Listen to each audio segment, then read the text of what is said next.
Chapter 1. A New Game. As I opened my eyes, a singular thought pierced my mind. I am a child of the motherland. Indeed, I am that extraordinary mini-child of the motherland, one who delights in milk and possesses the remarkable skill of unleashing the crescent moon strike. Yet, I seem to be quite lucid this is merely a dream. Nevertheless, who would spurn such an opportunity? Since it is a dream, I bear no responsibility, so I shall indulge myself as long as I can. However, just as I prepared to experience the superpowers of my recollections of Azu, I noticed a shadowy figure hurtling toward me with alarming speed. In the next instant, that figure's fist collided with my face. A sound akin to a watermelon bursting echoed in my mind. Strangely enough, although the perspective was first person, my sensations seemed to encompass all dimensions. I was acutely aware that I had perished, and then my being began to ascend, rising until I was enveloped in a haze, a state of utter confusion. Ugh, in a modest wooden cabin on a farm, anguished groans emanated from a woman in distress. Adjust your breathing, just hold on a bit longer, it will soon be over. The midwife encouraged the woman writhing in agony on the bed. Oh no, the woman's pain had reached its zenith. She was unaware whether other women experienced childbirth in such a manner, for she felt as if she were exerting no effort, or perhaps she simply could not muster the strength, with the child within her striving to emerge instead. It was so wet and slippery, so sticky this scent seemed oddly familiar. What was it? As my consciousness returned, I felt as though I'd been swallowed whole. Perhaps my body had been taken to feed the whales by the very being that had ended my life. I seem to have found the exit here. I sensed the light and knew I had to muster more strength. But why could I hear the woman's wails? That is quite normal. Pain has always permeated every corner of the world. Wait, am I being lifted? What is happening? Ouch, my head aches a bit. I need a rest for a moment. Look, our child is so adorable. Early in the morning, a robust man carefully tended to his precious child and then brought him before his still weak wife, beaming with joy. My little ancestor, you have truly exhausted me. The woman gazed at the strong little fellow in her arms, saying, "Be good, baby. Are you hungry already? What is this?" Such a full and beautiful bosom. The infant's large, sparkling eyes swiveled around, observing everything until they were obscured by a pair of towering peaks, succumbing to the instinct of a newborn. Typically, being reborn with new parents can be a somewhat awkward and distressing experience. However, for me, it was entirely different, for I had never known such love. You understand correctly, this is a child raised in an orphanage. More unfortunate still, this orphan had never been adopted, and as it grew older, the hope of being taken in dwindled, as most prospective adopters preferred younger children, believing them easier to nurture. Thus, this orphan became the one left behind, devoid of relatives or friends, watching the lights of the orphanage dim with time until one day, an inexplicable impulse compelled him to flee, wandering through society.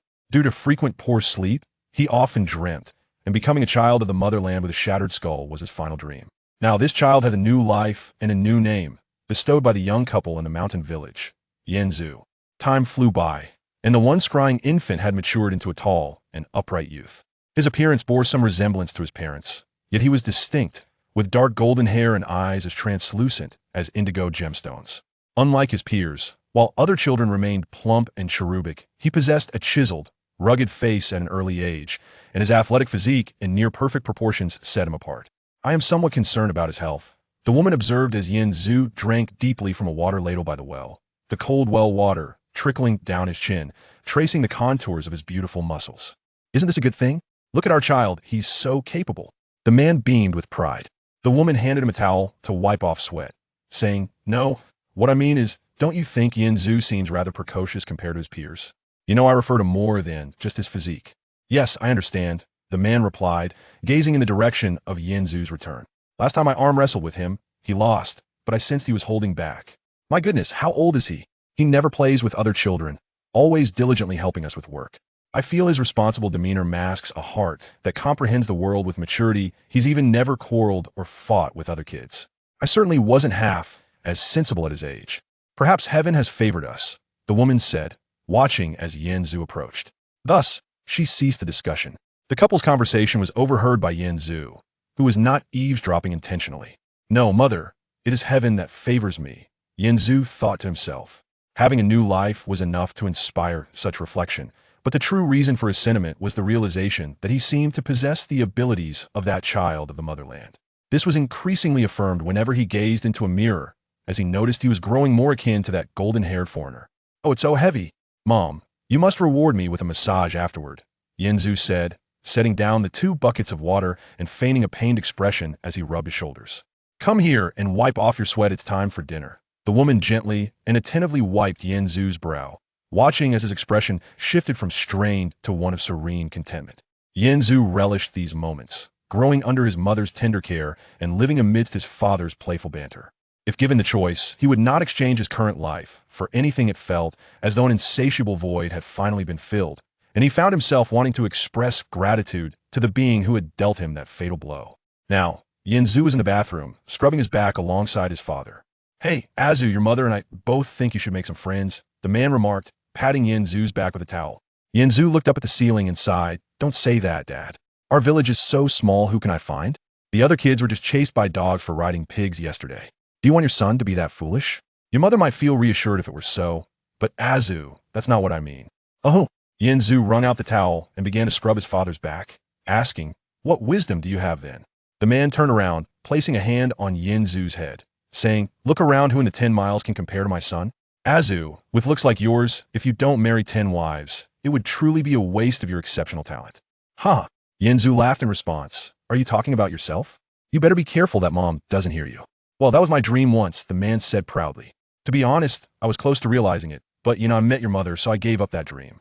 Yet the moment I saw you, Azu, I knew you would inherit my spirit." "Well, there's a saying, blue comes from indigo," Yinzu replied, not opposing his father's suggestion. As a being of extraordinary abilities, Yinzu possessed monstrous physical capabilities, yet he also noticed that his primal desires had become exceedingly intense. Heaven knows how he had navigated those years of rebirth. His thoughts had certainly not been reset like his body.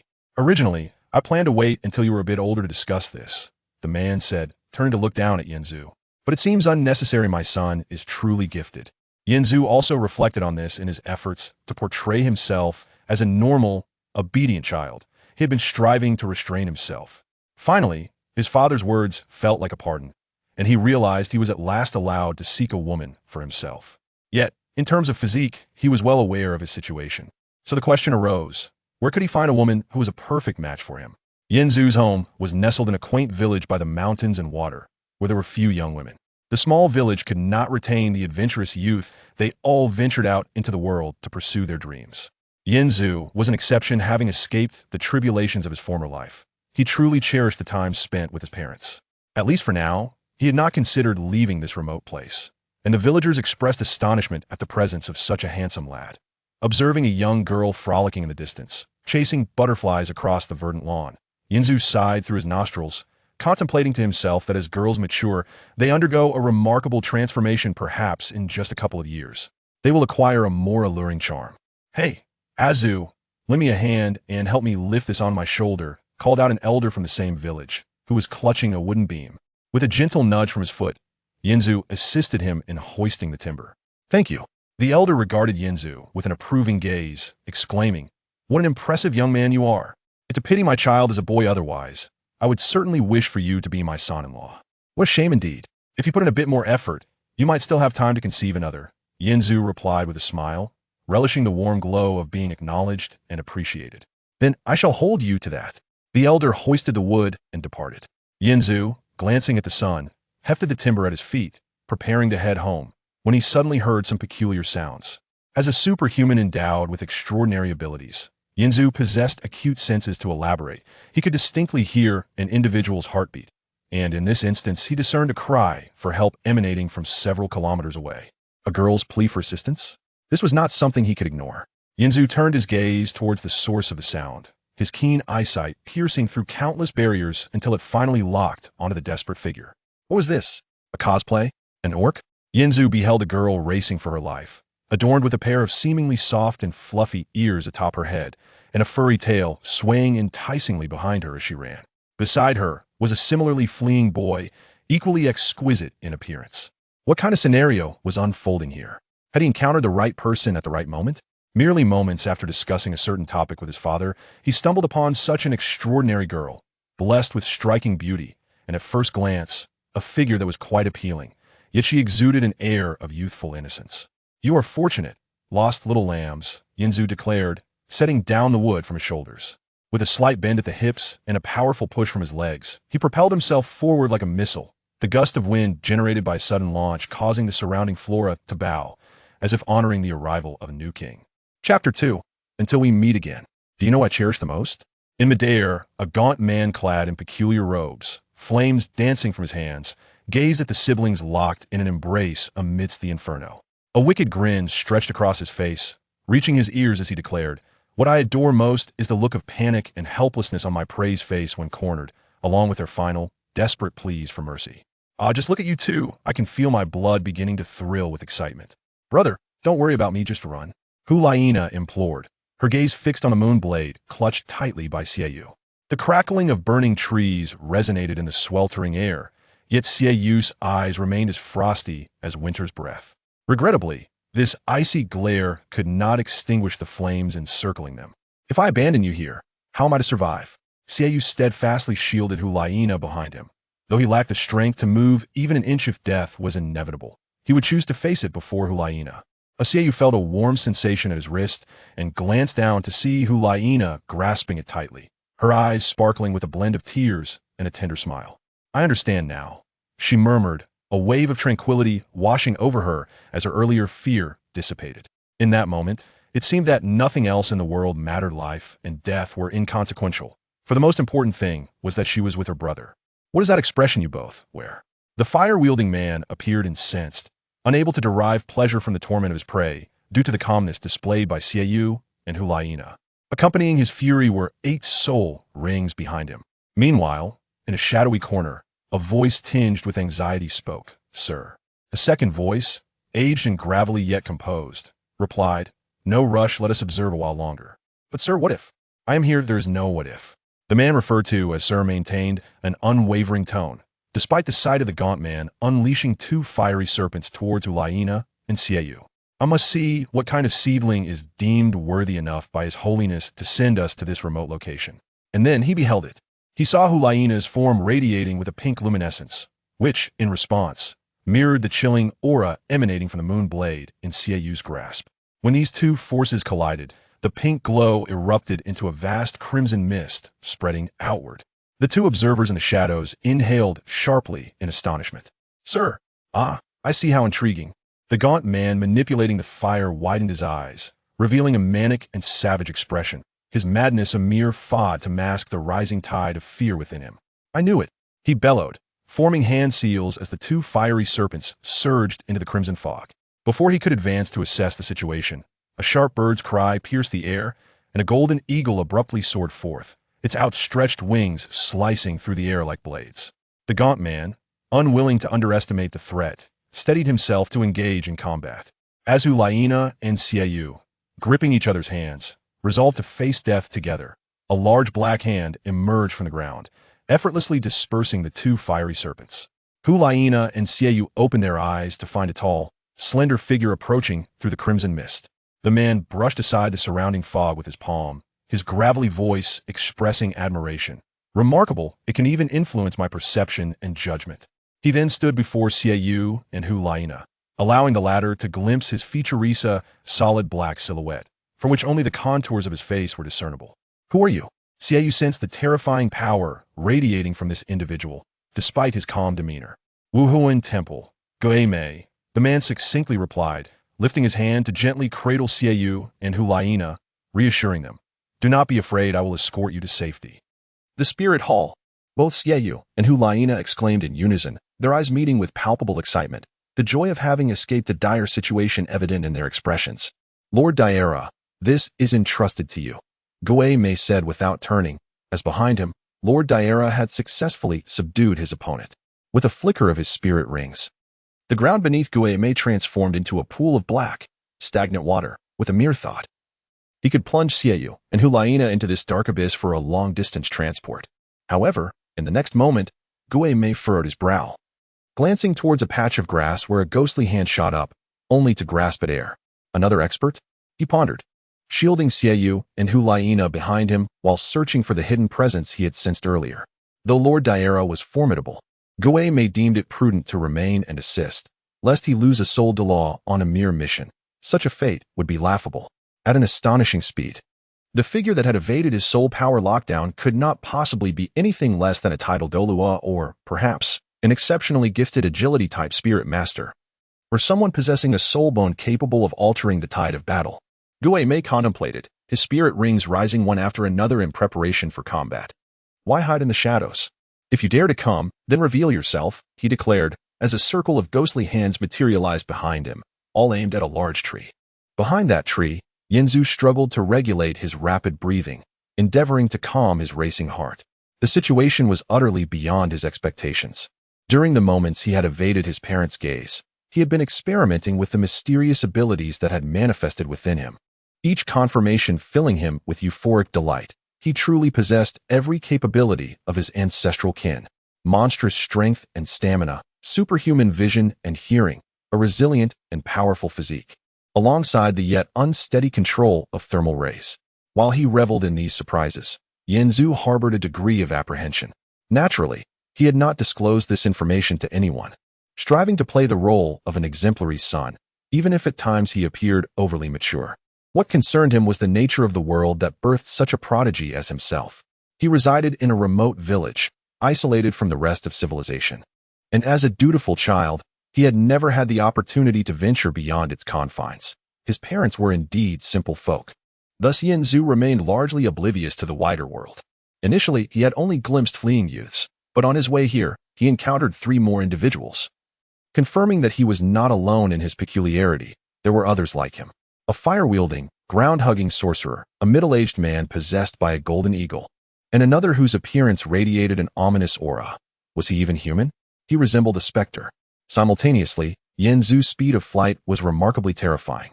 As he surveyed his surroundings, he found himself drawn closer to the scene. Rationality urged him to keep his distance, for he considered himself already quite bizarre with the full suite of abilities of his ancestors. Observing from afar and seeking a chance to gather information outside the village would be the wisest course. Yet, driven by insatiable curiosity, he edged ever closer. Despite his caution, he was soon noticed by the specter-like figure. Goodness, this is getting surreal, Yanzu thought, realizing that his abilities and those of these individuals seemed to belong to entirely different realms. What was going on? Swallowing hard, Yanzu sensed something approaching. A furtive glance revealed countless shadowy hands creeping toward him from the ground.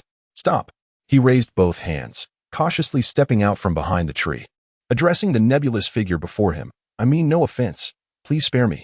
Gue Mei had already locked onto his opponent's position. As a titled Douluo, he felt unencumbered by hesitation. Yet, upon seeing such a young village boy emerge from behind the tree, his gaze softened, narrowing in contemplation. Yanzu perceived the subtle shift in the man's expression, a look of confusion mirroring his own inner turmoil. Could it be a disguise? Let us see. Gue Mei mused, raising a finger and gently pressing downward. A jolt coursed through Yanzu, a tingling sensation enveloping his body, signaling that the man before him had launched an attack. Gue Mei's narrowed eyes widened slightly, as his soul power descended upon the boy. The latter evaded with an astonishing speed, yet what intrigued Gue Mei most was the complete absence of any soul power fluctuations emanating from the boy. No soul power, no soul rings, not a soul skill. This youth had evaded purely with his physical prowess? Sensing the boy's wariness, Gue Mei decided to ease the tension.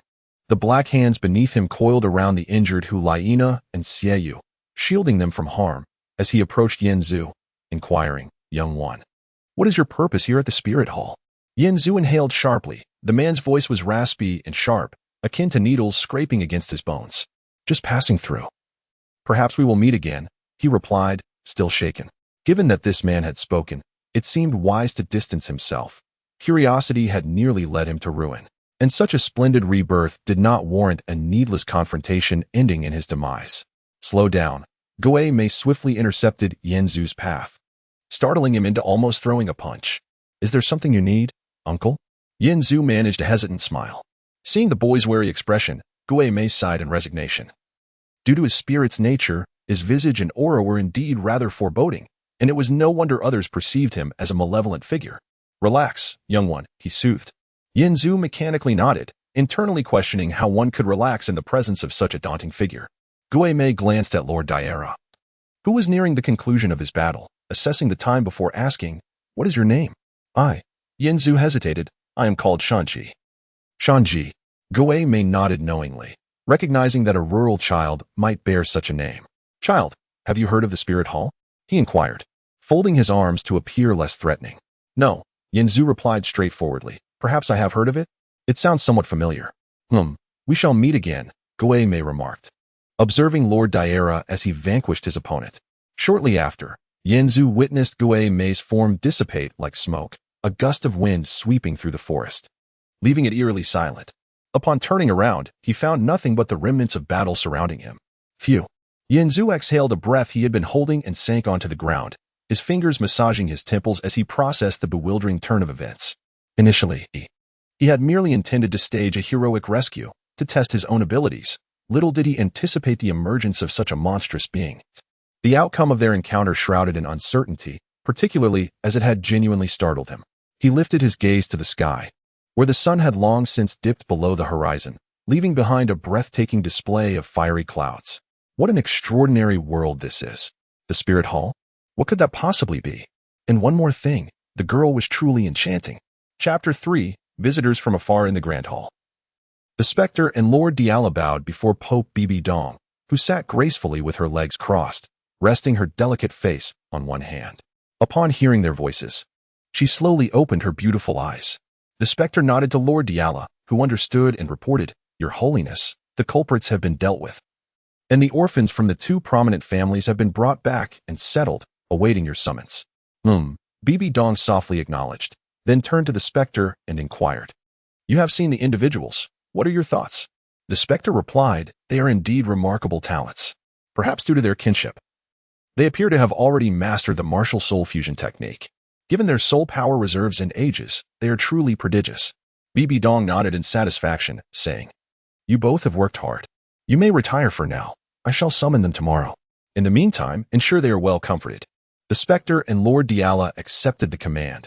Noticing the Spectre had no intention of leaving, Lord Diala wisely excused himself first. Spectre, is there anything else? Bibi Dong asked upon seeing him remain. The Spectre responded, Your Holiness, during my journey, I encountered a rather special child. A child? Bibi Dong's interest piqued.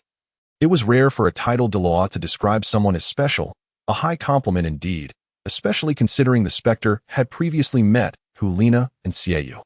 Aware of Bibi Dong's fervent interest in martial soul research, the Spectre continued, Upon sensing his presence, I initially believed I had encountered a formidable opponent. Oh? Bibi Dong raised an eyebrow. So, he was able to conceal himself beneath your very gaze? If he had remained composed, I believe he could have. However, he was rather unstable, and I managed to extract him. If he lacks any special skills for disguise, he appears to be around 10 years of age. About that age? Did you not test his innate soul power? Bibi Dong inquired further. What is remarkable about his martial soul? The Spectre, teasing Bibi Dong's curiosity, replied, I attempted to, but he evaded my soul power infusion. Is it like this? Bibi Dong elegantly lifted a finger and pointed downward. The Spectre stood firm, allowing the immense soul power to envelop him without flinching, continuing, Indeed, I do not know what method the boy employed, but from my observations, he evaded it purely through speed, just like this. With that, the Spectre swiftly darted away from Bibi Dong's soul power coverage. I surmise he possesses exceptional sensitivity and physical strength, which enables him to achieve such feats. If this conjecture holds true, I must confess, I feel somewhat ashamed. The Spectre said with a bitter smile that made his face appear even more haggard. Bibi Dong chuckled lightly. Anything is possible. Seeing Bibi Dong's smile, the Spectre recognized his significant contribution and continued. The child seemed somewhat frightened. At the time, he was on a mission to avoid complications. I refrained from forcibly bringing him back.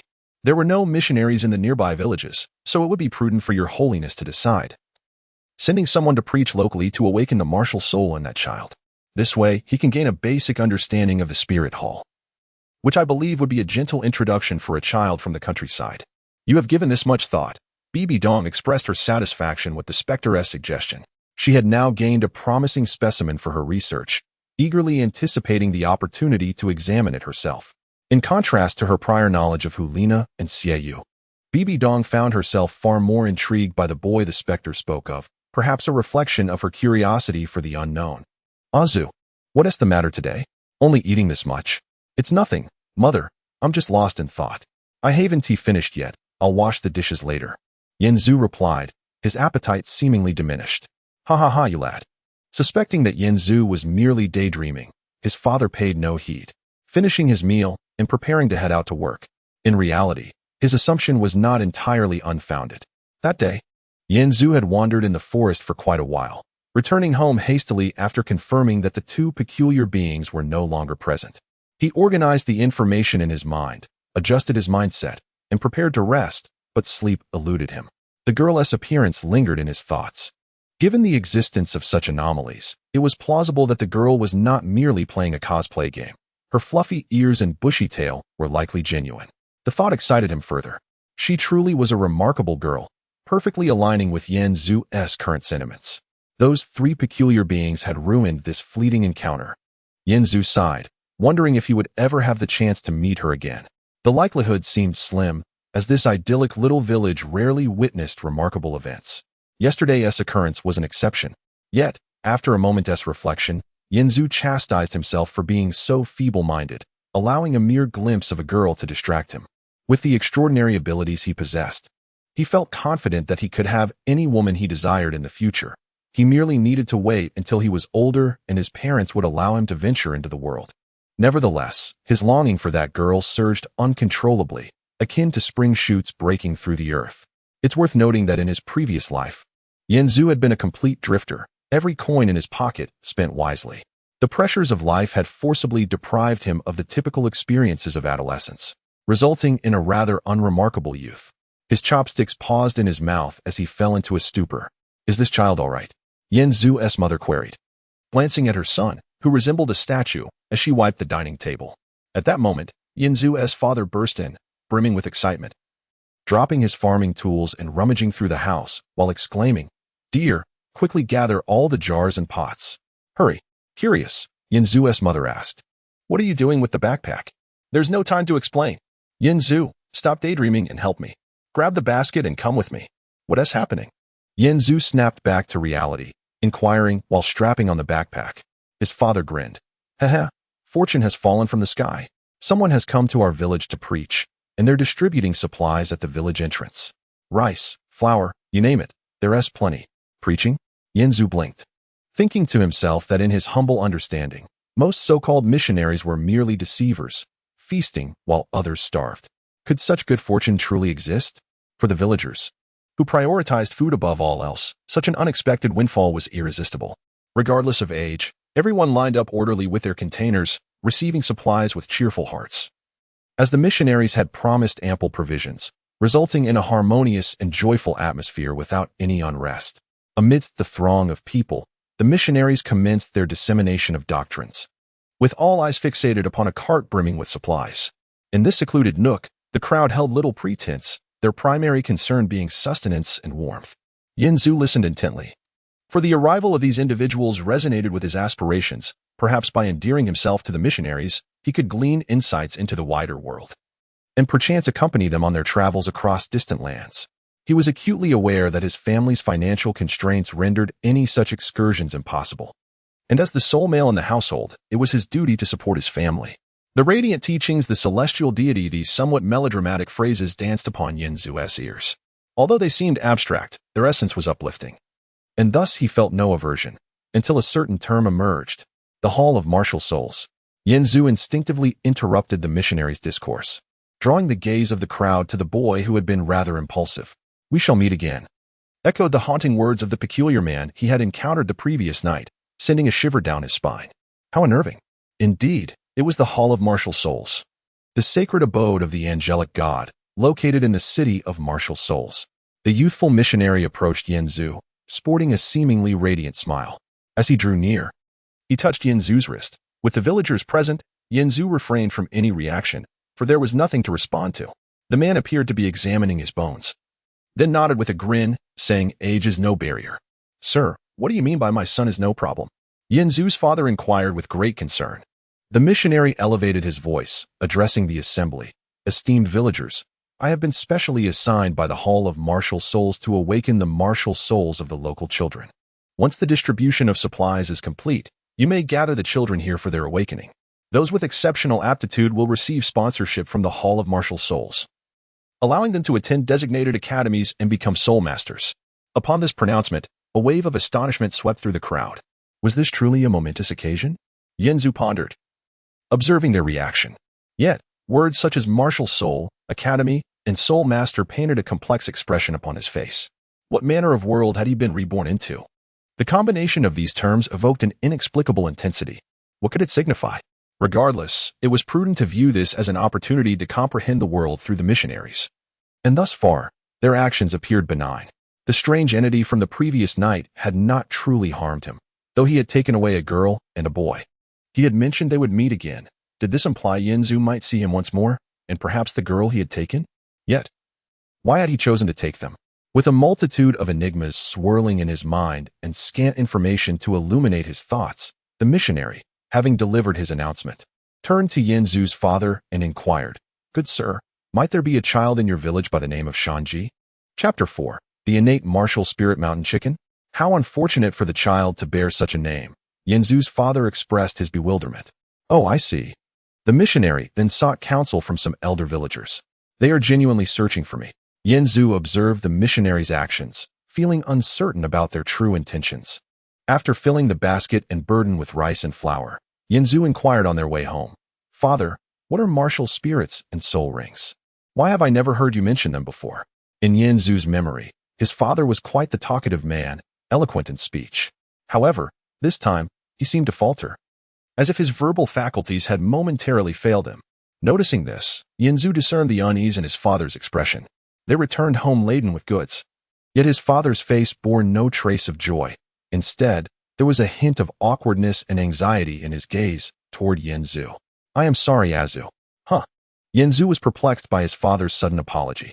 Why would he say such a thing? His father, after resting beneath a large tree, seemed poised to impart some significant words to him.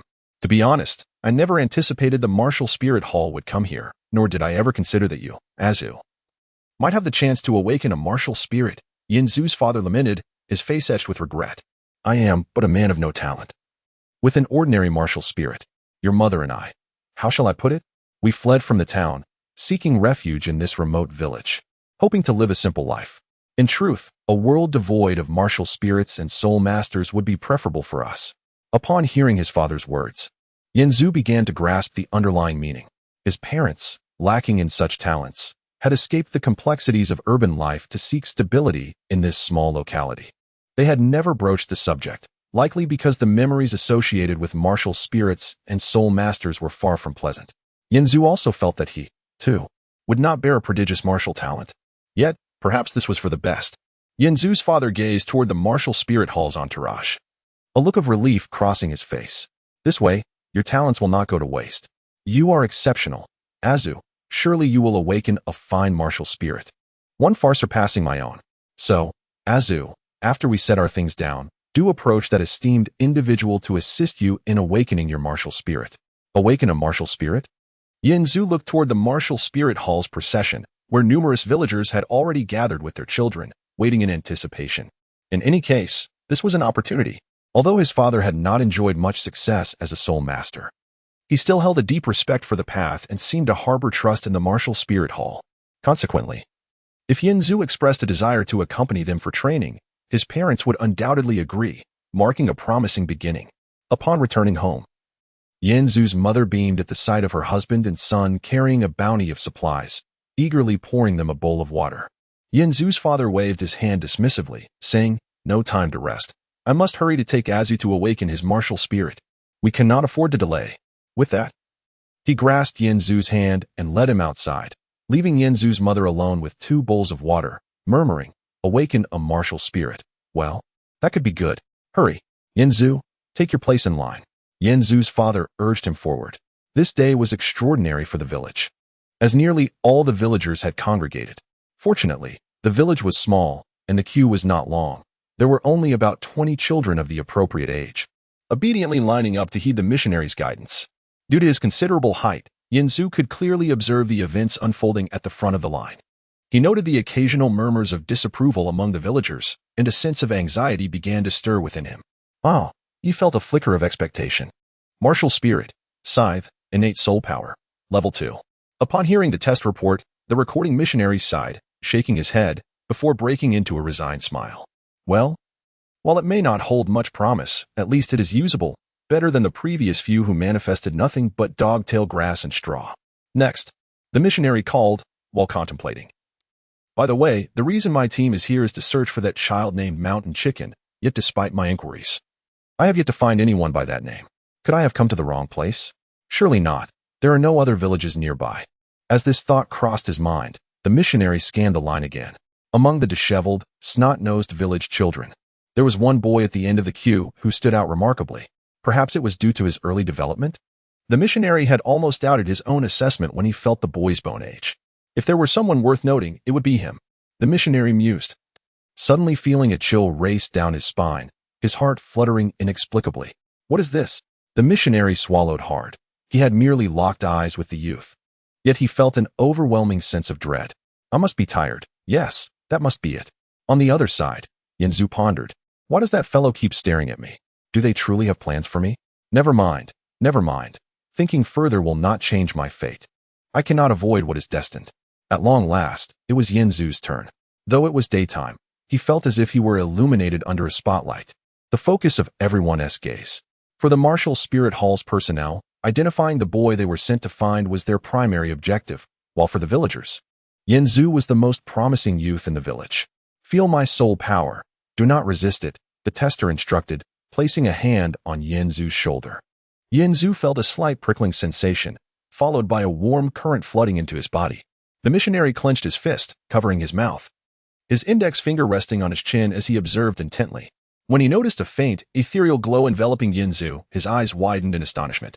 The tester also sensed something unusual and turned to the missionary, who nodded in affirmation, seemingly validating the unvoiced suspicions. Meanwhile, the villagers, fixated on Yanzu, began to murmur among themselves, for they had not witnessed him manifest any martial spirit. Yanzu's father furrowed his brow, feeling an anticipatory guilt. His son was so exceptional. It would be a tremendous loss if he could not awaken a commendable martial spirit. However, the quality of a martial spirit is fundamentally tied to one's lineage. Dear villagers, please hold on. The missionary calmed the murmuring crowd, casting another glance at Yanzu before gathering his team to discuss. It appears to resemble an innate martial spirit. I concur, yet I cannot discern which aspect it is. Perhaps the quality is too inferior or the innate soul power too low, rendering its traits indistinct. But we have yet to test his innate soul power. Never mind. Let's not dwell on it excessively. Since we have yet to find the individual we were instructed to locate, it would be prudent to take all the children back and let the higher-ups decide their fates. That way, we can report back satisfactorily. Thus, the decision made. The missionary approached the villagers, signaling for silence. At that moment, Yanzu returned to his father's side, noting the bittersweet expression on the latter's face, to which Yanzu merely offered a gentle smile. After the missionary had quieted the crowd, he began to announce their recent decision with great fervor. The essence of his proclamation was that all the children of the village would have the opportunity to join the expedition to the Soul City for educational training, with all expenses covered by the Spirit Hall. Furthermore, based on their individual development, positions could be allocated to them within the Spirit Hall in the future. Upon hearing this, the village erupted in excitement. What did this entail? Not only would the children have the chance to pursue education, but they would also have the opportunity to further their studies in spirit mastery and potentially secure employment within the Spirit Hall, all at no cost. Yanzu raised an eyebrow in intrigue, pondering whether such fortuitous circumstances truly existed in this world. Could it be a ruse to deceive simple folk and abduct their children? However, upon further reflection, he dismissed the notion, considering the presence of the accompanying Spirit Hall soldiers and the esteemed spirit masters. It seemed improbable they would resort to mere theatrics. Is it true that all children are eligible? Yanzu's father inquired, as he had not witnessed his son awakening any spirit and worried that Yanzu might be excluded. The missionary smiled reassuringly. Indeed, all children may partake. Should there be any concerns, parents are welcome to accompany their children to Soul City, where the angel of God shall protect you. With that, the mission was deemed accomplished. 2 individuals remained behind to continue their observations, ensuring that even if the children brought back did not include the ones being sought, they would not be held accountable. The missionary then urged the villagers to return home and prepare, as the expedition would set off for Soul City the following day. Upon returning home, Yanzu and his father were greeted by a sumptuous dinner and the warmth of candlelight.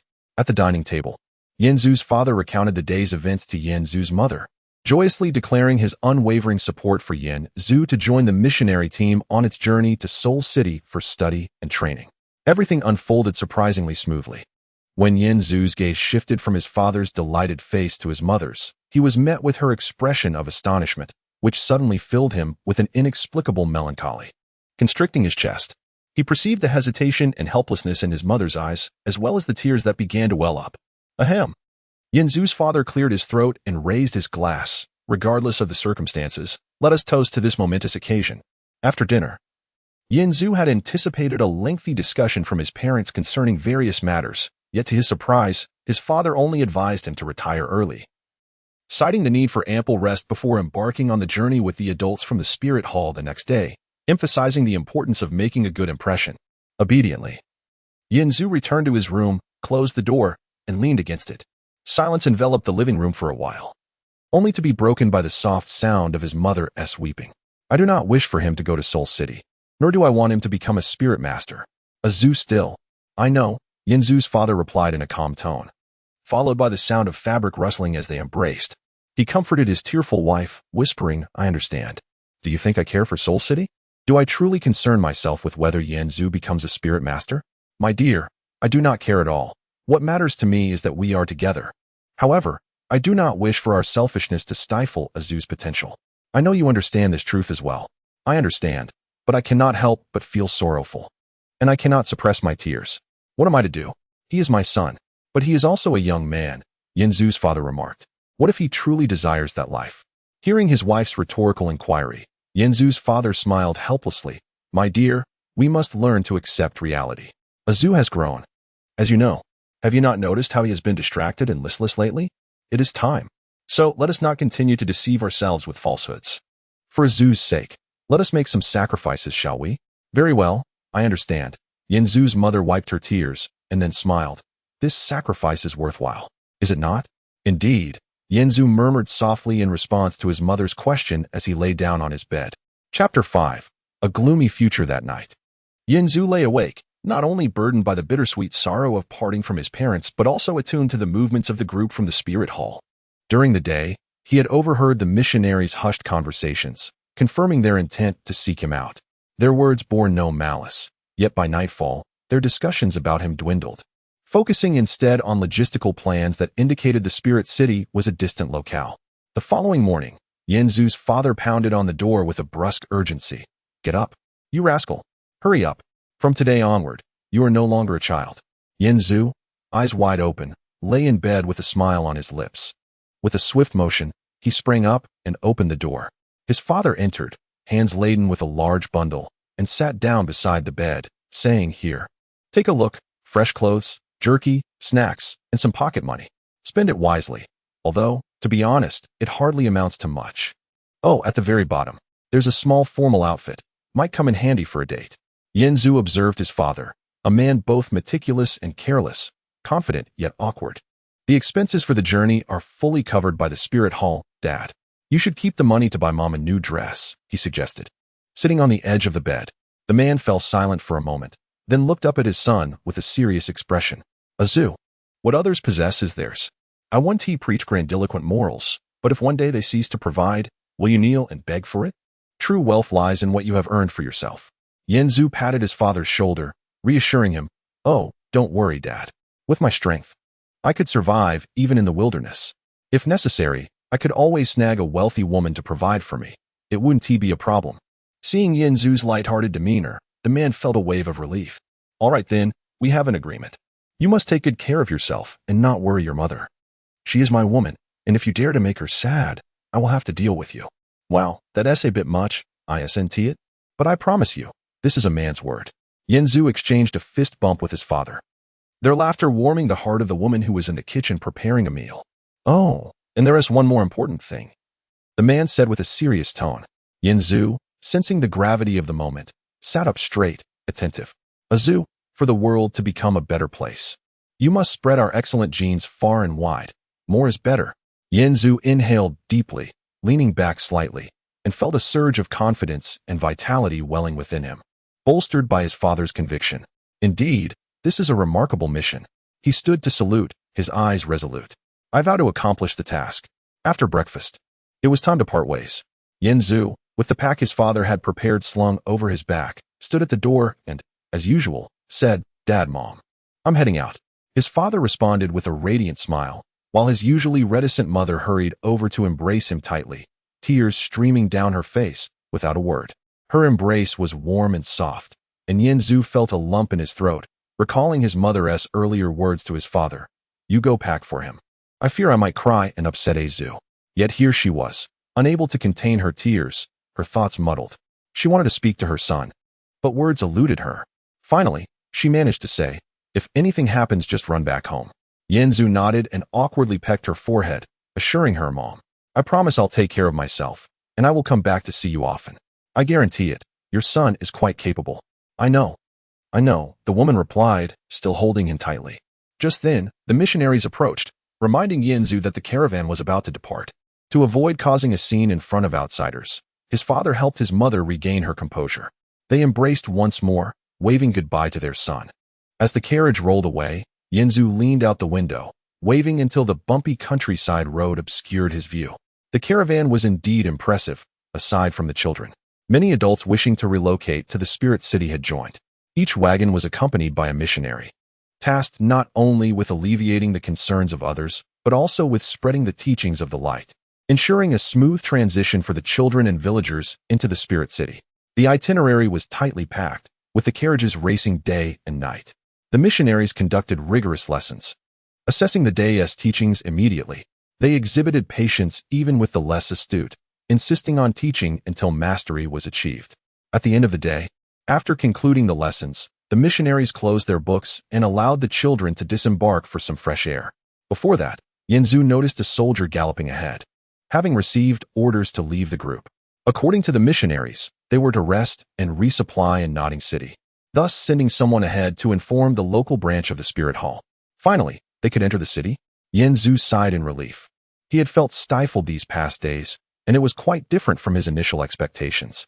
"Don't wander too far," the missionary remarked, observing the children scattering across the grassy field. "Yanzu, come here for a moment," he called, and Yanzu turned to see the missionary beckoning him. "Teacher, is there something you need?" Yanzu approached and inquired. "I haven't tested your innate spirit power yet, and now seems an opportune time. Follow me," the missionary instructed, leading Yanzu to the carriage where several other missionaries awaited, seemingly eager to witness this moment together. In truth, Yanzu was equally curious. Following the missionary's lead, he placed his hand upon the crystal ball designated for testing spirit power. The missionaries focused their attention on the crystal, as the level of innate spirit power directly determined a spirit master's potential. Previously, they had observed that Yanzu's martial spirit traits were not pronounced, leading them to assume he possessed a lower quality spirit. Now, it was time to see what his innate spirit power revealed. They all stared at the crystal ball, and after a considerable wait, it remained unresponsive. "After a while longer, did you acquire a defective item?" one missionary remarked to another. "No." The other missionary took the crystal ball, feeling his spirit power drawn into it. Instantly, the ball glowed faintly and changed color. "It is level 0, he announced, setting the crystal down while gently patting Yanzu's head as a gesture of consolation. "Go outside and relax, child. Forget this matter, under the protection of the angelic god. You still have a bright future ahead." Yanzu nodded and exited the carriage. The tranquility he exhibited perplexed the missionaries aboard. For a child, being informed of one's inadequacy by an authority figure could be quite a blow, yet this youth remained unnaturally calm.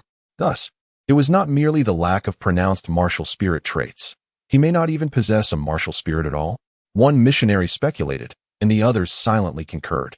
Their interest in the boy waned, and for them, Yanzu had now become merely a part of their mission. Yanzu paid little heed to the matter at hand, as he was still grappling with his own burgeoning abilities. Thus, the chaotic affairs of the Soul Masters did not weigh heavily on his mind. What is destined to be will inevitably come, and what is not cannot be forced. When the soldiers dispatched on horseback returned, the group resumed their journey, and soon enough, Yanzu beheld a place of respite, Nottingham City.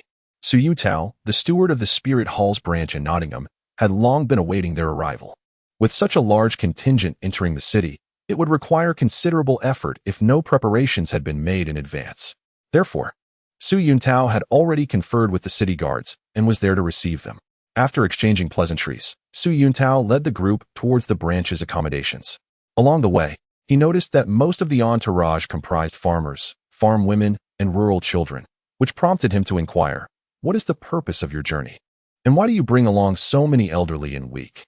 The missionary replied, "We were instructed to seek a prodigy in a certain location, but alas, we found nothing and could only bring everyone back to await further orders." Oh, Su Yuntao's interest was piqued. If the main hall is so invested, then it must indeed be a rare occurrence. But are these children awakening their martial spirits? The missionary nodded and presented a record book for Su Yuntao's perusal. Upon receiving the book, Su Yuntao fell silent as he perused its contents, which revealed nothing more than the most ordinary martial spirits. None showed any potential for further development. It seemed his colleagues had come up empty-handed. The main hall's concern must not lie with such commonplace individuals. Bringing them back would likely result in disappointment. Closing the record book, Su Yuntao remarked, "Besides resting and resupplying, we shall also request assistance from the branch to aid in the search. Should we find the prodigy, it would indeed be a significant achievement." Su Yuntao's words were met with a nod of agreement from the missionary, who stated, "No need for further instruction. I shall arrange this at once and ensure our utmost support." Yin Zhu, having overheard the exchange between the two, felt a swell of pride. It appeared he had indeed caught the attention of someone significant, and this person's status within the Spirit Hall seemed considerable. The grandeur of the Spirit Hall's branch buildings only intensified Yin Zhu's admiration, for, through his studies of the doctrine of light, he perceived the Spirit Hall as an unequivocally righteous organization. To be part of such a platform, even without innate talent in this world, would surely lead to a favorable outcome. As Yin Zhu continued to listen to the conversation between Su Yuntao and the others, he noticed an increasing number of people lining the streets, and suddenly, Su Yuntao's voice trailed off, prompting the entire procession to come to a halt. In the spacious thoroughfare, two convoys converged. One was the Spirit Hall S, which Yin Zhu belonged to, while the other drew the attention of onlookers. At the forefront of this latter convoy were two knights clad in armor of gold and silver, followed closely by two white steeds bearing young boys, both golden-haired and garbed in fine attire. One of the boys wore a golden crown, suggesting a slightly higher status than his companion. Behind them trailed several carriages and accompanying knights. Are they to kneel? Yin Zhu mused, recognizing that this must be a royal entourage. However, his curiosity was piqued regarding the role of the Spirit Hall in this world. Observing that the convoy made no attempt to yield the road, he noted that the party with the greater strength and prestige would surely walk unabashedly forward. Su Yuntao glanced at the several missionaries beside him, who remained indifferent, prompting him to privately sigh. They hailed from the Spirit City, their eyes fixed solely on the angelic God and the Pope, rendering the authority of foreign nations insignificant in their eyes. This small man would have to assert himself. With that in mind, Su Yuntao stepped forward and addressed the two boys. "I am Su Yuntao, the steward of the Spirit Hall's branch in Nottingham. I greet His Highness the Crown Prince and Prince Shuebing." The Crown Prince? The Prince? Yin Zhu re-evaluated Nottingham City, contemplating that it was not so much that the city was lacking, but rather that one could encounter royalty in such a place. Prince Shuebing did not bother to acknowledge Su Yuntao, preoccupied with inspecting his nails, while Crown Prince Shueching seemed accustomed to his brother's lack of decorum and merely nodded at Su Yuntao. Just as he was about to inquire further, a middle-aged man emerged from the carriage, his demeanor irate. Seeing this, Su Yuntao promptly bowed. "I pay my respects to Prince Shueching." Prince Shueching pointed an accusatory finger at the soldiers of the Spirit Hall, declaring, "His Majesty permits you to educate the populace within my territory, but he has never sanctioned your disrespect towards the royal family. A church? Humph. Look at you, armed to the teeth. Are you plotting rebellion?" In response to Prince Shueching's rebuke, Su Yuntao felt a wave of despair. While his group possessed certain immunities, they were nonetheless situated within the confines of the Tiando Empire, dependent on its goodwill. Furthermore, the prince had a history of antagonism towards the Spirit Hall, making their situation all the more precarious. Noticing the look from Su Yuntao, the missionaries were also unwilling to escalate tensions and ordered their men to clear the way. Yet, they collectively scoffed inwardly, firmly believing that one day, the flames of the angelic God would incinerate the palaces of the empire, severing the privileges of the nobility. For now, however, discretion was the better part of valor. "Oh, they are yielding?" Yin Zhu found the scene amusing. The branch was firmly established within the city, yet the relationship between the two factions was far from harmonious. While it was the Spirit Hall that gave way, it was the royalty that appeared foolish. Or perhaps the Spirit Hall was simply too formidable. Prince Xuexing seemed to have regained some of his composure, and he pressed further. What is the purpose of your convoy? Who are those in the carriages? Su Yuntao respectfully replied, I must inform you, Prince Xuexing, that this matter pertains to our church and is not suitable for disclosure. Is that so? Su Yuntao's refusal incited Prince Xuexing's anger anew. He waved his hand, and the knights at the rear surged forward. Without granting Su Yuntao a second chance, he commanded, Search them. Su Yuntao furrowed his brow, signaling to his followers not to resist, allowing the soldiers to proceed.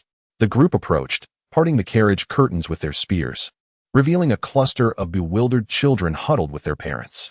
The sight left everyone momentarily stunned as they questioned the Spirit Hall's intent. Initially seeking to provoke the Spirit Hall, Prince Xuexing was taken aback when confronted with the sight of nothing more than destitute commoners. He scratched his brow, perplexed. What is the meaning of this? Su Yuntao explained. These are my congregation members, here to make a pilgrimage. Upon hearing this, Prince Xuexing's mind raced, a sardonic smile creeping onto his face. I have heard reports of citizens fleeing abroad. At the time, I was puzzled, for there is no war here. Why would there be refugees? I later discovered that these individuals were all heading to Spirit City. This complicates matters.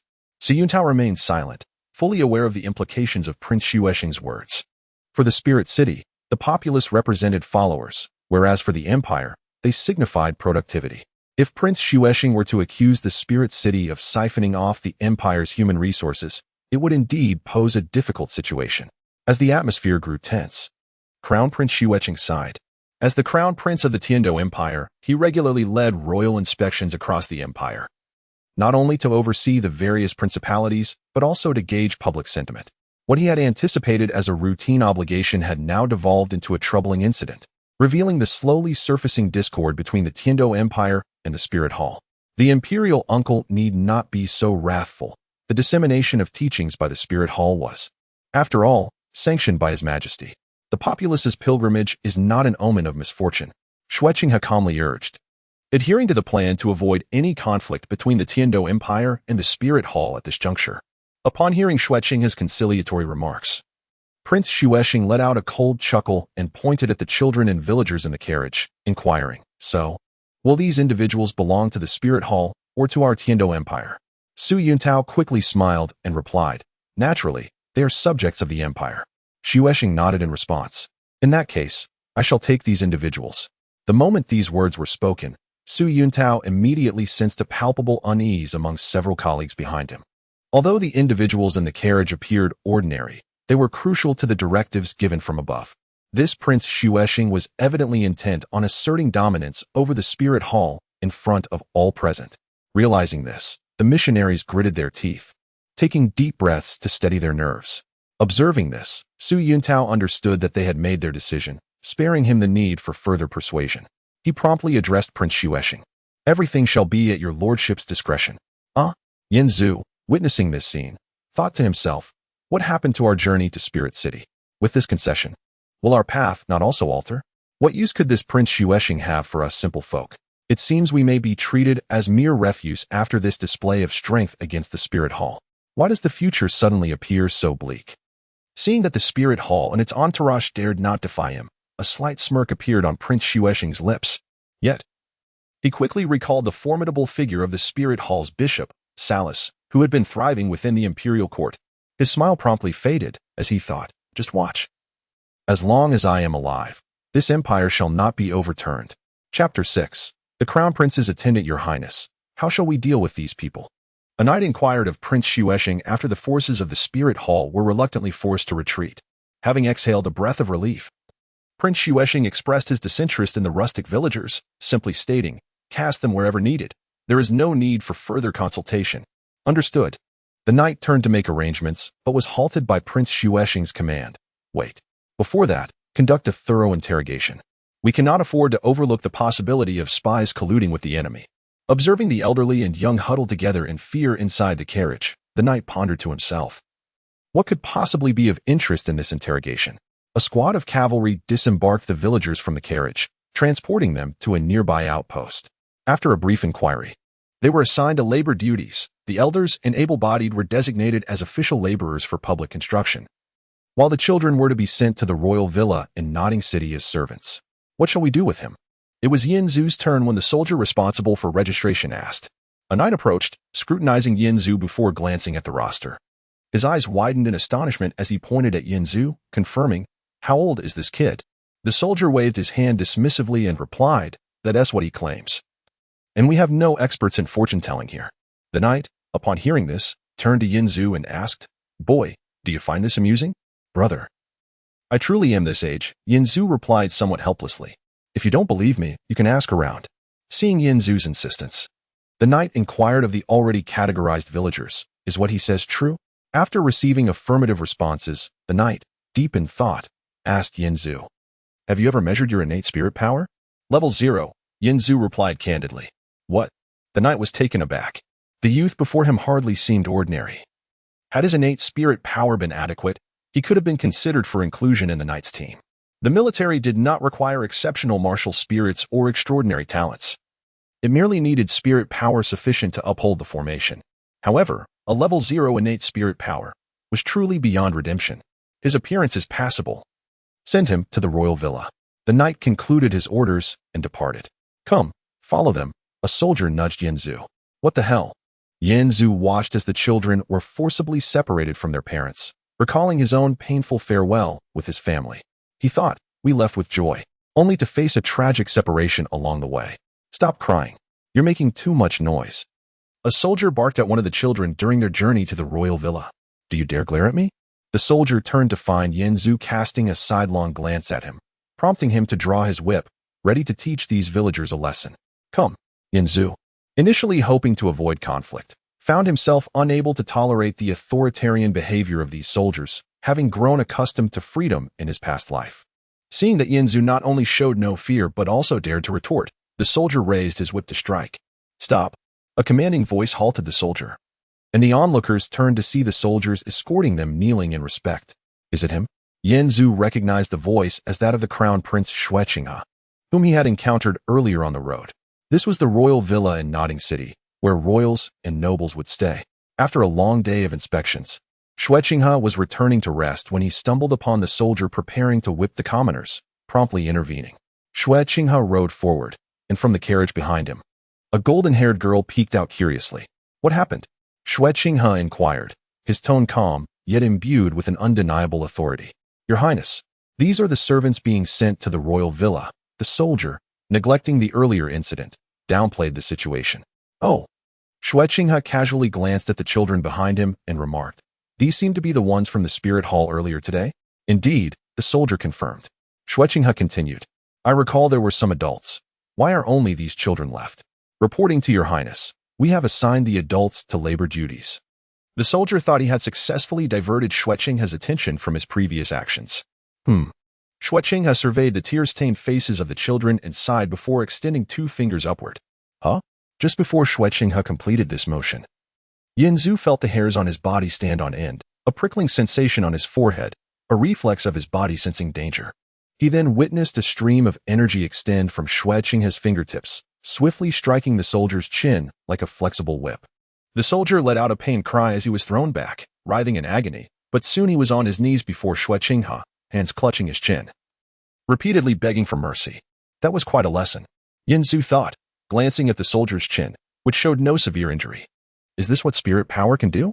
Yin Zhu observed Shueqinghe, whose whip of energy had vanished, standing impassively with his hands clasped behind his back, addressing the soldier. A minor lesson, let this be a warning. The soldier stifled his groans of pain, turning his gaze to Yin Zhu and the other children.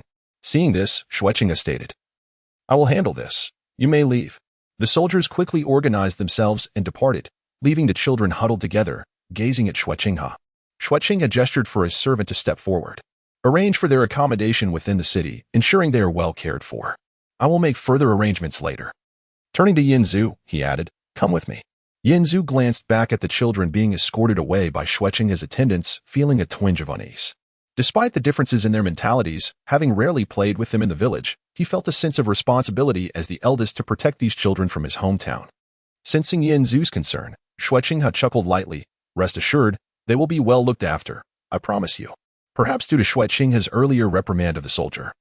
Yin Zhu's impression of him was not entirely negative, and he decided to follow. Your Highness, wait for me. A young girl leaped from the carriage at the back and hurried to catch up, linking her arm with Shui Qinghe's. Shui Qinghe affectionately ruffled her hair, saying, You should return to your room to rest. I have some matters to attend to. Pouting in reluctance, the girl replied, I'm not tired. I finally escaped the palace where no one watches over me. Stay and play with me for a while. Don't be troublesome. I truly have official duties today. And you shouldn't wander off alone. This place is different from the imperial capital, Shui Qinghe gently declined.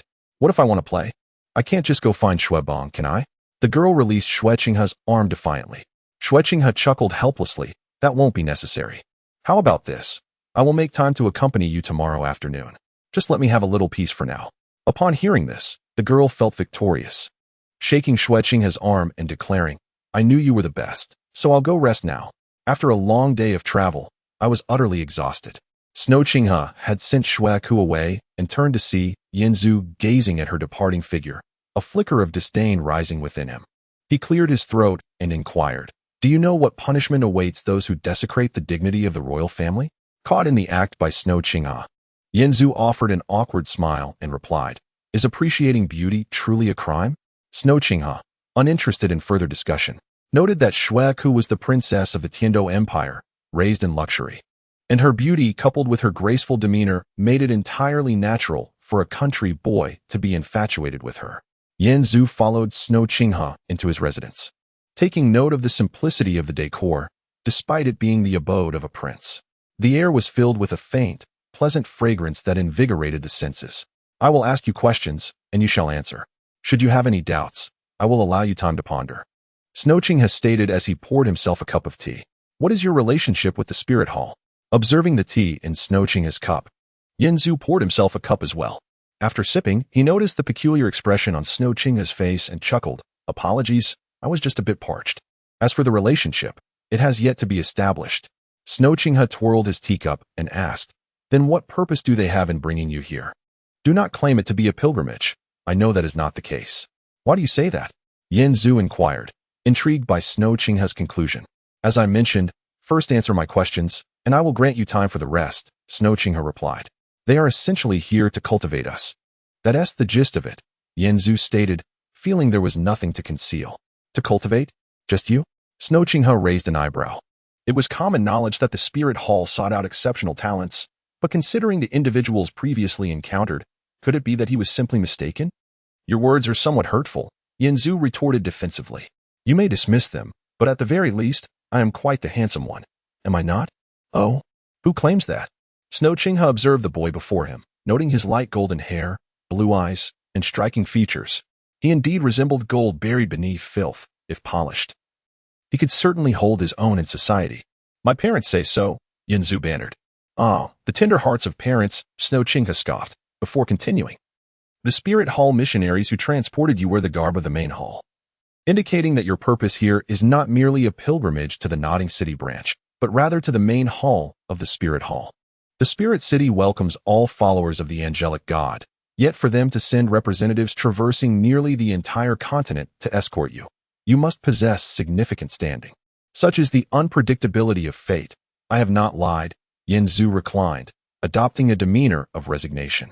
Snow Qinghe added, Although I am not particularly fond of my uncle's methods, should you truly be spies lingering in Tiando, it would pose a problem.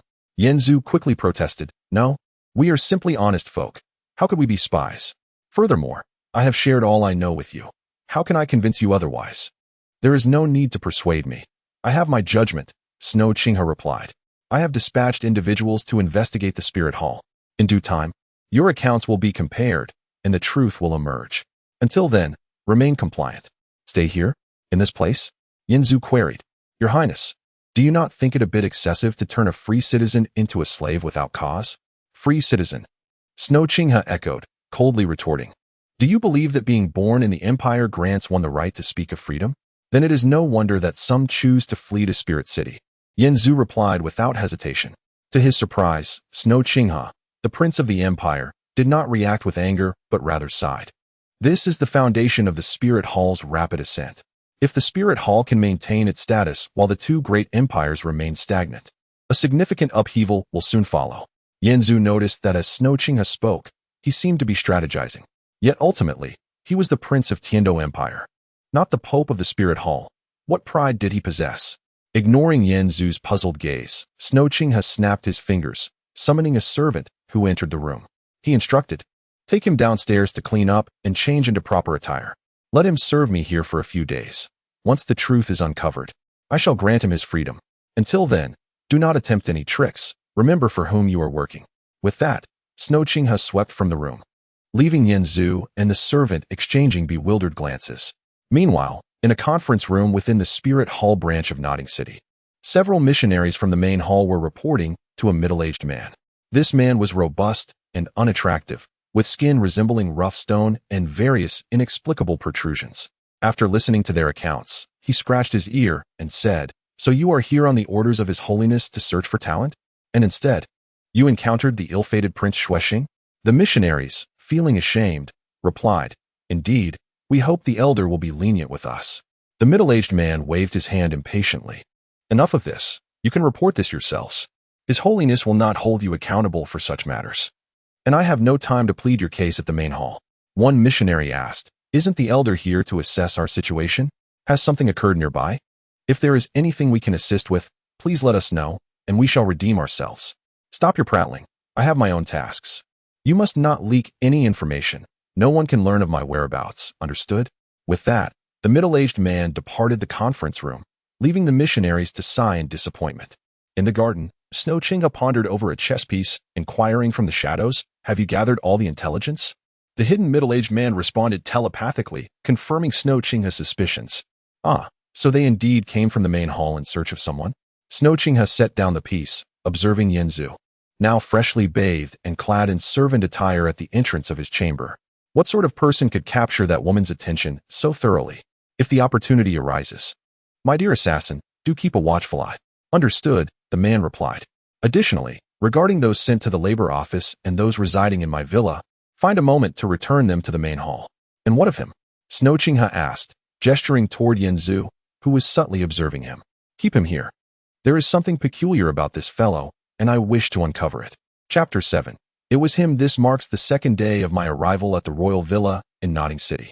Xuexing ordered me to remain here and avoid causing any trouble. In truth, his concern was unwarranted. The accommodations here are splendid, and from time to time, I am graced with the sight of noble ladies, much like the enchanting Princess Xueku, which is indeed a delightful experience. Who knows? Perhaps I might catch the eye of a wealthy lady? Once Xuexing grants me my freedom, I plan to embark on a journey to Seoul City. For I possess the ability to fly. Regardless of the distance, it will not take long. I have contemplated slipping away unnoticed, yet I hesitate to provoke Xuexing. As the crown prince of the empire, tracing my origins would be a mere trifle for him. I would not wish to involve my parents in any complications, nor do I want to burden them with worry. Having just departed, I cannot fathom the distress they would experience were I to land in trouble. Moreover, I seek to glean information about this world from Xuexing. I am certain I have heard of soul masters in my previous life, but perhaps due to reincarnation, those memories have become hazy.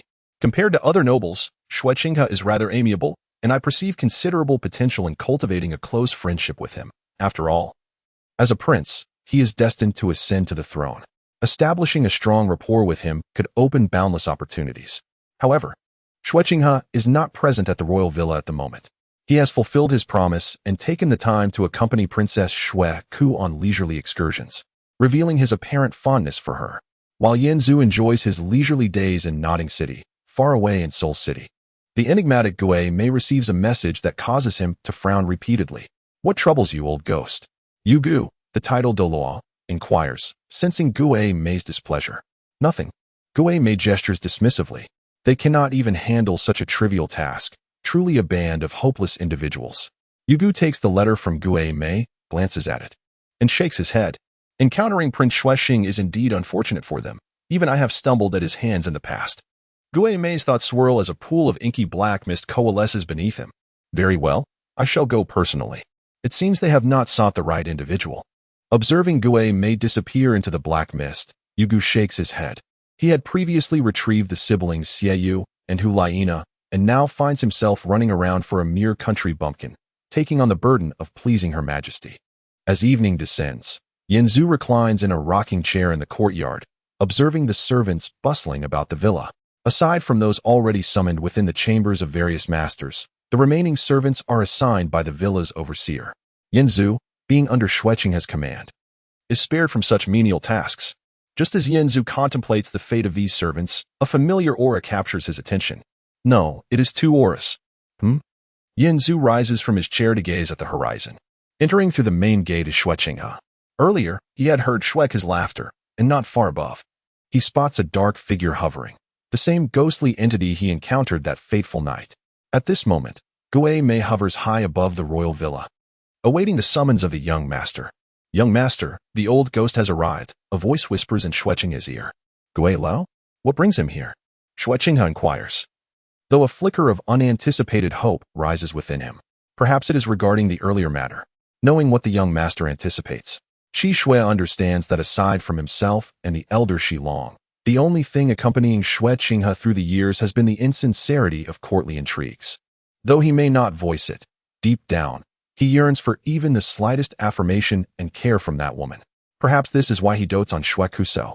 After I return to my room, have him come to see me, Xueqinghe instructs before parting ways with Xueqinghe, only to find Yanzu gazing skyward. Xueqinghe furrows his brow and glances at the sky. Could it be that Yanzu has noticed Gui Mei's arrival? Good afternoon. Yanzu greets Xueqinghe. That's my personal item, Xueqinghe replies, casting a glance at the rumpled blanket on the chair behind Yanzu. He shoots Yanzu a disapproving look. Dispose of that blanket and return with a new one. Surely it isn't necessary? I can wash it for you.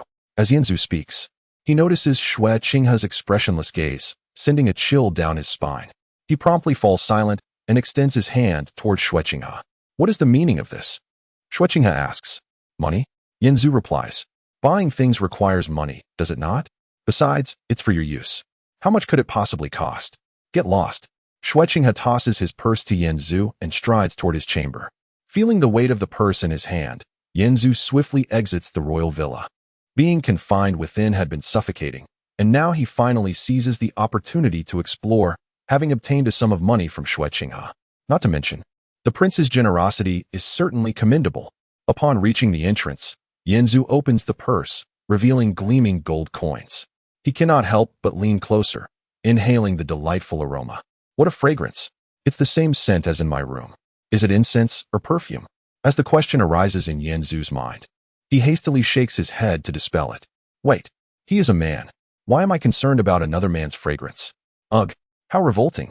Just as Yanzu contemplates how to squander his newfound wealth, he suddenly feels a prickling sensation from behind. Turning around, he discovers that the ghostly figure has inexplicably materialized within the royal villa. What is the meaning of this? Yanzu concentrates, scrutinizing the interior of the villa. He initially suspects that the spirit hall has come to seek vengeance on the imperial prince for previous slights, only to witness the ghostly figure standing in Xueqinghe's chamber. Bowing respectfully, what brings you here, old ghost? Xueqinghe inquires coolly. He is not particularly fond of encounters with Gui Mei, as the latter is a confidant of Bibi Dong and their energies clash, leaving him uneasy.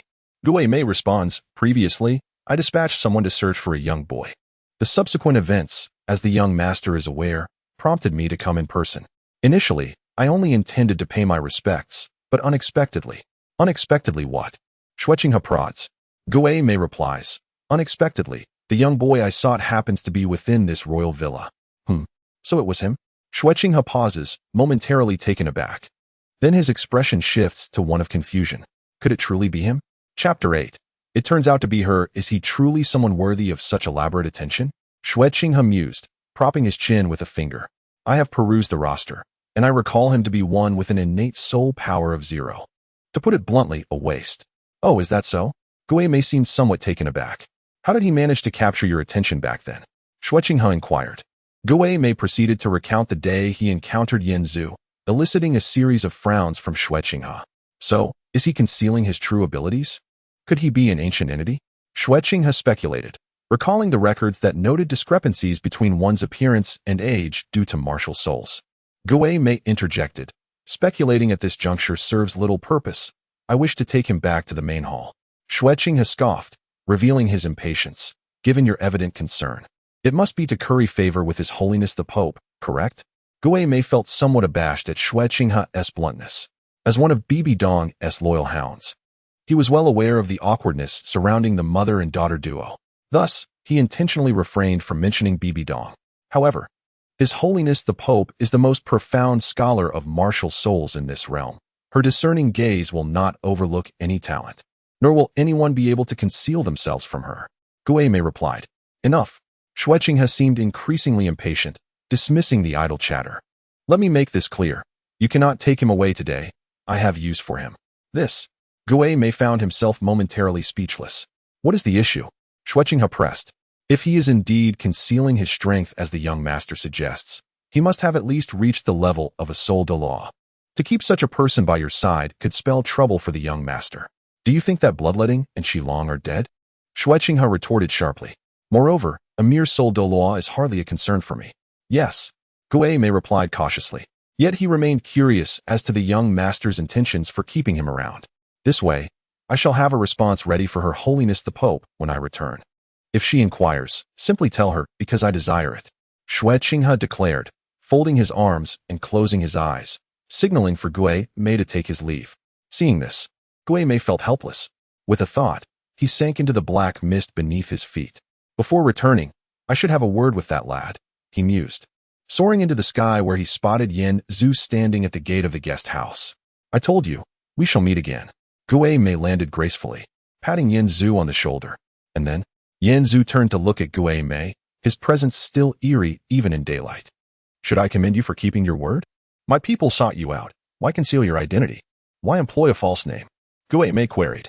Yen Zhu shrugged, brother. Could you not try to see things from my perspective? In that situation, my thoughts were solely on how to escape you. And what of now? Gui Mei observed Yen Zhu's calm demeanor, as if he had anticipated this encounter, and began to suspect he was indeed hiding his abilities. This lad, I regard him as a talent, yet he seems to toy with me. I'm not so afraid now, Yen Zhu remarked, for in my view, the most terrifying aspect is the unknown. Now that I possess a fundamental understanding of the martial soul hall, I find myself less intimidated by you. Gui Mei nodded. It appears those missionaries taught you something after all. So what are your thoughts? Do you wish to join the martial soul hall and pledge allegiance to Her Holiness the Pope? I am currently under duress, unable to extricate myself. Shouldn't I remain loyal to the angel god instead? Yen Zhu retorted. There's little difference, as long as your heart is in it. You want to remain here indefinitely. I am certain of that, Gui Mei stated. Now, for the final question. Are you indeed concealing your strength? Are you, in fact, a long-lived title Douluo? I don't understand what you're saying. To be honest, my understanding of soul masters is rather recent. Gui Mei narrowed his eyes. There's no need to feign ignorance. The number of title Douluo is limited. Our circle is not vast. Let us speak plainly. To join the martial soul hall and enjoy the protection of the angel god is far superior to decaying in silence alone. Enjoy the protection of the angel god? What shade? Yen Zhu was bewildered and astonished. Is the martial soul hall such an organization? Is this the reason you all joined? The angel god seems to. Gui Mei scrutinized Yen Zhu's increasingly disheveled expression, perplexed. What are you talking about? Cough, cough. It's nothing. Just give me some time. I've only just left the village and have yet to experience the world. Let me indulge a little longer, if you please. Yen Zhu intended to placate Gui Mei. Gui Mei sighed. Do as you wish. I cannot force you to leave. But let me forewarn you. Do not assume you are clever. The power of the martial soul hall far exceeds your imagination. If you are one of us, I advise you to join the martial soul hall. If you are merely an extraordinary individual, then trust me, the martial soul hall remains your best refuge. With that, Gui Mei sank into the black mist beneath him. Yen Zhu prodded the spot where Gui Mei had vanished, pondering, is this what they call a soul skill? Quite intriguing. Yen Zhu turned back to Xue Qinghe, who had opened the door wide after seeing off Gui Mei. Several servants were bringing in hot water to fill the bathtub. Why not utilize the hot spring bath within the guest house? Remembering Xue Qinghe's previous disdainful gaze, Yen Zhu realized, this fellow has a cleanliness obsession. Once the hot water was prepared, Xue Qinghe raised her hand to establish a soul power barrier. As she began to disrobe, Yen Zhu, wary of potential embarrassment, contemplated leaving to indulge in the city. In that fleeting moment, he caught sight of Xue Qinghe enveloped in a soft golden glow, halting him in his tracks. Xue Qinghe seemed to be coated in a layer of golden wax. As it began to melt away, he glimpsed a more dazzling cascade of golden hair that fell to her waist. Her shoulders and neck appeared even more delicate, and as her garments slipped away, her nearly perfect waist and hip curves left Yanzu parched. He was entranced, even uttering, "Turn around, turn around." A passing servant, witnessing Yanzu's peculiar behavior, muttered a curse and covered his mouth as he left.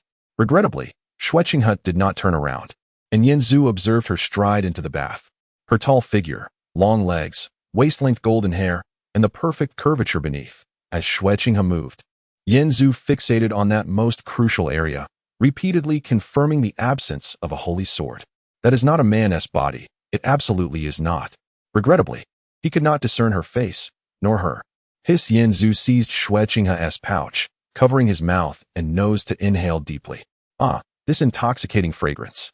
Please forgive my earlier indiscretions. Chapter 9. I believe in you. As Yanzu strolled down the street, a sense of restlessness enveloped him. This agitation stemmed from the vivid memory of witnessing Xue Qinghe in the bath. An idea suddenly emerged in his mind. Surely, there must be establishments of ill repute around here. As this thought crossed his mind, two voices echoed within him. One voice urgently cried out, "Quick, find me a woman. Your manhood is suffering. You worthless fool." The other voice retorted, "Don't be so indiscriminate. After all, you've been reincarnated and still indulge in such trivialities." A lifetime of mediocrity. Ultimately, reason triumphed over desire. Yanzu resolved that he could not afford to act so recklessly for his first time. Though a man's first experience may hold little value, having already encountered the likes of the little fox and Xue Qinghe, he could not bring himself to seek a solution in a brothel. He pondered whether Xue Qinghe would grant him freedom. If she released him early, he would feign ignorance and make a beeline for the spirit hall, aligning himself under the angel goddess banner, showcasing his prowess and pursuing the little fox to reach the pinnacle of life. However, if she chose not to release him, it would be a different story. The image of her voluptuous form lingered in his mind, and as the heir of the spirit hall and the prince of heaven Do, he must seize the opportunity. "Father, I shall not disappoint you."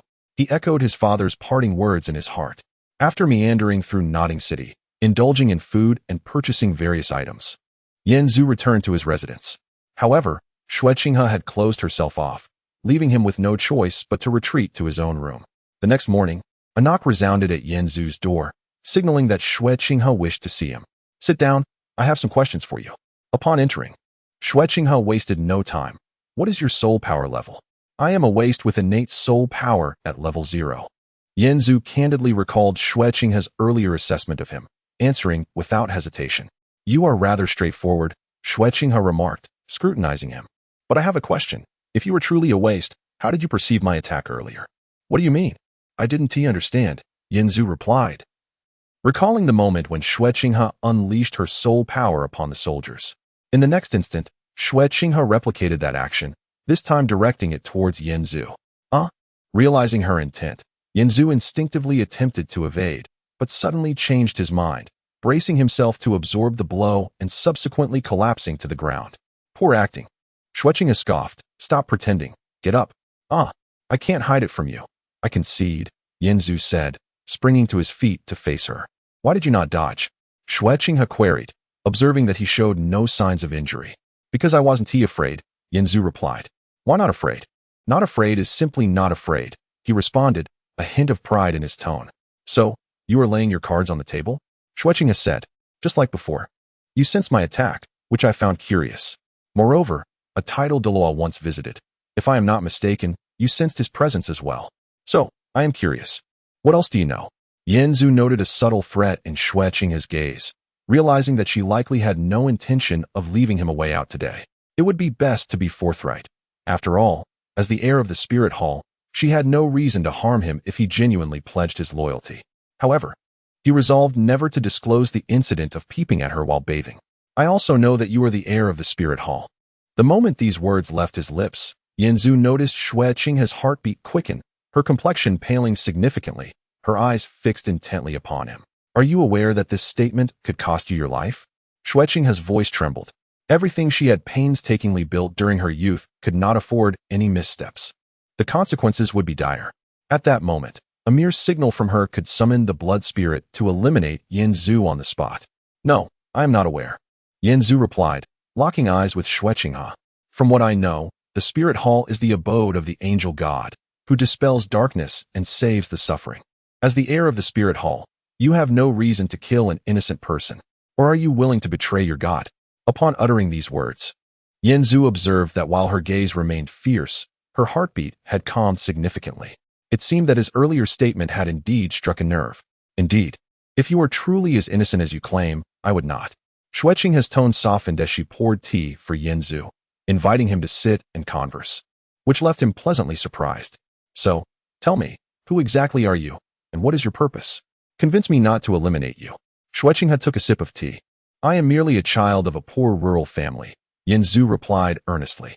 I harbor no ulterior motives. If I must have one, it would be world peace and many wives. These two objectives certainly differ greatly. Xue Qinghe mused internally before continuing. This does not explain your abilities. You can foresee my attacks and sense the lurking tidal Douluo. Such capabilities are not possessed by an ordinary person. I am speaking candidly with you, so do not hide anything. Candidly, Yin Zhu thought to himself, recognizing that she still concealed her true self beneath a facade. True transparency would involve two individuals shedding their layers and bathing together in a hot spring, truly revealing themselves to one another. It is simply because I possess extraordinary talent, Yin Zhu stated plainly. To put it simply, I am strong, resilient, and have excellent hearing and vision. Are you satisfied now? You are quite modest with your words. Xue Qinghe suddenly laughed. Achieving those feats requires more than just good hearing and eyesight. But that is precisely who I am, Yin Zhu retorted. Having grown weary of answering questions, he had numerous inquiries of his own and decided to take the initiative. So, what exactly is the relationship between soul masters and soul power? Xue Qinghe fell silent for a moment, confirming that Yin Zhu was not jesting before responding. Soul power is a unique form of energy that can awaken the potential within living beings, while a soul master is one who wields this energy. Due to their superior power, soul masters hold an exalted status in this world. You have garnered attention because the specter is drawn to your uniqueness, believing you possess the potential to become a soul master. What does innate soul power mean? The missionary who tested me claimed I had innate soul power at level 0. Yin Zhu took advantage of Xue Qinghe's willingness to explain and pressed on. What do you think is most important for a cultivator? Xue Qinghe tapped her fingers on the table. First is talent, second is time. Talent determines your efficiency in training, while the time you possess dictates how far you will ultimately progress. Innate soul power directly affects both aspects. The higher your innate soul power, the more efficiently you can convert external energy, and the shorter the time required to elevate your soul power level. Do you understand? I understand. Yin Zhu nodded, then inquired. What about you? What is your innate soul power? After a moment's hesitation, Xue Qinghe replied, level 20. Oh. Yin Zhu nodded. That is indeed quite a difference. Equivalent to 20 of me. Incorrect, Xue Qinghe stated flatly. There is no basis for comparison, as 0 multiplied by any number is still 0. Yin Zhu chuckled lightly and remarked, all right, I understand I am a failure. No need to emphasize it. Xue Qinghe also let out a gentle laugh, contemplating that he seemed unaware of what a 20-level innate soul power truly signifies. Noticing Xue Qinghe's entranced gaze upon him, Yin Zhu sighed in resignation and said, You still do not believe in me, do you? No, I have decided to place my trust in you, Xue Qinghe replied. Chapter 10. The Revival of Memory. Are you serious? Yin Zhu was taken aback by the sudden trust expressed by Xue Qinghe. Xue Qinghe replied leisurely, There is plenty of time ahead. You cannot lie forever. What do you mean? Yin Zhu asked, intrigued. Are you planning to provide for me for a lifetime? Xue Qinghe, deep in thought, responded, I had promised to grant you freedom, but I must retract that. You have come to know things you absolutely should not know, so I cannot allow you to leave. However, as you mentioned, I will not kill you. Thus, I present you with two choices. Yin Zhu remarked, typically at such times, there is really only one option. Xue Qinghe elaborated, first, I can arrange a residence for you to live out your days in peace. I will cater to your reasonable needs. However, you cannot leave until I accomplish my mission. That sounds like house arrest, Yin Zhu countered. Living out my days. Come on, I'm still quite young. Xue Qinghe smiled and said, hence, there is a second option. Pledge your loyalty to me, Yin Zhu. Become my right-hand man and partake in my endeavors. Even if others deem you a waste with a 0-level innate soul power, I will strive to uncover your potential. Since you are aware of my identity, you should be able to fathom the information and resources at my disposal, and thus know that I speak the truth. Seeing Xueqing's earnest gaze, Yanzu felt a flicker of amusement within, though he maintained an expression of difficult deliberation. Noticing this, Xueqing decided to sweeten the deal, saying, "If you have any concerns, feel free to voice them. I will assist you, perhaps regarding your parents." "What do you mean?" Yanzu's expression darkened as he sensed an underlying threat. "If you intend to use my parents to coerce me, you are gravely mistaken. Oh, look how anxious you are." Xueqing chuckled, surprised by Yanzu's reaction. "I didn't realize you were such a devoted son. I have heard that your family shares a close bond. Did I misjudge?" Yanzu noticed a fleeting expression of melancholy and envy in Xueqing's eyes, momentarily caught off guard. "I do not intend to threaten your family," Xueqing continued. "I simply think it would be better for them to relocate to Spirit City." "Why? My hometown is a paradise," Yanzu retorted. "Settling in Spirit City has unforeseen benefits. If you pledge your loyalty to me, you will come to understand the advantages in due time," Xueqing replied. "So, what will it be? Can you reveal your choice now? My time is limited." "I am not fond of being forced into a choice," Yanzu replied. "But I also do not wish to become your enemy, nor do I want to be placed under house arrest. Additionally, I acknowledge the angel god. So I will attempt to collaborate with you." "Collaboration, huh?" Xueqing leaned forward, studying Yanzu. "You may not possess great skills, yet your temper is considerable, and you carry quite an air of pride. Very well, I accept your cooperation. From now on, you shall be mine, and you shall be mine as well." Yanzu gazed at Xueqing, envisioning a face yet unseen, thinking to himself that she would be his in due course. Xueqing clapped her hands, and from the shadows of the room emerged a towering figure. Yanzu had already noticed this grotesquely ugly middle-aged man, initially mistaking him for some bizarre creature, only to realize he was human. "Allow me to introduce you. This is Cixue, a titled Douluo, known as the titled Cixue." "Titled Douluo?" Yanzu scrutinized Cixue again, finding the title fitting. Xueqing nodded, saying, "I forgot to mention, a title Douluo represents the pinnacle of soul master cultivation. Those who reach this level may choose their title, and Cixue's martial spirit is the Cixue." Cixue looked at Yanzu with a rather unfriendly expression. Just as Yanzu was about to greet his new colleague, Cixue spoke first, confirming his unfriendliness. "I suggested to the young master that I handle you directly, but the young master has her principles, which is why you still breathe. From now on, you must serve the young master diligently, otherwise, I will make your life a living hell." Yanzu regarded this spiky individual, thinking to himself that they were both in the same predicament under Xueqing's protection. So what was the point of posturing? "You should be grateful for the young master's persistence, for it is her will that has spared your life," Yanzu replied, adopting a haughty demeanor akin to Cixue's, as he was aware that he could not be harmed. "What did you say?" Cixue's spikes appeared more pronounced, his anger boiling over. "Do you wish to test my methods?" Xueqing could not help but laugh at Yanzu's audacity in speaking to Cixue in such a manner. "Oh, how frightful!" Yanzu quipped, stepping behind Xueqing. "Mind your manners. The young master is present, and she will take charge of everything. What are you posturing for?" "Enough, enough!" Xueqing interjected. "You should temper your attitude. Uncle Cixue is a titled Douluo and an elder of the Spirit Hall, deserving of your respect." "Uncle Cixue, do not take his words to heart." "Yes," Cixue replied respectfully before vanishing back into the shadows.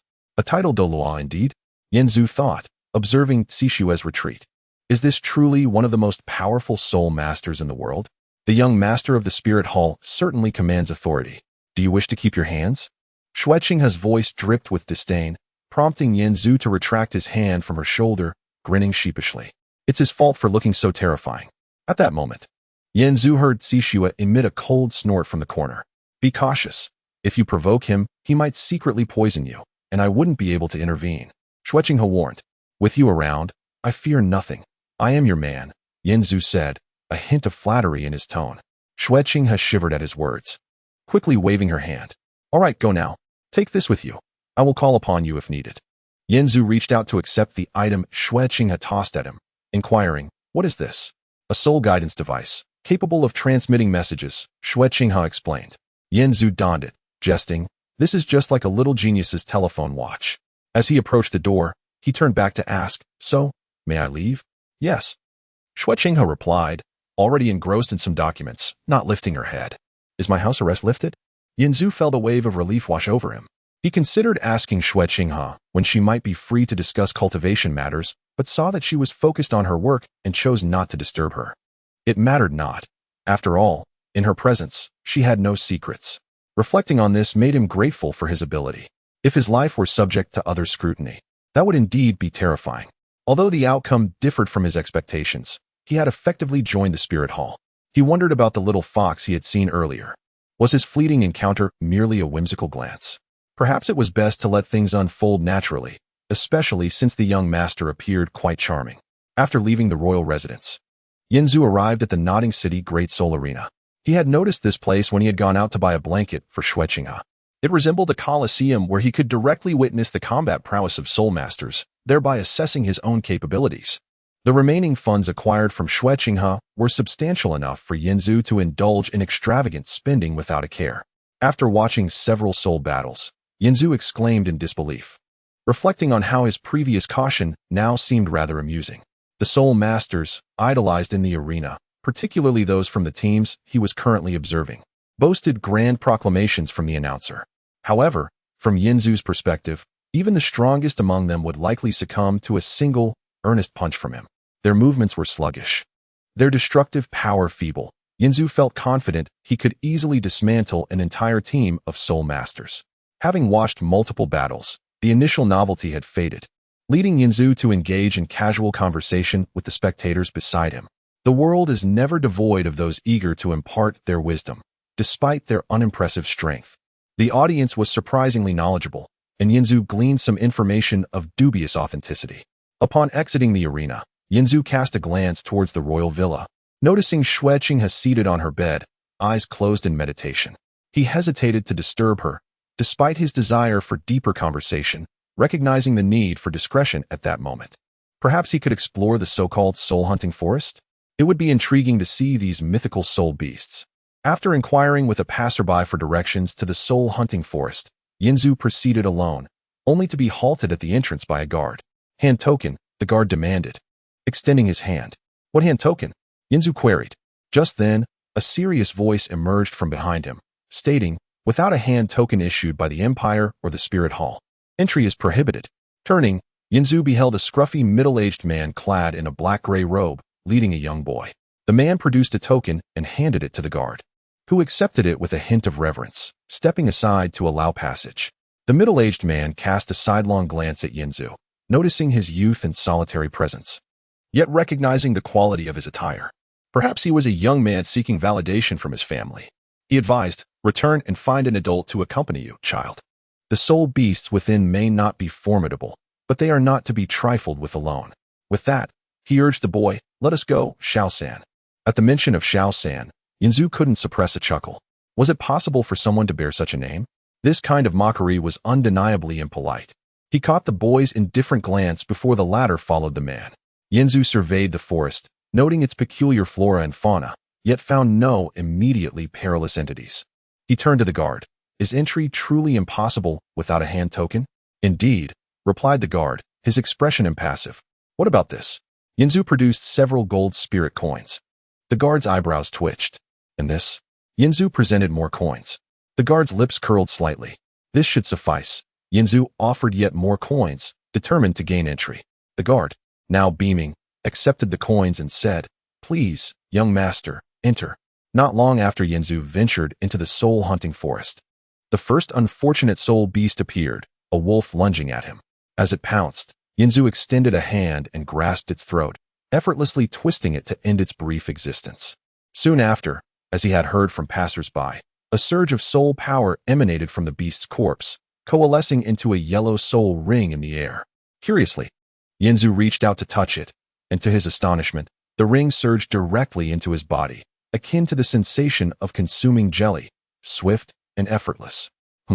Yinzu felt a warm current coursing through him, an invigorating sensation without any discomfort. Was this absorption?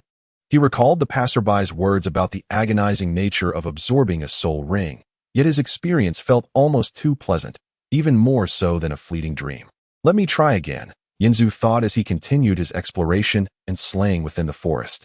With each absorbed soul ring, he noted subtle changes in his physique. His abilities were evidently enhancing. The earlier preacher had mentioned that his martial soul might be a primary martial soul. Thus, according to this world's theories, his martial soul was this extraordinary body. The ease of absorbing the soul rings was likely due to his exceptional physical strength. He could sense his body growing stronger, yet at the cost of not acquiring the so-called soul skills. Never mind, he mused, it wasn't particularly important. After all, even Saitama lacked flamboyant abilities. Just as Yinzu prepared to continue his journey of enhancement, he heard footsteps. The middle-aged man and his young companion, Xiao-san, were sprinting towards him, pursued relentlessly by a venomous snake. Yikes, Yinzu thought, a bemused smile creeping onto his face. This was the extent of their prowess? He had assumed the guard was dealing with a titled Douluo, yet here were two, one large and one small, fleeing in panic from a mere serpent. Oh, but what could he do? After all, he was a devotee of the angel god. With a quick push-off, he propelled himself past them, landing gracefully while seizing the snake by its neck. The creature writhed in desperation, its cold, slick body repulsing Yinzu. He exerted force to end its life, absorbing the soul power before it could manifest into a ring. The two individuals behind him were in disarray. The adult had fallen to the ground, knocked down by the gust from Yinzu's passage, while the child crouched low, clutching an unknown object, eyeing Yinzu with caution. "What are you staring at?" Yinzu exclaimed, irritated. "I just saved your lives. Can't you see that?" His words seemed to strike a nerve in the boy, who glared back defiantly, coldly retorting, "Who are you, old man?" Yinzu, momentarily taken aback, glanced at the young boy and then at the middle-aged man, who appeared slightly injured. He waved his hand dismissively. "Forget it. You've already been punished by having such a teacher." The middle-aged man struggled to rise, acutely aware that Yinzu's words were a pointed jab at his own ineptitude. He had intended to express gratitude, but found his pride dissuaded him. Instead, he muttered, "Xiao-san, let us go." "Yes, teacher," Xiao-san replied, helping the man as they began to leave. But Yinzu called out, "Wait, I have a question." Yinzu scrutinized the pair, memories stirring from earlier encounters, and asked, "What is your full name?" Xiao-san did not turn, but merely twisted his neck to reveal half his face, stating, "Tang-san." As the name Tang-san resonated in Yinzu's mind, it was as if a lock had been opened, memories flooding back with clarity. Tang-san. So that was it. No wonder this world felt so familiar. Chapter 11. Private tutoring. Yinzu possessed a modest understanding of Douluo, primarily derived from the captivating portrayals of various female characters in the 3D realm, such as Zhu Zhuqing, Bibi Dong, and Qian Renxue. Speaking of Qian Renxue, it seems she is now known as Xueqinghe. As for why he found Tang-san particularly memorable, it is because this character consistently emerges as the victim in such narratives, his impotent fury after being wronged serving as one of the more gratifying elements, or perhaps, he is indeed an essential part of the play. They have returned. All have returned. Yinzu felt exhilarated by the revival of his memories, while also pondering the reasons behind this resurgence. The appearance of Tang-san was a catalyst, and the absorption of soul power should also play a role.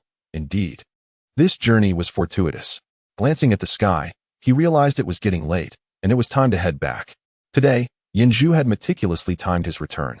Given Qian Renxue's identity and demeanor, her actions should follow a predictable pattern.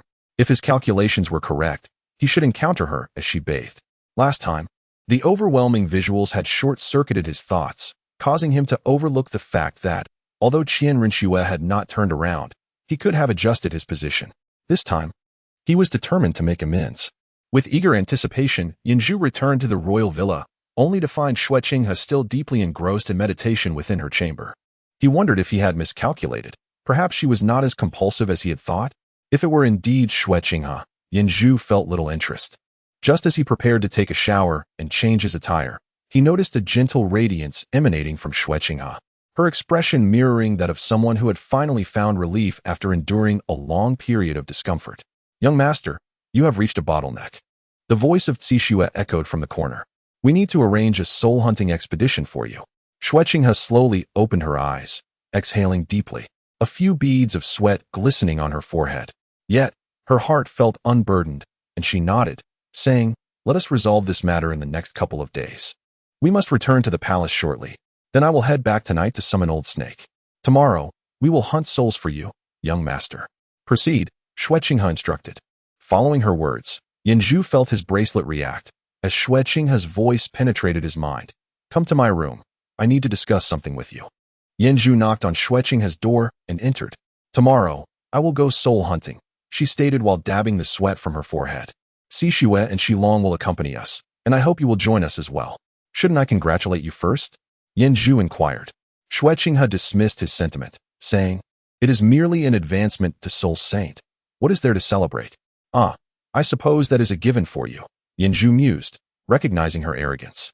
Xueqinghe continued, I have promised to do my utmost to unlock your potential. I will take your previous words as truth.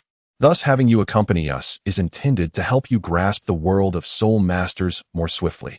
Furthermore, you likely do not yet comprehend the method of condensing soul power, do you? Indeed, Yanju admitted. Then I shall teach you this first. Sit down. Very well. He complied, moving forward. What do you think you are doing? Xueqinghe chided. You told me to sit. Yanju replied, feeling unjustly accused. Did I grant you permission to sit on my bed? Xueqinghe retorted. Then shall I sit on the floor? Yanju asked, receiving a tacit approval from her gaze. The cold ground sent shivers down Yanju's spine, and he thought to himself, how infuriating. One day, I shall have you lying on the bed calling me father. Unbeknownst to Xueqinghe, Yanju harbored such wicked thoughts, as she earnestly instructed, now, follow my guidance. The essence of cultivating soul power can be distilled into a single word, tranquility. You must cast aside all distractions, merge with the essence of nature, immerse yourself within it. And then you will feel a warm current flowing through you. That is the soul power detached from the natural order. Once Xueqinghe finished speaking, she noticed Yanju's gaze fixed upon her. What are you staring at? She inquired. At you, he replied candidly. Did you not hear me? Close your eyes. Otherwise, how can you quiet your mind? Everything within your sight will disrupt your training, she admonished. Obediently, Yanju shut his eyes. Yet the fragrant aroma emanating from Xueqinghe filled his senses. It was better to keep his eyes closed. Otherwise, he would behold her visage. But upon closing them, the image of Qian Rinxue's bare back invaded his thoughts, leading to even more distractions. Seated cross-legged, Xueqinghe quickly sensed Yanju's unusual reaction. With an impassive expression, she asked, I instructed you to cast aside distractions. What are you thinking about? I am thinking of nothing, Yanju replied, though his guilt was palpable. Is that so? Then what do I see here? Qian Rinxue hurled a pin with precision, striking Yanju in a most sensitive area. In shock, Yanju, caught off guard by his own reaction, felt embarrassed, yet maintained a facade of righteousness, declaring, that is the sword of a brave warrior. Oh, is that so? Xueqinghe rolled her eyes and said, Then when you accompany me on the soul hunting expedition tomorrow, I expect you to use your short sword to vanquish those soul beasts. Can you manage that? Yanju blinked innocently, asking, Can those soul beasts take on forms? For instance, could they transform when they turn around? If so, I might not be against it. Silence. Xueqinghe could hardly tolerate such frivolity. I will teach you only once, so listen carefully. Feeling a twinge of guilt for his thoughts, Yanju acknowledged her diligence in teaching him while his mind was filled with impure thoughts. How shameful. After adjusting his focus, he took a deep breath, closed his eyes, and said, Let us begin. Seeing his apparent seriousness, Xueqinghe continued, When you can sense the soul power, imagine every pore in your body breathing in and out, drawing this soul power into your being, then condensing it. This will rely on your own comprehension. The higher the innate soul power level, the easier it is to achieve. I personally refer to this ability as soul perception. Yanju listened intently to Xueqinghe's teachings, and soon discovered that the surrounding soul power not only became perceptible, but also visibly clear. It manifested as various ethereal wisps. I shall absorb, he thought. And at that moment, the soul power swiftly coalesced around him, forming a swirling vortex before surging violently into his body. Xueqinghe's eyes widened. As a level 20 innate soul power bearer with a divine martial soul, she could almost instinctively gauge the concentration of soul power around her. Thus, when she sensed the rapid decline in the surrounding soul power density, she looked at Yanju in disbelief. Was the crystal used to test his innate soul power a defective product? Or had she stumbled upon an extraordinary anomaly? Regardless of the outcome, it seemed promising, and Xueqinghe thought to herself, a slight smile gracing her lips. Chapter 12. The maiden in the lake. Yanzu felt an overwhelming sense of comfort as he practiced his soul power according to the teachings of Qian Rinxu. He could sense every cell in his body expanding and then contracting, releasing all the pent-up energy within him, leading to a delightful tingling sensation throughout his being.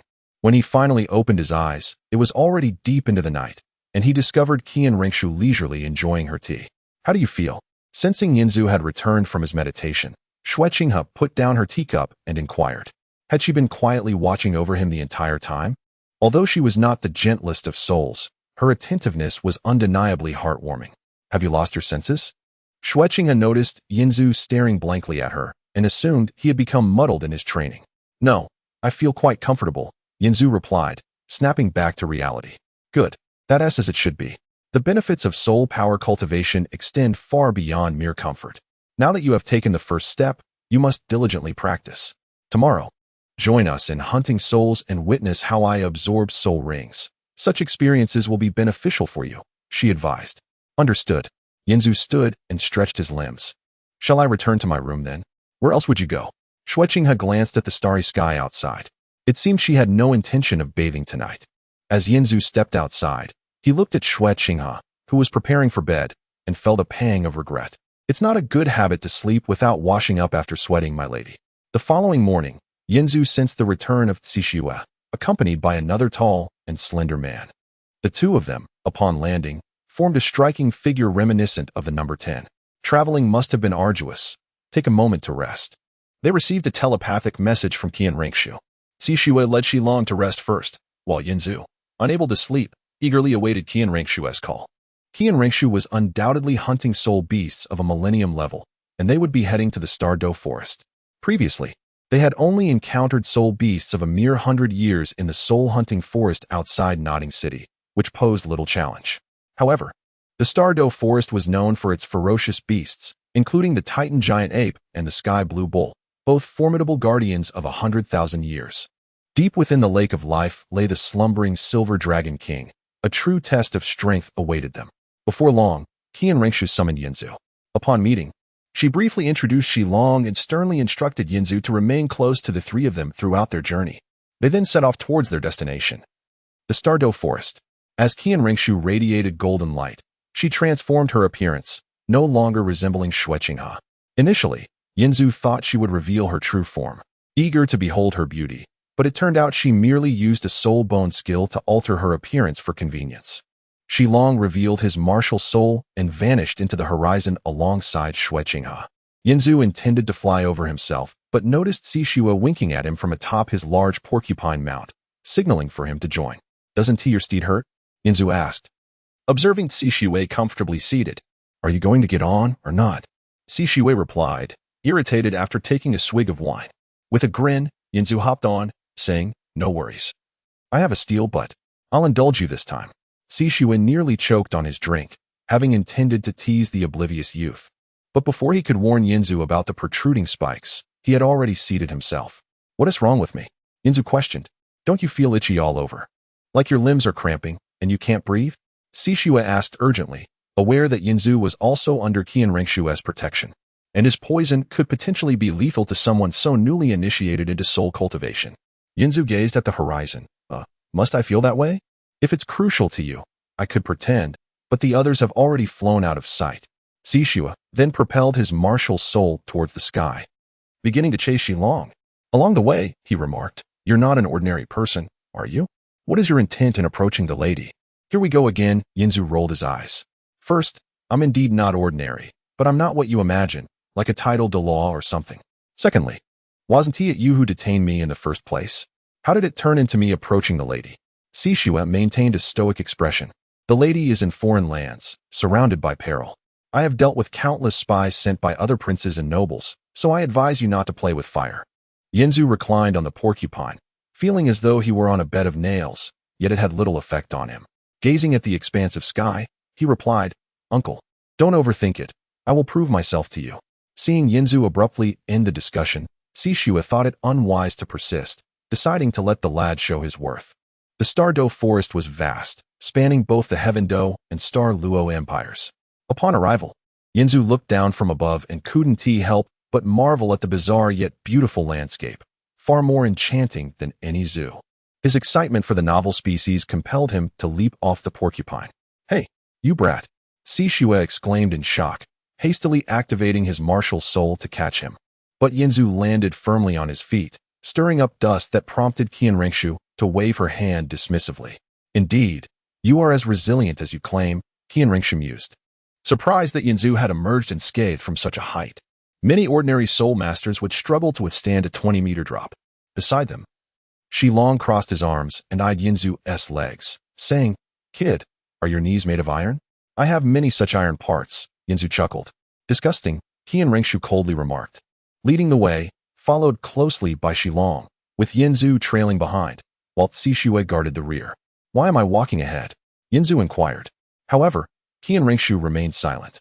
Shilong explained, the lady can sense soul beasts that are most aligned with her, and with both me and the old porcupine here, you'll be safe. Oh, Yinzu nodded, then expanded his focus. Speaking of soul beasts, he had already identified several imposing creatures that piqued his interest. Had they not been in a group? He would have liked to test his skills against them. By the way, where is the Silver Dragon King? At the Lake of Life? Yinzu turned his gaze further afield, eventually spotting a misty lake. He yearned to peer into the depths of the Lake of Life, but the angle made it difficult. He would need to ascend to the air. Meanwhile, deep within the core of the Douluo forest, a massive dragon egg lay quietly, and if Yinzu were to fly high, he would see a girl curled up inside it. This girl sensed the prying gaze and abruptly opened her eyes, causing the dragon egg to emit waves of soul power.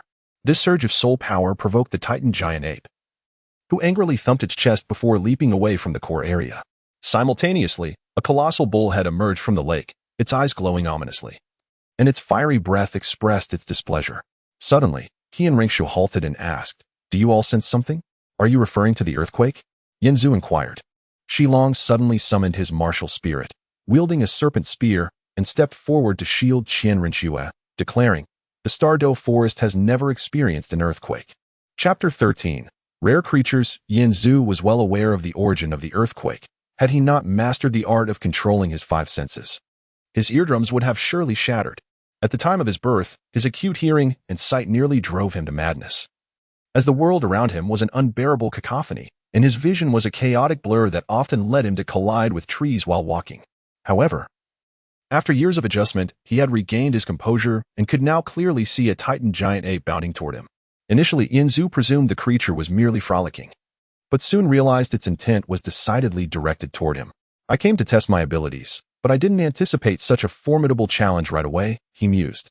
In the original tale, the formidable spirit masters, Gue Mei and Yu Guan, could only use their soul fusion skills to temporarily hold off the Titan giant ape and the Azure bull python. Though the Bloodstinger and Shilong beside him were also spirit masters, they were undoubtedly less formidable than those two. It seemed that this encounter would be exhilarating. Old Porcupine. You know what to do, Shilong stated, his gaze fixed ahead. There's no need for idle chatter.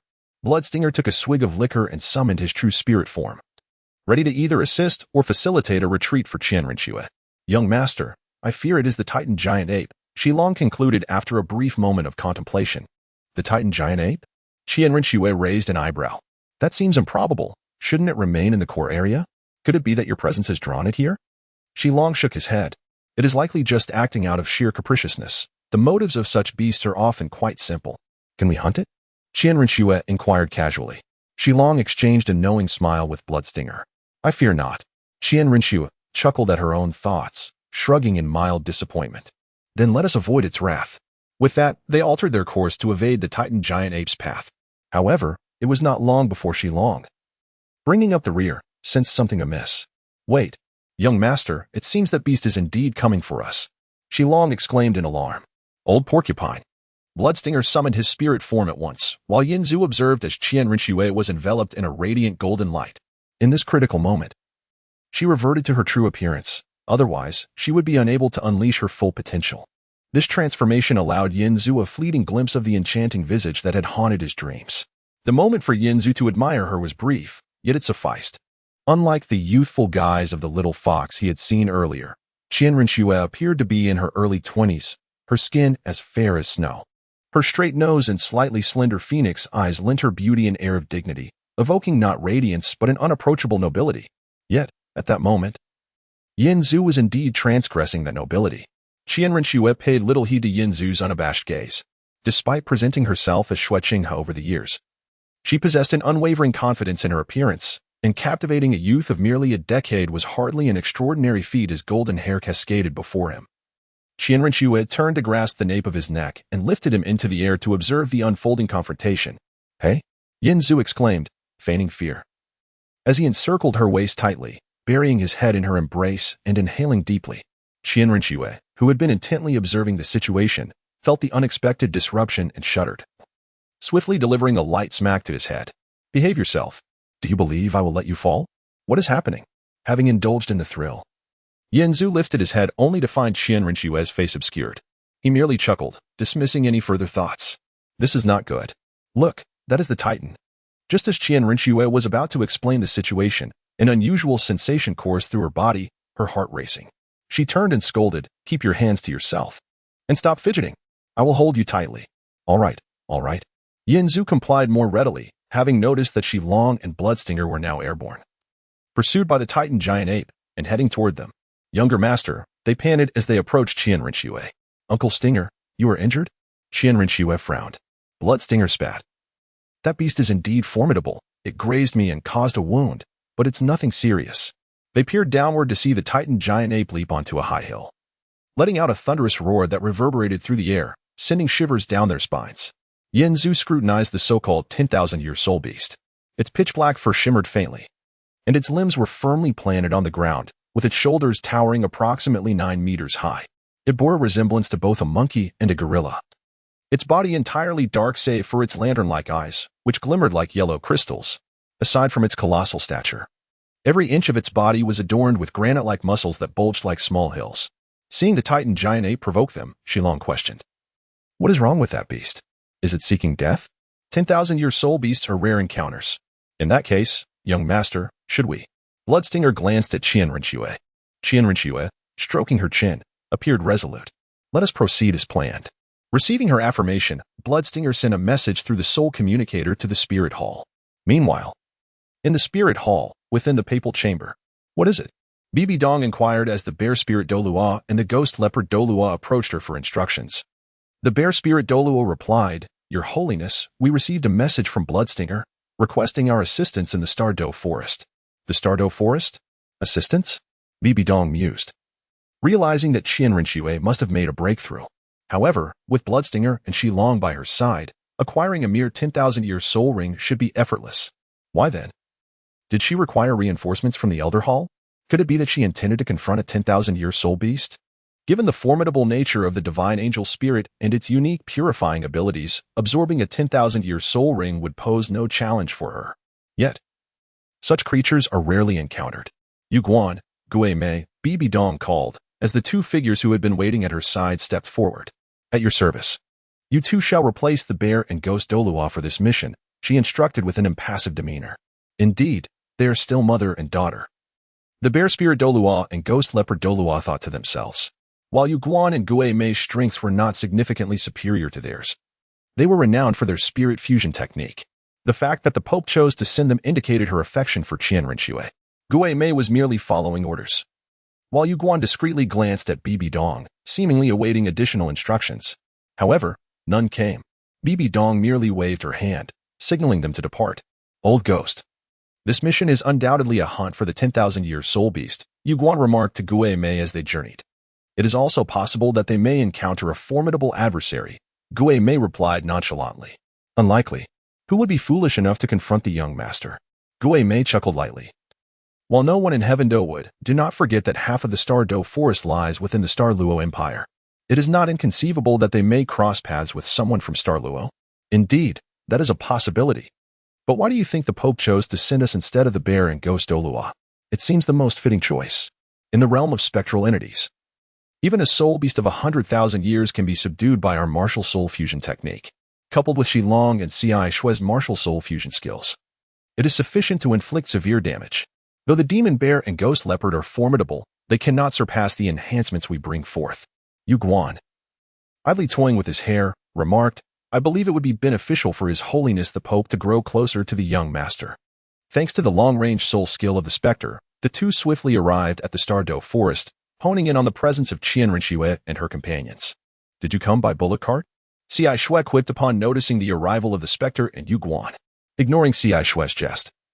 The specter and Yu Guan bowed respectfully to Qian Rinxue. We pay our respects, young master. Seeing the two, Qian Rinxue inquired, what brings you here? Yu Guan replied, we are here on the orders of His Holiness the Pope. Upon hearing this, Qian Rinxue felt a peculiar sensation arise within her. Indeed, the arrival of the specter and Yu Guan was the most judicious choice. She turned her gaze to the Titan Great Ape below, which was still watching with predatory intent. Is that truly the Titan Great Ape? Yu Guan exclaimed, astonished by the massive dark figure beneath him. Meanwhile, the specter's attention was drawn to Yin Zhu, who was closely aligned with Qian Rinxue, and with a puzzled expression, he asked, what brings you here, young man? Yin Zhu chuckled, well, one must ascend to greater heights. The specter then glanced back at the Titan Great Ape, noting its apparent fury and indifference to danger, expressing confusion. It shows no intent to evade. Xilong brandished his serpent spear, declaring, enough of speculating on this beast's motives. Since you two have arrived, let us strike decisively. There's no need for your chattering. Yu Guan interjected as he advanced, summoning his martial soul. He turned to Xilong and Cai Shui, old fellows, do remember to keep up. I have no desire to soil my hair with 100,000-year Titan Great Ape. Oh, are we to engage now? Yin Zhu observed as Yu Guan and the specter summoned their respective soul rings, which ascended into the air and intertwined, sending forth a visible pulse that distorted the very fabric of space around them. The Titan Great Ape, seemingly provoked by this display, fearlessly charged towards the duo, its powerful limbs propelling it forth like a cannonball, the rush of air causing Yu Guan's long hair to billow wildly. Yet, it was a moment too late. The pulse had already taken effect, causing the colossal creature to halt abruptly mid-air. This was the most potent control skill beneath the divine level in the original narrative, the dual polarity stasis field. Chapter 14, Rare Creatures, Part 2. What a ferocious beast. Yu Guan cursed under his breath, clenching his teeth. Although the Titan giant ape had been restrained by the fusion technique of the two of them, it did not submit easily, exerting all its strength to resist their domain, placing immense pressure on Gue Mei and Yu Guan. Meanwhile, behind them, Qi Shui and Xilong had also taken flight to a diagonal position above the Titan giant ape. Their spirit rings intertwined and merged, causing Xilong's spearhead to expand severfold into an ugly pufferfish head, oozing with venom. Tenfold rock puffer spear. Together, Xilong and Qi Shui hurled their fusion technique from midair, striking down towards the Titan giant ape like a meteor. Everyone knew of the Titan giant ape's formidable physical strength, yet the pure offensive fusion technique unleashed by two tidal Douluos was not to be underestimated. Even if this attack did not slay the Titan giant ape, as long as it was injured, the four tidal Douluos could easily pursue it like a kite and secure their victory. Yu Guan and Gue Mei felt the pressure above them, thinking they could finally breathe a sigh of relief. Although they had only limited the Titan giant ape for a brief moment, it had indeed exhausted them greatly. Just as everyone believed their victory was assured, Qian Rinxue sensed a shift in Yin Zhu's head as he turned to look at the other side of the battlefield. In an instant, Qian Rinxue caught a glimpse of a burst of azure flame shooting towards them from the other side, aimed at Yu Guan and Gue Mei, who were maintaining the dual polar stillness domain. Old ghost! Yu Guan shouted in alarm. Gue Mei's spirit ring flashed, enveloping the two in a cloud of black mist and transporting them to safety, narrowly avoiding the azure flames. The Yu Guan's flowing hair was singed in the process. With their movement, the dual polar stillness domain was disrupted, allowing the Titan giant ape to regain its mobility. The tenfold rock puffer spear missed its head, striking instead against its massive shoulder. The Titan giant ape let out a mournful roar as it plummeted to the ground, raising a massive cloud of dust in the Stardow forest. However, no one had the bandwidth to concern themselves with its fate. All eyes were drawn to another colossal creature approaching, with the body of a snake and the head of an ox. It exhaled azure flames and emanated a pressure far surpassing that of the Titan giant ape. If the Titan giant ape had posed a challenge to the four tidal Douluos, the emergence of this creature filled them all with a palpable dread. Do you know what I desire most at this moment? Yin Zhu gazed at the azure sky bull python, pondering to himself. Could I possibly have two Pokballs? I would love to capture these two giants and release them when needed. Holding such powerful Pokballs that could instill fear in four tidal Douluos would be immensely amusing. Young master. The four tidal Douluos swiftly returned to Qian Rinxue's side to protect her. It is indeed the azure sky bull python, Qian Rinxue remarked, looking at the enormous bull head nearby. This situation is unusual. We should not linger here any longer. We must retreat. Yu Guan, stroking his singed hair, glared at the azure sky bull python in indignation. Young master, how could we ignore such a divine opportunity? Gue Mei echoed, indeed. This is a pair of 100,000-year soul beasts. Not only does the young master currently need a soul ring, But even if it were not necessary, capturing and imprisoning it would allow us to utilize it when the young master requires it in the future. Qian Rinxue hesitated, her instincts warning her that the current situation was far from normal and that unforeseen events could unfold. Yet the allure of the 200,000-year soul beast was undeniably tempting. In the realm of tidal Douluos, those with 100,000-year soul rings were exceedingly rare. Moreover, her undercover work in the Heaven Do Empire had already consumed too much precious time. If she did not find a way to compensate elsewhere, it would be a disservice to her own talents. Have you heard the saying, heaven grants but does not take, or else it brings calamity? Yu Guan thought fervently of slaying the Azure Sky Bull Python defeated to the dogs, determined to persuade Qian Rinxue to issue the command. This notion indeed bore fruit. Or perhaps it was that Qian Rinxue herself could not resist the temptation of the 100,000-year soul rings. Now at level 70. If she could capture the 200,000-year soul beast before her, it would grant her the opportunity to obtain 3 soul rings of over 100,000 years. For the sake of restoring the glory of the angel god, this was an obligation she could not forsake. Lock onto their aura, engage in a battle of wits, and await reinforcements. Qian Rinxue gritted her teeth, her gaze turning sharp as she issued the command. With Qian Rinxue's directive, Yu Guan felt a surge of elation and turned his attention to the Azure Sky Bull Python. You unfortunate beast, today you have provoked the wrong individuals. Meanwhile, Gue Mei had already transmitted a message back to the spirit hall. Bibi Dong, resting with one hand supporting her chin, felt a stir upon receiving Gue Mei's message. 200,000-year soul beasts? Bibi Dong's eyes glimmered with greed. She had felt a twinge of desire upon learning that Qian Rinxue aimed to hunt 100,000-year soul beasts. However, that had been Qian Rinxue's quarry, and she could not openly seize it without fear of retribution from Qin Douluo, who regarded Qian Rinxue as the future of the angel god, as well as the embodiment of everything. Now, however, the situation had changed. With 200,000-year soul beasts in sight, it was entirely feasible for each of them to claim one. In doing so, she would complete the last soul ring for her second martial spirit and gain the qualification to ascend to an even higher realm. If she could obtain this soul ring, Bibi Dong was confident she could subdue Qin Douluo completely. Salute, Your Holiness. The 2 elders followed her lead. Subordinates obey. The magic bear Douluo and the ghost leopard Douluo did not question her intentions, since it was the Pope's order. Obedience was all that was required. Shortly after, a poised and graceful woman entered the hall, bowing to Bibi Dong. What are your commands, Your Holiness? Bibi Dong replied, Ling Yuan, I am departing for a while. During my absence, you shall oversee matters here. Ling Yuan Douluo bowed in agreement. And Bibi Dong set off with the magic bear Douluo and ghost leopard Douluo towards the Stardo forest. On the other side, Qian Rinxue glanced at Yinzhu, who was still clinging to her waist. I will escort you to the outskirts of the forest. You must wait there for our return. A great battle is about to unfold. Before Yinzhu could respond, Qian Rinxue unfurled her wings and soared towards the outskirts. Wait, I want to see the excitement. Yinzhu called out against the wind. Preserve your life first, Qian Rinxue commanded in an uncompromising tone. It's fine, it's just a little distance away. Yinzhu observed the combatants engaging the Azure Sky Bull Python and Titan Giant Ape. It seems that today is the end for the Daming and Erming.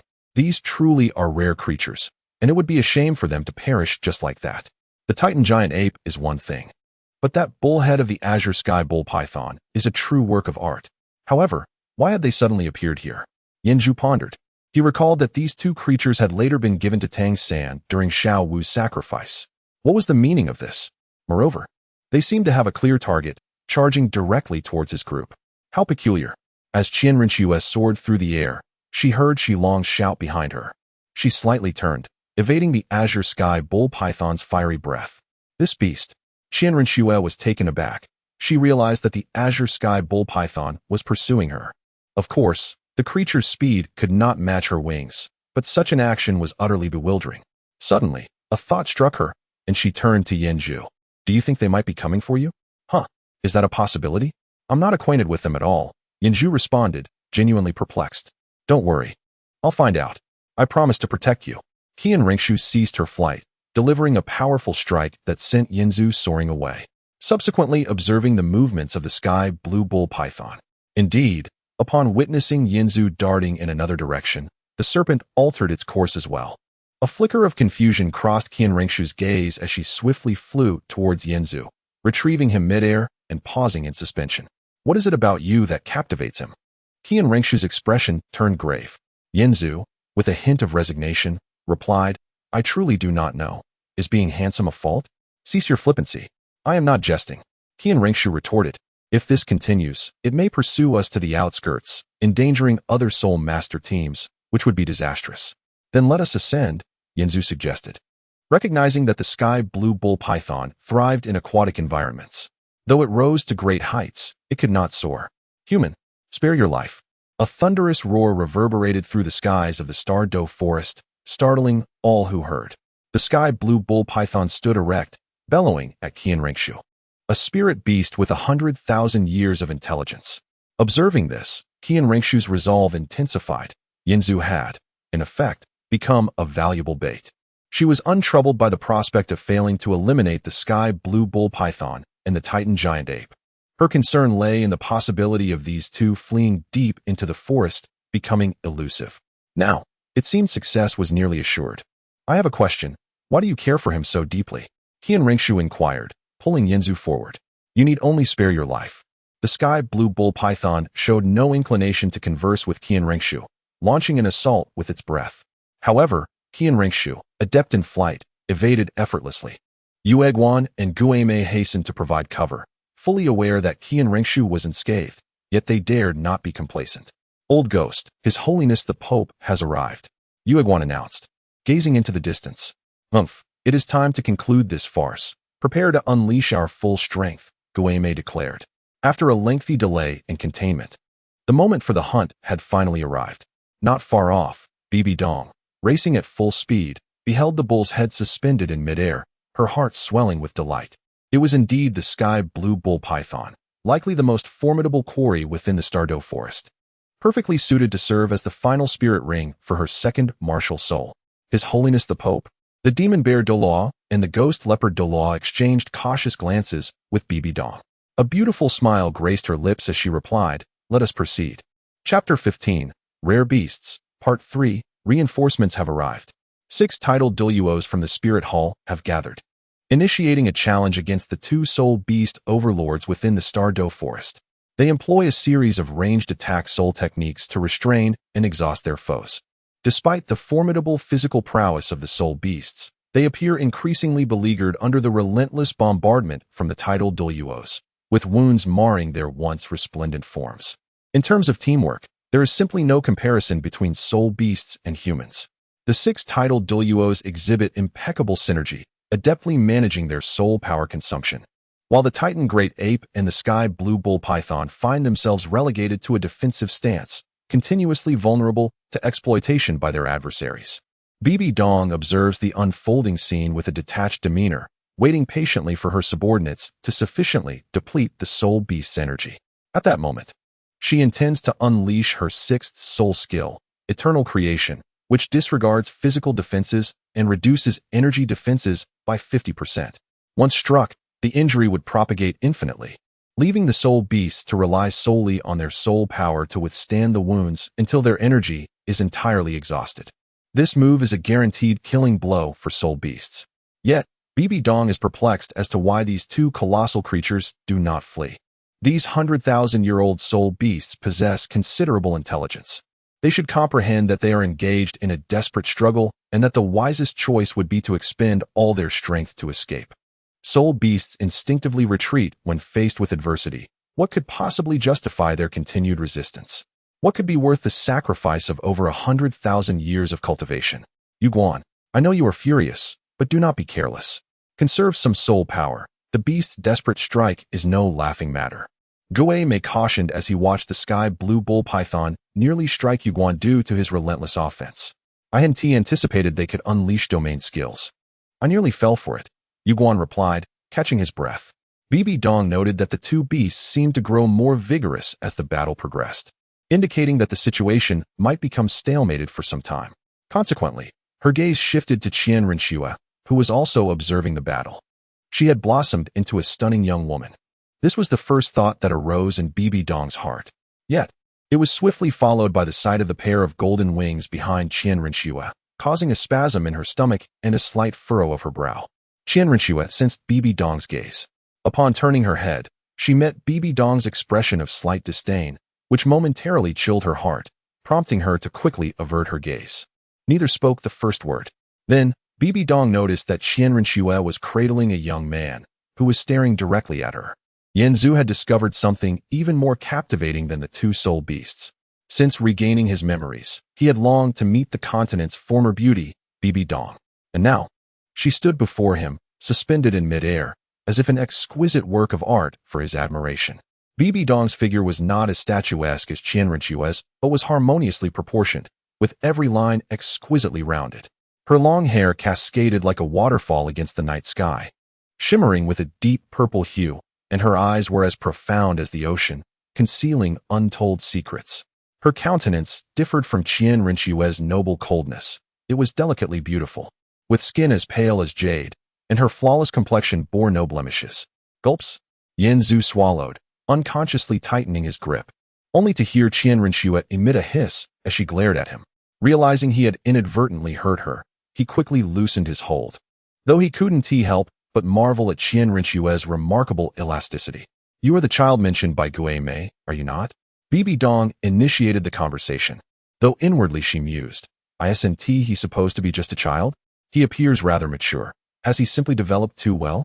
Pleased to meet you for the first time. I look forward to your guidance. Yanzu extended a hand towards Bibi Dong. Seeing this, Bibi Dong chuckled lightly, then exhibited the grace and approachability befitting her role as Pope. She gently raised her hand, clasping the young man's, and infused a trace of soul power into him. Here we go again. Yanzu discerned Bibi Dong's intent. She was testing his strength. However, it was futile. His physical composition was beyond the comprehension of this world's theories. Bibi Dong felt her soul power sink like a stone into the ocean, receiving no response, and she found it intriguing. Indeed, this young man was rather peculiar, which explained Gue Mei's high regard for him. Those two beasts could also benefit from your esteemed presence. Qian Rinxue's words were sharp, perhaps unbeknownst to her. But both Yanzu and Bibi Dong could detect the undercurrent of grievance in her tone. Indeed, she was complaining, or perhaps she was merely pouting. Bibi Dong understood why Qian Rinxue had detained Yanzu.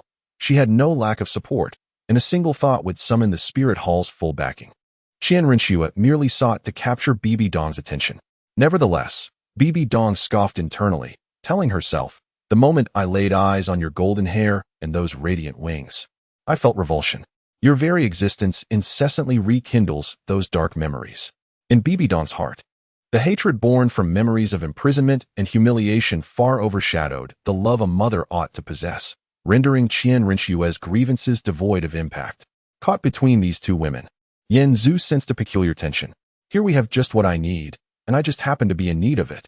Bibi Dong expressed her intentions for being present, not merely to see Qian Rinxue, but rather for the 100,000-year soul ring. Of course, you are the Pope. You wouldn't trouble yourself with trifles. Qian Rinxue's tone grew colder, sending a shiver down Yanzu's spine. Subsequently, both Bibi Dong and Qian Rinxue ceased their fruitless dialogue, refocusing on the battlefield.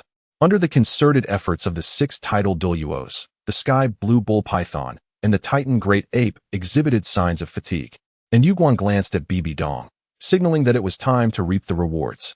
"The sky blue bull python is mine." Qian Rinxue interpreted Yuguan's gaze, asserting her claim first. Bibi Dong regarded Qian Rinxue, then raised a hand in a gesture of concession, indicating her willingness to yield. Qian Rinxue felt as though her punch had landed on cotton, her frustration intensifying. After placing Yanzu safely on the ground, she soared into the sky to join the fray.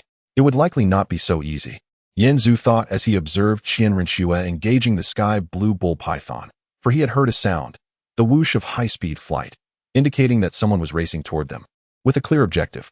Now is the time. With the assistance of 4 tidal Douluos, Qian Rinxue seized an opening against the sky blue bull python. Her blazing holy sword aimed directly at its throat. Buzz! A disorienting sound erupted as Qian Rinxue watched her holy sword engulfed by a sudden surge of darkness, which then expanded violently, sending shockwaves that repelled all 6 tidal Douluos and Qian Rinxue, momentarily stilling the world around them. Previously observing the battle from the sidelines, Bibi Dong suddenly felt a grave threat, her eyes fixed intently on the massive darkness, bracing herself. From the heart of the darkness emerged a man, clad in intricate black attire adorned with red accents. His inky black hair left numerous phantoms in the wind, and his features were chiseled with a sharp intensity. As this man appeared, the sky blue bull python and the titan great ape, like deflated balloons, ceased their fury and quietly retreated behind him. Prepare to meet your end. The man casually uttered those 3 words. In that instant, time seemed to freeze for everyone present, and those 3 words echoed incessantly in their minds. They witnessed the man gesture with a single hand, and then several enormous black dragon claws surged forth, targeting the crowd. There was no intention of resistance.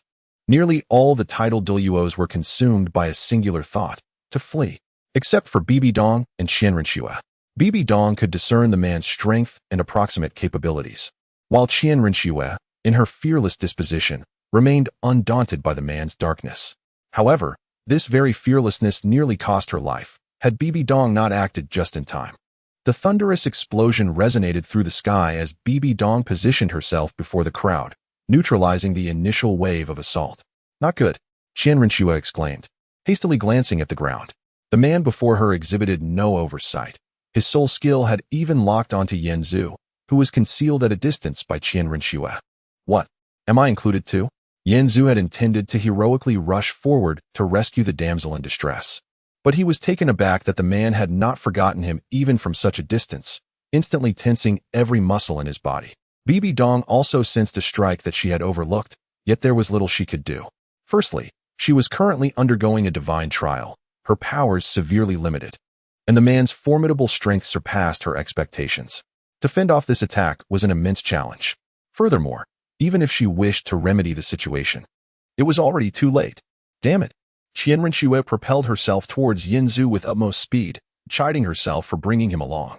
She could not bear the thought of someone losing their life due to her arrogance, so even though she knew the odds were slim, she pressed on. The dragon claw, exuding a black mist, ravaged the forest with overwhelming force, completely engulfing Yan Zhu's figure. Upon landing, Qian Renxue was met with a sound that made her stomach turn. She could hardly believe her eyes. Yan Zhu stood there, waving away the air around him, seemingly unscathed. Although his clothes were tattered, his body appeared pristine, as if not a single hair had been lost. Why does this thing smell so foul? Yan Zhu remarked disdainfully. Are you all right? Qian Renxue, still reeling from shock, sensed that the previous attack could have obliterated even a titled Douluo. Honestly, I feel splendid, Yan Zhu replied, chuckling at Qian Renxue, who was baffled by his mirth. Yan Zhu recognized the identity of that man. He was the captain of the security team of the Stardow Forest, the gatekeeper of the Silver Dragon King, Emperor Tian, an entity infinitely close to divinity. Yan Zhu had already experienced the man's attack, which felt merely like a powerful gust from an electric fan. Thus, he was assured that nothing in this world could pose a threat to him. In this light, it seemed that he was the true rarity. Chapter 16. Aftermath of the catastrophe. With arms crossed, Tian regarded Bibi Dong before him with a curious expression. A woman who can withstand my strike? The ominous aura that emanated from you just now, if I am not mistaken, it originates from the city of slaughter. Does it not? You are the divine son? Bibi Dong's heart trembled at his words. This man could discern that she was undergoing the divine examination, indicating he had glimpsed that profound realm, albeit without truly grasping it. If my guess holds true, you are the legendary golden-eyed Black Dragon King, Tian? Bibi Dong mused. The Spirit Hall's collection was immensely vast, and years ago, she had perused countless tomes, her knowledge extensive and unparalleled. In her recollection, only Tian could have achieved such a feat, yet she never anticipated that he still existed in this world. Tian coldly observed his palm and remarked, "Since you recognize me, why not hasten your demise to spare us both the trouble?" In response, Bibi Dong's fair skin revealed dark green patterns as the 9 soul rings of her primary martial soul manifested. With an equally detached demeanor, she retorted, "Ultimately, you are merely an animal that has practiced for a long time. What? Do you wish to compete with me?" Seeing Bibi Dong's stance, Tian snapped his fingers, and the Titan giant ape and the sky blue bull python let out a thunderous roar. In an instant, the entire Stardow forest erupted in chaos, with countless soul beasts surging forth, all roaring in unison toward the sky. Many soul beasts took to the air, circling above the gathered crowd, the majority of which were at least 10,000 years old. Some of these creatures had predatory relationships with each other, yet under Tian's command, they united as one. Qian Renxue was also forced to retreat to the sky with Yan Zhu due to the onslaught of beasts. Upon seeing Yan Zhu unharmed, not only the titled Douluo but also Bibi Dong and Tian expressed astonishment. However, This was not the time to concern themselves with him. Yu Guan transmitted a message to Bibi Dong. Your Holiness, should you wish to resort to violence, simply give the command, and we shall not hesitate to die. However, should anything happen to the young master? At this point, Yu Guan fell silent. If Qian Rinxue encountered even the slightest mishap, they titled Douluo would return to find themselves crushed to ashes by Qian Douluo, and Bibi Dong would not escape unscathed either. Though her pride forbade Bibi Dong from bowing to Di Tian, she also did not wish to engage in a life-and-death struggle with these beasts. Yu Guan was correct. Surrounded by such a massive horde of soul beasts, coupled with 200,000-year soul beasts and a creature approaching godhood, even she might not emerge unscathed. Should Di Tian seek total annihilation, it was likely that none would escape death. This courtesy you have shown shall be remembered by the Spirit Hall, Bibi Dong declared, raising her hand to signal retreat. I did not say you could leave. Di Tian's every word struck the hearts of those present like a hammer. Oh, Bibi Dong replied. Do you wish to lead your beastkin into war against humanity today? At this juncture, Bibi Dong was enraged. To her, yielding and departing was a tremendous humiliation. Yet, Di Tian seemed relentless. Although they were at a disadvantage, should Bibi Dong give the order, the Spirit Hall would mobilize entirely, with Qian Rinxue present. Even the angels led by Qian Daolu could arrive in moments, and such upheaval within the Star Do forest would certainly draw the attention of other sects and principalities. By then, leveling the entire Star Do forest would be a trivial matter. No, that is irrelevant. Di Tian exhaled lightly. Today, you must all remain, forever. The relationship between humanity and beastkind has always been one of predator and prey. Qian Rinxue interjected. Once the balance is completely shattered, it will spell disaster. Do you seek to hasten this calamity? I have stated, those matters are unrelated. Di Tian's aura began to radiate like liquid darkness, his killing intent surging. You must die today. It is that simple. Truly unreasonable. Qian Rinxue's anger ignited, but then she recalled something. Holding Yanzu, she confronted Di Tian. Is it because of him? Di Tian hesitated, not out of a desire to explain himself to Qian Rinxue, but out of genuine curiosity. I shall allow you to live a while longer. I have questions to pose. How did you survive my grasp just now? Yanzu shrugged. Did you not just let out a fart? Did you expect such a thing to kill someone? Huh. Di Tian raised an eyebrow. Truly, you humans are capable of producing the most peculiar beings. With that, Di Tian raised his hand. Just as he did so, sensing his intent, Bibi Dong issued a command to the others. Tear open a gap and break through. The battle was imminent, as a wave of black energy emanated from Di Tian's palm, directed at Yanzu and Qian Rinxue's hands. Bibi Dong's soul power surged forth to intercept, while Qian Rinxue attempted to advance but was glared back by Bibi Dong. Maintaining her composure, Qian Rinxue followed the title Douluo leading the charge, simultaneously sending a distress signal to the Spirit Hall. In an instant of distraction, an immense pressure descended upon Bibi Dong. She witnessed Di Tian pointing toward the heavens, where a void materialized, and a massive black sword emerged from within. With a downward gesture, Di Tian unleashed 3 colossal crescent sword energies that encompassed Bibi Dong and her companions entirely. Bibi Dong could not evade in time. Concentrating all her soul power, she thrust her staff forward in an attempt to shatter the 3 sword energies.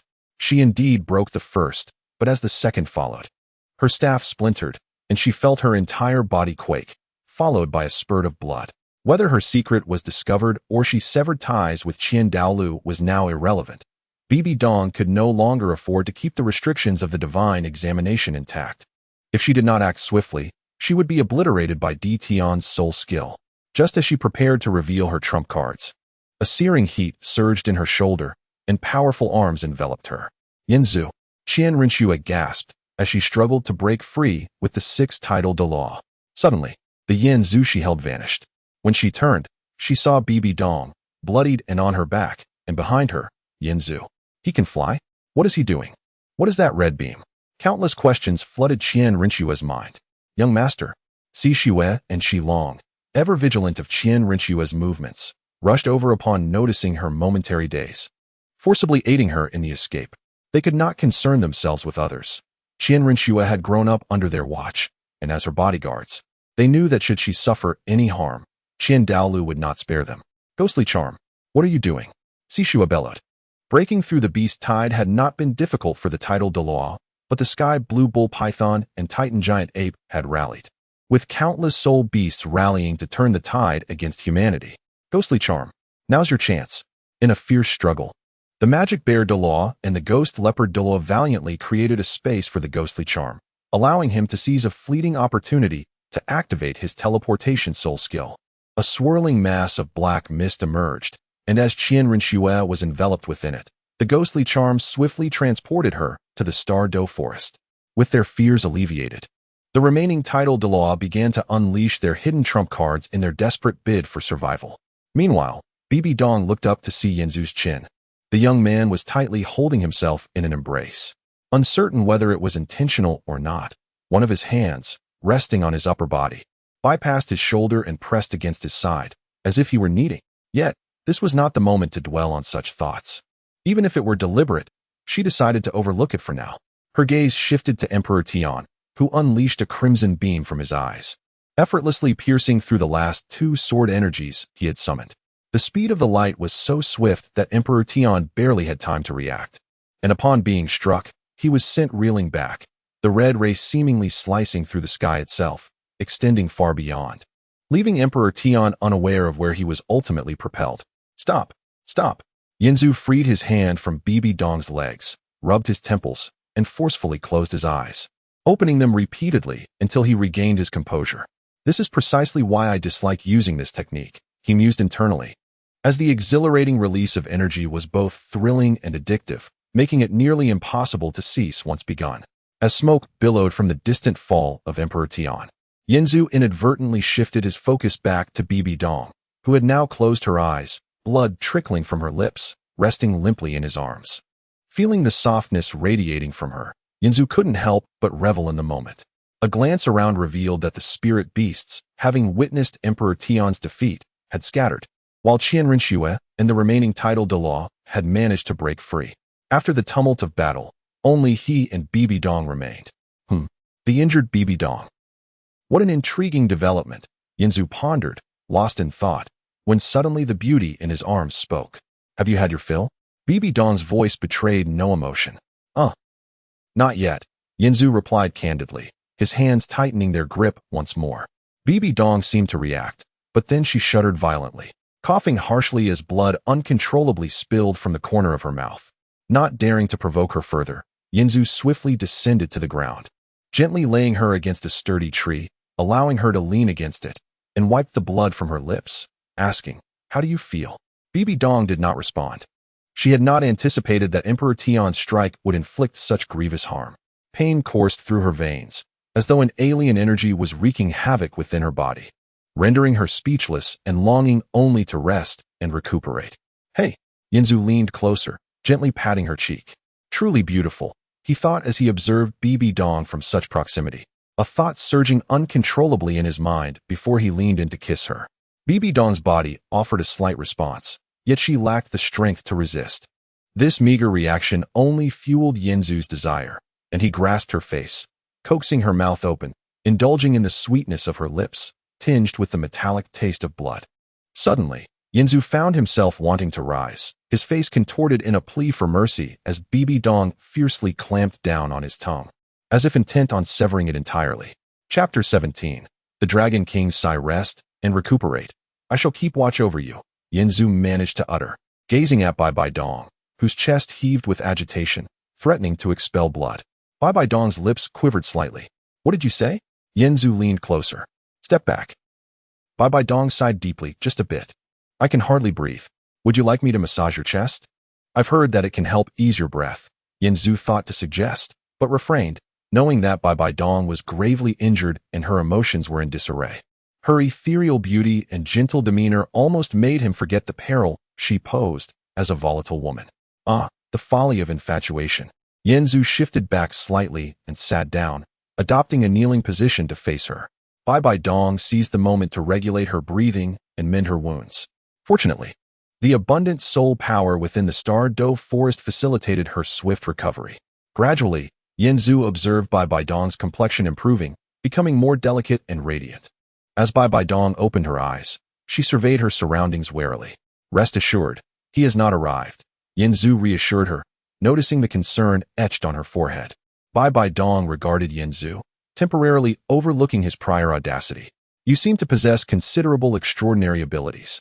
The power of Emperor Tian approaches the divine level. Yet that beam of light you unleashed was capable of injuring him. Truly remarkable. One cannot generalize the physical constitutions of individuals. Yin Zhu replied nonchalantly. Bai Dong continued, indeed. Your body appears to possess remarkable density and resilience. I fear that ordinary swords and blades would leave no mark upon you. Her knowledge stemmed from her earlier intent to bite off Yin Zhu's tongue. The offense he had committed, coupled with her sense of helplessness, had stirred memories of her troubled past. Yet, she found herself unable to fulfill her intention. During their kiss, Yin Zhu's tongue had seemed perfectly normal, but when she bit down with all her might, she could not pierce it. Most importantly, he had survived the initial attack from Emperor Tian, a move even titled Douluos would avoid. In truth, Bai Dong's conjecture was somewhat conservative. Yin Zhu mused inwardly that blades and swords were child's play to him. In his youth, out of curiosity, he had once placed his hand in fire, enduring the heat for nearly an hour without feeling much discomfort, had it not been for the fear of his parents discovering him. Yet what perplexes me is that all of this seems unrelated to soul power. Bai Dong remarked with keen interest. One cannot say it is entirely unrelated, Yin Zhu responded. These abilities are innate to me. However, I have recently discovered that cultivating soul power allows me to advance further. Bai Dong's mind began to entertain the idea of recruiting him. She straightened her posture to appear more authoritative. Guo Mei has investigated your background. You are of noble origin and possess extraordinary talent. I admire you greatly. If you could temper your disposition and cultivate greater maturity, I believe your future would be boundless. Is this merely a passing remark? This woman truly is adaptable. Yin Zhu had been contemplating how to confront Bai Dong, especially after his impulsive actions driven by hormones. Yet now she seemed willing to forgive him. Or rather, feigning forgiveness to draw him into her plans, intending for him to serve as a pawn in her quest for vengeance. Yes, it must be so. Yet, Yin Zhu was willing to play this role. As he kissed her, she acquired a new significance in his life. What say you? Would you care to assist me in the Hall of the Pope? Bai Dong emphasized the words assist me, as though she had discerned the youthful innocence in Yin Zhu's heart, intending to exploit his feelings. However, I am already in service to Angel God, am I not? Yin Zhu countered, not yet prepared to abandon Qian Rinxue for Bai Dong, for doing so would render him nothing more than a mere pawn in her eyes. Moreover, should he assist Bai Dong, retreating would become impossible. Yet, if he aided Qian Rinxue, he could manage any ensuing complications from Bai Dong's schemes. Yin Zhu felt confident in his ability to save this woman. In a world where power reigns supreme, matters can be both complex and surprisingly simple at times. Meanwhile, after Guo Mei led Qian Rinxue out of the Douluo forest, the other titled Douluos also managed to break free. With the spirit bear Douluo sustaining the most serious injuries, fortunately, there were no fatalities. And Bai Dong and Yin Zhu. Qian Rinxue's anxiety flared as she glared toward the Douluo forest. Shuer, are you unharmed? A gentle yet authoritative male voice resonated from above the group. The elders of the spirit hall bowed in unison, greeting him. We pay our respects to the high priest. Without an army or entourage, upon receiving Qian Rinxue's distress signal, the spirit hall did not undertake any grandiose actions. Only Qian Douluo arrived alone. However, to everyone, his presence was more than sufficient. Upon seeing Qian Douluo, Qian Rinxue immediately composed herself, replying, I am well. The elders have protected me admirably. However, grandfather, Bai Dong and one of my subordinates remained trapped in the Douluo forest. Sigh. Qian Douluo cast a glance at the bowing elders and let out a long sigh. That sigh struck the hearts of the elders like a heavy hammer, causing their ears to burn, as if Qian Douluo was not merely sighing but reprimanding them.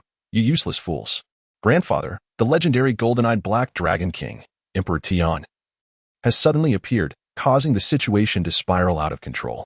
Qian Rinxue sensed the elders' embarrassment and sought to defend them. Qian Douluo was not as furious as they had anticipated. On the contrary, he believed that Qian Rinxue experiencing a similar situation was not entirely detrimental, as long as she remained unharmed. Upon reaching the ground, Qian Douluo approached Qian Rinxue, gently stroking her hair. Return, I shall handle the rest. With that, Qian Douluo transformed into a beam of golden light, vanishing toward the Douluo forest. Emperor Tian, you say? Qian Douluo mused inwardly while searching above the Douluo forest. The legendary soul beast nearing divine status had indeed piqued his interest. Someone approaches, Yin Zhu diverted the conversation, addressing Bai Dong. It is him, Bai Dong replied, gazing into the sky. Allow me to introduce the individual who is about to arrive, the High Priest of the Spirit Hall, Douluo. Do not speak, understand? May I inquire as to why? Yanzu gleaned a negative response from Bai Bai Dong's gaze. What a predicament, Bai Bai Dong. Douluo declared as he appeared above them, surveying Bai Bai Dong from his elevated position. Bai Bai Dong forced herself to stand, feigning nonchalance. I appreciate the High Priest's assistance. Douluo scrutinized Bai Bai Dong, his eyes narrowing as numerous suspicions flooded his mind. He suspected that Bai Bai Dong was intentionally conserving her strength, seeking to exploit this opportunity to eliminate Qianrenxue. It was a mad scheme, yet not impossible. And it would yield enormous benefits for her. Thus, the lineage of the Angel clan would be severed, necessitating his intervention to find a successor. This would afford her several decades to develop, ample time to achieve her ambitions of vengeance against the Angel clan. Douluo had already uncovered Bibi Dong's secret. But by then it was too late. Everything was left to fate. The descent and fall of the divine were beyond the interference of a mere mortal. Indeed, even Douluo, at the pinnacle of the Soul Master realm, was but an ordinary man compared to those chosen by the gods. As the Pope, one must refrain from further reckless actions. The papal palace still requires your guidance, he implied subtly. The high priest spoke wisely, and I shall proceed with caution. Bibi Dong adeptly responded. Subsequently, Douluo grew weary of conversing with her, for he knew this de facto daughter-in-law would never regard him favorably. You are the one Shui spoke of, her subordinate? Douluo inquired, casting his gaze upon Yanzu, musing that Shui was rather indiscreet in her associations. Yanzu nodded. Bibi Dong had instructed him not to speak, and he complied dutifully. How did you manage to escape? Douluo was eager to know the answer. In his perspective, although Bibi Dong was formidable, repelling Emperor Tian within the Douluo forest was utterly implausible, and Emperor Tian had every reason to eradicate them completely. Yet, the two of them were thriving. There must be some hidden cards to play for a glimmer of survival. Bibi Dong took the floor, indicating her reluctance to elaborate while subtly suggesting that Douluo ought to comprehend the implication. I see, Douluo replied coolly, harboring no doubts, if it were Bibi Dong. He believed she possessed such means. Soon after, Douluo vanished. In Yanzu's line of sight, he observed Douluo heading towards the core area of the Douluo forest, perhaps seeking a confrontation with Emperor Tian. However, Douluo would find him elusive, as Emperor Tian had already submerged into the Lake of Life, relying on its waters for healing. Are you injured? Resonated a sound wave from the dragon egg at the lake's bottom, addressing Emperor Tian. He opened his eyes, filled with shame, and said, I have failed my duty and disturbed my master. Let me examine your wounds, came the response. As the words fell, a silver soul power surged forth from the dragon egg, enveloping Emperor Tian, restoring his once lost arms. Emperor Tian continued, I am to blame for not eliminating the intruders, forcing my master to heal me. It is not your fault. Blame that insatiably greedy human, was the reply. After tending to Emperor Tian's injuries, the soul power returned to the dragon egg, which then fell back into slumber. Emperor Tian, too, curled up to recuperate. He had never anticipated encountering such an individual, a seemingly inexperienced youth who instilled in him a sense of existential threat. Initially, it was the Silver Dragon King who sensed someone was spying on her. She was unaware of how that person had accomplished it and wished to keep the news of her recuperation a secret from the human realm. Therefore, she dispatched her subordinates to eliminate the threat. However, humans truly possess boundless potential, the Silver Dragon King sighed. Chapter 18, 7 Treasures Glazed Tile. It is time to part ways. Yanzu gazed at the specter and Moon Guan, who had come to escort Bibi Dong. Are you truly not coming back with me? Bibi Dong inquired once more. Yanzu smiled and replied, your repeated invitations have touched me, but I prefer to see things through to the end. Well, if you wish, the gates of the papal palace will forever remain open for you. For Yanzu, who had the strength to repel Emperor Tian, Bibi Dong left a measure of goodwill. I do not desire the gates of the papal palace. I crave your embrace. Yanzu took a moment to admire Bibi Dong's exquisite figure before soaring toward Nodding City. Your Holiness, Moon Guan and the specter approached Bibi Dong, bowing upon seeing her unharmed. Bibi Dong watched as Yanzu transformed into a distant speck in her sight until he vanished completely. Let us return, Bibi Dong said softly.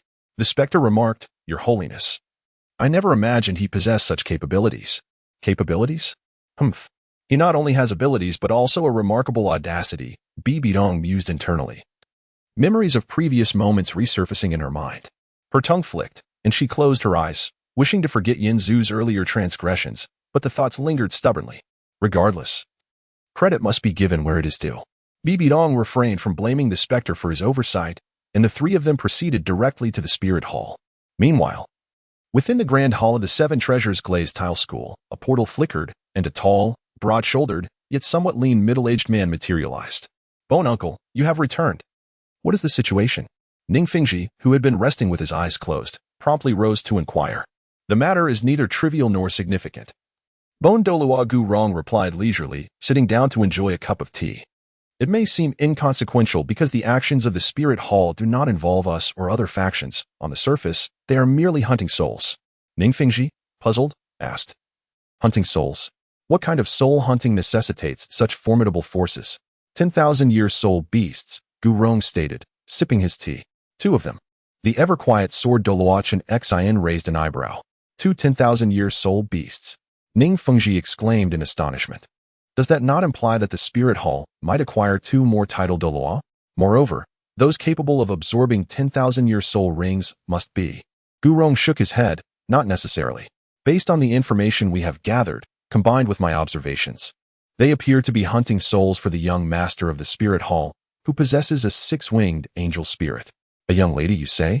Chen Xin opened his eyes, impatience flickering in his starry gaze. While others' young masters are hunting 10,000-year soul beasts, our Rongrong is preparing to frolic in that rural place with a bunch of insignificant beings. Fingji? Ning Fingji, feeling helpless, offered a conciliatory smile. Sword uncle, are you still upset about this after all this time? You really shouldn't draw comparisons. Gu Rong shook his head. How old is our Rongrong? Such comparisons are inappropriate. For soul masters, time is of the utmost value. Old Bone, you should understand this well. Moreover, we are well aware of Rongrong's innate talent.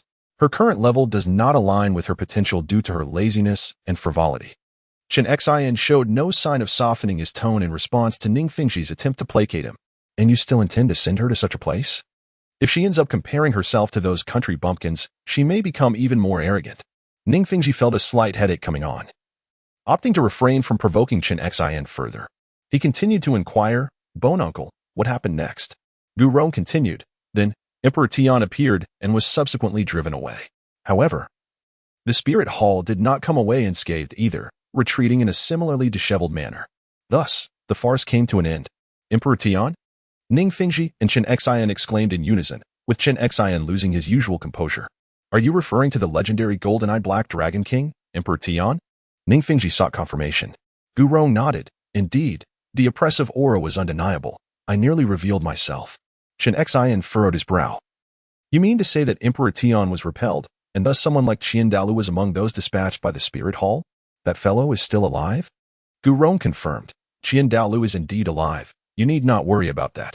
However, he arrived later, after I had returned. As I felt certain I could not hide my presence from him. But it was not he who drove away Emperor Tian. Another expert? Ning Fingji's curiosity grew. If it were anyone but Gu Rong speaking, he would suspect they were fabricating a tale. Who else besides the renowned Tangchen and Qian Dalu could repel the legendary golden-eyed Black Dragon King, Emperor Tian? Gu Rong relished the anxious and curious expressions on Chen Xin and Ning Fingji's faces, for he himself had been even more astonished upon witnessing the event. It was a young boy, Gu Rong remarked nonchalantly. Ning Fingji and Chen Xin fell silent for a moment. Chen Xin sighed. Old Bone, your demeanor is ill-suited for jest. You lack the talent for it. I reiterate, I am not joking, Gu Rong insisted, pointing to his own eyes. At that moment, Bibiong was on the verge of being slain by Emperor Tian. Had that been the case, it would have been unfortunate. Ning Fingji commented. Just then, a ragged youth flew up behind her, his eyes radiating a crimson light that forcefully neutralized Emperor Tian's attack, severely injuring and repelling him. Following this, everyone from the spirit hall retreated. That is the entirety of the story. Ning Fingji and Chen Xin gazed at Gu Rong in disbelief, as if he were speaking a foreign tongue. Give me a moment to digest this, Ning Fingji said, returning to his seat, only to rise again, restless. Chen Xin shot a sidelong glance at Gu Rong. You are more ruthless than I, concocting such a story to provoke Fengji. Gu Rong, gripping his cup tightly, shattered it in his hand. I am not jesting. Chen Xin silently stood and exited the grand hall. Ning Fengji paced back and forth, finally speaking. So, who exactly is this youth? How many more hidden cards does the spirit hall possess? How can they find such individuals while we cannot? Of course, Bone Uncle. I mean no offense. You and Sword Uncle are unparalleled, but I am referring to the generation of Rongrong. I understand, Gurong replied. In truth, it seems the individuals from the Spirit Hall are also unaware of that boy's strength. It appears he acted only out of necessity. Fingji, should you have the desire, I can investigate. If we can sway him, we would secure such a talent, ensuring at least Rongrong's generation can rest easy. Ning Fengji clapped his hands. Excellent. But please do not act rashly. Gu Rong departed without hesitation, opening the portal, but turned back to say, Fengji, I will support whatever you choose to do. But I stand with Sword Elder regarding sending Rongrong to that disgraceful academy. With that, Gu Rong stepped through the portal, leaving Ning Fengji to sigh in frustration. He had his own plans, as it seemed Prince Xuexing intended to draw him in, having previously mentioned arranging a marriage between Xuebing and Rongrong. Setting aside Prince Xuexing's overt intentions, Ning Fengji also disapproved of Xuebing's character and abilities. After much contemplation, it seems more prudent to send Rongrong to Shrek Academy for her training. This would not only temper her temperament, but also distance her from the entourage of royal relatives and noble elites. Why does father sigh again? A charming girl clad in a verdant dress leaped into Ning Fengji's embrace.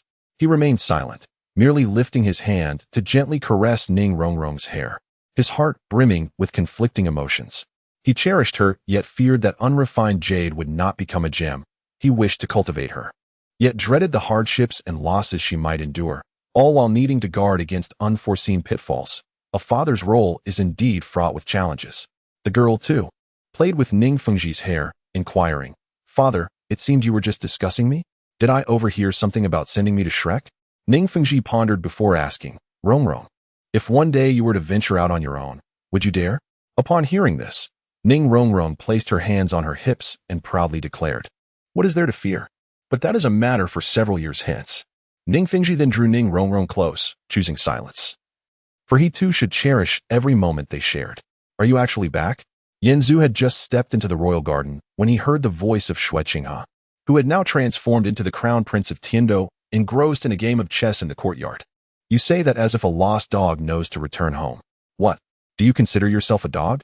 Yanzu found himself laughing at Qian Renshua's words, thinking to himself that this individual seemed blissfully unaware of the charmingly petulant tone she adopted when she spoke. Chapter 19 Loyalty to you. I have stated my willingness to collaborate with you, and you have expressed your intent to help me unlock my potential. Yanzu spoke calmly. It seems we both ought to see things through to the end. Help you? Are you serious? Qian Renshue replied coldly. When you mention seeing things through, are you persuading me or yourself? Do you truly believe you require my assistance? Yanzu responded, regardless of whether you believe it or not.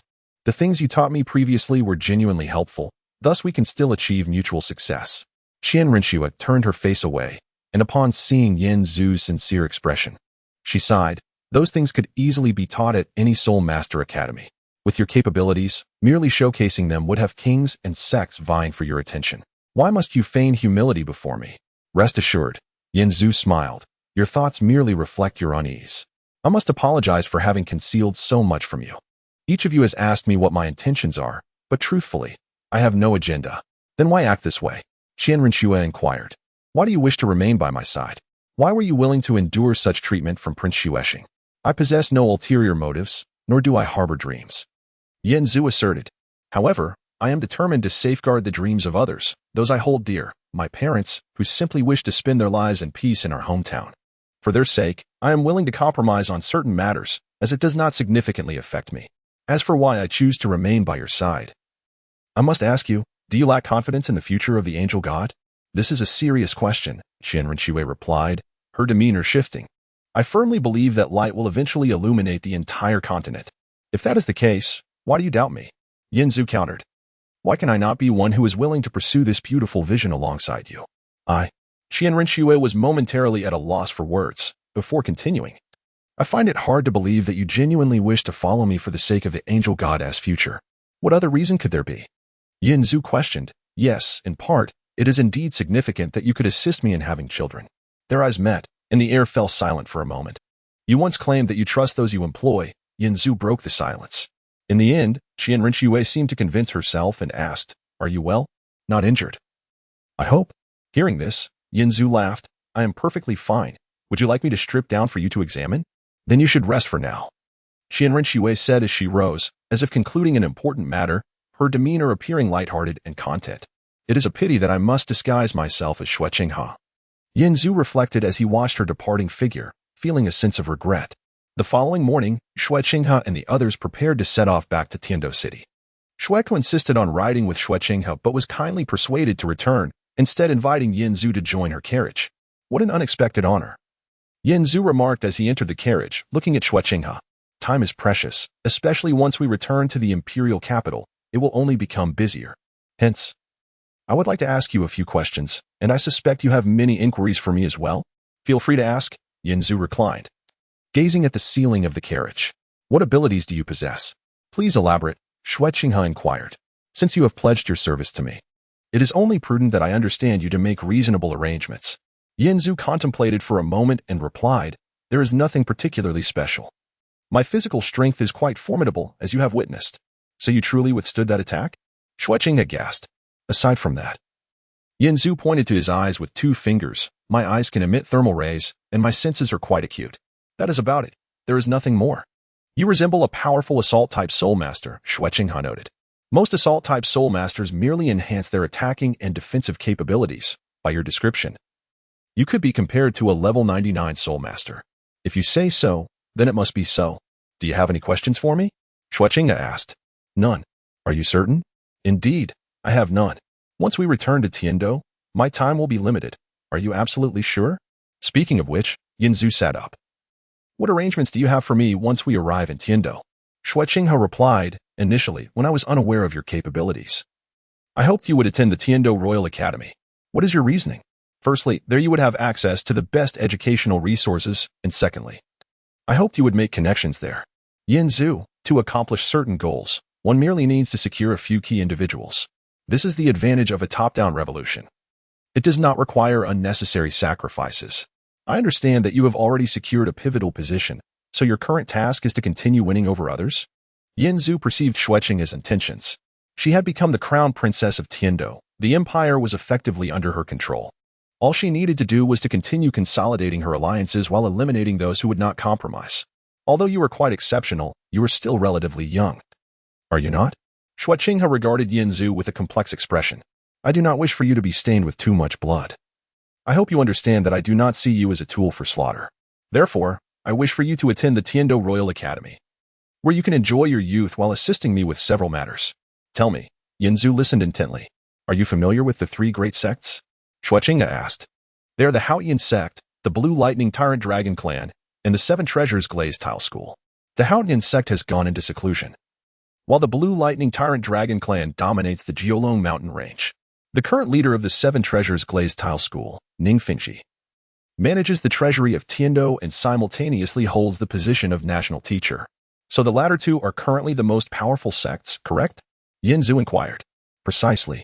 Currently, the 2 heirs of the Blue Lightning Tyrant Dragon Clan, Yu Tianheng and Yu Tianxin, are studying at the Tiando Royal Academy. Although the heir of the 7 Treasures Glazed Tile School, Ning Rongrong, is still quite young, I will persuade Ning Fingji to send her to the Tiando Royal Academy as well, Xue Qinghe explained.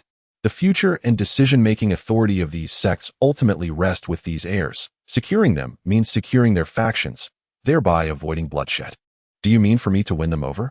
Yin Zhu grasped Xue Qinghe's intent. Her approach certainly differed from Bibi Dong's, who sought to destroy the Spirit Hall, thriving on creating enemies. In contrast, Qian Rinxue aimed to minimize bloodshed and sacrifice, hoping for voluntary allegiance. Would this make you feel wronged? Xue Qinghe tentatively asked.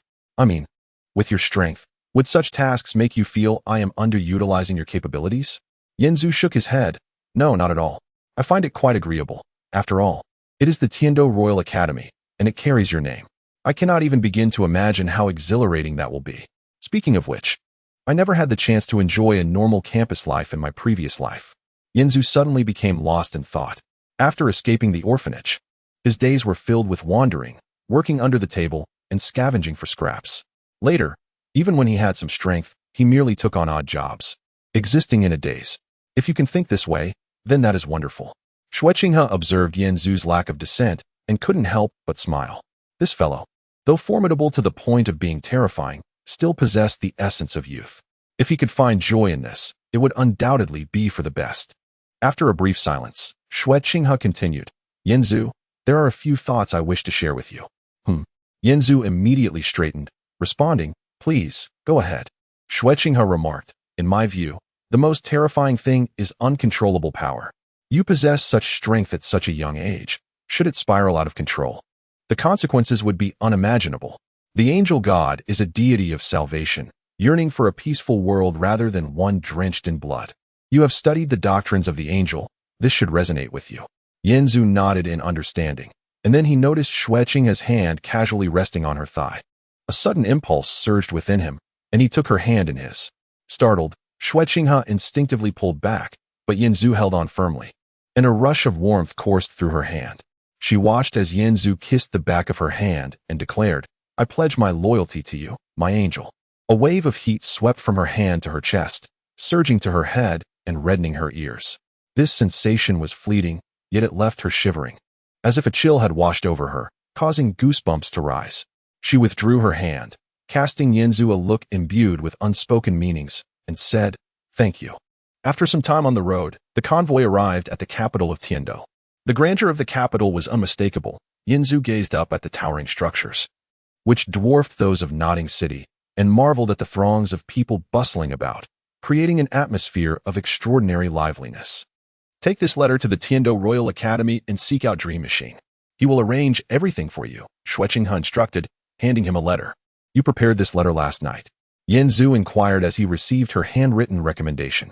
It seems you anticipated my acceptance of your arrangement. Indeed, it was a hunch, and a rather accurate one at that, wouldn't you agree? Xue Qinghe replied with a hint of pride, a charming smile gracing her lips. Yanzu thought to himself about how her aesthetic sense was compellingly altering his own. I shall be quite occupied upon my return to Tiando, so I may not have the chance to attend to you. However, should you require anything, do not hesitate to visit me at the princess residence. Is that understood? Xue Qinghe instructed. Yanzu watched as her carriage disappeared into the palace, then turned his attention to the recommendation letter, preparing to report to the Tiando Royal Academy. Is this the place? It's truly impressive, he mused, staring at the grand entrance of the academy. Get out of the way, you blind fool. A voice shouted from behind him, followed by the sensation of a hand pushing him aside. Yanzu seized that hand and exerted a slight force, resulting in a sharp crack that echoed in the air. Seeing his minion being subdued, the brazen Xue Bong, who had been surrounded by admirers, squinted in recognition. Isn't that the lad who was with Xue Qinghe? What is he doing here? This presented an excellent opportunity for Xue Bong to bolster his own reputation. He thought that this boy's defeat would surely reach Xue Qinghe's ears, as it was one of the tasks assigned to him by Xue Xing. Moreover, Xue Bong relished the idea of having his subordinates teach this country bumpkin a lesson for daring to lay hands on one of his own. You, go. Xue Bong signaled to one of his companions. Oh? Yanzu noticed the escalating tension, contemplating whether he would have to engage in a brawl before even stepping foot inside the academy. Was this akin to a scene from a spirited school drama? He recalled how Yuan Ji had earned respect by decisively dealing with the local toughs. But that fellow was a prince, whereas he was merely a prince's subordinate. Regardless, he thought, I am still a prince myself. With this resolve, Yanzu surged forward, easily dispatching the approaching lackeys with a couple of swift slaps. Making his way towards Xue Bong. Hey, what do you think you're doing? Xue Bong's expression shifted dramatically as he retreated, his two female companions recoiling in shock and fleeing to the side. I am a royal, Xue Bong began. But his words were cut short as Yanzu seized his collar, delivering a powerful blow to his already contorted face. The anguished cries attracted a crowd of onlookers. And when they recognized Xue Bong's identity, the number of spectators only grew. TSK. A girl with purple hair and striking green eyes leaned against a tall man beside her, observing the scene. Who is that boy? How dare he strike Xue Bong so ruthlessly? From his attire, he resembles a royal attendant, the man replied, though he pondered, strange. It seems he hasn't even resorted to using soul power. Though Xue Bong is not particularly strong, he should not be so utterly defenseless. Why is he being so soundly beaten? Chapter 20. Enrolling in the Royal Duel Stop. A sharp voice echoed, and a slender man with graying hair appeared behind Yanzu. Upon hearing the command, Yanzu turned around to see the newcomer clad in a black robe adorned with golden embroidery, instantly recognizing his elevated status within the academy. Dream Elder. Help me, the feeble avalanche mumbled, his swollen face rendering his words comically indistinct. Are you still not going to stop? Dream Shinji. Witnessing Yinzu's indifference, felt a surge of anger. His soul power erupted slightly, pushing the onlooking students back several feet. Naturally, this tactic had no effect on Yinzu. Dream Shinji found this curious and swiftly changed the subject. Which class are you in? I don't recall having a student like you at our academy. Dream Elder? You are indeed Dream Shinji, the instructor? Yinzu loosened his grip, causing Avalanche to collapse to the ground like a boneless figure. The previously timid sycophants rushed forward to assist him. What is this? Dream Shinji inquired as he glanced at the envelope Yinzu handed over. Upon noticing the royal seal, his anger subsided, and he reluctantly addressed Yinzu. Come with me. Avalanche, seeing Dream Shinji's inaction, lay on the ground groaning, but it was futile. He had been a tyrant at school, and the teachers, aware of his character, were unable to intervene due to his special status. They could neither punish him nor offer assistance. Upon reaching the office, Dream Shinji opened the envelope, revealing a recommendation letter from Shueqinghe. The wording was characteristically humble, yet the request was peculiar. Shueqinghe sought the finest educational resources for Yinzu, but added a caveat: do not ask too many questions about what he did not wish to disclose. How can a teacher educate without understanding the students? Dream Shinji assessed Yinzu once more, noting his robust physique and the unmistakable aura of a powerful battle soul master. You are Yinzu, correct? Dream Shinji stored the letter and said, I am uncertain what special qualities you possess that have garnered such favor from the Crown Prince. Now that you are here, the Academy will naturally assist you in becoming an exceptional soul master. Thank you, Yinzu replied politely. Well, you don't seem like a troublemaker. It must have been Avalanche who provoked you, Dream Shinji thought to himself. Dream Shinji began with a warning. However, my child, our academy has over 500 students, all of whom are nobility from the empire and principalities. You must think carefully before acting. The teachers do not oppose private duels, but we prefer to avoid any disgraceful scenes. Do you not realize that the one you just struck is the Crown Prince of Tindo, Avalanche? I know, Yinzu replied nonchalantly. So what? Well, he is indeed a troublemaker. Dream Shinji wiped his brow and said, do you not understand that insulting the royal family is a grave offense? What you said earlier could have you facing the gallows. Never mind, let's discuss your studies. Besides class assignments, the academy will assign each student a mentor. Each mentor typically oversees 7 to 10 students. By the way, what is your martial soul? What is your soul power level? My martial soul? It is the body martial soul, encompassing my entire being. As for my soul power level, it should be nearly maxed out. Yinzu answered as sincerely as possible, though Dream Shinji felt he was being toyed with. Was this what the letter referred to? Information he did not wish to disclose. Fine, I shall refrain from asking. Dream Shinji thought, but if he is unwilling to reveal even his martial soul and soul power information, I cannot assign him a suitable mentor. Very well then, Dream Shinji said, somewhat irritated. You will attend the Tian class. As for a mentor, I will not assign one. You may choose for yourself. With that, he tossed the mentor list onto Yinzu's desk. Yinzu casually perused the list. Qin Ming, Yu Tianhing is under him, right? I cannot forget what Qianren Shui instructed. Then I choose him, Yinzu declared, pointing decisively. Dream Shinji, intending to see who the unfortunate mentor would be, was taken aback upon seeing Qin Ming's name. How about we choose someone else? No changes. You said I could choose, Yinzu insisted. Dream Shinji mused. Qin Ming currently led the Royal Duel's first team, which included outstanding talents such as Yu Tianheng, Du Guyan, Yi Lingling, and the Shijia brothers. He had trained them well, and inserting a crony into the mix might lead Qin Ming to complain to him later, which would tarnish his reputation. Dream Elder, as the Academy's chief. You must honor your word. Do you lack the resolve for such a small matter? Yinzu pressed. This struck a nerve in Dream Shinji's pride, prompting him to declare, I have always kept my promises. Very well, from now on, your mentor will be Qin Ming. Please wait here, I shall summon him. After a while, Qin Ming entered the office. Upon seeing Yinzu seated, he immediately understood the situation and smiled at him. You certainly made quite an impression today. Qin Ming, he is now under your supervision, Dream Shinji said, handing him Shueqinghe's recommendation letter. Qin Ming took the letter, glanced it over, and seeing that Dream Shinji had no further comments, nodded. All right, leave it to me. Being young, Qin Ming sighed internally, accepting the dirty work. He would now lead the Royal Duel's first team while also looking after this crony. Life was indeed challenging. You are Yinzu, right? Follow me. I will take you to your dormitory, Qin Ming instructed. Yinzu followed Qin Ming to obtain his uniform and badge, registered for accommodation, and explored the academy, concluding his day. As they parted ways, Qin Ming told Yinzu, "From now on, I will be your mentor. Aside from attending classes daily, feel free to come to me for anything. I will mostly be at the Royal Duel Training Camp." Okay, Yinzu replied.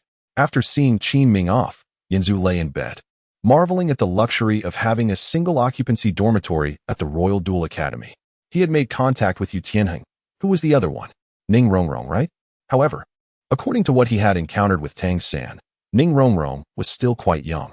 Qianren Shui had mentioned persuading Ning Fingji to send Ning Rongrong to the Royal Duel Academy, but that was likely to be unsuccessful. Otherwise, the so-called Shrek Seven Devils would not exist.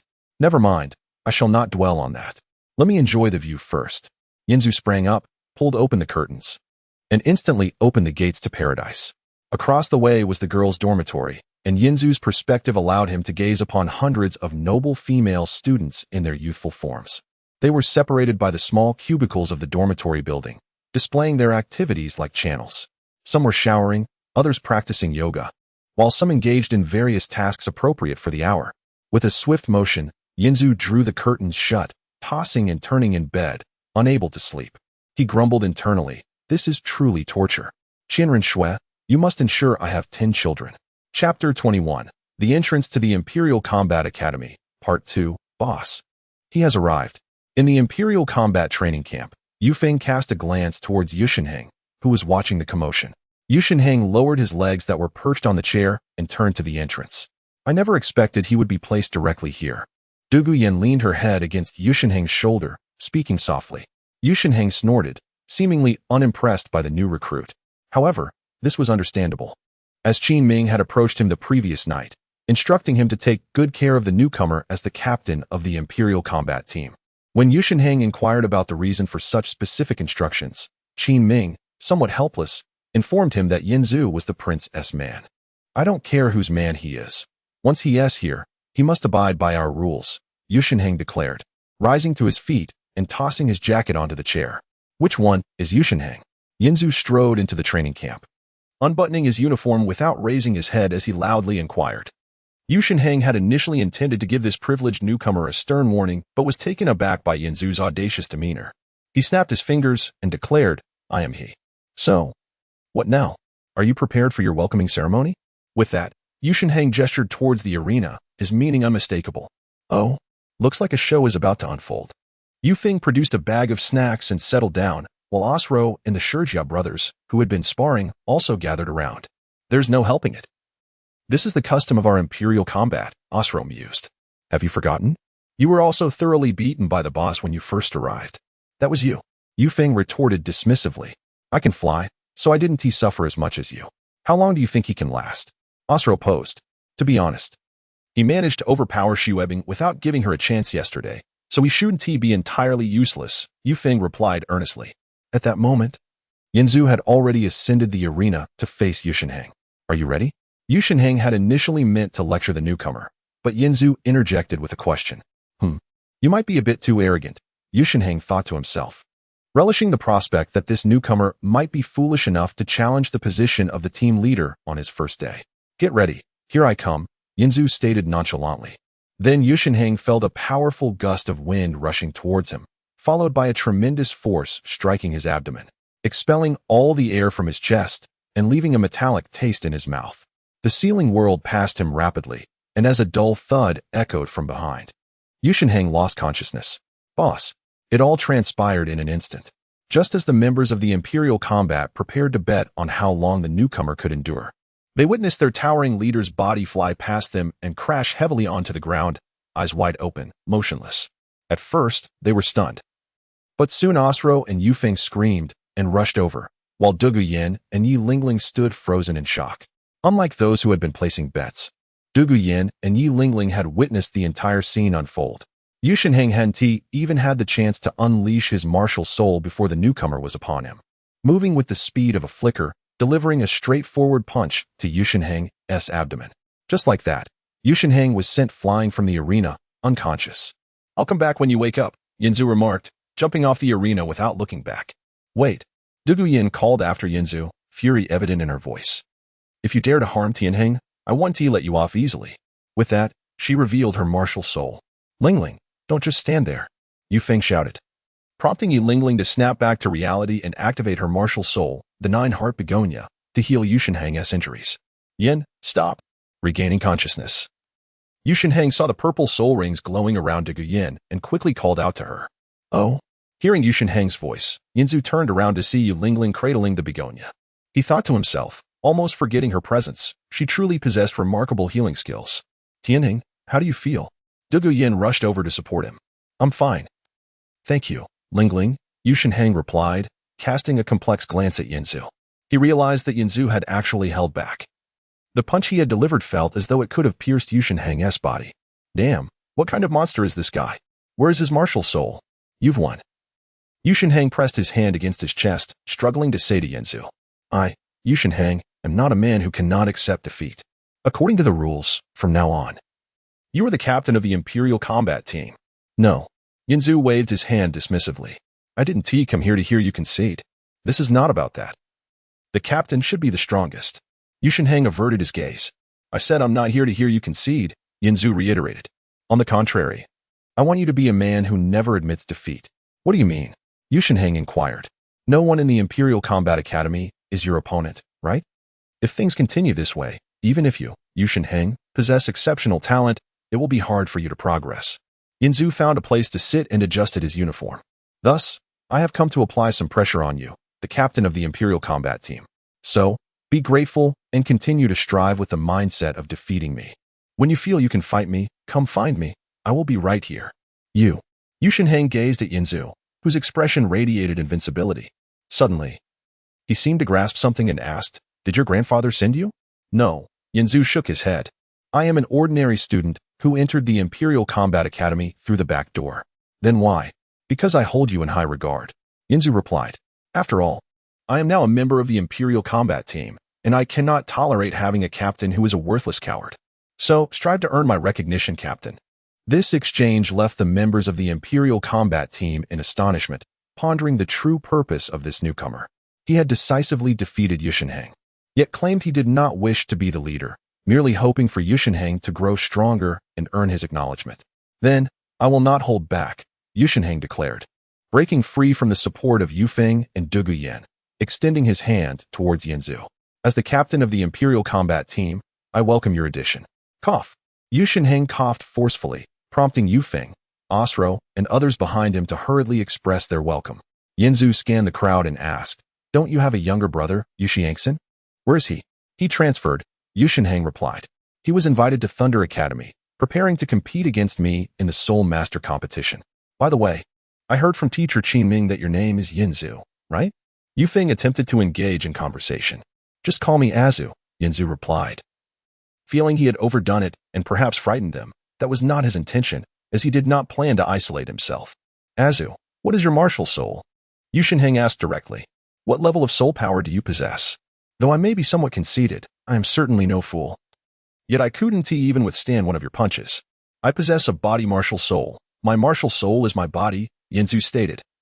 Opting not to elaborate on his abilities in detail, thus establishing a vague explanation. Your entire body? Yes, my entire body. And your soul power level? You'll know when your strength reaches that level. Very well, I shall exert myself. Prepare to be left searching for your teeth after my onslaught. Many years later, Yu Tianhing would reminisce about that extraordinary afternoon, had it not been for the encouragement of that youth. He might have spent his life without the recognition of the Blood Jade Crown, never achieving the illustrious Sacred Dragon martial soul. Cheers. In the tavern, Qinming led the toast for Yinzu's induction into the Imperial Combat Team.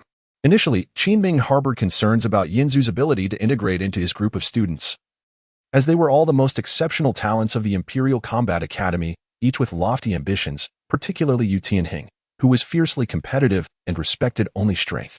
However, Qinming soon realized his worries were unfounded.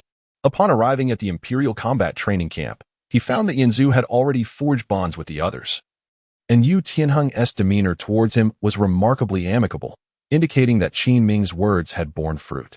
Seeing the typically proud Yu Tianheng willing to heed his advice and mature in the process brought Qinming immense satisfaction. That evening, upon returning to the dormitory, Yinzu reported his trivial daily happenings to Qian Rinxue. Although she had not requested such a report, he felt compelled to share. Qian Rinxue, upon reading Yinzu's account, chuckled softly. You seem to be in good spirits today. Ning Fingji observed as Xueqinghe laughed inexplicably, adding, "But if you continue to lose focus, this game of chess will slip away." Unfazed, Xueqinghe placed another piece, remarking, "By mastering the pivotal moves, one can possess the ability to turn the tide." Teacher, Rongrong must be nearing the age for enrollment, correct? Ning Fingji mused, picking up a piece and contemplating the board.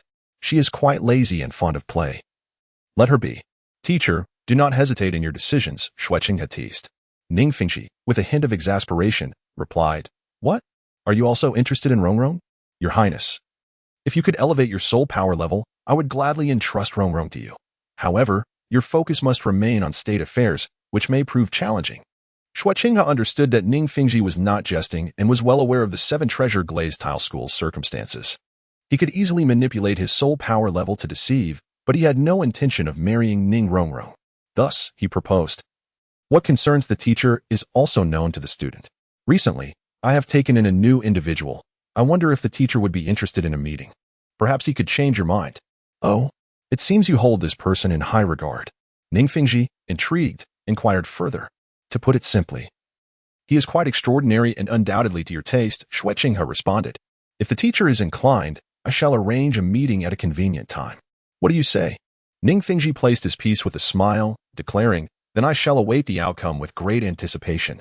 Chapter 22. 9 Heart Begonia. The day after sending the letter, Yinzu received a heartfelt reply from Qian Ruxue.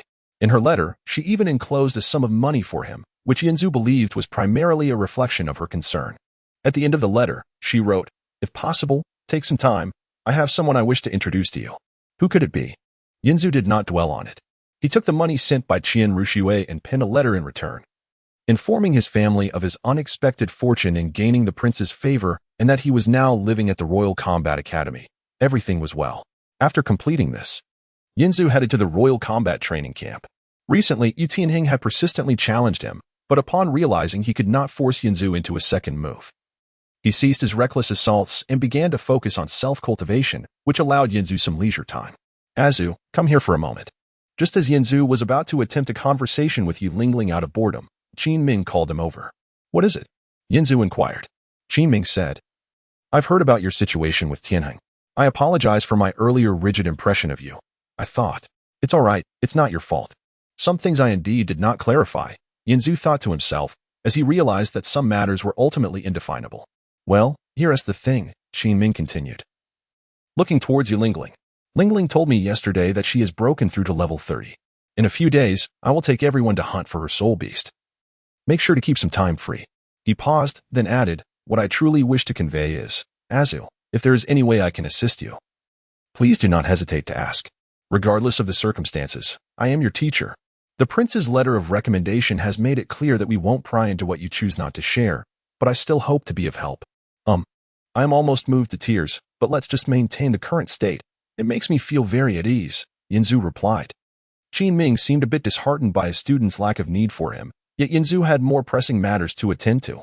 Back at home, there were hardly any suitable young women, but now at the Royal Combat Academy, the beauty was abundant, and each individual hailed from noble backgrounds with exceptional grace and appearance. Moreover, Yinzu noticed that the young men and women of Douluo continent seemed remarkably mature, developing at an astonishing pace. For instance, Du Guyan, Yu Tianhing's girlfriend, possessed a captivating allure and an enviable figure. Each time Yinzu glimpsed her lithe waist, he found himself pondering the sensations of holding such a figure close. However, with a vast forest before him, there was no need to fixate on a single flower, especially since this particular flower was already claimed.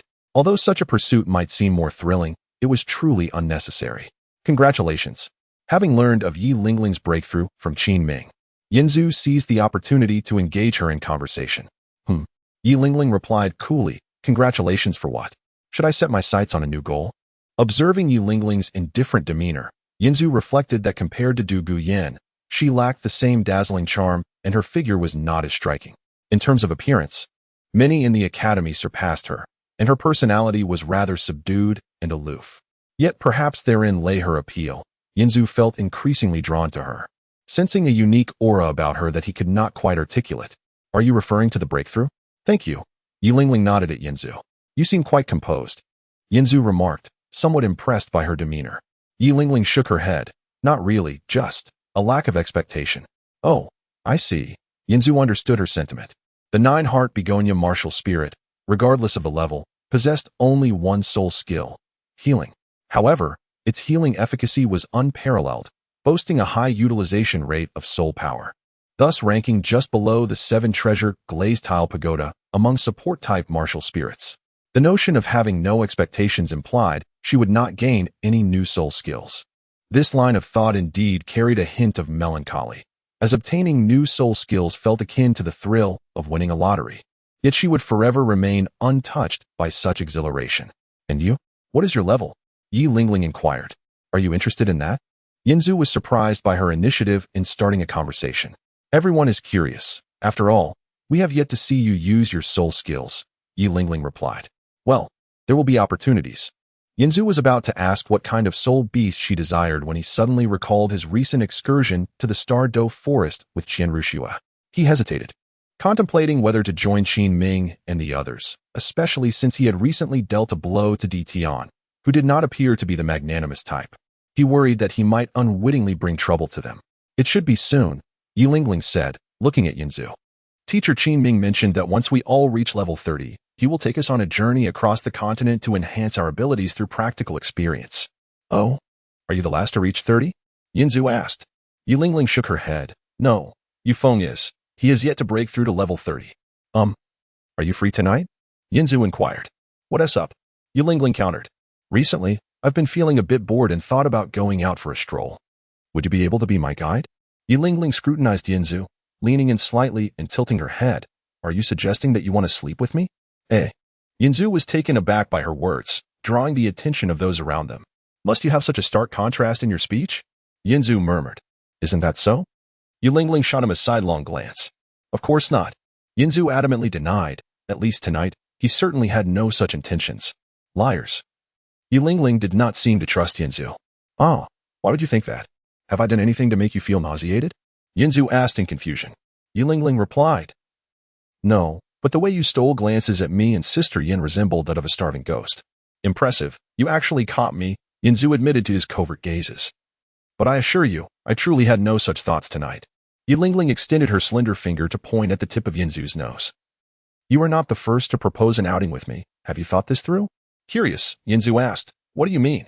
Do you have a disease? What is that? This time, it was Yi Lingling's turn to be intrigued. Nothing, Yinzu shook his head. So what exactly do I need to think through? I mean, even if, as you say, I want to sleep with you. I mean, pursue you. Is that really so outrageous? We are young after all. Shouldn't we enjoy our beautiful moments together? Yi Lingling replied calmly. I do not wish to invest energy in a relationship that yields no results. Hey, wait a moment. Are you labeling me as someone who engages in fleeting romances? Yinzu exclaimed. Moreover, how old are you to speak so nonchalantly about these matters? He found Yi Lingling's maturity surprising. Her thoughts seemed to have outpaced her physical growth. That's not the issue. Yi Lingling raised an eyebrow towards a certain direction. Yinzu turned to see Osro sparring with the Shurjia brothers. What's wrong? He asked, puzzled by Yi Lingling's expression. Oslo once pursued me. A hint of melancholy flickered in Yi Lingling's eyes as she spoke these words. Did he toy with you? Yinzu inquired. No, Yi Lingling quickly shook her head.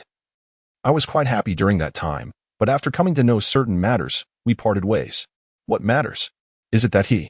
What does that even mean? It's nothing, continue, she urged. Yi Lingling continued. Are you familiar with twin martial souls? Yes, but what does that have to do with anything? The existence of twin martial souls is exceedingly rare, especially when both inherited souls are of the highest caliber. The probability is nearly zero. Yi Lingling gazed at Oslo on the arena. Oslo's inherited martial soul is the ghost leopard, while mine is the nine-heart begonia. So? Yinzu was perplexed about how this related to their breakup. If we were to combine, my martial soul's inheritance would take precedence over his, Yi Lingling explained. This is the conclusion drawn by the elders of his family. Oslo is the eldest of the ghost leopard clan, and his marital affairs are of great significance to his family. Impressive. That could be a reason for a breakup, Yinzu exclaimed, clapping his hands in astonishment. Fortunately, we weren't too deeply involved at that time, so we parted amicably, Yi Lingling added. Thus, I advise you to refrain from actions that may trouble us both. No. Yinzu declared proudly, first, I lack any of those chaotic family ties. Second, I do not care about martial soul inheritance. What matters to me is the person, not the martial soul. It does matter. I care, Yu Lingling replied earnestly. The 9-heart begonia lineage is singular. I cannot allow its inheritance to cease with me. What's so difficult about that? We can just have more children. Yinzu inadvertently raised his voice, causing the previously noisy training camp to fall into a sudden silence. Yu Lingling's fair skin flushed crimson, and she lightly struck Yinzu's arm before dashing out. Azu, when a girl runs away, it means you should chase her, Yu Tianning said, stepping beside Yinzu and patting his shoulder. Impressive, and here you are already planning to have children. Yu Feng chimed in, teasingly.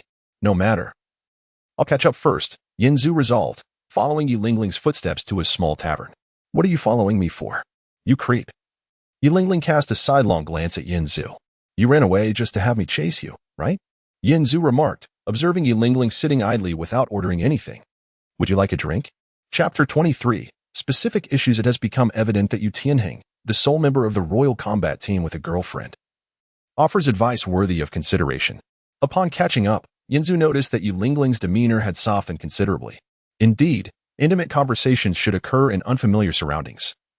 And the ambience of the quaint tavern was quite delightful. Yu Lingling ordered only a glass of juice, gently stirring it with a glass straw. Don't you have anything else to do? She inquired, glancing at Yinzu, who sat beside her. You were quite right, he replied, taking a sip of juice. It's up to you. Yu Lingling lazily responded, propping her chin on her hand and staring into space. Hearing this, Yinzu chuckled lightly, saying, Up to me? That's what you said. Huh? Yu Lingling was momentarily puzzled by Yinzu's words when, in the blink of an eye, he pecked her cheek. She froze for a moment, then raised her hand to rub her now rosy cheek, her eyes suddenly glistening with unshed tears. Seeing this, Yinzu panicked. How could this girl, who had spoken so boldly before, be on the verge of tears now? You are bullying me when I have no one to rely on, Yu Lingling said, her voice tinged with a slight whimper as she turned her head aside. Where did that come from? I'm not bullying you, I was wrong. Please don't cry, Yinzu pleaded. Despite his ambitions of having numerous wives, he was inexperienced in dealing with women, which required accumulated knowledge. At that moment, Yinzu realized why he felt such a kinship with Yu Lingling. She had no one to lean on. She, too, was a lonely soul.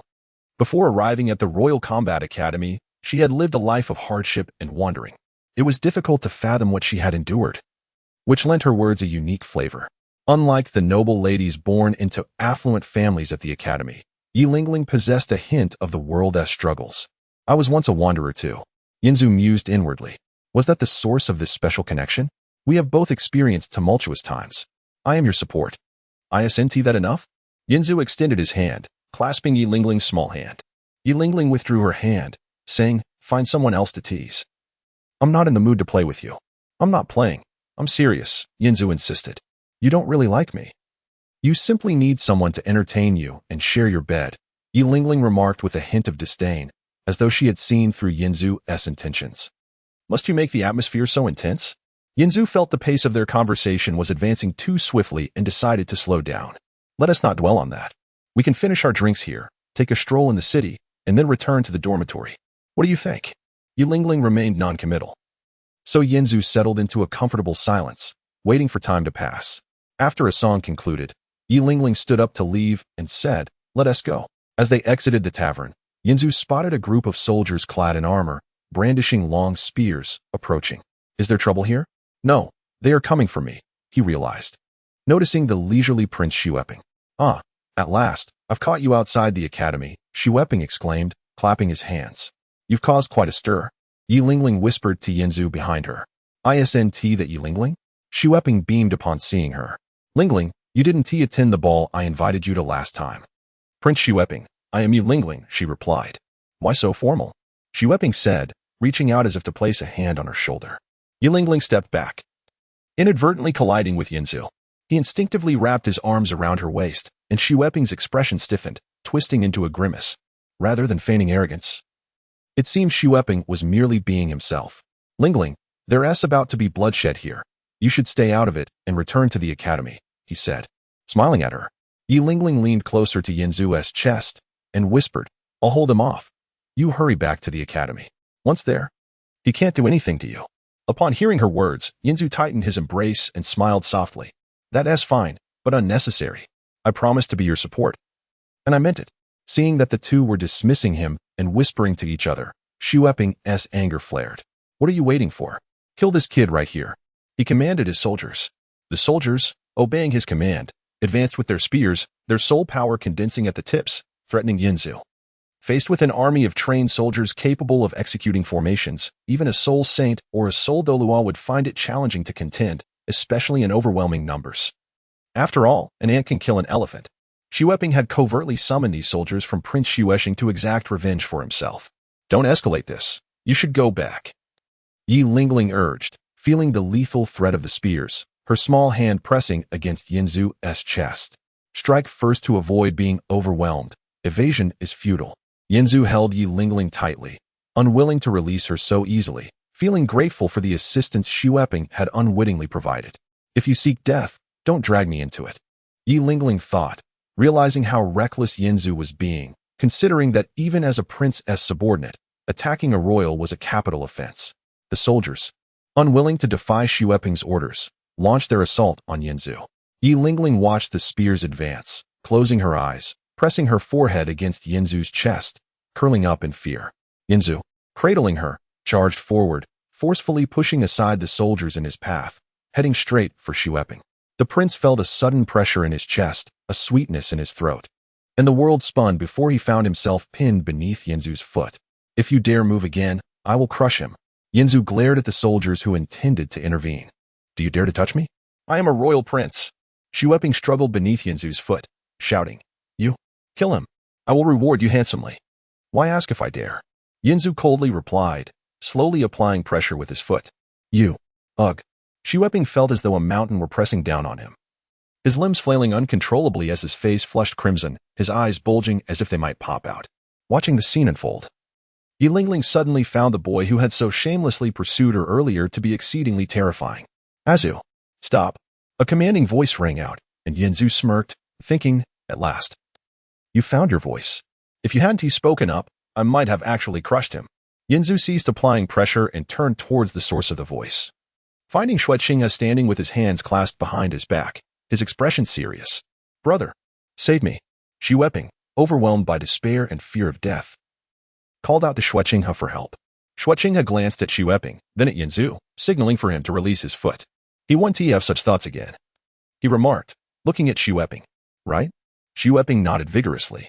Yinzu raised his leg and kicked the avalanche back towards the soldiers at their feet. Subsequently, he felt the body of Yi Lingling trembling in his embrace. Do not be afraid, Yinzu chuckled softly to Yi Lingling. He reverted to his previous roguish demeanor. She thought to herself. Xuexing, observing Yinzu's antics, rolled her eyes and remarked, It seems you have thrived at the academy. Do you remember what I asked you to do? Greetings to His Highness the Crown Prince. Yi Lingling extricated herself from Yinzu's arms, bowed to Xuexing, and then hurriedly left the scene, her intuition urging her to depart. As for why she was able to break free from Yinzu's embrace, it was primarily due to his unwarranted sense of unease upon encountering Qian Ringshu. Is this how you managed to deceive someone? Xuexing observed Yi Lingling's hasty retreat and questioned Yinzu. Isn't this what you referred to as gathering talent from across the realm? Yinzu replied with a grin. Xuexing retorted, Is this truly your method of gathering? Why not pursue that Tianheng instead? Specific issues require specific analyses. Yinzu defended himself. Enough with your smooth talk. Follow me, and I shall introduce you to someone, Xuexing declared as she strode ahead.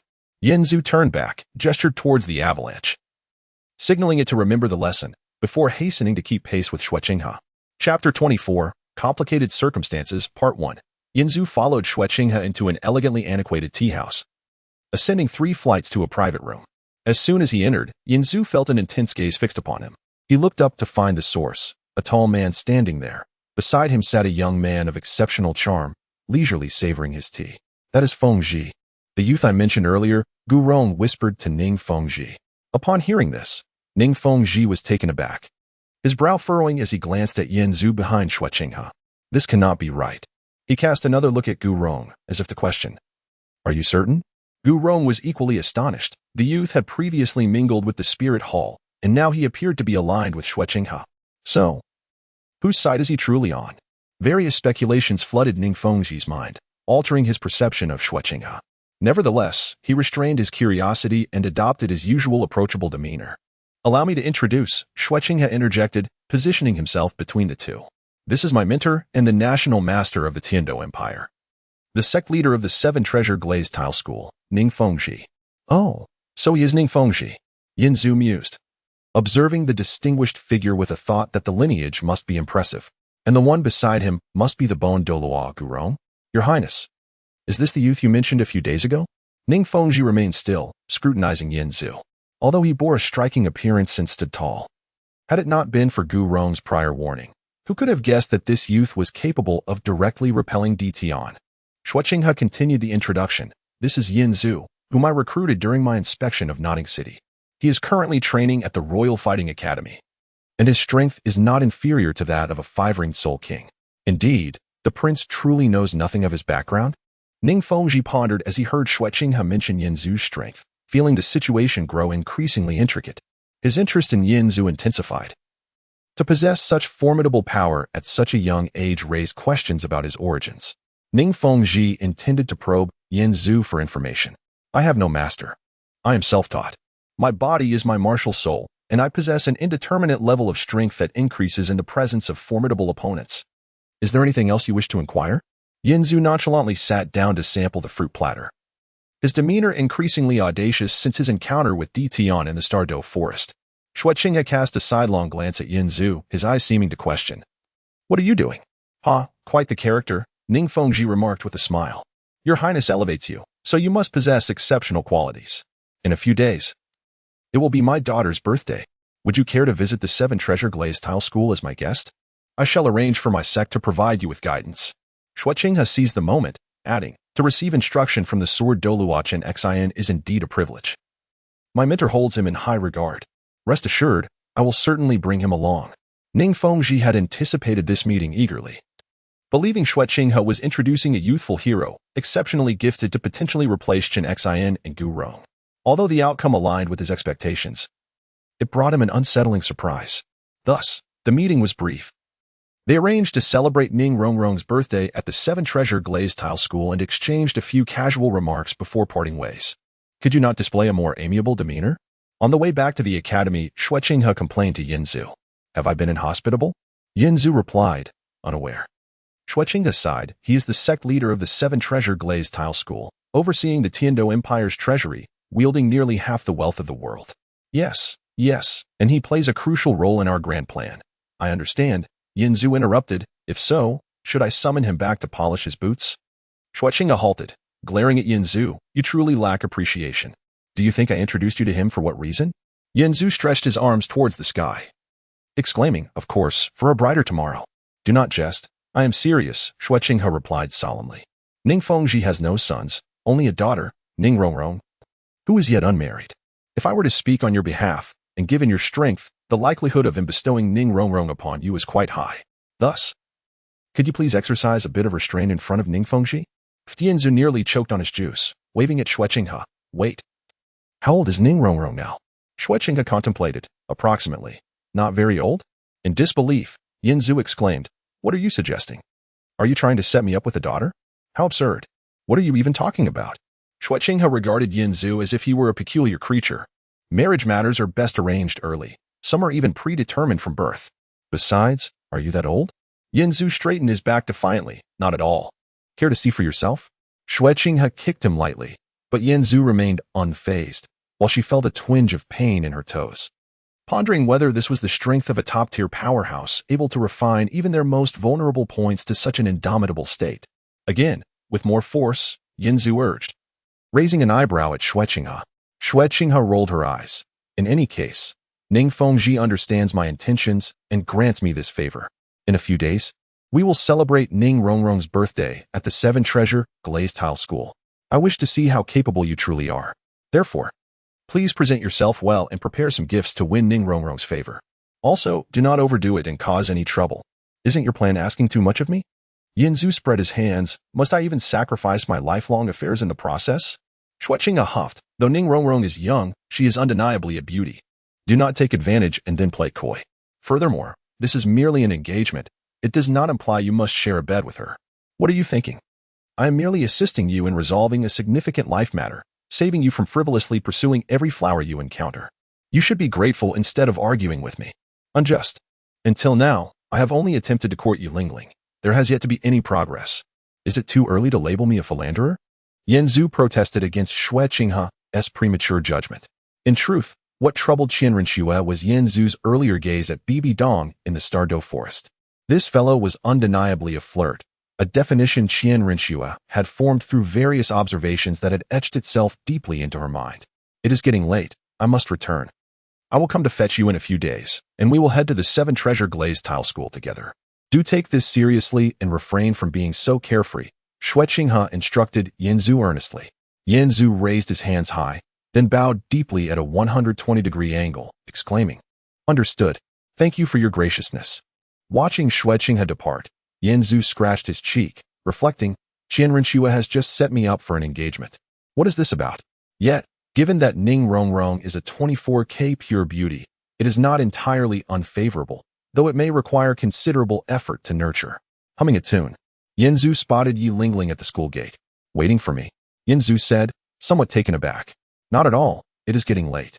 And I am merely feeding the mosquitoes," Yulingling replied, scratching at the red bumps on her arm.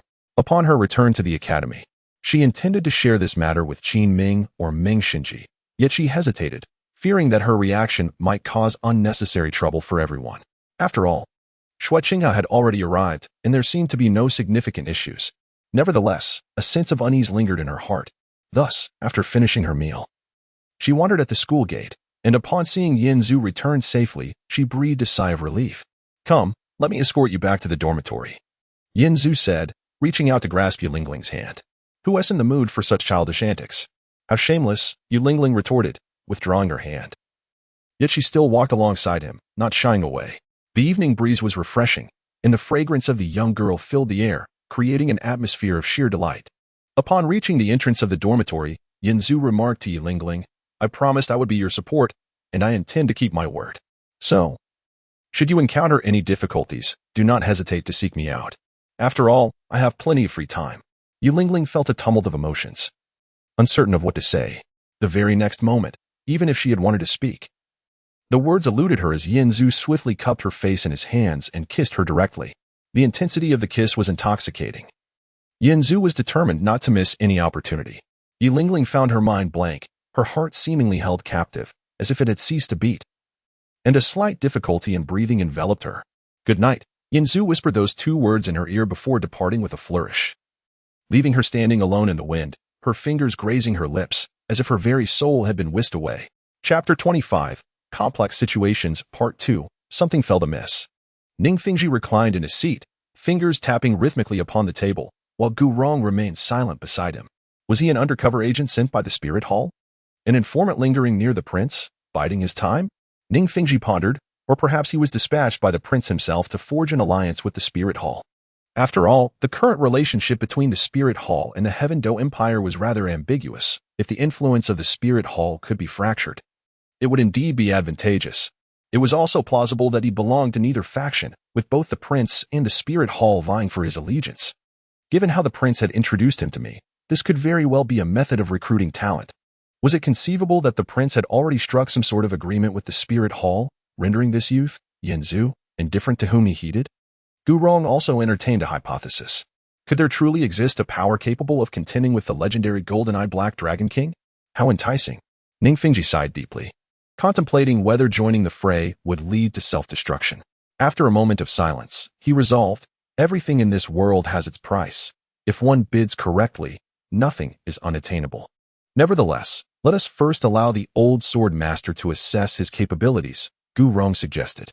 Ning Fengji nodded in agreement, closing his eyes as he began to deliberate on an offer that would satisfy this young man. Wealth? Power? Or perhaps a soul bone? Undoubtedly. The most effective means of binding a formidable ally would be through marriage. If he truly possesses the requisite qualifications, it would not be amiss to expedite the arrangement for Rong Rong. Meanwhile, Yanzu discovered that his audacious courtship had borne fruit. Since that evening, although Yulingling continued as usual, seemingly unaffected by their encounter, her demeanor softened when he engaged her in conversation. She became more willing to share her thoughts. Though she still shot him fierce glares whenever he attempted any bold advances, Yanzu could detect the quickening of her heartbeat, which only fueled his excitement further. The members of the royal battle team observed this dynamic with amusement, secretly considering them a couple. This atmosphere gradually led Yi Lingling to lose clarity regarding her own feelings. Azu, will you spar with me later? I felt a breakthrough yesterday, Yu Tianheng remarked at the dining table. No, I'm busy. I need to go shopping. Yan Zhu replied, though his hand discreetly sought Yi Lingling's beneath the table. She suppressed her irritation, quietly sipping her soup. Upon hearing this, Yu Tianheng glanced at Yi Lingling and quipped, "Ah, I see. Prioritizing romance over friendship? What can I say? A brother must know his place."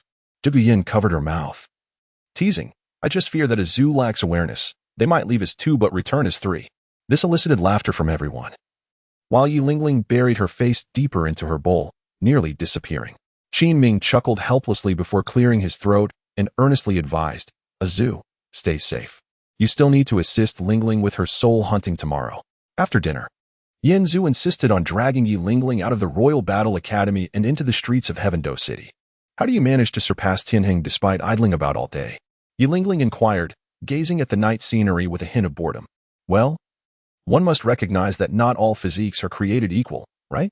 Yin Zhu retorted, approaching a boutique and eyeing a beautiful ladies' court blouse. What do you think? Do you like it? Yi Lingling glanced at it and replied, I don't lack for clothes. Can one ever have too many? Yin Zhu insisted, pulling her toward the entrance. Yi Lingling recoiled slightly, saying, It's very expensive here. Yin Zhu persisted, dragging her inside, asserting, If you like it, it's worth any price. At this moment, Yi Lingling had yet to accompany the royal battle team to various battle spirit arenas.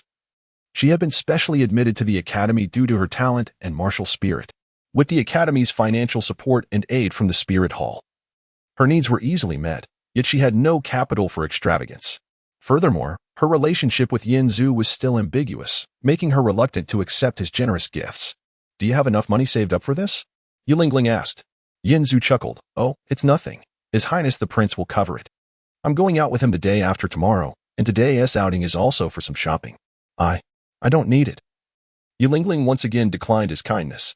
Is it embarrassing to be with me? Yin Zhu lamented, feeling disheartened by her repeated refusals. This tactic of retreating to advance indeed proved effective. Seeing Yin Zhu's crestfallen expression softened Yi Lingling's heart, and she quickly reassured, How could it be? That is simply not true. Ah, so you admit to being with me? Yin Zhu thought triumphantly, grinning. However, this blouse is truly too costly, Azu. You needn't go to such lengths. Yi Lingling pleaded earnestly, feeling averse to accepting gifts without merit, especially given the staggering price of the garment. There is plenty of money in this world. Yin Zhu naturally grasped her hand, declaring, While money is important, it is not rare. You and I, however, are irreplaceable in this world. Only a fool would cling to wealth instead of cherishing you. Unbeknownst to Yi Lingling, her resistance to Yin Zhu's hand-holding had dissipated. She was oblivious to the fact that she had been persuaded by him. Instead, she felt a warm flush on her cheeks, an endearing warmth enveloping her heart. When Yin Zhu draped the blouse over her shoulders, leaning in close to her cheek, she felt an impulsive urge to lean into him. Do you like it? He asked, embracing her from behind as she tried on the new attire, resting his chin gently on her shoulder. Yi Lingling, her cheeks flushed like the dawn, nodded slightly, whispering, Thank you. Why say thank you? Yin Zhu caressed the fabric of the blouse. Dressing well and eating well have always been of utmost importance to me. I feel the same way, Yi Lingling replied, her eyes shimmering with unshed tears, not due to the blouse's value, but because it had been so long since anyone had cared about her well-being. Dress warmly and eat on time. These were the concerns only close kin would remember and remind her of. Let us go buy some more things, Yin Zhu suggested. Feeling an urge to change venues after their intimate proximity, yet he also remembered the task at hand. He needed to procure a gift for Ning Rongrong. The question remained. What could possibly please the daughter of the 7 treasure glazed tile school? The royal treasury belonged to her family. What could he offer to win her favor? What are you thinking about? Yi Lingling queried, noticing Yin Zhu lost in thought. I was contemplating. Perhaps we shouldn't return to the dormitory tonight? Yin Zhu began to push boundaries. Not a chance. Yi Lingling turned her face aside. If we do, they will surely mock us tomorrow.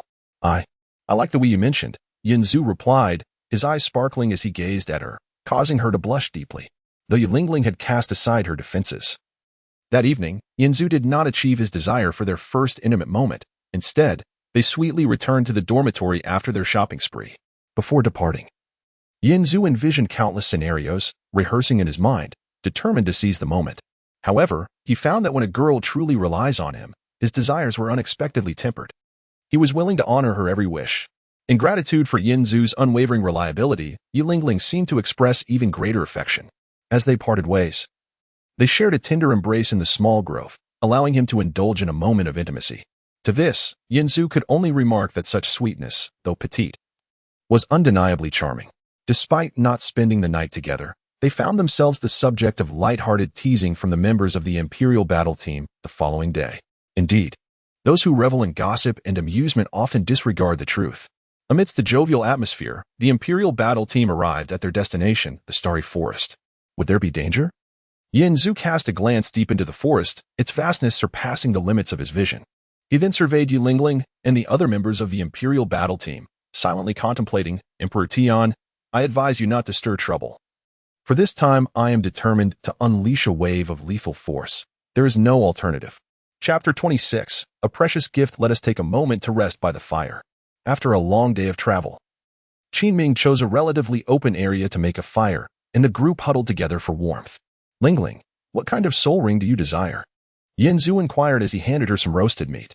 Yilingling accepted the meat and replied with a smile, silly.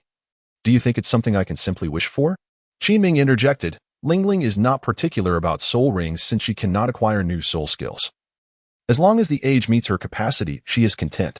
Yufeng climbed up a tree to survey the surroundings and remarked, it's challenging to find a 1,000-year level soul beast. We may have to stay in this forest for another 2 or 3 days. Thank you all for your efforts. No need to say that, Lingling, Yufeng replied hastily, I am not complaining. Yu Tianheng called out to Yufeng from the tree, speaking of which, you should put in more effort. You are still below level 30. If you could break through soon, it would allow teacher Qinming to take us on a journey around the world. Qinming stated, practical combat is the best form of training, and it prepares us for the Continental High Soul Master competition in a few years. If everyone can reach the strength of 4 rings during this time, aiming for the top 3 should not be an issue. Aiming for the top 3. Upon hearing this, Yu Tianheng turned to Yinzu, pondering that if Yinzu remained with the Imperial fighting team, perhaps their aspirations could be set even higher. You're daydreaming again. Yilingling waved her hand in front of Yinzu. Stop it. I'm not daydreaming. I'm searching. Yinzu brushed her hand away. Searching for what? Qinming asked. I have no intention of staying here for 2 or 3 days, Yinzu replied as he stood up, having found what he was looking for. The others were puzzled by Yinzu's words, and before they could inquire further, a swift sound echoed, and Yinzu had vanished from sight. What incredible speed! Osro exclaimed. As a speed-type soul master, his velocity was unmatched in the Imperial Academy, yet Yinzu's current speed surpassed even that of the current head of their Ghost Leopard clan. Qinming was equally astonished. He knew Yinzu was strong, but he had not anticipated such extraordinary prowess. With abilities akin to a title Douluo, it seemed that not only the top 3 but even the championship could be within reach. While the others remained in a state of stunned silence, Yinzu swiftly returned, this time with a soul beast in hand. The creature resembled a gigantic lizard, measuring over 3 meters in length, adorned with a colorful crest, its colors shifting continuously. And it appeared on the brink of death. What do you think of this? Yinzu presented the soul beast. This? How did you manage that? Qinming scrutinized it in shock. Yinzu simply replied, I found it, aimed at it, and captured it. That's all. This. Qinming was at a loss for words. Yinzu's actions surpassed his understanding. He could only confirm what he knew. This was a 10,000-year level soul beast, possessing camouflage and illusion capabilities, which could yield remarkable soul skills. However, it was unsuitable for Lingling, as her body could currently only endure a 1,000-year level soul ring. I see. Yinzu seemed unfazed. He tightened his grip on the soul beast's neck, ending its struggles.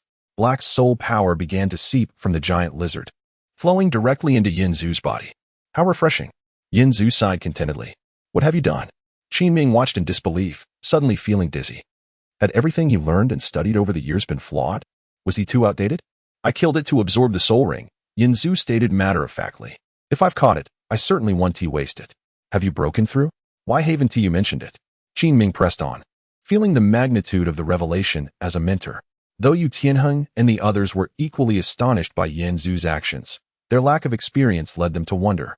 Could Yinzu already possess the strength of 5 rings to absorb a 10,000-year soul ring? Yinzu discarded the now dulled giant lizard and clenched his fist, declaring, If I must say, it seems my ability to absorb soul rings is not limited by rank. In essence, I can absorb them at will. Seeing that everyone had something to say, Yanzu gestured for silence. Save your questions for the journey back. I am helping Lingling hunt for a soul now. With that, Yanzu vanished once more, and when he returned, he brought another unfortunate soul beast with him. Truly, an unprecedented soul hunt. Qin Ming pressed a hand to his forehead. While hunting for soul beasts was part of their curriculum, Yanzu's approach left him speechless. Is this one suitable? Yanzu asked, seemingly indifferent to the group's astonishment. Regardless, let us first resolve Lingling's soul ring issue. Qin Ming collected his thoughts and examined the new soul beast Yanzu had brought back. The age is quite high. It's acceptable, but it carries risks. Qin Ming noted, turning to Yi Lingling, if it were anyone else, I would suggest absorption. But for you, Lingling, there is no need to take such a risk. Not wanting to put Yi Lingling in danger was one reason. The other was Qin Ming's curiosity about Yanzu's claim that absorbing soul rings was unrestrained. Then, the moment he anticipated unfolded. After Qin Ming delivered his negative response, Yanzu, as before, ended the life of the soul beast in his hands and absorbed its soul ring. Terrifying. This was the singular thought that flashed through Qin Ming's mind. The limit of a soul master is dictated by their soul rings. A soul master who reaches title Douluo can possess 9 soul rings. And the quality of these rings directly influences their soul power, strength, and capacity. Yet, Yanzu could absorb soul rings without restriction, suggesting that from the perspective of a soul master, he had no ceiling. Wait, Yanzu called out, and moments later, he returned with yet another soul beast. This time finally finding a suitable one. Lingling, you should absorb the soul ring now. We will protect you, Qin Ming instructed. Amid the envious gazes of the group, Yi Lingling began to absorb the soul ring. For most soul masters, hunting for soul rings often hinges on luck. Sometimes, when fortune is lacking, they must settle for less to avoid hindering their training progress. For instance, Qin Ming himself had a soul ring that should have been of 10,000-year quality but, due to various circumstances, ended up absorbing a 1,000-year ring, significantly lowering his potential. Thus, he often felt inferior compared to those with optimal soul ring configurations. The surreal experience of Yanzu capturing soul beast with such ease, as though shopping for groceries, was beyond imagination. The absorption of the soul ring proceeded smoothly. And once completed, Yi Lingling expressed her gratitude to her protectors, prompting Yanzu to urge everyone to depart the Stardew Forest promptly. On the journey back, a complex blend of emotions swirled among these exceptional individuals: shock, curiosity, frustration, envy, and more. Azu, you worked hard today, Yi Lingling whispered. Then shouldn't you reward me? Yanzu's eyes twinkled with mischief. Yi Lingling feigned annoyance. Can't you say anything else? Who told me to be so genuine? Yanzu replied candidly. How did you effortlessly capture those soul beasts? Yi Lingling began to inquire about the matter that piqued everyone's interest. Yanzu pointed to his own eyes and stated, These eyes of mine can perceive most of what I wish to see. Once I lock onto their location, I simply rush in and seize them. It is as straightforward as that. In the face of absolute speed and power, they stand little chance of resistance. Monsters are indeed remarkable, Yufeng sighed dramatically. Killing a 10,000-year soul beast feels as effortless as dispatching a mere chicken. Of course, Azu, when I refer to monsters, I am paying you a compliment. Yanzu glanced at the others, who seemed profoundly astonished by his display, rendering them rather taciturn throughout the journey. Upon arriving at the Royal Combat Academy, the group prepared to part ways. Yanzu called out to Dugu Yin, asking, Sister Yin, your grandfather is the poisoned Douluo Dugubo, correct? Dugu Yin replied, Yes. What of it? Would it be convenient for you to tell me where he is? I have a matter to discuss, Yanzu inquired. Dugu Yin exchanged a glance with Yu Tianheng, then responded, You wish to find him? My grandfather is quite temperamental, and I cannot allow you to meet him alone. Rest assured, just tell me, and I will exercise discretion, Yanzu urged, displaying a hint of impatience. Dugu Yin had initially considered escorting Yanzu herself, but as night had fallen, going out alone with him would imply a lack of caution. Having witnessed Yanzu's formidable strength earlier, she felt relieved of that concern and disclosed the location of Dugubo's current residence. Under normal circumstances, he should be there, but it's uncertain. If you do not find him, I can take you tomorrow, Dugu Yin said.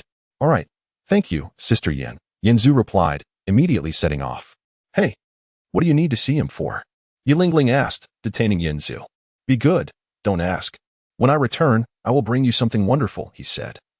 And in front of everyone, he leaned in to give Yi Lingling a deep kiss, a skill he had become increasingly proficient in since being in a relationship. As who can fly? The group stared, mouths agape, at Yinzu vanishing into the night sky. After reflecting on certain aspects of the Douluo continent, Yinzu conceived of the finest gift for the seven treasure glazed tile school. Perhaps Ning Rongrong at this moment did not yet grasp its value. But Ning Fingji certainly would. Now, Yinzu was en route to Douluo's residence, prepared to negotiate terms with the old poison master to acquire items potent enough to enable the sole masters of this continent to reverse their fates. Naturally, even without those celestial treasures, Yinzu's unparalleled strength would ensure Ning Fengji would not shy away from extending an invitation. However, Yinzu harbored more long-term aspirations. Without the assistance of these celestial artifacts, certain individuals would be unable to accompany him until the very end. Chapter 27, A Precious Gift, Part 2. Who? In the darkness, the meditating Douluo opened his eyes and gazed towards the balcony. Do not be alarmed, uncle. Yinzu slowly opened the balcony door and entered, saying, I am a classmate of Yinjie and have come to discuss a matter with you. Yenu? Douluo scrutinized Yinzu's face, which appeared chiseled in the moonlight, and remained on high alert. Despite the youth's seemingly tender age, his ability to close the distance in an instant was not to be underestimated. Uncle, although this may seem abrupt, I shall be brief. I need to meet some friends tomorrow and require a few gifts. I heard you have a medicinal garden, so I came to request some herbs. Douluo narrowed his eyes and said, Youngster, do you think you are speaking to whom? Do not be so unapproachable. I have already addressed you as uncle. Yinzu found a place to sit and continued, Since I am asking you for assistance, I will not waste your effort. Help me this time, and I will return the favor in your hour of need. It is mutually beneficial. Help me? Douluo appeared offended, his tone turning displeased. You are quite audacious. On account of Yin Air, I suggest you leave at once. With that, he closed his eyes again, ignoring Yinzu. I approached you politely, considering Douluo Yan's reputation, and did not wish to disrupt the harmony. Yinzu took 2 steps forward and reiterated. I will say it once more. Take me to your medicinal garden and provide me with what I seek, and I shall owe you a favor. Presumptuous. Douluo was incensed, flicking a finger, unleashing a beam of dark green soul power aimed directly at Yinzu's forehead. Yinzu tilted his head slightly, effortlessly evading the attack, and then, with a forceful step, advanced towards Douluo. Douluo, self-assured in his status as a titled Douluo, remained seated and emanated a formidable soul power pressure. Although he sensed some capability in the youth, he believed it did not warrant significant effort on his part. Yet, Douluo would soon pay the price for his arrogance. Yinzu easily breached his protective soul power and reached for his throat with lightning speed, leaving Douluo no time to evade. Startled, Douluo unleashed a surge of dark green soul power that enveloped his skin. How about now? Yinzu tightened his grip on Douluo's neck, lifting him effortlessly. Shall you reconsider my proposal? You are oblivious to your impending doom. Douluo cursed as he felt his soul power crawling over Yinzu's body. Do not expend your energy. Poison has no effect on me.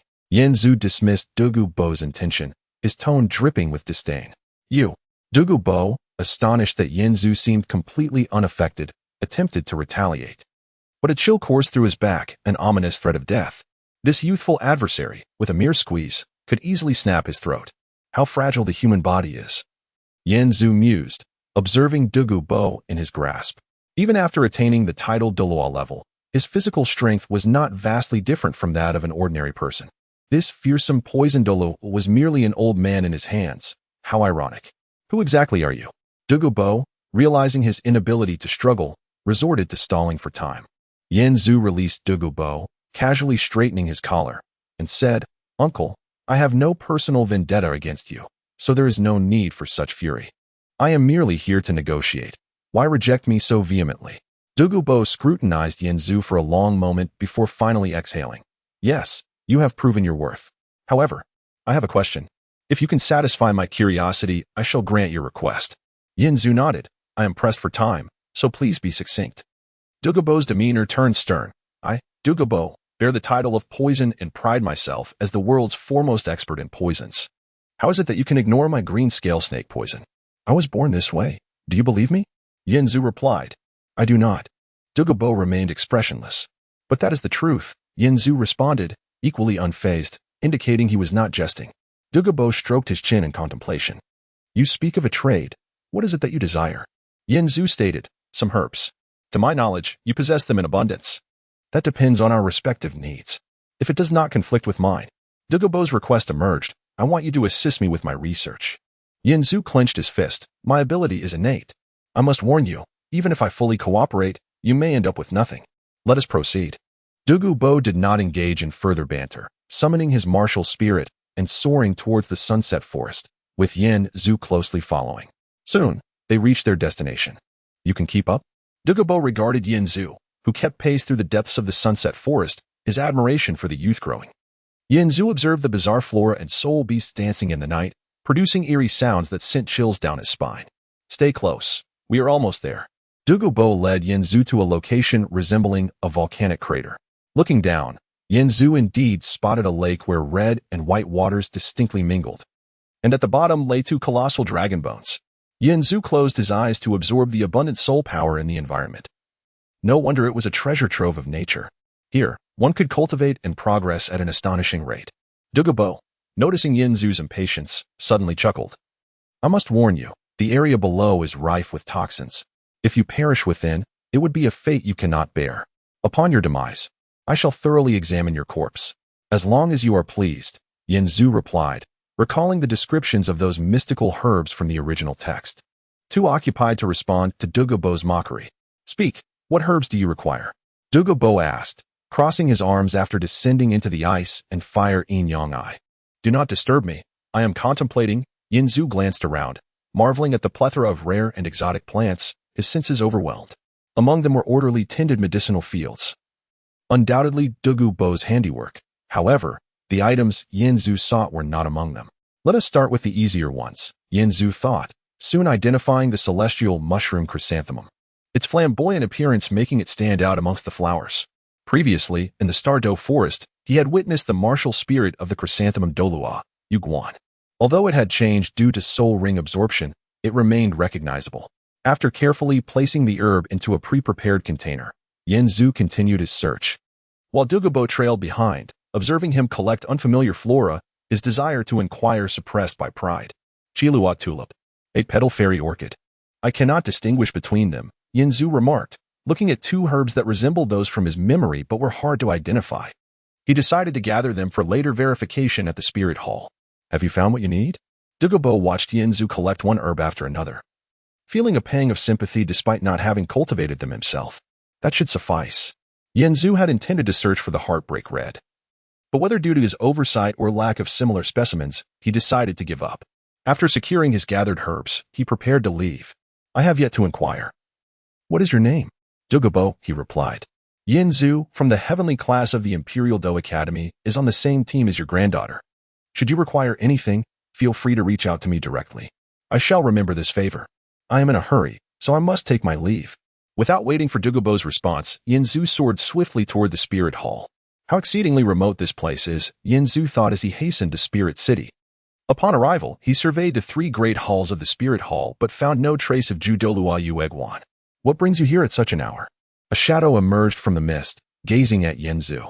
Seeing it was Ghost Douluo, Yinzu promptly asked, Elder Ghost, where is Elder Ju? He is gone on a mission. Why do you seek him? As Yinzu was about to speak, he suddenly noticed Bibi Dong standing on the central platform of the papal hall, observing him. Are you all not asleep? Yinzu questioned, puzzled. Ghost Douluo sighed. If you have no pressing matters, do not wander about aimlessly. It could lead to misunderstandings. Not to worry, I have found a more suitable consultant, Yinzu replied, disregarding Ghost Douluo and flying directly toward Bibi Dong. How have you been? Bibi Dong inquired with her customary warm smile as Yinzu landed before her. Have you come to a realization? Not quite. Thank you for your concern. I am doing well. And you? Yinzu responded, his gaze fixed on Bibi Dong's enchanting visage illuminated by the moonlight. That is indeed unfortunate. Bibi Dong shook her head, then continued, speak plainly. What brings you to me? Yinzu smiled. Naturally, it is good news. In this world, the most learned and knowledgeable person must surely be you, dear Sister Pope. There is no need for flattery. Just speak your mind, Bibi Dong said as she began to walk into the hall, with Yinzu following closely behind. Once Bibi Dong took her seat upon the throne, she noticed Yinzu had followed her rather than remaining at the steps. Sister Pope, what do you think of this? Yinzu produced a rare herb to gauge Bibi Dong's reaction. Bibi Dong initially glanced at it without much thought, but suddenly her spirit lifted. This is the Water Immortal Jade Bone. Where did you find this? Chapter 28. The birthday banquet, don't worry about that, Yinzu said, as he presented the exquisite water immortal jade bone to Bai Bai Dong. This is for you. It holds no value for me anymore. Bai Bai Dong replied. Yet for the younger generation, it could be a fortuitous encounter that alters their destiny. Surely you are aware of its rarity? To so casually bestow it upon someone. And what of it? Yinzu chuckled. I would hesitate to give you something of lesser quality. Bai Bai Dong gazed at the herb in Yinzu's hand, stating, this medicinal plant not only fortifies the foundation of one's soul but also aids in breaking through bottlenecks, potentially saving years of arduous training. If placed in the hands of a talented youth from a prestigious family, it could ensure their ascent to the Douluo realm. Indeed, as expected of the papal sister. Your knowledge is vast, Yinzu acknowledged. I have a few more items that require your expertise. With that, he laid out the remaining herbs before Bai Bai Dong. Faced with such an array of precious materials, even Bai Bai Dong was taken aback. She proceeded to identify each item with great enthusiasm. After she finished, Yinzu placed the water immortal jade bone in her hands. Take it. There's no need for formality. It will prove useful, he urged. Bai Bai Dong regarded the herb thoughtfully, realizing that this country bumpkin had quite the knack for winning a woman's favor. Very well. I have many talented youths in my spirit hall. I shall reward them appropriately with this herb. She accepted the water immortal jade bone without further protest, intending to present it to Hu Laina upon her return from a soul-hunting excursion. Is there anything else you require? Bai Bai Dong inquired, noticing Yinzu's lingering gaze upon her. Having accepted my gift, do you not think a token of appreciation is in order? Yinzu's eyes wandered elsewhere, hinting, perhaps a small reward? A sly smile crept across Bai Bai Dong's lips as she reclined against her chair, supporting her chin with one hand. What kind of reward do you desire? Perhaps a farewell kiss? Yinzu suggested, closely observing the shift in her expression. She maintained her playful demeanor, though. The prayer ceremony is about to commence. I must change and prepare. If there's nothing else, you may take your leave, Bai Bai Dong said, dismissing his audacious request as she rose to depart. Yinzu watched her graceful silhouette retreat, sighing softly, noticing the dawn light breaking on the horizon. He decided not to linger any longer and set off for Heaven-Do City, preparing to celebrate Ning Rongrong's birthday at the Seven Treasures Glazed Tile School. Upon returning to his quarters, Yinzu bathed and donned fresh attire, tidying himself up. When the attendants of the prince's residence summoned him, he arrived at the entrance of the Royal Combat Academy to find 3 carriages awaiting him. Come aboard, Xueqinghe beckoned, lifting the beaded curtain of the carriage. Once inside, Yinzu noticed that only he and Xueqinghe occupied the carriage. He inquired, who do the other 2 carriages belong to? It wouldn't be those 2 again, would it? One is my royal sister, and the other is empty, merely carrying gifts, Xueqinghe replied, casting a glance at Yinzu with a smile. I didn't expect you to clean up so well. Yinzu laughed. Are you hoping to share this splendid lineage with me? Xueqinghe's smile faded instantly, and she changed the subject. It seems you haven't prepared a gift? Fortunately, I have made arrangements. To be frank, if it were solely a teacher-student relationship, I would struggle to persuade Ning Fengxi. However, if you can win over Ning Rongrong, you will have captured Ning Fengxi's heart, so make sure to perform well. This thought made Yinzu feel a twinge of pity for Ning Rongrong. Poor girl, and she's already being plotted against at such a young age, he sighed. Xueqinghe raised an eyebrow. Spare me your unnecessary sentiments. I will not feel guilty unless you prove to be a scoundrel. Tell me, are you? I could be, Yinzu replied. This candid response left Xueqinghe in contemplative silence, revealing that she, contrary to her earlier claims, was not entirely devoid of guilt, despite her justifications. Here's the deal, Xueqinghe continued. If you find this arrangement unsuitable, once I stabilize Heaven-Do, I will help you annul the engagement and provide appropriate compensation. How does that sound? Yinzu chuckled. And you're already contemplating the annulment before it's even finalized? Is it not an easy task for you? Xueqinghe conceded, albeit begrudgingly, that Yinzu indeed possessed exceptional qualities. Meanwhile, the Seven Treasures Glazed Tile School was abuzz with excitement. Due to its esteemed reputation and Ning Fengxi's connections, many guests had come uninvited, eager to curry favor or see their juniors forge connections with Ning Rongrong. Ning Fengxi found this tiresome, while Ning Rongrong, accustomed to her carefree ways, was particularly disdainful. Where are the princes? Ning Fengxi asked an attendant while managing the guests. The attendant replied, according to the latest reports, they should arrive within half an hour. Have all arrangements been made? Ning Fengxi inquired again, having asked the same question thrice. The welcoming staff, seating arrangements. And accommodations have all been meticulously organized as per your instructions, the attendant assured him. Ning Fengji nodded and turned his gaze to the long table at the center of the banquet, frowning. Where's Rongrong? She vanished the moment my eyes strayed. The attendant whispered a few words in Ning Fengji's ear, causing him to sigh in resignation as he rose and made his way to a garden within the sect. Upon entering the garden, Ning Fengji navigated its paths with ease, soon spotting the meditative Chen Xian atop a rock formation. With a pair of crystal high heels lying beneath him. Chen Xian, today is Rongrong's birthday, Ning Fengji reproached lightly. Chen Xian, too lazy to open his eyes, defended himself. Thus, she should enjoy her special day, should she not? Bending down, Ning Fengji picked up the tiny heels and approached the pond, where he found Ning Rongrong sitting on a stone with her skirt hiked up to her thighs, playfully coaxing the fish in the water. Rongrong, he called. Ning Rongrong ignored him. Rongrong. He raised his voice, slightly more stern. Ah. She splashed her feet in the water, tugging at her ears. I heard you. Both ears heard you. Even though it is your birthday, you are the guest of honor today. Why are you causing mischief instead of enjoying the banquet? Look at you. What kind of appearance is this? Ning Fengji chided, lifting her as if she were a chick. I simply dislike those people. They're annoying and dull. It's no fun at all, Ning Rongrong pouted, feeling aggrieved. Ning Fengji softened at the sight of her watery eyes and brushed the dust off her skirt. For today, just indulge me for once. Those guests certainly bear genuine blessings for you. Do you not think your behavior might disappoint them? Would you agree? Ning Rongrong was at a loss for words. Just for today, Ning Fengji insisted, locking eyes with her. Very well, she relented, reluctantly following the attendant out of the garden. She needed to freshen up and change into a new dress, as upon returning to the banquet, she would surely be inundated with invitations to dance. And more often than not, she found it difficult to refuse the smiling faces that approached her. As Ning Rongrong departed, Chen Xian, seated upon the artificial hill, opened his eyes and inquired, have Xue Qinghe and the others arrived yet? Ning Fengji replied, by my calculations, they should be arriving shortly. I must go and prepare to welcome our guests. Chen Xian nodded and said, you may go. When he arrives, ask him to bring that young man here to meet me. I shall wait for him alone. Chapter 29, The Birthday Banquet, Part 2. Allow me to remind you of something. Xue Qinghe dismounted from the carriage, gazing at the entrance of the Seven Treasures, glazed tile school. All right, I shall be mindful of my words and actions to leave a favorable impression on Ning Fengji, correct? Yanzu also stepped down from the carriage, stretching leisurely. Not quite, Xue Qinghe replied. The manner of speaking is secondary, after all.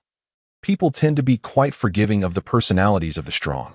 During this ascent, Ning Fengji will undoubtedly send Chen Xian to probe your capabilities. You must be cautious about this. You cannot appear too weak, yet neither should you seem overly strong. Could you be more specific? Yanzu inquired. Xue Qinghe elaborated. If you exhibit excessive weakness, you will lack competitiveness against the offspring of noble families. Conversely, if you display too much strength, it may arouse Ning Fengji's suspicions. Thus, you should only compel Chen Xian to engage earnestly. This way, you can showcase your extraordinary talents while simultaneously allowing Ning Fengji and others to retain a sense of security. As Xue Qinghe reiterated the details to Yanzu, Ning Fengji, on the other side, was growing increasingly impatient, filled with excitement as he anticipated witnessing Yanzu's true prowess. He had long been aware of the young man's capabilities, and today marked the moment of validation. Should this youth prove reliable, Ning Fengji would spare no effort in binding him to the Seven Treasures glazed tile school, for inheritance was of utmost importance to the sect. In this moment, Ning Fengji glanced at Ning Rongrong, who had changed into an exquisite outfit adorned with a delicate crown, sitting there with an expression of disinterest. Occasionally, she would bite her lips, a sign of her desire to vent her emotions. Yet, she remained oblivious to the stakes involved. He silently hoped for their harmonious interaction. As the ceremonial cannon fired, the doors to the banquet hall swung open, halting the chatter as guests instinctively took their positions along the red carpet, their eyes fixed on the entrance. The cannon was reserved for royal appearances, and since Ning Fengji held the title of Grand Master in the imperial court, all present were aware of the esteemed guest's imminent arrival, the crown prince of the Tiando Empire, Xue Qinghe. If one could not win Ning Rongrong's affections, securing the crown prince's favor would also be a splendid achievement. Thus, the young men and women in attendance readied themselves to showcase their utmost charm. After 3 cannon blasts, Xue Qinghe entered the banquet hall, hand in hand with Xue Ku. Their striking appearances, coupled with their opulent royal attire and innate elegance, made them the center of attention.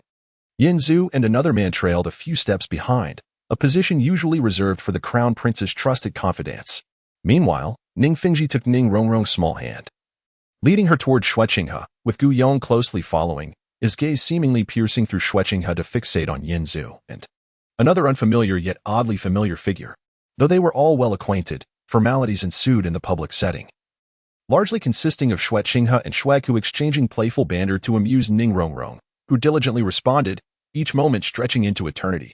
In truth, Qian Rinxue was overly concerned. Yin Zhu observed the scene and realized he had little opportunity to speak or act. Once they settled, the banquet resumed its normal rhythm, allowing both parties to relax somewhat. While Xue Qinghe engaged in conversation with Ning Fingji, Yin Zhu discreetly studied the petite Ning Rongrong. Honestly, it was difficult to reconcile the fact that this girl, who stood nearly 1.60 meters tall, was so young, though she appeared quite innocent. Yin Zhu felt she seemed double her age based on her physique alone, a freshly minted porcelain doll, he mused, forming his initial impression of Ning Rongrong. Noticing someone staring at her, Ning Rongrong boldly returned the gaze, swiftly sticking out her tongue upon realizing it was the unfamiliar man behind Xue Qinghe. "Where's your gift?" Xue Qinghe observed Ning Rongrong's playful gesture and cleared his throat, turning to Yin Zhu. This inquiry indicated preparedness, piquing Ning Fingji's interest in the gift Yin Zhu had brought for his beloved daughter. "If you had asked me a second later, I would have retrieved it myself," Yin Zhu replied, producing a jade box from his cloak and extending it toward Ning Rongrong. "Little one, happy birthday." Ning Rongrong regarded the simple jade box, recalling her earlier antics, and quickly accepted it, thanking him. Many guests at Ning Fingxi's table were keenly observing the unfolding scene, eager to seize an opportunity to impress. When they saw Yin Zhu present a gift to Ning Rongrong, a wave of urgency swept through them. They had assumed the two accompanying the crown prince were merely attendants, unaware that Xue Qinghe not only shared a mentor-student relationship with Ning Fingji but also had his subordinate attempt to win over Ning Rongrong. This extinguished any lingering hope they harbored. After all, competing against the crown prince was unthinkable. Yin Zhu sensed the prickling discomfort of envy emanating from the onlookers, internally amused by the little one's newfound popularity. "Are you not curious to see what lies within?" Xue Qinghe questioned. Noticing Yin Zhu had not unveiled the item he had prepared, but instead presented the unremarkable jade box, his curiosity piqued. "Indeed, I strongly encourage you to open it, right now," Yin Zhu declared with confidence. "Since both His Highness and Yin Zhu have expressed such interest, I too wish to see," Ning Fingji urged Ning Rongrong. "Rongrong, do open it." Ning Rongrong's face flickered with uncertainty as she half-jokingly remarked, "You haven't hidden a toad in there, have you? Let me tell you. The last person who did that was thrown off the mountain by Grandpa Gu. Rest assured, it is something delectable," Yin Zhu assured her with a smile. "If it is truly delicious, it might be worthwhile," Ning Rongrong replied, pushing the lid of the jade box upwards. As the lid cracked open, an intoxicating aroma burst forth, instantly enveloping the surroundings in a fragrant haze. Gu Yong, Ning Fingji, and Xue Qinghe, along with his attendant, gasped in astonishment. The enchanting scent continued to spread, gradually capturing the attention of everyone in the banquet hall. "What is this?" Ning Fingji's gaze fixated on the contents of the jade box as his mind raced through the myriad memories he had temporarily sealed away. However, the sheer volume of recollections rendered him speechless. Ning Rongrong was utterly captivated by the item within the jade box. To her eyes, the intoxicating aroma became visible, revealing a celestial herb shimmering with a faint golden light, ensnaring her full attention. What rich spiritual energy in this exquisite fragrance! Xue Qinghe mused, a slight frown forming on his brow as he exclaimed, "Could it be a Chilua tulip?" "Oh!" Yin Zhu reveled in the spectacle of astonished faces, only to be met with Qian Rinxue's insightful observation. It was evident that the spirit hall was indeed a treasure trove of knowledge, rich in resources and talent. It was quite rare for someone as young as Qian Rinxue to possess greater insight than Ning Fingji. Xue Qinghe raised his gaze, seeking confirmation in Yin Zhu's eyes. "You managed to acquire this?" Xue Qinghe traced a circle on his chin with his finger, his eyes filled with disbelief. Compared to the splendid Chilua tulip, the gifts he had prepared seemed utterly worthless, for to a soul master, such a celestial plant was priceless. "Thank you. I truly appreciate it," Ning Rongrong said, taking a deep breath, her eyes sparkling. Although she did not look at Yin Zhu while speaking, Ning Fingji knew that this was likely the only sincere expression of gratitude she had offered since the banquet began. Xue Qinghe mused that the young girl was unaware of the item's rarity, attracted only by its novelty. With this thought, he exchanged a knowing glance with Ning Fingji. The two had spent much time together, their minds in sync, and Ning Fingji immediately understood, leading everyone into a separate room. Once inside, the group took their seats. Xueku and Ning Rongrong began to examine the Qiluo tulip, while Ning Fingji turned to Xue Qinghe and said, "Your Highness, I heard you mention the origins of this celestial herb. It is now my turn to be the student." Upon hearing this, Xue Qinghe turned to Yinzu and asked, "What do you think? I shall not overshadow you. Would you like to explain? Perhaps it would be better if you did. While the item is indeed mine, you possess greater insight into certain matters," Yinzu replied. Xue Qinghe, sensing no need for further pretense, spoke candidly. "This flower is called the Qiluo tulip, a type of heavenly treasure. Consuming it allows one to absorb the essence of heaven and earth, as well as the brilliance of the sun and moon, significantly benefiting one's cultivation." "I refuse," Ning Rongrong exclaimed, her nerves fraying at the mention of cultivation. She clutched the jade box tightly, insisting, "I don't want to eat it. I want to keep it. No, I want to nurture it." Ning Fingji pondered, but Rongrong is still young, and her cultivation level is not profound. Could consuming such a potent item pose a risk? Perhaps it would be wiser to cultivate it and harvest its essence when needed. Xue Qinghe replied sternly, "That is not possible. One must not be greedy when the heavens have already bestowed such a rare gift. Otherwise, one may end up with nothing. As for potential risks, there is no need for concern. Such celestial herbs primarily serve to strengthen one's foundation, and the earlier they are consumed, the greater the benefits." With that, Xue Qinghe approached Ning Rongrong and instructed, "This flower must not be swallowed. You must gently inhale the flower's stamen, allowing its essence to flow into your body. During this process, I will inject my soul power to guide it, ensuring the medicinal effects permeate your entire being. You must cooperate fully, understand?" Ning Rongrong sensed the weight of his words, looking pleadingly at Gu Rong, who nodded in agreement, fully aware of the Qiluo tulip's significance as a tidal Douluo. "Must I really consume it?" Ning Rongrong gazed longingly at the Qiluo tulip within the jade box, attempting to charm Xue Qinghe. "It is essential," Qianrenxue thought to herself. "How else can you grasp the true value of this herb?" She was convinced that Ning Fingji would inevitably seek to marry Yinzu once he witnessed the effects of the Qiluo tulip. Moreover, the essence would diminish if not consumed in a timely manner. Realizing that her charms were futile, Ning Rongrong suddenly adopted a serious demeanor.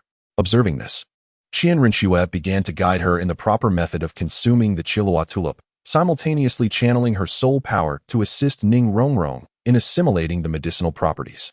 This was precisely why Yinzu had asked Xue Qinghe to elucidate the process, although he knew how to articulate many things. He was at a loss regarding the practical application. The procedure took a considerable amount of time, but Ning Fengji and Gu Rong remained fixated on Ning Rongrong. When Xue Qinghe finally wiped the sweat from his brow and smiled, declaring it complete, both men exhaled in relief. Ning Fengji exchanged a glance with Gu Rong, who understood immediately and grasped Ning Rongrong's wrist. Under Gu Rong's soul power stimulation, Ning Rongrong released her martial soul. Rongrong's soul power increased by a full 10 levels. Gu Rong exclaimed, astonished. However, his gaze was drawn to Ning Fengji's face, which was contorted with nearly overwhelming joy. Fixated on the 7 treasures glazed pagoda that spun before Ning Rongrong's chest. "Wait!" Gu Rong released Ning Rongrong's wrist, equally stunned as Xue Qinghe. She was aware that the Qiluo tulip was a celestial herb, but she had not anticipated its effects on Ning Rongrong's power would be so profound. The 9-story 9-colored. The 9 treasures glazed pagoda. A divine martial soul has manifested in my daughter, Ning Fengji exclaimed, kneeling in excitement as he embraced Ning Rongrong. At that moment, Ning Rongrong was oblivious to her father's elation. She despised cultivation and cared little for martial souls. The only joy she felt was from realizing that the enchanting fragrance she had inhaled from the Qiluo tulip had not vanished but rather transferred to her, making her aware that every pore of her body was expanding and contracting, exuding a captivating aroma. Let them revel for a moment. Xue Qinghe stepped aside and remarked to Yinzu, I underestimated you. I had no choice. Your instructions were clear, and I took them to heart, Yinzu replied. Satisfied with the outcome, feeling justified for the effort he had expended the previous night seeking both Douluo and Yuguan. By the way, do you have any more of such celestial herbs? Xue Qinghe inquired tentatively. Why? Do you also have a daughter to marry off to me? Yinzu whispered. If not, then forget it. Xue Qinghe rolled his eyes. In truth, Yinzu wished to inform Qianrenxue that he had more prepared for her. But Ning Fengji had already regained his composure. He stood, tidied himself, and instructed Gu Rong to take Ning Rongrong down to cultivate. Upon seeing this, Xue Qinghe dismissed Xue Ku, leaving only Yin Zhu, Xue Qinghe, and Ning Fengji in the room. First, allow me to express my gratitude. Thank you, Yin Zhu, for your generous gift. This kindness will be forever remembered by the Seven Treasures Glazed sect. And thank you, Your Highness, for your assistance with Rongrong, Ning Fengji said. Clearing his throat before continuing, I shall refrain from unnecessary words. We understand each other well enough. Therefore, I will ask directly, Yin Zhu, are you willing to become a protector of the Seven Treasures Glazed sect, safeguarding Rongrong for all her days? What you are really asking is whether I am willing to marry her, correct? Yin Zhu translated Ning Fengji's words more bluntly to himself, thinking, of course. Why would I refuse a free wife? Ning Fengji smiled. I would love to say that your kindness merits such a response, but I must consider it further. As I would still need to introduce you to someone, one of our sect's current protectors, Sword Douluo Xin. Then go swiftly and return quickly, Xue Qinghe said. Patting Yin Zhu's shoulder, feeling quite content. With matters reaching this point, the outcome seemed nearly certain, and the plan had progressed further. Are you not coming along? Yin Zhu asked. I do not wish to witness an inevitable outcome. I would rather rest, Xue Qinghe replied, closing his eyes to relax. I admire this aspect of your highness, your calm confidence, Ning Fengji remarked with a smile, leading Yin Zhu toward the back garden, where Xin awaited, growing increasingly impatient. Chapter 30, He is not human. Yin Zhu, do you have your own thoughts? Ning Fengji inquired without turning back as he walked along the garden path. Yin Zhu responded, why this sudden question? Ning Fengji replied, His Highness hopes you can garner my trust and Rongrong's favor, allowing our alliance to flourish. In truth, this matter benefits both parties, and I have no objections. You are about to say but, aren't you? Yin Zhu interjected. But, Ning Fengji paused, plucking a fruit from the overhead trellis, feeling its surface in his hand. The only variable lies with you. My Seven Treasure Glazed Tile sect seeks strength. But this pursuit is not without boundaries. Rongrong is my daughter. I cannot allow her to become a mere tool for sustaining relationships. Otherwise, what was the point of our efforts? Yin Zhu mimicked Ning Fengji, picking a fruit and chewing it directly. You wish to inquire whether I can truly become the guardian of the Seven Treasure Glazed Tile sect rather than remain a vassal of the Crown Prince, correct? Do you want me to choose a side? Ning Fengji raised one hand, summoning the martial soul of the Seven Treasure Glazed Tile Pagoda, and said, Gem-type martial souls resonate with the rare resources of nature. Those who possess such martial souls inherently have the ability to appraise treasures, easily acquiring enviable wealth. However, how does one safeguard such wealth? It can be regarded as a curse. Once you possess it, you must toil to protect it because it does not rightfully belong to you. If you do not claim it, others will force you to do so because they desire it. Can wealth truly buy loyalty? Sometimes it works. But those drawn together by wealth can just as easily betray you.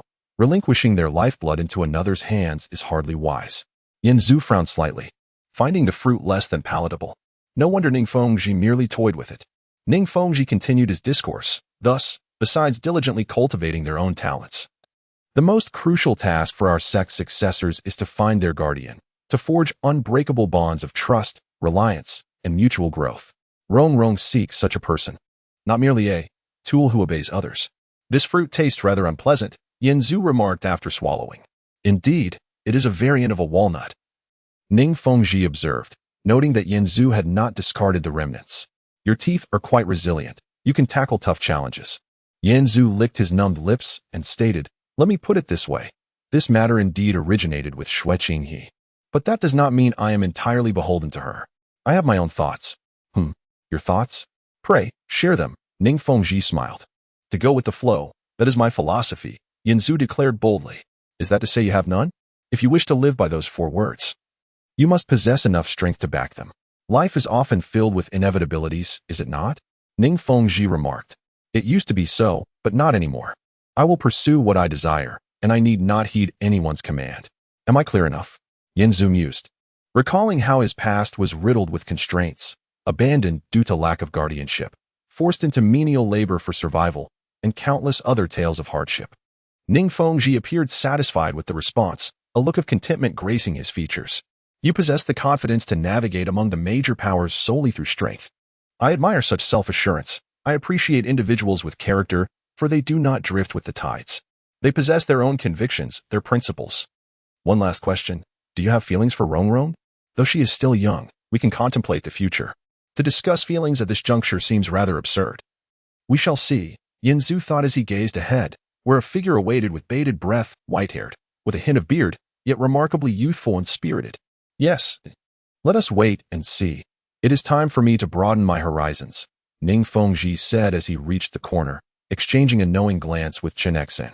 Let me witness the surprises you, whom His Highness values so highly, can bring. As Yin Zhu and Ning Fengji approached, Chen Xian's gaze locked onto Yin Zhu. While he was indeed concerned for the future of the sect in Rong, he yearned more to exchange a few moves with the peculiar youth described by Gu Rong. Is this the youth who can rival the black-eyed golden dragon king? At first glance, he certainly appeared exceptional, exuding a calmness and poise that is characteristic of the powerful. Devoid of any pretense, he truly exuded confidence. Have you cleared everything up? Chen Xian inquired. Yin Zhu stepped forward. So, uncle, how do you intend to test me? Do not regard it as a test. I shall not hold back, Chen Xian declared, already summoning his 7-kill sword, the radiant soul rings emanating a powerful pressure. Ning Fengji instinctively retreated to a perceived safe distance. But I must hold back, Yin Zhu thought internally, for he could not harm Chen Xian. Firstly, the latter's appearance and demeanor were quite likable, and secondly, he did not wish to disrupt the harmony. Chen Xian unleashed a palpable sense of pressure. While Yin Zhu remained unfazed, standing still, he sensed Ning Fengji's unusual gaze upon him and internally mused, why do you look at me? I cannot summon a martial soul or soul rings. Chen Xian, known for his decisiveness, did not hesitate due to Yin Zhu's lack of reaction. With a flicker of his soul rings, the tip of the 7-kill sword unleashed a beam of sword light aimed directly at Yin Zhu's forehead. As the light traveled, it swiftly solidified into the form of the 7-kill sword, crystalline in appearance. Yin Zhu raised a hand, pinching the crystalline sword between 2 fingers, and to his astonishment, it shattered, returning to soul power that dissipated into the air. Gu Rong's words were indeed true. At that moment, Ning Fengji and Chen Xian truly believed Gu Rong's assertion. Truly a remarkable individual, Ning Fengji thought, stepping back a few paces. If things continued this way, the garden would certainly not remain intact. That is enough, Chen Xian's brows furrowed, his gaze sharpening. He summoned a black soul ring, and the soul power emanating from him surged alongside the 7-kill sword, creating chaos throughout the garden. This exploration has reached its conclusion, Chen Xian concluded. Sensing no need for further deliberation, the ability to effortlessly counter his soul skill with a single hand spoke volumes. Has Sword Uncle lost his mind? Ning Fengji watched Chen Xian's actions, astonished, but soon felt at ease. After all, Chen Xian had always possessed a hint of madness. Driven by an unwavering pursuit of higher realms, it would be best for him to keep his distance. One must not appear too weak, nor too strong. Xueqing He's voice echoed once more in Yin Zhu's ear, yet as he surveyed the scene before him, he was at a loss for words. How would he explain himself to Xueqing He later? I merely deflected an attack. He suddenly unleashed his full power. What could I do? In truth, everything transpired in an instant. As these thoughts crossed Yin Zhu's mind, Chen Xian was already soaring into the air, the 7-kill sword expanding to several dozen times its original size. He swung it 13 times in the air, each strike possessing the might to cleave mountains, each appearing more formidable than the last. I should take cover, Yin Zhu thought, contemplating whether such an act might render him slightly weaker. He rather liked this outfit, purchased while shopping with Yi Ling Ling, and it was not made of any high-tech material, unlike certain trousers that could withstand battles with extraterrestrials unscathed. The area covered by these 13 swords was vast, forcing Yin Zhu to swiftly retreat from the battlefield. As the sword aura descended, the meticulously tended garden transformed into a cemetery of flowers, with marble dust swirling in the air, resembling a mushroom cloud from a distance. Qinshin hovered in midair, quietly observing below, before closing his eyes and letting out a soft sigh. He realized he had struck nothing. His 7-kills sword registered no impact or resistance. Despite exerting the utmost speed, lethality, and pressure with these 13 swords, his opponent remained unscathed. He had hoped to glimpse the true strength of the youth through these strikes. Yet the boy merely evaded, without even igniting a soul ring. A wave of humiliation and defeat surged within Qinshin. Throughout his life, he had faced countless adversaries, enduring severe losses, yet none had shaken him as profoundly as this battle. He discovered that all his efforts had been in vain. No matter how formidable the attack, if it could not strike true, it bore no significance, rendering him akin to a mere jester. A gentle breeze wafted by, pulling Qinshin back to reality as he sheathed the 7-kills sword, aiding the somewhat disheveled Ning Fengji to his feet. Uncle Jian, Was that a bit excessive? Ning Fengji remarked, gazing at the lingering mist. Qinshin turned his gaze to another side, where Yinzu leaned against a stone pillar, waiting for the smoke to clear. He is hardly human, Qinshin remarked, his words tinged with ambiguity. Chapter 31. A promise. Wasn't the commotion a bit too much? Gu Rong, who was guarding Ning Rongrong during her meditation, sensed the disturbances from the back mountain and felt a moment of concern for Chun Xian and Ning Fengji's situation. After all, he understood Chun Xian's temperament. Even knowing that the opponent was a formidable creature capable of contending with the likes of Tang Chun and Di Tian, he would still be tempted to engage in a contest of strength. If the situation escalated to an irretrievable point, it would be disastrous. Nevertheless, Gu Rong remained seated, protecting Ning Rongrong, as there were many visitors today, necessitating someone to accompany her. Having wealth is truly advantageous. Blowing up a garden is akin to setting off firecrackers. Yinju remarked, observing the scene before him. Is everything all right? Chen Xian asked, glancing at Yinju in the distance. Leave it to me, Ning Fengji responded, his face serious. Chen Xian cast one last worried glance at Yinju before turning to leave. He would soon enter seclusion for an extended period. He had not gained any insights from the recent battle. Instead, his mental state had been shaken, rendering the experience a net loss. How is it? Yinju asked, watching the sword Douluo's departing figure as he approached Ning Fengji. Please sit. I have some matters that must be addressed, Ning Fengji indicated, finding a stone bench that had remained unaffected. Speak freely. At this point, there is nothing to hide, Yinju replied nonchalantly. Ning Fengji, what is your perspective on the spirit hall? For Ning Fengji to recruit Yinju, he needed to clarify this matter. I don't concern myself much with it. Yinju replied leisurely, they haven't disturbed my ancestral resting place, so I am indifferent. However, our people have previously witnessed you collaborating with members of the spirit hall. Ning Fengji said sincerely, meeting Yinju's gaze. I understand that with your strength, you can act as you please. Therefore, I beseech you. If you have come to our 7-treasure glazed tile school with any ulterior motives, I hope you can be forthright. What others can offer you, we at the 7-treasure glazed tile school may also provide, and I am willing to offer even more. Ah, are you referring to that incident in the Stardow Forest? Yinju recalled. Ning Fengji was surprised by Yinju's candor, which made him somewhat anxious. He feared Yinju might simply eliminate him on the spot. However, he believed that if Yinju wished it, he could certainly do so. Which was precisely why Ning Fengji had chosen to ask the question directly. He felt he had no other choice. Indeed, and it was quite the spectacle, Ning Fengji affirmed. Now that you mention it, I do recall seeing Bone Douluo there, though I didn't pay much attention at the time. Yinju chuckled suddenly. You might find this amusing. But my initial motivation for assisting them was quite simple. Their young master was exceptionally attractive, and I wanted to pursue her? Ning Fengji's expression grew complex as he regarded Yinju. Bizarrely, he knew Yinju was not lying, as there was no reason for him to do so. You truly are. Ning Fengji forced a bitter smile. Well, although it may seem a bit inappropriate to say this in your presence, I have no intention of deceiving you.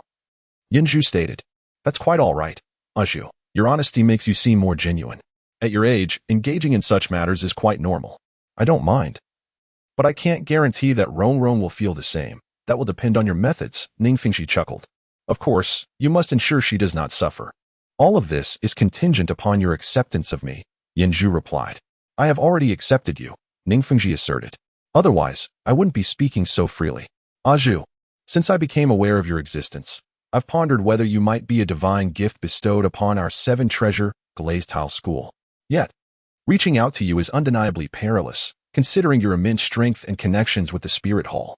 However, since His Highness has recommended you to me, I cannot afford to miss this opportunity. Excuse me, may I interrupt? Yinju inquired with curiosity. What is your view on the Spirit Hall? Upon hearing Yinju's question, Ning Fengji reflected. Initially, everyone believed the Spirit Hall would invigorate the Soul Master community, and their performance over the years has indeed supported that notion. But, Yinju prompted. But their influence is extending further and further, Ning Fengji revealed, a look of helplessness crossing his face. It is akin to a frog being boiled in warm water. One cannot refuse them, for they present themselves with flowers and grand declarations. Moreover, the Spirit Hall has a devoted temple wielding a battle blade. And everyone watches as it grows stronger step by step. The royal families and various sects are scrambling to maintain a balance, yet they are merely fighting their own battles. In contrast, the centralized power of the Xing Luo Empire appears to manage the situation much more effectively. Yinju responded, to be fair. The tenets of the Spirit Hall are not without merit. I do not disagree with that, Ning Fengji acknowledged. However, rules are one thing, and their execution is another. In my view, the Spirit Hall is not a monolith. The disparities between individuals can be greater than those between man and beast, Yinju remarked. Perhaps one day we can reverse our stance and collaborate with the Spirit Hall. I doubt they could be worse than the Tiando imperial family. It seems you harbor quite a bit of disdain for the Tiando imperial family, Ning Fengji chuckled. I am aware of your exploits against Shuebang at the Royal Fighting Academy. But trust me, Yinju, the Crown Prince is a trustworthy ally, in every regard. He is the most outstanding young man I have encountered. Oh, shouldn't I be the one to claim that title? Yinju teased. That is why I specified in every regard, Ning Fengji clarified. If it weren't for his presence, I would not have chosen to engage in such a profound collaboration with the Tiando Empire. The more serious Ning Fengji appeared, the more Yinju felt the urge to laugh. He found it difficult to contain himself. Imagining how his father-in-law would react if he knew that the crown prince he was extolling was actually the young master of the Spirit Hall. It was best not to mention it. He feared Ning Fengji might suffer a heart attack on the spot. Now, to conclude, Aju, grant me a man's promise. Ning Fengji decided to wrap up the conversation. How should I articulate this? Yinju looked skyward, contemplating for a moment before saying, no matter what occurs, I will exert my utmost effort to safeguard the legacy of the Seven Treasure Glazed Tile School, as well as Rongrong. Is that sufficient? Upon hearing this, Ning Fengji took a deep breath, then rose and bowed slightly to Yinju with his hands clasped. Wait. Regardless, I should be addressing you as uncle. Yinju helped Ning Fengji to his feet. Do not feel uneasy. You can bear it, Ning Fengji said earnestly. When Uncle Bone and Uncle Jian joined our sect, it was the same. We shall not forget that scene. P.S. Trying to tug at my emotions again, Yinju thought to himself, what a burden this old father-in-law has placed on himself. We can return now. They must be quite anxious waiting for us, Ning Fengji said, clasping Yinju's hand and walking closely together toward the banquet hall. Although Yinju understood that this was Ning Fengji's way of signaling to everyone present that he had chosen him, holding hands with another man still felt somewhat awkward. Is there anything else you need me to do? Yinju asked, attempting to ease the discomfort. Let things unfold naturally, Ning Fengji replied. Rongrong is still young. I initially had other plans for her, but now it seems I must consider His Highness's suggestion. I wish for Rongrong to enroll in the Royal Fighting Academy, and I hope you can nurture a good relationship with her. I do not want her to feel that I have sold her off. I need not elaborate further on that. My daughter is no small matter. No small matter? What does that mean? Yinju inquired, puzzled. Ning Fengji raised an eyebrow and replied, she may be young, but her temper is quite considerable. Chapter 32, Journey of Experience. When Ning Fengji appeared in the banquet hall, holding Yinzu's hand, everyone understood that the matter was settled. Although they were all consumed with jealousy, they felt relieved that they no longer had to worry.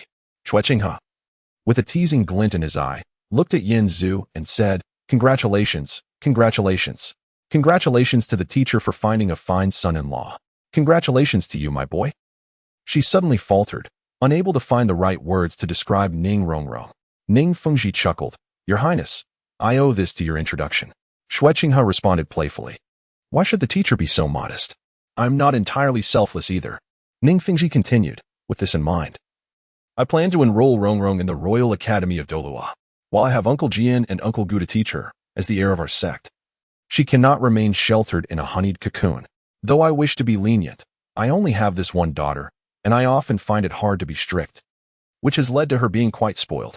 Initially, I considered sending her far from the sect for her growth, but now, the Royal Academy is the best place for her. This little imp, should she ask for my help with a touch of charm, I would find it difficult to refuse.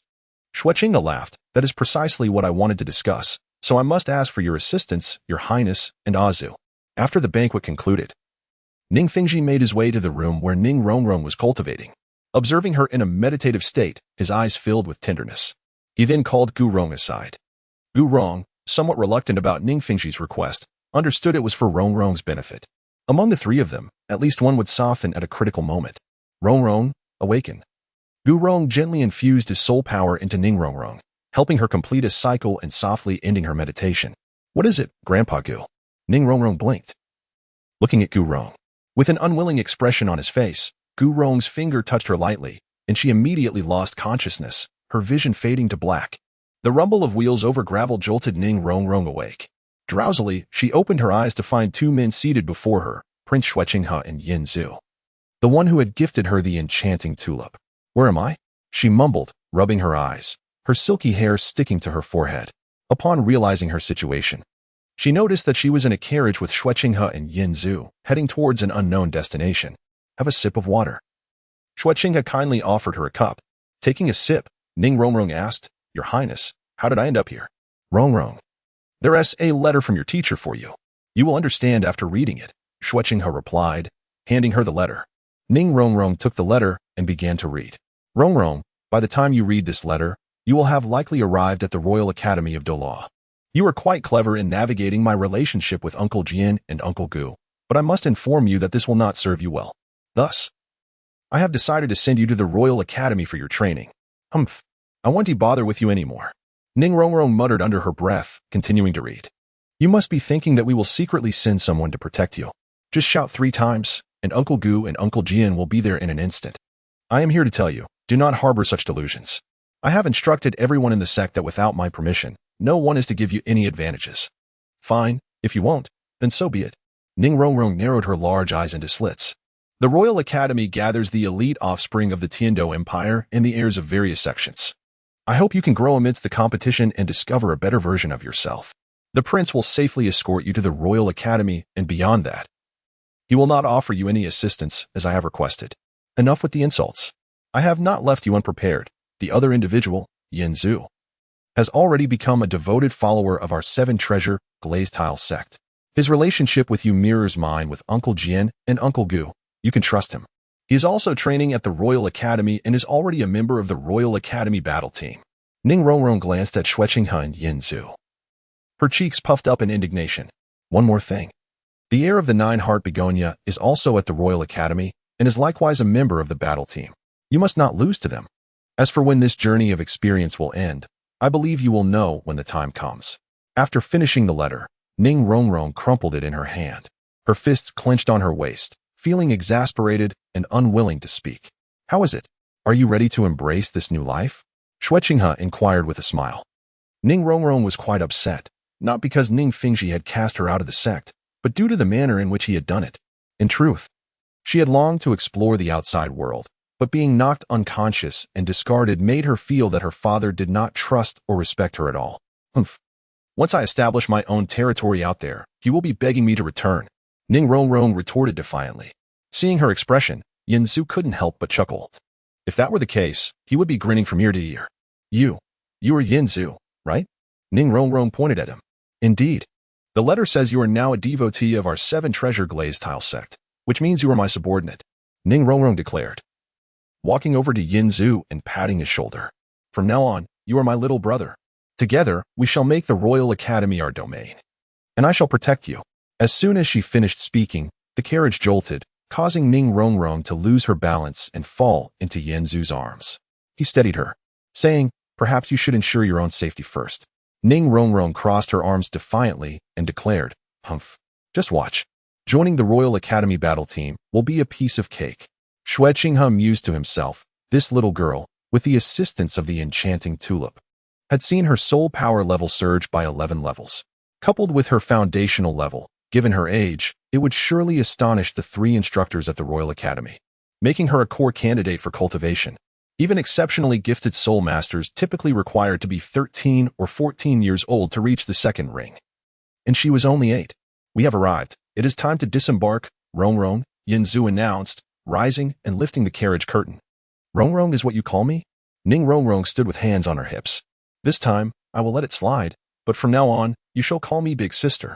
"Hey, you little rascal," Yin Zhu chuckled, glancing back at Xueqinghe, who was also stifling laughter. "Very well, Big Sister, please step down," Yin Zhu gestured gallantly. Then, "Your Highness, we shall take our leave." Ning Rongrong did not forget her manners as she bid farewell to Xueqinghe. Once they stepped down from the carriage, Ning Rongrong stared in awe at the Royal Academy of Douluo, perched upon the distant mountain peak. From afar, the lights twinkled in the night, and as a cool evening breeze swept through, she felt an unexpected urge to cry. "Humph! Wretched father!" Ning Rongrong sniffed, rubbing her eyes with her palm, then called out, "What are you waiting for? Lead the way." "Wait a moment," Yin Zhu said, producing a cloak for Ning Rongrong. You just woke up not long ago. Don't catch a chill. Hey, little brother, not bad. I shall commend you. Ning Rongrong felt warmth envelop her mood lifting significantly. Thank you. Now let us go. I will take you to register, Yinzu said. You, kneel down. Ning Rongrong pointed to the ground. What for? Yinzu responded, perplexed. After such a long journey. Still on the mountain. Are you trying to wear me out? Ning Rongrong retorted angrily. Hurry up, I want to ride. Yinzu thought to himself. Little girl, with our relationship, who rides whom is still up for debate. Nevertheless, he decided it was futile to argue with the child. Yet, he hesitated, wondering if indulging her was truly the right course of action. Never mind, I shall care for my own wife, he concluded. Come on, princess, mount. Yinzu squatted down. With a cheerful grin, Ning Rongrong climbed onto Yinzu's back and declared, Giddy up. Let us go. Are you ready? Yinzu inquired. What are you waiting for? Move it. Giddy up, she commanded, giving him a playful slap on the head. In response, Yinzu pushed off the ground with all his might, launching into the air. Ning Rongrong's shriek pierced the night sky as they soared like a rocket towards the heavens, only to descend abruptly towards the Imperial Fighting Academy. However, Yinzu soon found himself paying the price for his playful mischief. Ning Rongrong was indeed terrified. Once they landed, she burst into inconsolable tears. Her face drenched with snot and tears, her cheeks flushed from the wind during their flight, and she had even wet herself, leaving Yinzu in quite a predicament. What? How do I handle this? Yinzu pondered, watching Ning Rongrong sob uncontrollably on the ground, unresponsive to his attempts at comfort or apologies. He could only squat beside her. I was wrong. Big brother, please stop crying. I beg you, you've soaked me. He pleaded, hands clasped together as if in prayer. At that moment, Ning Rongrong's wails only intensified. Azu? What are you doing? Came the voice of Qin Ming. Oh dear, why are you bullying a child? Yufeng approached, hands behind his head. It's nothing, but could you help me call Lingling over? Yinzu asked. All right then, Yufeng replied, taking off into the distance. As Qin Ming stepped closer and recognized the little girl sitting on the ground, he exclaimed, Oh, isn't that Ning Rongrong, the young mistress of the Seven Treasure Glazed Tile School? We saw someone flying this way and came to check it out. How did you end up with her? That's a long story. In short, I brought her here to enroll, Yinzu explained succinctly. Really? Qin Ming's face lit up with surprise. Azu, you called for me. Yi Lingling arrived with Yufeng and inquired. Lingling, may I accompany you back to the dormitory? I need to talk to you, Yinzu said. Yi Lingling's face flushed with embarrassment as she reproached, You. That's not possible. I live with Sister Yenner. Then come back to my dormitory with me. Yinzu insisted, lifting the non-compliant Ning Rongrong into his arms. Only then did Yu Lingling notice Ning Rongrong's presence. As she approached, Ning Rongrong had ceased her crying, perhaps exhausted, and showed no reaction while being carried. Qin Ming and Yufeng discreetly whistled and walked away. Why are you carrying A? How old is she? Yi Lingling asked, struggling to determine Ning Rongrong's age. We can discuss that later, Yinzu remarked as he carried Ning Rongrong toward his dormitory, realizing she was in no state to meet Meng Shinji and the others. Azu, you smell rather peculiar. Yi Lingling pinched her nose. Don't hold it against me. You'll smell it too someday, Yinzu teased with a mischievous grin. How rude. Do you not know how to speak? Yi Lingling blushed, noticing that Ning Rongrong had fallen asleep in Yinzu's arms. Who is she? Why is she your responsibility? Also, where did you go today? I visited the Seven Treasure Glazed Tile School, Yinzu replied evasively. I was summoned by the sect master, and now I'm bringing the young lady here for enrollment. Yi Lingling halted in her tracks, her expression one of astonishment. You mean, this is the young mistress of the Seven Treasure Glazed Tile School? Don't get jealous too quickly. She is still just a child, Yinzu said, feeling a bit guilty. What are you saying? Yi Lingling scrutinized Ning Rongrong. I never expected her to be here. And you say she is just a child? How old is she? 8. I'm not skilled in bone age assessment, Yinzu admitted. Too young. Yi Lingling's expression grew complex. Aware that the Seven Treasure Glazed Tower and the 9 Heart Begonia had been quietly competing with each other. Though the Seven Treasure Glazed Tower offered comprehensive and formidable support skills, its limitation of only reaching 7 rings significantly capped its potential, given the soul power it consumed. In contrast, while the 9 Heart Begonia had only 1 soul skill, its efficiency was remarkable, allowing one to support multiple targets effortlessly. Once one reached the tidal Douluo level, it became a protective umbrella covering all. Hence, determining which was superior was quite nuanced. especially since the influence of the seven treasure glazed tile school far surpassed that of the nine heart begonia, bolstered by powerful individuals like the sword Douluo and bone Douluo, making their renown incomparable.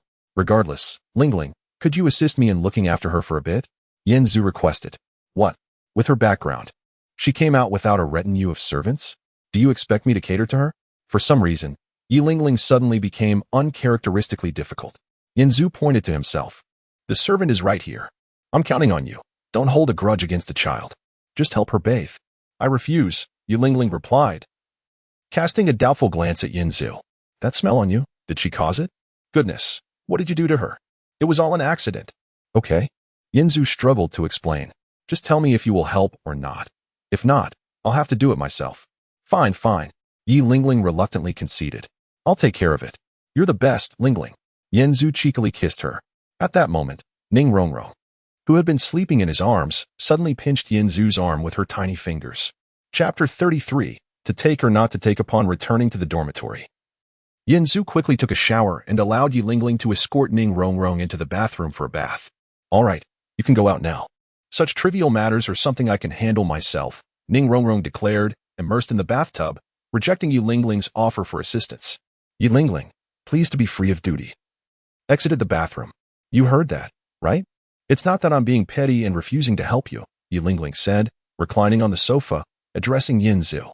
Yanzu turned his body, embracing Yi Lingling and inhaling her faint, delicate fragrance. Let her fend for herself for a while. I have a gift for you. Yi Lingling, indifferent, lazily inquired, what is it? Yanzu retrieved a jade box from his bosom and opened it before her. This? Yi Lingling, once drowsy, suddenly felt invigorated and straightened up. What is this? Is it an herb? It is indeed an herb, but it is more fittingly called a celestial herb, Yanzu replied. This can be consumed directly. You should take it here. Yi Lingling gazed at the celestial herb, which emanated a faint glow. What effects does this celestial herb have? Yanzu explained. It strengthens the foundation and promotes cultivation, and it can assist one in breaking through bottlenecks. Consuming it can instantly elevate one's soul power by 5 or 6 levels. What? Yi Lingling was taken aback. You mustn't be teasing me. Who is teasing you? I specifically saved this for you. You should take it. Its preservation time is limited.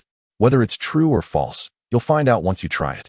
Yi Lingling contemplated the celestial herb in her hand for a moment before asking, why are you being so kind to me? What is the reason behind this? Yanzu reclined on the sofa and chuckled, because I desire to. This item is far too precious. Yi Lingling realized that Yanzu was likely not lying. If the celestial herb truly possessed such powers, accepting it would leave her feeling uneasy. I have nothing to repay you with, Yi Lingling remarked, closing the jade box. It is too valuable. I cannot accept it, at least not now. Who says you have nothing to repay me with? Yanzu stood up, embracing Yi Lingling and pressing her against the sofa, drawing closer to her lips. Yi Lingling felt her strength wane, her face flushed and her eyes shimmering, leaving her somewhat unable to contain herself. Don't be nervous, little scout, Yanzu teased, gently tapping the tip of her nose. As if you're not a scout yourself? Yi Lingling attempted to struggle, only to discover it was futile. Thus, neither of us loses. Haha, Yanzu declared before leaning in for a kiss. Though it was not their first kiss, tonight's significance was markedly different. The ambience and setting suggested that there could be further developments. Finally, this day has arrived. Yanzu mused inwardly, his emotions heightened, feeling as if he were a bull with blind rage. This overwhelming sensation made Yi Lingling feel an inexplicable fear. Azu. Be gentler. Yi Lingling's voice trembled. You frighten me. Unbeknownst to her, such words only serve to have the opposite effect. Little brother, bring me something.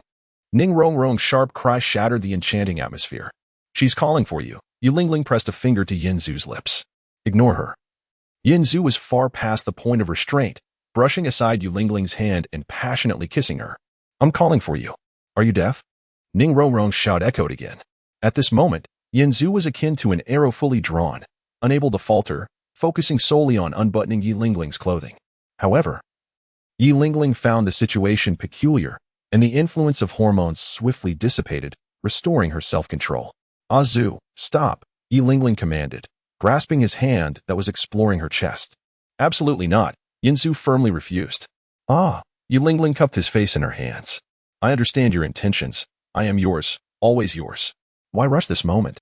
If you cannot even exercise a bit of self-control, how can I trust you? Yin Zhu sighed dramatically, standing up in frustration and storming into the bathroom.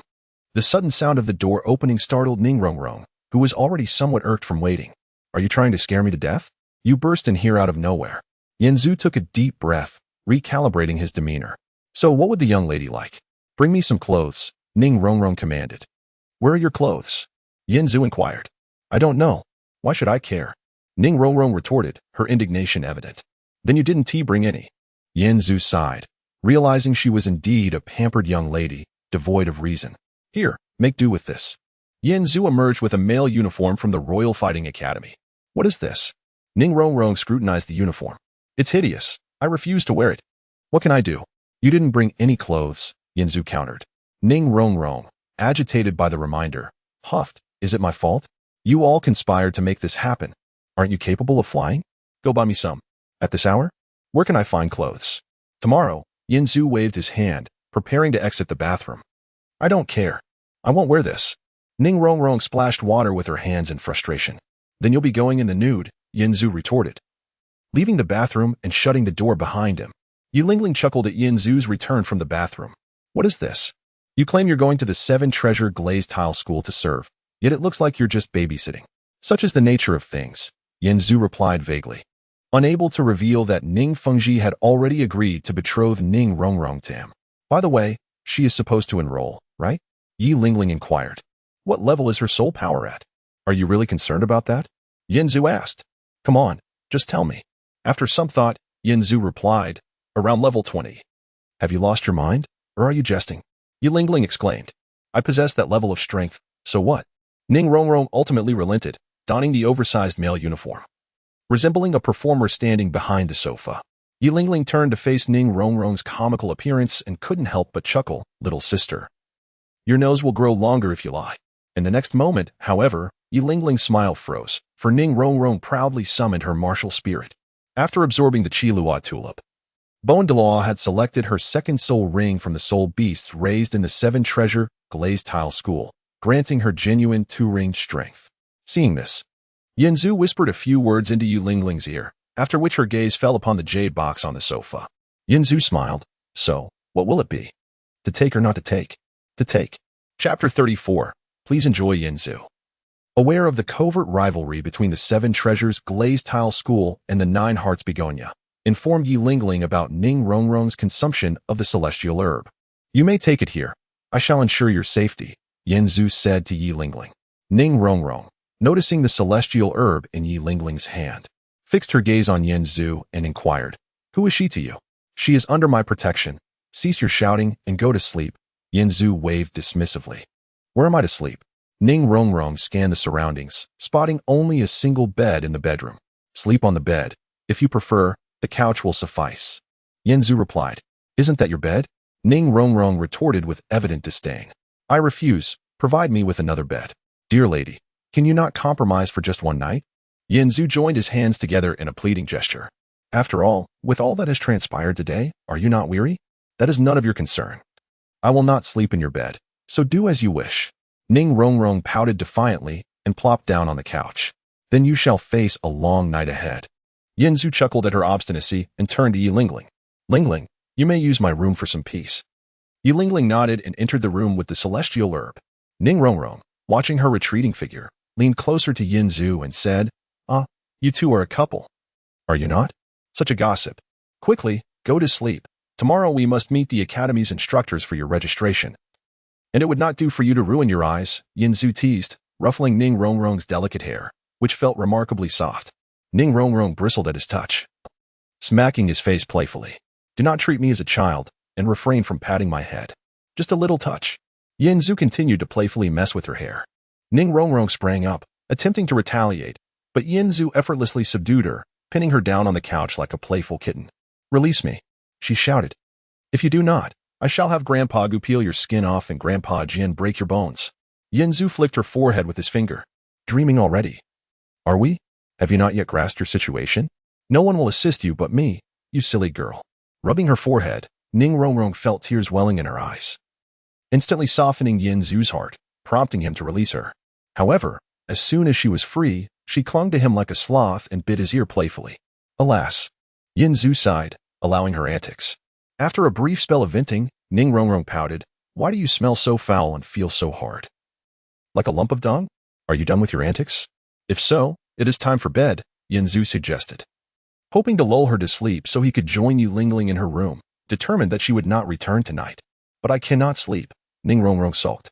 "I desire my own bed, and I slept too long this afternoon, so I am not tired at all." "You have ventured outside your sect before, have you not?" Yanzu inquired. Ning Rongrong shook her head. "Not alone. My father and the others always accompanied me. Now, I am here by myself, unable to sleep." She felt an absence of security. Yanzu noted internally, recognizing that it was entirely natural for such a young child to feel this way. Cast into an unfamiliar place. "You are not alone. I am here with you," Yanzu reassured her, attempting to gain her trust. "You," Ning Rongrong scrutinized him. "You are not even a hair's breadth as dependable as Grandpa Jin." "Oh, is that so? Do you know how I came to be a revered guest?" Yanzu inquired with a smile. "Is it not due to the merits of that celestial herb?" Ning Rongrong's tone softened, perhaps influenced by the notion of shared food. However, she regarded Yanzu as merely one among many who had offered treasures to the Seven Treasures Glazed Tile School, merely considering his gift as slightly more precious. "I defeated your Grandpa Jian to gain your father's approval. You know, such boasting." Ning Rongrong playfully traced her finger across his face. "You are a grown man, yet still tell lies. I am embarrassed for you. I shall inform Grandpa Jian of this. Before that, you must grow to be worthy of entrusting the sect," Yanzu replied earnestly. At this, a flicker of melancholy crossed Ning Rongrong's eyes.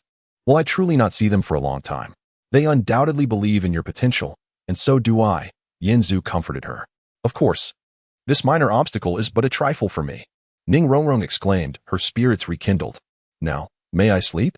"Yes, but you cannot remain here," Ning Rongrong stipulated. "I certainly will not stay here, but may I inquire why?" Yanzu asked. "What if I fall asleep and you do something strange to me?" Ning Rongrong warned. "Strange things?" Yanzu gazed at her quizzically, thinking that her understanding of strange likely differed from his own. "Never mind. When I sleep, you must not appear in the living room," Ning Rongrong insisted. "That is a wish easily granted," Yanzu said, stepping lightly to open the bedroom door. Inside, Yi Lingling sat serenely on the bed, her eyes closed in meditation. The energy from the celestial herb imbued her complexion with a rosy glow, making her already fair skin appear porcelain-like in the dim light. "How long must I wait?" Yanzu settled by the window, gazing intently at Yi Lingling's visage and form, increasingly captivated, yearning to reach out and touch her, yet restraining his impulses for fear of disturbing her tranquility. Time drifted by, and eventually, Yi Lingling's eyes fluttered open, her face radiant as if kissed by the dawn. "And Ning Rongrong?" she inquired. "After much effort, I have finally coaxed her to sleep," Yanzu declared, rushing to embrace Yi Lingling. Startled by his sudden embrace, Yi Lingling found her breath quickening, the cool night breeze whispering through the window. "It is so quiet," she remarked. "Indeed, it is late." "And with no one to disturb us, tranquility reigns," Yanzu's eyes shone with unabashed desire. "I still feel a bit anxious," Yi Lingling murmured softly. "Such feelings are entirely natural," Yanzu whispered fervently, pressing kisses along her delicate neck. Sensing the fervor in his breath, Yi Lingling likened him to a bull with its eyes clouded with rage, realizing she could not escape her fate tonight.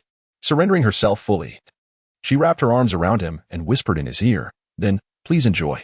Chapter 35, Gratitude for Hospitality in the Living Room. Ning Rongrong covered her ears, tossing and turning in frustration, unable to sleep.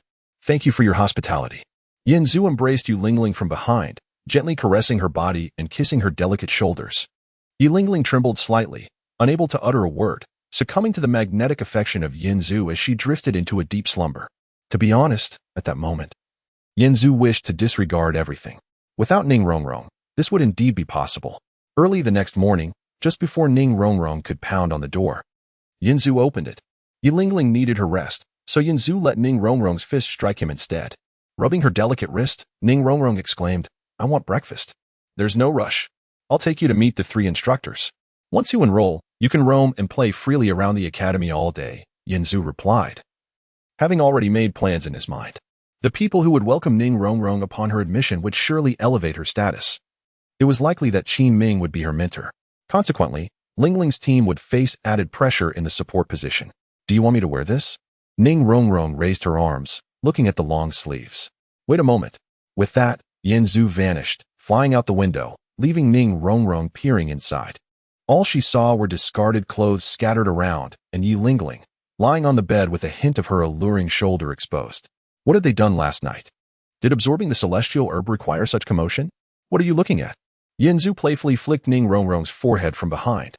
Holding a set of women's imperial combat uniforms that appeared to fit Ning Rongrong perfectly.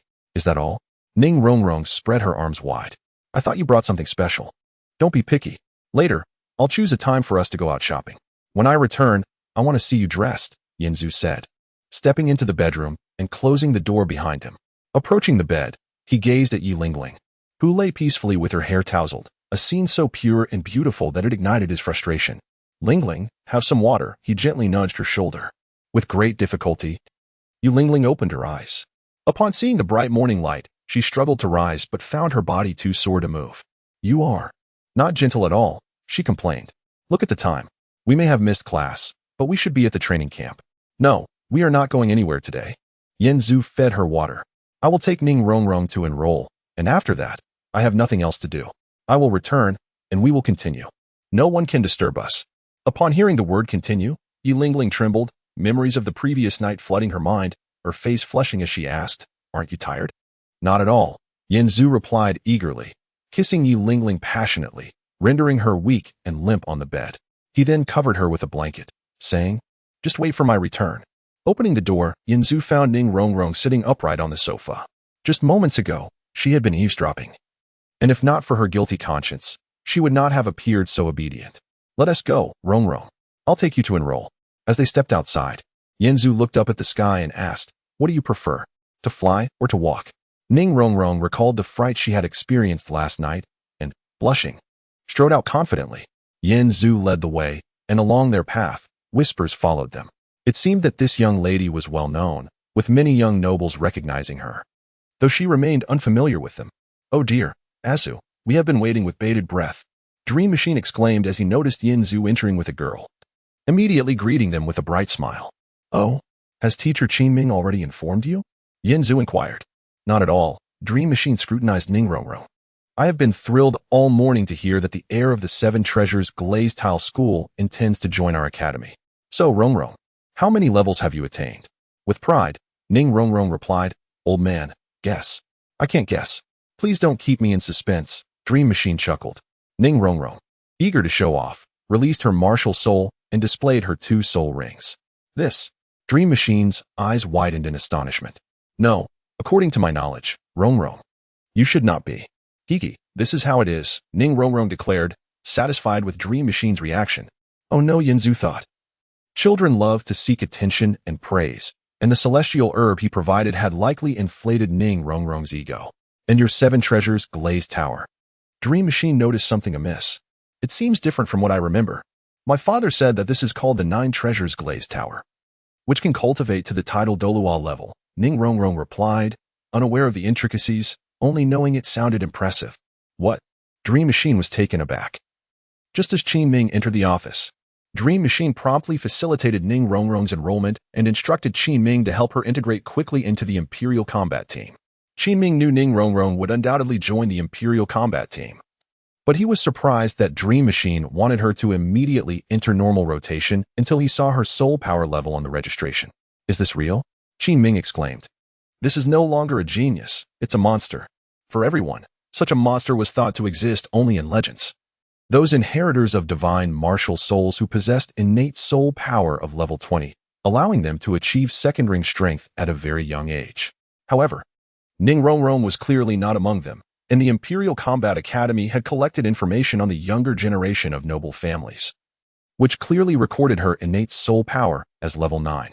Dream Machine exchanged a glance with Qinming, as if to say, fortunately, she has joined us.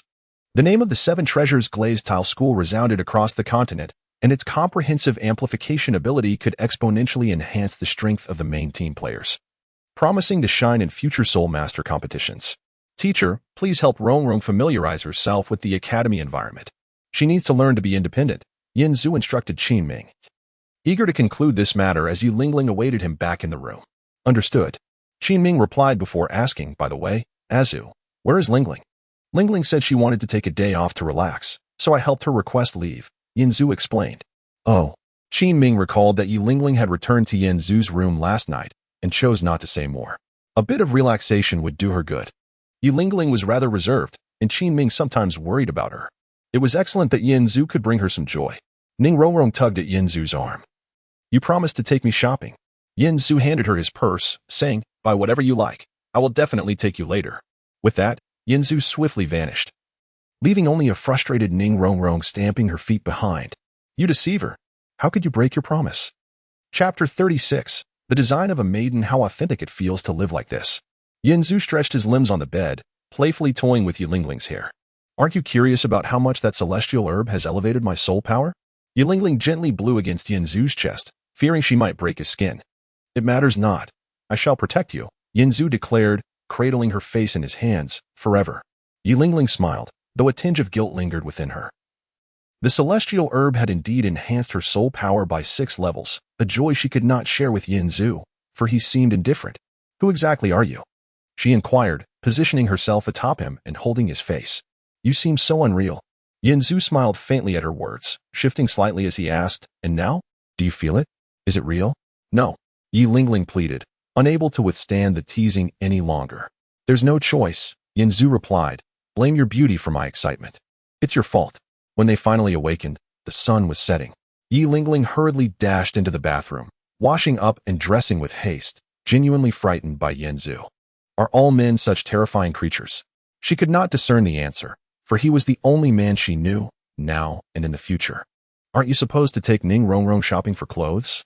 Just as Yi Lingling finished dressing, she spotted Yin Zhu standing at the bathroom door, swiftly changing the subject.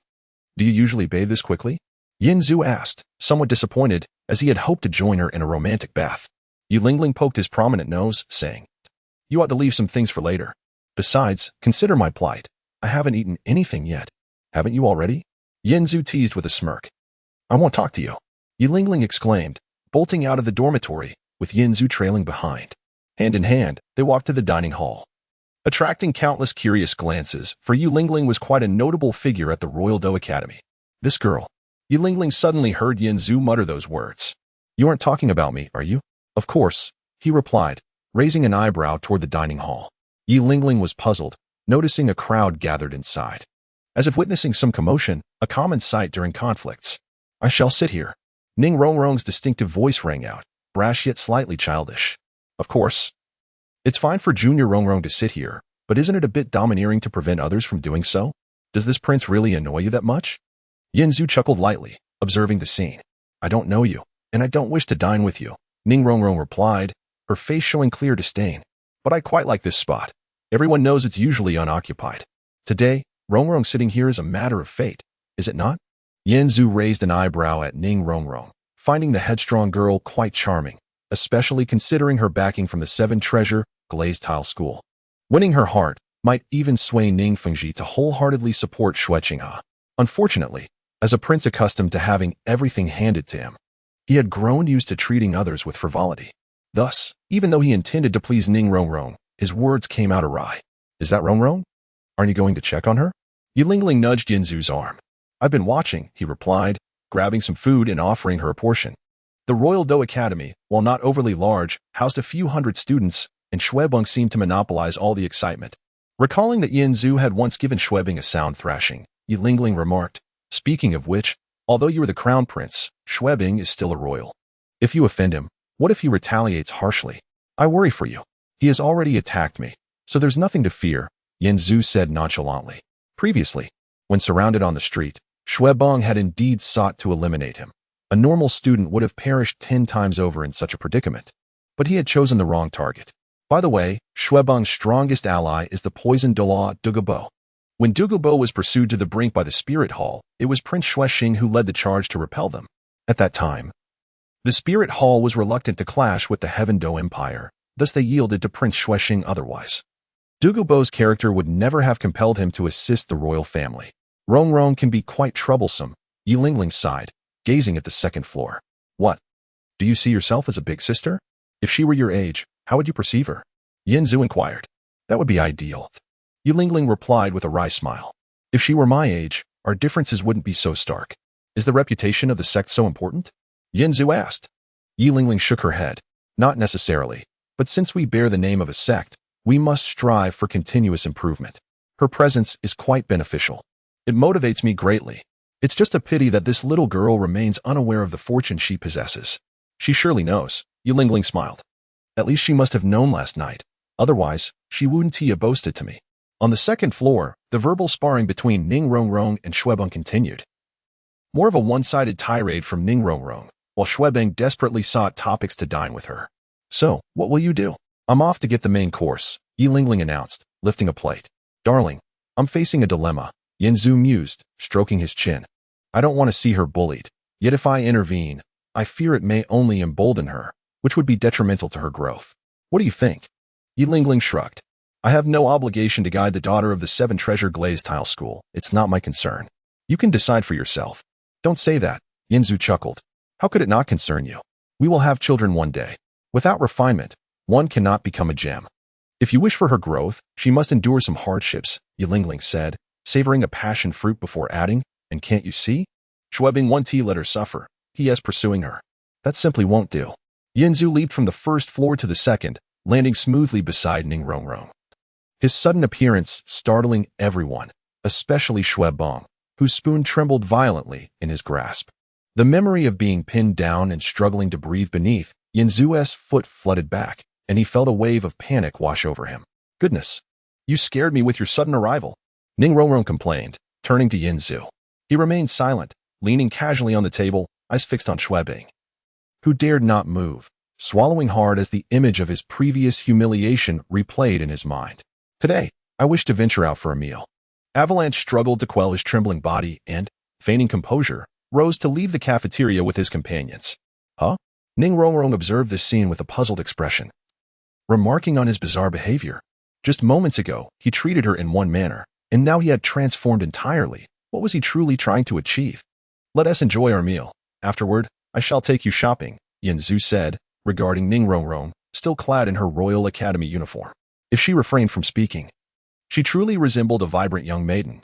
Oh, you finally have some free time? No need to accompany your Yulingling? Ning Rongrong teased, a hint of acidity in her tone. What are you thinking? Of course, I shall accompany you. Hence, I am taking you all along, Yanzu replied, playfully ruffling Ning Rongrong's hair, finding her defiant little eyes immensely entertaining. No, you two are a pair. I might as well go alone, Ning Rongrong protested. What do you mean? I am also part of your group, Yanzu chuckled, adding, besides, do you even have any money? Ning Rongrong responded with a cheeky grin. Did you forget? You spend all your money. Wait, where is it? Yanzu, with a beaming smile, waved his purse before Ning Rongrong. When did you steal it? How despicable, she exclaimed. What do you mean by steal? This money was originally mine, Yanzu retorted, stowing the purse away, pondering how. In just a short time apart, the girl had managed to deplete his funds significantly. He would need to ask Xue Qinghe for more money. After finishing her last sip of soup, Ning Rongrong wiped her mouth and said, very well. I shall reluctantly accept your invitation. Observing the glimmer of anticipation in her eyes, Yanzu couldn't help but smile slightly, thinking to himself, look forward to it, young lady. Tonight she'll bring you something thrilling. What are you staring at? Is there something on my face? Ning Rongrong inquired, adjusting her hair. At that moment, she remained oblivious to the gravity of the situation. To subtly influence her character development, Yanzu conceived an idea, one that, in retrospect, seemed rather ill-conceived, yet it ultimately served its purpose, albeit in a small way. Chapter 37, The Kidnapping Incident. After dinner, Yanzu took Ning Rongrong and Yulingling out for a stroll. Ning Rongrong seemed to have recovered, appearing in remarkably good spirits, which made Yanzu hesitate to execute his plan. Lingling, in a moment Yanzu whispered a few words to Yulingling. Eh? Do we really have to do this? Yulingling looked at Yanzu, surprised. Isn't it risky? I know what I'm doing, Yanzu replied confidently. Hey, what are you two doing? Hurry up. Ning Rongrong called out to the whispering pair behind her, her tone cheerful. But she really seems happy, Yulingling remarked. Indeed. Ning Rongrong was the type of child who would run off if not closely watched. Despite Yanzu's repeated warnings to stay within his sight, she paid little heed. Believing that in the imperial city of Tiando, she was perfectly safe. Yanzu did not follow Ning Rongrong but instead nodded at Yulingling in a crowded area before briefly vanishing from view. At that moment, Ning Rongrong had yet to realize she had been left behind, as she stood before a jewelry stall, examining the wares. When she finally chose an item and turned to call Yanzu for payment, She noticed the stall owner's face contorted in terror. Turning around, she was met with a large hand lunging toward her. In an instant, darkness engulfed her, and she lost consciousness. Sunlight filtered through barred windows, stirring the girl from her slumber. As her eyelids fluttered, she opened her eyes to find herself in a strange environment. She attempted to rise, only to discover her hands bound behind her, causing her to tumble to the ground like a helpless caterpillar. She wriggled a few times, realizing the ropes were tightly secured. What on earth is happening? Ning Rongrong exclaimed, panicking upon realizing her immobility. Are you kidding me? Do you know who I am? Let me go. Her voice echoed hauntingly in the empty room, yet no one answered her. Meanwhile, Yinzu was savoring a large piece of fried chicken, washing it down with beer. After licking his fingers, he stood up to check on Ning Rongrong, who remained as defiant as ever. He kicked the iron door with a force that was not enough to break it. The loud clang of the door did not frighten Ning Rongrong. Upon realizing there was someone nearby, she began her threats. Hey, you, let me out. Do you have any idea who I am? How dare you kidnap me? Of course. I know. You're the young master of the 7 Treasure Glazed Tile School, Yinzu replied in a mocking tone, altering his voice dramatically. Then why haven't you released me? Ning Rongrong shouted. Do you believe that Grandpa Jian will come and chop you into pieces? Silence. Yinzu kicked the iron door once more, miscalculating this time, causing the door to burst open. He strode inside, clad entirely in black, his face obscured by a mask fashioned from a black sock, gazing down at Ning Rongrong, who was still bound like a caterpillar. Upon entering, Yinzu remained silent, his cold gaze chilling Ning Rongrong to her core. Hey, you, Ning Rongrong began, but was swiftly interrupted. Be quiet. I'm thinking, Yinzu said. What do you intend to do? Ning Rongrong asked as the dark figure approached her, squirming in an attempt to escape. I'm contemplating whether to sell you as a virgin right away or to enjoy you first before selling you off. Yinzu crouched down, gripping Ning Rongrong's delicate chin and gazing at her exquisite face. How dare you? Ning Rongrong cried out. You wouldn't dare sell me. No one would dare take me. Really? Yinzu sneered. Do you think this is some fairy tale? You are no longer in Tiando City. Tonight, you have crossed into the realm of Xinglua. Trust me. Despite your youth, the well-developed young master of the 7 Treasure Glazed Tile School is still a prize many nobles would pay handsomely for. Ning Rongrong's voice trembled slightly. However, Yinzu was pleased with her reaction. He lowered his hand from her chin and began to unbutton her clothing, tearing open her collar. Ning Rongrong screamed and struggled, but her efforts were in vain. Yet you are currently my best catch. I don't wish to part with your first time, even if it means a slight loss in price. At your age, if you've only been used once, they likely won't even discern if you're still a novice. Yinzu licked his lips. Don't come any closer. I'll have Grandpa Jin kill you. Tears streamed down Ning Rongrong's face. Is your mind really that dull? You're still threatening me? Yinzu raised his hand, poised to slap her, but hesitated, fearing he might accidentally harm her severely. He couldn't bring himself to strike her. Instead, he loosened the ropes binding her, allowing for easier access to her clothing. In truth, there was little to behold. Although Ning Rongrong had grown taller, her physique had not matured much, her front and back appearing almost identical. In comparison, Yulingling was far more developed. What are you doing? Don't look. Ning Rongrong cried out. Don't look? Yinzu scoffed. Not only will I look, but I shall also. As he spoke, he reached for her belt, causing Ning Rongrong to finally relent, bursting into tears. You can't do this. I can pay any amount. Just let me go. Do you honestly believe I would trust you? Yinzu lifted her chin. Do you think the world is so innocent? If I don't release you, I stand to gain a substantial sum. And your beautiful body? Rest assured, once I've had my fun, I'll sell you at an auction where many influential figures will be eager to cherish you. You can look forward to a life of servitude.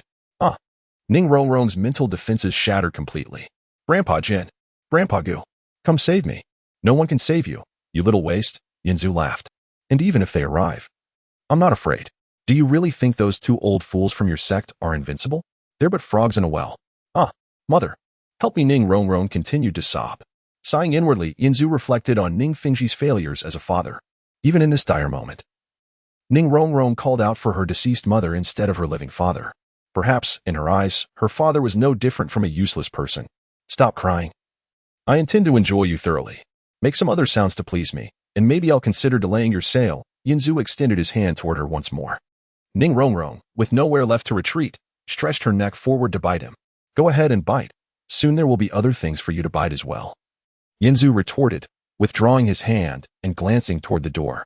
It seems I hear something. With that, he rose and exited, leaving the room in silence. Ning Rongrong trembled incessantly, striving to calm herself as she contemplated any potential escape. Just as she prepared to find a way to sever her bindings, she heard a series of stealthy footsteps approaching. "Where have you been?" Ning Rongrong shouted upon seeing the newcomer. "Shoo!" Yanzu gestured for her to be silent, yet internally he mused, "This foolish girl. If this were truly a kidnapping, would not that loud shout betray us directly? I have drawn him away. We must flee swiftly." As he spoke, Yanzu began to untie Ning Rongrong. She retorted, "Did you not claim you could best sword Grandpa? Why not bring that fellow before me to be utterly destroyed? Do you truly believe your sword Grandpa is invincible?" Yanzu cast an impatient glance at her and replied, "That man's strength far surpasses your sword Grandpa's. It is already a stroke of luck that I can save you." "I refuse to believe it," Ning Rongrong insisted.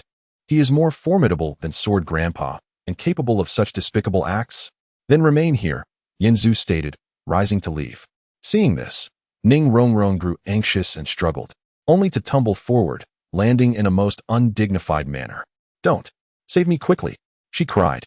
"If you had heeded my words and not run about recklessly, would you be in this predicament?" Yanzu responded coldly, "This world is far more perilous than you can imagine. Saving you this time does not guarantee I can do so again, so it is best to abandon hope." With that, he turned to depart, but Ning Rongrong shouted, "Please, don't leave me alone, Yanzu. You promised I could trust you. You said you would protect me." Yanzu remained unmoved. "I will listen to you from now on. I will be obedient. Please don't abandon me. He intends to sell me." Ning Rongrong watched helplessly as Yanzu exited the room, tears of despair streaming down her face. Suddenly, she heard a deafening sound as the wall exploded, akin to thunder. And the entire house began to tremble, dust cascading down as it became evident that something monumental was occurring outside. Shortly after, she saw Yanzu burst back in, lifting her up and delivering a powerful blow to the wall. The blinding sunlight forced Ning Rongrong to shut her eyes, and then she felt the rush of wind. When she opened her eyes again, she found herself in Yanzu's arms, soaring through the sky. "You!" Ning Rongrong exclaimed, feeling a surge of freedom. "How splendid! I must reward you. Do not be foolish. I have managed to hold him off. We need to flee quickly," Yanzu said with a serious expression. Ning Rongrong glanced down. The house that had once imprisoned her was now nothing but ruins. The destruction wrought in such a short time indicated the formidable power of that man.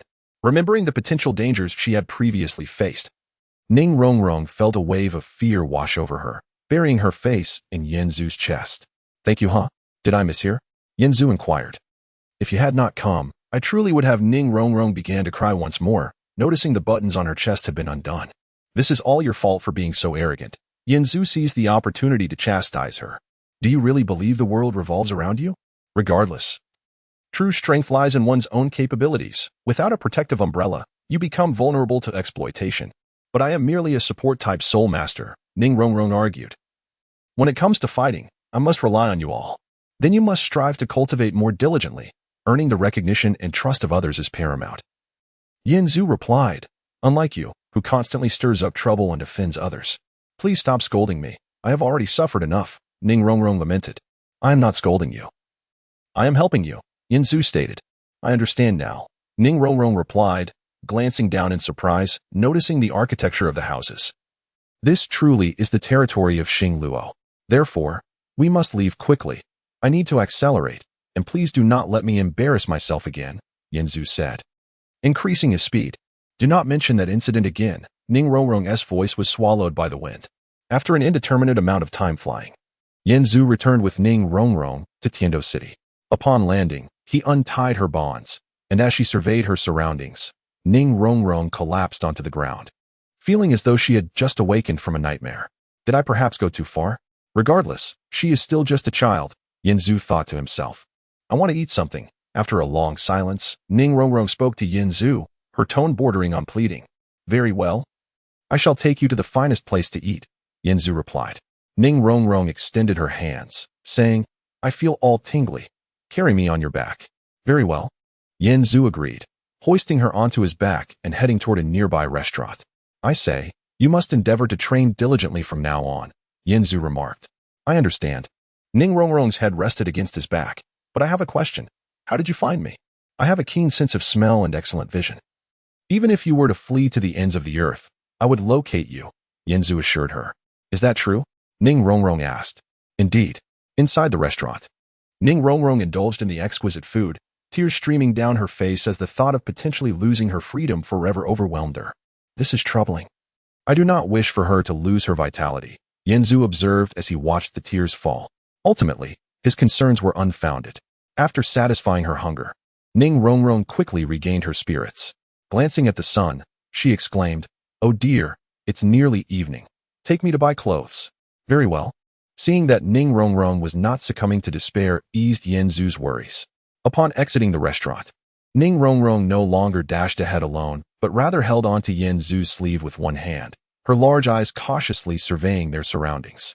All right, there is no need to be so paranoid, Yanzu chuckled, acknowledging his own responsibility for her predicament. Yes, it is all your fault, Ning Rongrong huffed, clutching him even tighter. Therefore, from now on, I shall be more vigilant regarding your safety. You must also listen carefully, understood? Yanzu inquired.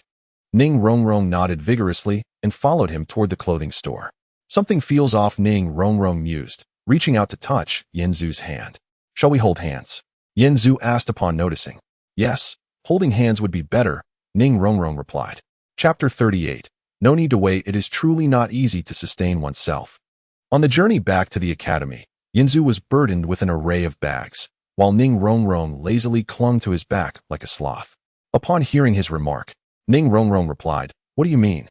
I already chose the cheaper options. Do you not appreciate my thoughtfulness?" However, Yanzu questioned, "Is it really necessary to buy so much?" He shook the bags in his hands, noting that the garments Ning Rongrong purchased this time likely exceeded those in Yi Lingling's wardrobe.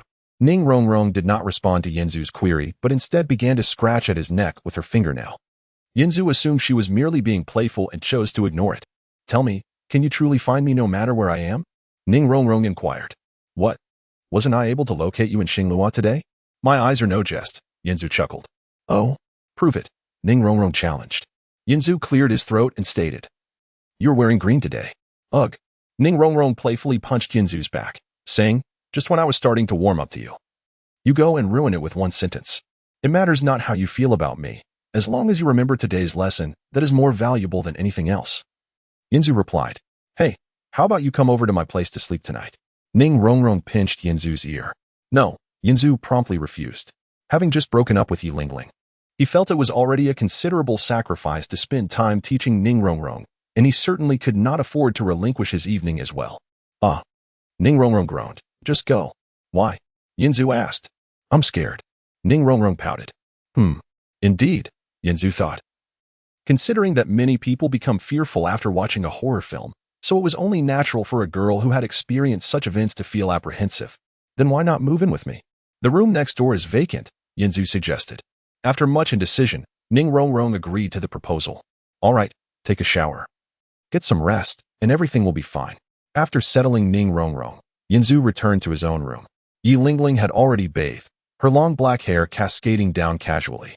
She wore Yanzu's shirt, her long, fair legs crossed, the oversized shirt making it appear as if she wore nothing beneath. Only a few buttons were fastened, giving her an air of both laziness and freshness. Yanzu approached the sofa and wrapped his arm around her shoulders, causing the shirt to crumple, revealing her delicate figure. Yi Lingling leaned against Yanzu's chest and said, "You claim to protect me, yet with each passing day, I'm afraid you might be the one to harm me. Rest assured." Yanzu smiled, gently patting her shoulder. "I will remember to take care of things after driving."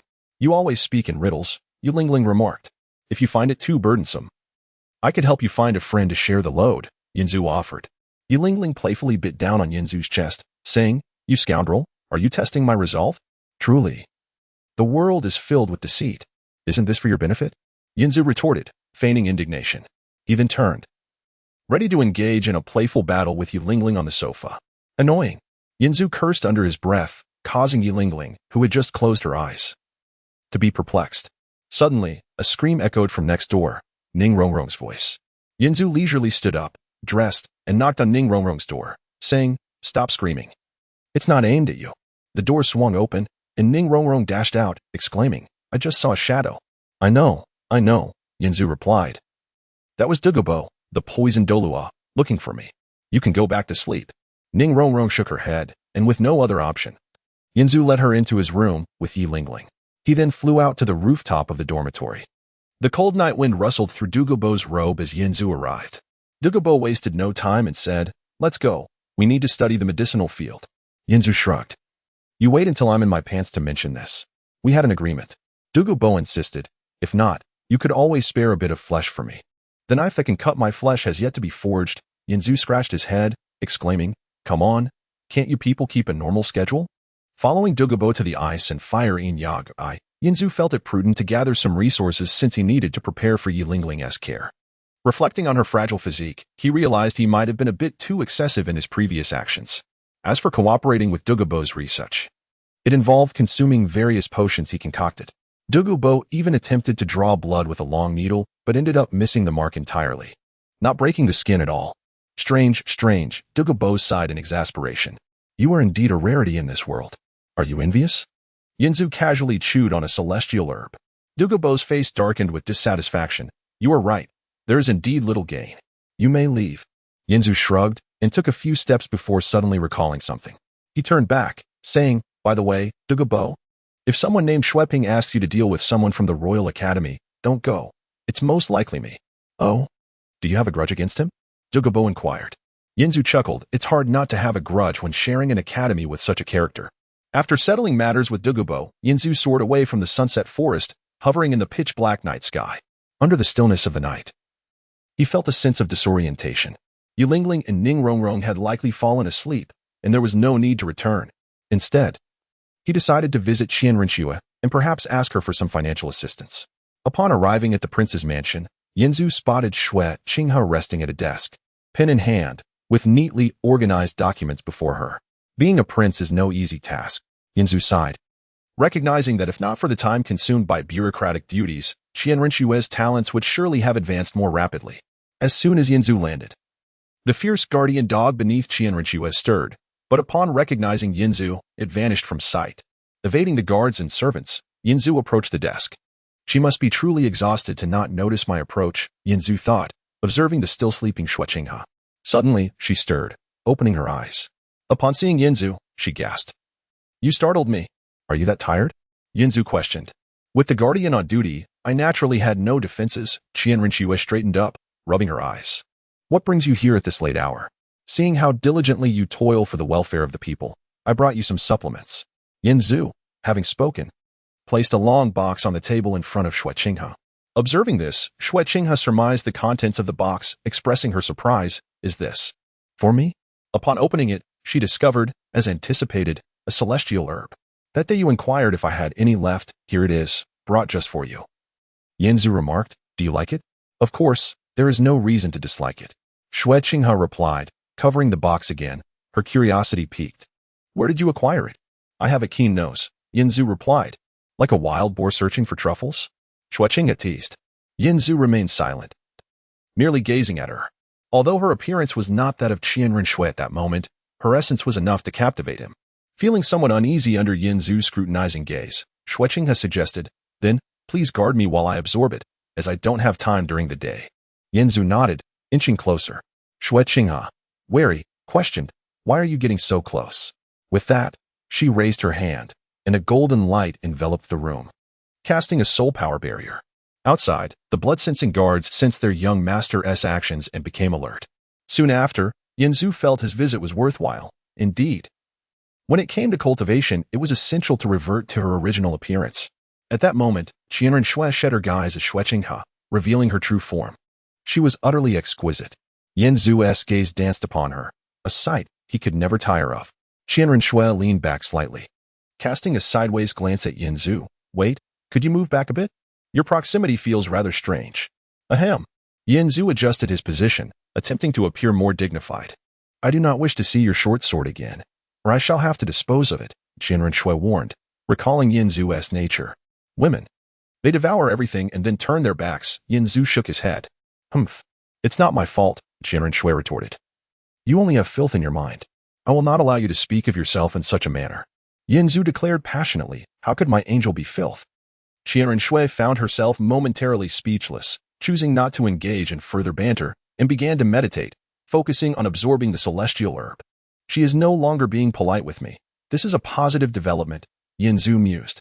Qianren Shui absorbed the herb swiftly, soon exhaling deeply and opening her eyes. What about you? Is there anything you need from me? She inquired, cutting to the chase. Indeed, I find myself short of funds. Yanzu extended his hand toward her. Without hesitation, Qianren Shui handed him a card, saying, use this. By the way, how is your relationship with Ningrongrong? Yanzu accepted the card, contemplating. How to describe it? She is like a noble yet disobedient cat, consuming your resources while looking down upon you. That seems a bit exaggerated, Qianren Shui laughed. You appear to enjoy saying that. Do I? Yanzu countered. Qianren Shui offered no reply. Instead, she supported her chin with one hand, gazing at the flickering candlelight. Lost in thought, she reminisced about her childhood, and a pang of envy for Ningrongrong washed over her. Yanzu, perceiving the longing in her eyes, smiled. There is no need for envy. If you wish, I can cherish you just as well. Go away, Qianren Shui scoffed. You can't stay serious for 3 sentences. I want to leave. Let me stay a little longer, Yanzu implored. I wish to observe you a while longer. The atmosphere fell into a tranquil silence as Yanzu genuinely gazed at her. This sudden earnestness rendered Qianren Shui somewhat bashful. She averted her gaze momentarily, saying, that should suffice. I cannot maintain this appearance forever. With that, Qianren Shui resumed her guise as Shueqinghe. Yanzu nodded, rising to his feet. Rest assured, I shall take care to ensure you can be yourself. With those words, he vanished into the night sky. To be oneself? Shueqinghe could only smile helplessly, glancing at the piles of documents before her, blinking her eyes before reaching for her pen once more. No need to wait so long. Yanzu reflected in the night sky, recognizing that Qianren Shui's plan was sound, yet due to her limited power, everything was progressing too slowly. It was either all or nothing. Rather than waiting for Qianren Shui to accomplish it all, he would give her a nudge. The only concern lingering in Yanzu's mind was whether his actions would bruise Qianren Shui's pride. She had toiled through her youth. And if he were to forcefully push things forward, she might feel unfulfilled. Never mind, I shall act and see, Yanzu resolved, setting his course toward his dormitory. Chapter 39. A touch of excitement before dawn, Yanzu squatted atop a high tower, surveying the city as he sought the whereabouts of Prince Shueshing. It was not a difficult task. The royal family wore their status like a badge, making them easy to identify. Yanzu pinpointed the location of Prince Shueshing, who, according to his recollection, was the primary adversary of Shueqinghe and a prominent figure among the Shuebing faction. This old man maintained a delicate balance of power within the Tiando Empire, commanding a formidable army. According to Qianren Shui, should the situation escalate, civil war would ensue within the Tiando Empire, resulting in countless casualties. She had methods to poison rival princes vying for power, yet could do nothing against Prince Shueshing. He dismissed her plight, understanding that he was not in her position. Thus, he resolved to take matters into his own hands. Rising from his perch, Yanzu soared towards the prince's quarters. The palace was fortified with soul power restrictions, and his intrusion triggered the defenses, causing the guards to spring into action. However, for Yanzu, endowed with enhanced perception and hearing, evading their patrols to reach Prince Shueshing's bedside posed no challenge. As the prince awoke in alarm, he beheld a tall figure standing at the entrance, an arm outstretched, clutching the head of a man, lifting him effortlessly before crushing the life from him. Before Prince Shueshing could cry out, the figure was upon him, a strong hand grasping his face, yanking him from his bed, lifting him off the ground. This is the end. The only thought that raced through Prince Shueshing's mind, yet death did not immediately greet him. Instead, he recognized the smirking visage of his assailant. It was him. A flicker of recognition sparked in the prince's mind. He recalled where he had encountered this young man. Open your eyes wider. And add a touch more drama, Yanzu quipped, relishing the terror radiating from Prince Shueshing. He was in no rush, for he held dominion over the situation, every event unfolding within his awareness. Truth be told, I do not relish taking lives, Yanzu remarked with disdain, as it often leads to grotesque imagery. Yet, killing you brings me pleasure. Do you know why? Drawing closer, he continued, because squashing a horde of oblivious ants is utterly meaningless. Yes, those patrolling soldiers outside are mere tools, no different from lifeless objects. But you are different. You wield power, your mere words capable of determining the fates of many. How exhilarating it must be to possess so much, only to face the prospect of losing it all, wouldn't you agree? I can hear your heartbeat. It could compose a rock anthem. Do you know what rock music is? Well, I don't either, but it's undeniably passionate, like this. With that, Yanzu released his grip on Prince Shueshing, and before the latter could hit the ground, Yanzu clapped his hands together. delivering a fatal blow that shattered the prince's skull, leaving him convulsing on the floor. Prince Xuexing stifled a scream, his mind a muddled mess. Reflexes rendered useless as he lost control of his body. What a pity there are no live broadcasts in this world, Yin Zhu mused, circling the fallen prince. Otherwise, many would relish this performance. But now, I've had my fun. You may rest easy. One last question. Do you have a wife? Should I take care of her for you? With that, Yin Zhu detached a metallic lamppost, thrusting it into Prince Xuexing's mouth, impaling him as though skewering a shish kebab. He then ascended into the sky, aiming for the city walls of Tiando, and with a forceful toss, Prince Xuexing's impaled form embedded itself in the wall, standing as a grim monument. Soon after, Yin Zhu heard a commotion erupt from atop the city tower. Tomorrow, the Tiando Empire would be in the throes of a major scandal, but that was no longer his concern. Having completed his grim task, Yin Zhu returned to the Royal Combat Academy, seeking a faucet to wash his hands. From a distance, he spotted Yu Lingling and Ning Rongrong sharing a bed, closely nestled together, evidently shaken by his actions. Morning sunlight streamed into the room as Yu Lingling stretched and gazed at the still-sleeping Ning Rongrong, a gentle smile gracing her lips before she rose to freshen up in the bathroom. As she combed her hair, Yin Zhu entered, wrapping an arm around her waist while the other roamed freely. Yu Lingling turned her face towards him, caressing his cheek, sharing a soft kiss. "Where did you go last night? What did Douluo want with you?" she inquired. "He wanted to discuss some matters regarding cultivation. Nothing of great significance," Yin Zhu replied. But before he could elaborate further, he heard Ning Rongrong stirring awake. "Oh, I have some news to share," Yu Lingling said. "Yufeng broke through to level 30 yesterday, and we are preparing for an upcoming study trip." "What study trip?" Ning Rongrong interjected as she entered the room. Yu Lingling gently ruffled Ning Rongrong's hair, explaining. "Teacher Qin Ming said that once we all reach level 30, he will take us on a journey across the continent to seek practical combat opportunities." "Oh, that's wonderful," Ning Rongrong exclaimed, clapping her hands in excitement. "I get to go too, right?" "But she's not even level 30 yet," Yin Zhu remarked while playfully patting Ning Rongrong's head, to which she responded with a frown. Yu Lingling clarified, "Teacher Qin Ming believes this will benefit Rongrong as well. To avoid disrupting his original plans, he made an exception." "Yay, this will be so much more fun than classes at the academy." Ning Rongrong expressed her enthusiasm. "Traveling across the continent." Yin Zhu nodded. "I must admit, I have grown quite weary of this place." After the three of them had finished their morning routines, they made their way to the Royal Combat Training Camp. Along the route, nearly everyone was abuzz with discussions about the assassination of Prince Xuexing, with reports claiming his death was particularly gruesome.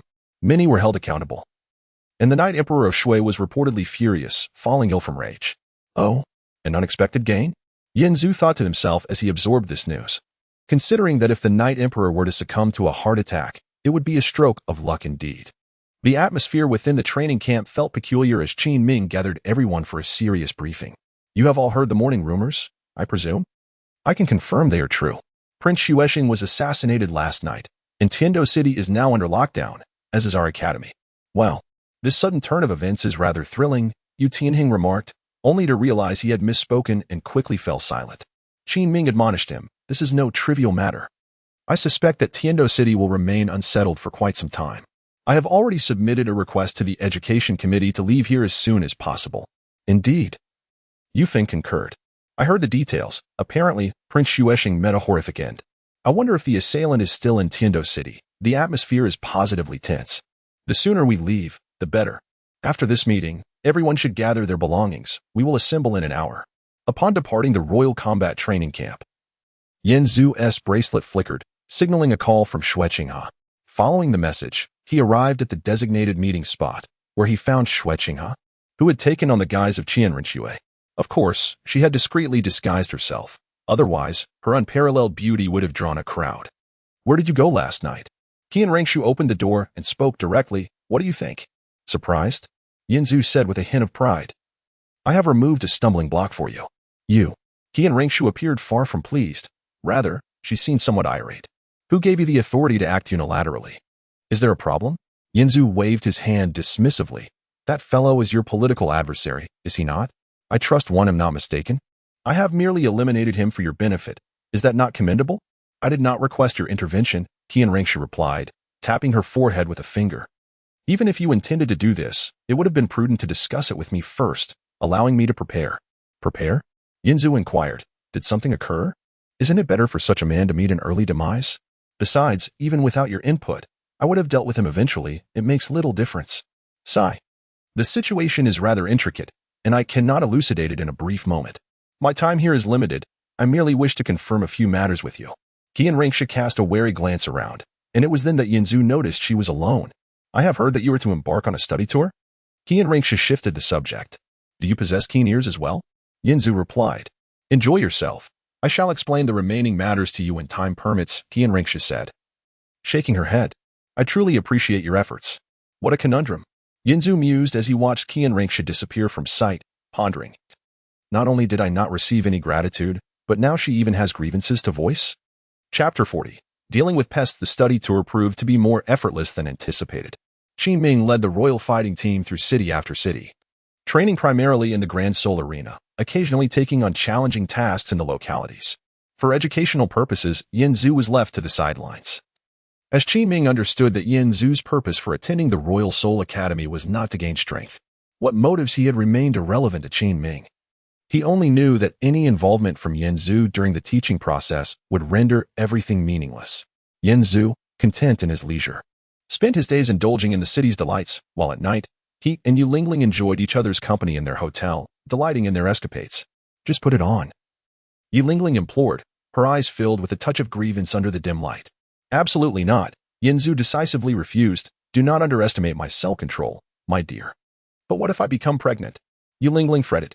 There is no such what if as long as I desire it, Yinzu replied, tilting her chin upward. And even if there were, would we not be able to provide for it? I am not prepared for that, Yu Lingling pouted. Neither am I, Yinzu said, resting his hands behind his head and gazing at the ceiling. Yet, I must admit, I am somewhat curious about what our child would be like. Indeed. Will it inherit your martial soul or my 9-heart begonia? Yu Lingling seemed to share in his anticipation. By the way, out of sheer boredom, I did not witness your soul battles. How did Rongrong perform? Yinzu inquired. Surprisingly well, Yu Lingling expressed with admiration. She is exceptionally suited for Yu Tianning. With his already formidable strength, paired with the enhancements of the 7 treasures glazed tile pagoda, opponents of equal rank would be swiftly left behind. Oh, I had not anticipated that, Yinzu remarked. Yu Lingling smiled slightly. She is determined to measure herself against me, hence her extraordinary effort. That is not necessarily a bad thing. Yinzu acknowledged Rongrong's competitive spirit, reflecting on his own increasing lethargy. He recalled the carefulness he exhibited upon leaving his village, only to grow more arrogant as he realized that he was surrounded by mere amateurs. Are you feeling bored? Yu Lingling assumed his inquiry about the soul battles stemmed from his neglect by Qin Ming. How could that be? Each day is a heavenly delight. Boredom is far from my experience. Yinzu gently caressed her. Even if I were bored, we have each other. The following day, Yinzu received a letter from Qian Renxue. True to her earlier promise, she elaborated on the repercussions of Yinzu's actions against Prince Xuexing. To Qian Renxue, Prince Xuexing was of little importance. He merely represented an interest group. The death of one prince would not halt the emergence of others.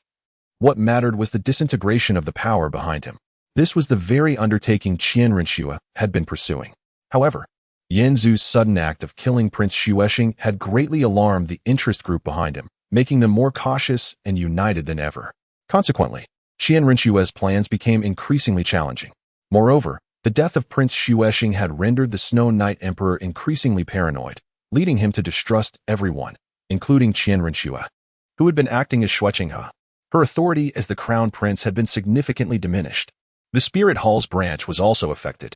The Snow Knight Emperor, aware of the discord between Bishop Salis and Heaven Do City and Prince Xuexing, naturally included him among the suspects. Given the Spirit Hall's capabilities, they could easily orchestrate such events. The previously gradual situation had been ignited into turmoil due to Yinzu's impulsive actions. Troubling. Yinzu observed the unintended consequences of his deeds, blowing a puff of air as he continued reading. Qian Renxue bore no complaints. Rather, she comforted Yinzu, insisting that she never intended for him to become a machine of slaughter, as violence could not resolve everything. Amid her words, Yinzu sensed her unease. She was frightened, fearful that his power might escape her control, that he could act beyond her reach. Enough of this. Yinzu crumpled the letter and cast it into the fireplace. In his simplistic moral understanding, the demise of one scoundrel was a gain, rendering notions of loss irrelevant. It was evident that some of Qian Rinxue's phrasing had provoked his rebellious spirit. Though the outcome was less than ideal, Yanzu felt no remorse for his actions. The study tour continued, gradually allowing him to forget the turmoil as he immersed himself in worldly pleasures, oblivious to the larger implications. Until one day, the royal fighting team arrived in Notting City. Azu, is there anything you wish to buy? Upon disembarking, Yi Lingling eagerly inquired. I have saved quite a bit of money along the way. Considering your question, a find I want for nothing, Yanzu replied, gazing into the distance. Allow me to treat you. Just this once, Yi Lingling insisted firmly. What are you two whispering about? Ning Rongrong poked her head out from under Yi Lingling's arm, curious. Rongrong, would you like to join us in shopping for clothes? Yi Lingling pinched Ning Rongrong's cheek playfully. No, otherwise Yu Feng will complain again, Ning Rongrong replied. Can you blame me? Yu Feng interjected, his keen ears catching the conversation. Our carriage is half filled with your assorted belongings. Did not teacher Qin Ming bring a storage soul guide? Yi Lingling asked. Ning Rongrong sheepishly chuckled. It is already packed to capacity. Seeing Ning Rongrong become more considerate of others' burdens brought Yin Zhu a sense of satisfaction. Perhaps the battles they had engaged in had shown her the difficulty of earning money, and she was no longer as frivolous with her spending, albeit only in comparison to her former self. You have been gazing in that direction for a while. Yi Lingling waved her hand before Yin Zhu's eyes, drawing his attention back. Lingling, have I mentioned my hometown to you? Yin Zhu grasped her hand. That direction is my place of origin. Ah, your hometown? Ning Rongrong's interest piqued. Come, take me to see it. What business is it of yours? Yin Zhu retorted. Though inwardly he mused that it could serve as an early introduction to his parents for this young lady, Ning Rongrong paid no heed to Yin Zhu's words and leapt onto his back, wrapping her arms around his neck, pointing excitedly towards the direction he had been gazing at. Hurry, let us go. Are you prepared to meet my parents? Yin Zhu asked Yi Lingling, glancing at her. Eh? Yi Lingling initially appeared stunned, but her expression quickly shifted to visible nervousness. This?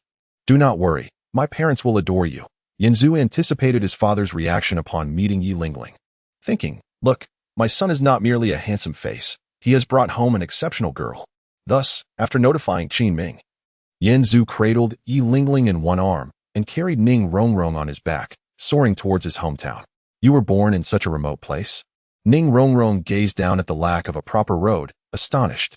What did you expect? Yin Zhu countered. Yi Lingling chimed in, actually, like Rongrong. I am quite surprised as well. Is that so? Yin Zhu chuckled helplessly. As the wind howled past his ears, Yin Zhu gradually caught sight of the familiar little village. Although it seemed largely unchanged, a slight furrow creased his brow. The land had become significantly desolate, and the houses appeared much more dilapidated than before. While they were never extravagant, the distinction between those that were cared for and those ravaged by the elements was quite pronounced. Could it be due to the departure of some villagers? No, the ones who left were mostly children and a few adults. It shouldn't be this barren. Are those houses? Or perhaps stables? Ning Rongrong pointed towards the structures below. That is my home, Yin Zhu replied with a hint of detachment. Oh, Ning Rongrong said, her lips forming a small cherry-like pout. Upon landing, Yin Zhu spotted his mother sifting rice, meticulously removing unclean husks to ensure the cooked rice would be more palatable. Meanwhile, his father sat nearby, mending furniture with a saw and hammer. Regardless, cheer up, Yin Zhu urged himself, adopting a brighter expression. He knocked on the door and called out. I'm back. The sound of clattering pots and pans echoed from within, and soon the door swung open, revealing a young couple who beamed joyfully at the three outside. Yin Zhu assessed them. His father still exuded charm, and his mother remained beautiful, though both bore the weight of weariness in their eyes. Ah, Zuzu, his mother exclaimed, enveloping him in a warm embrace, while his father noticed Yi Lingling and Ning Rongrong, who was adjusting her skirt. He stood behind the women, giving Yin Zhu a thumbs up, to which Yin Zhu responded with a cheeky wink. Once inside, Yin Zhu explained the purpose of his visit and introduced Yi Lingling and Ning Rongrong to his parents. The delight in his parents' hearts was palpable upon seeing their son return with two such lovely young ladies. Ning Rongrong's obedient demeanor surprised Yin Zhu. She seemed to adhere to a principle of saying and doing little, which might easily mislead those unfamiliar with her true nature. The meal will take a little longer. Please have a seat, his mother urged as the couple busied themselves to welcome their future daughter-in-law. You two sit for a moment, Yin Zhu instructed before rising to chat with his parents in the kitchen. Noticing this, his mother urged, Oh, dear, Go keep Lingling and Rongrong company. We can manage here. Mom, I remember sending back a considerable amount of money, Yinzu remarked, observing the preserved food and somewhat shabby kitchenware, feeling a twinge of disappointment as it did not align with his memories of this place. Is that so? His parents looked momentarily bewildered. Did you receive it? His father scratched his head. We did get the letters, but... Okay, I understand, Yinzu interjected, then gazed out the window. The village seems quite desolate now. It feels as though there are far fewer people. At this, he noticed a bitter expression cross his mother's face, while his father elaborated. Life was steadily improving, but... Ever since the spirit hall withdrew, tax collectors have been coming intermittently, making things increasingly difficult. The younger ones have all left to seek new homes, while those who can't move have no choice but to endure. Your mother and I considered leaving as well. But we were worried you might return one day and find no home. Okay, I understand, Yinzu nodded, embracing his parents and patting their backs to reassure them. Afterward, Yinzu ventured out to procure some game for dinner, contemplating the relocation of the villagers. Settling in Spirit City has unexpected benefits, were words once spoken to him by Qian Renxue. Dinner was heartwarming. Save for Ning Rongrong's slight discomfort at the unrefined meal, everything else was delightful. The following morning, Yinzu bid a temporary farewell to his parents, assuring them he would be in Nodding City for the time being and would return to check on them, urging them to prepare for moving. Zuzu, you don't seem very happy. Is it something I did? Yu Lingling inquired on the way back. Upon hearing this, Ning Rongrong felt an inexplicable surge of anxiety, thinking, could it be my fault? I have been on my best behavior. No, it has nothing to do with you. Yinzu chuckled lightly. It's merely a pest. Pest? Yu Lingling and Ning Rongrong exchanged puzzled glances, not fully grasping the context. Chapter 41. Dealing with Pests, Part 2. Upon returning to Nodding City, Yu Lingling and Ning Rongrong resumed their combat training, while Yinzu merely informed Qin Ming of his absence before hastily making his way to Spirit City. Upon arriving in Spirit City, Yinzu unexpectedly encountered Gue Mei. Though he found it rather inconsequential, he could not help but inquire, why do I keep running into you? Because I am the only one who cares enough to greet you. The Pope has commanded it as well, Gue Mei replied. What brings you here this time? I wish to bring some people to settle here, but I'm uncertain about the process, Yinzu explained. Gue Mei glanced towards the gates of Spirit City, where several soldiers stood guard alongside a few missionaries. Do you see those individuals? Gue Mei gestured towards them. The angels bless the populace. Spirit City welcomes all. Anyone wishing to settle here merely needs to undergo a baptism in the teachings of light to gain entry. Is it truly that simple? Aren't you concerned about those with ulterior motives?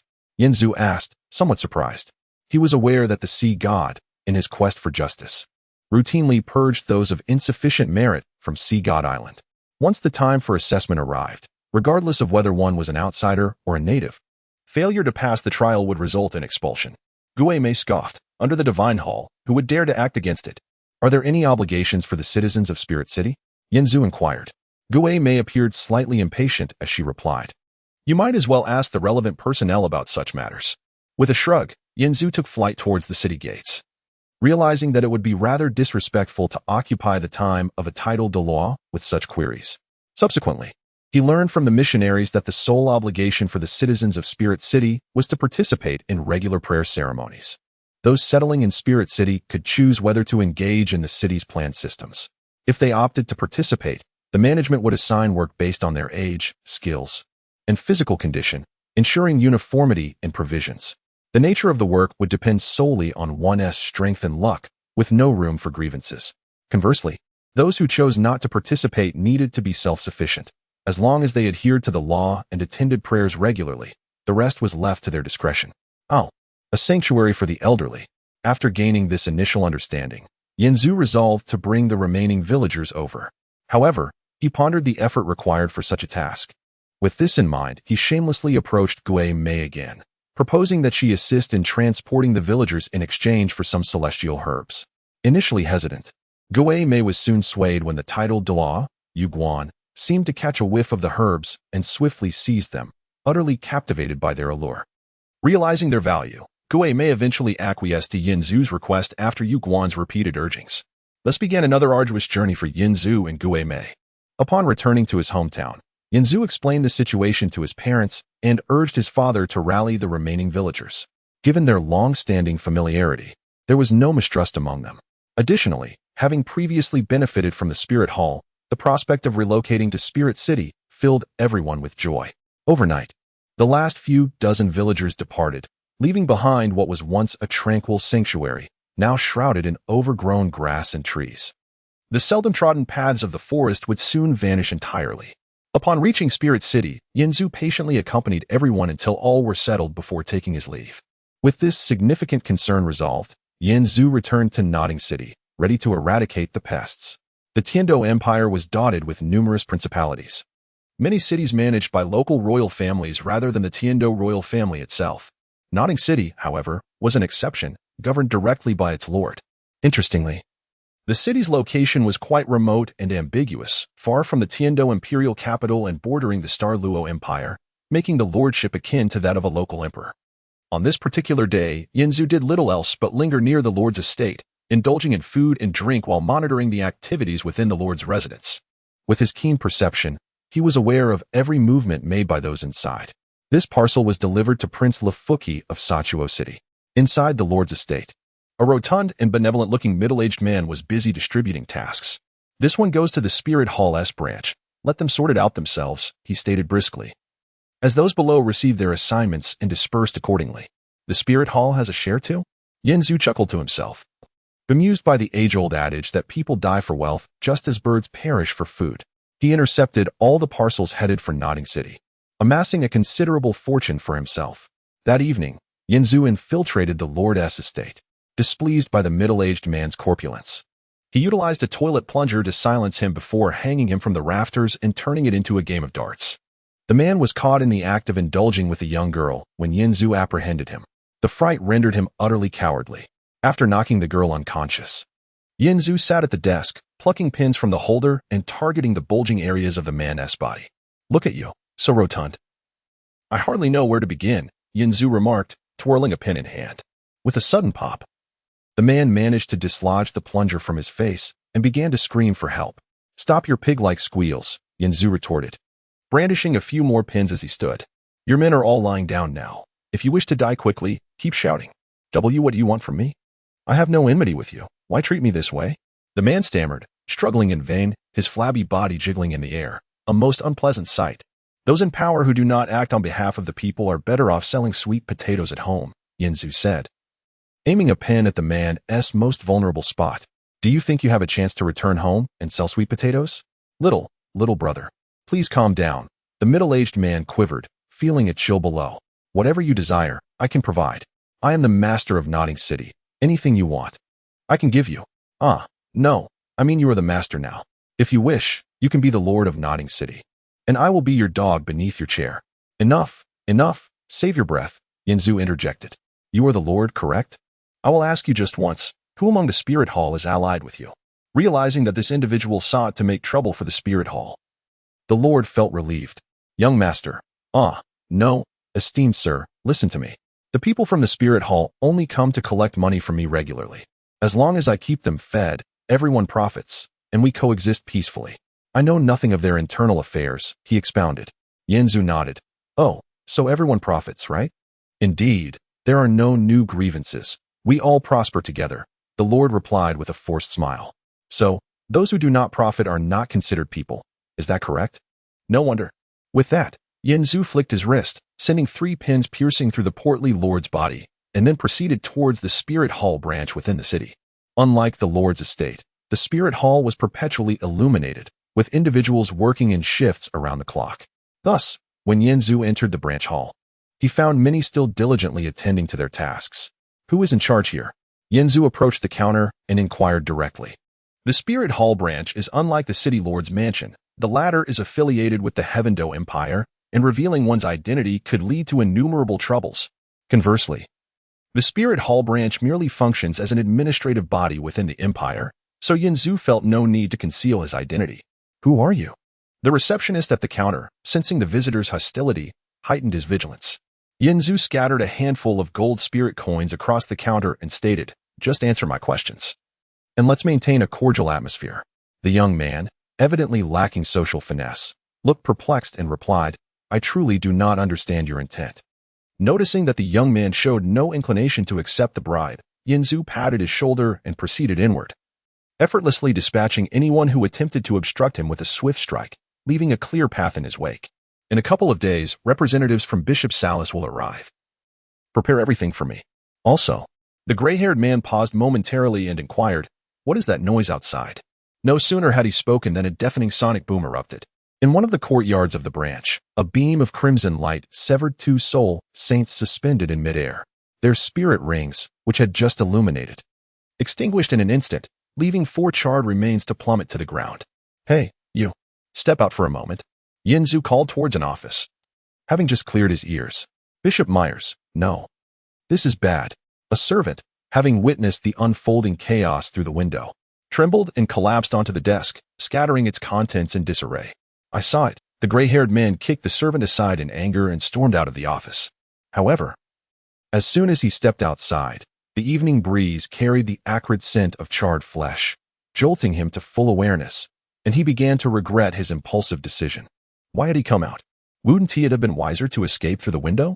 The 4 charred remains on the ground had once belonged to 2 soul saints, the strongest fighters of the branch, who had perished in an instant without making a ripple in the presence of this individual. What was the purpose of a level 60 combatant like him stepping out?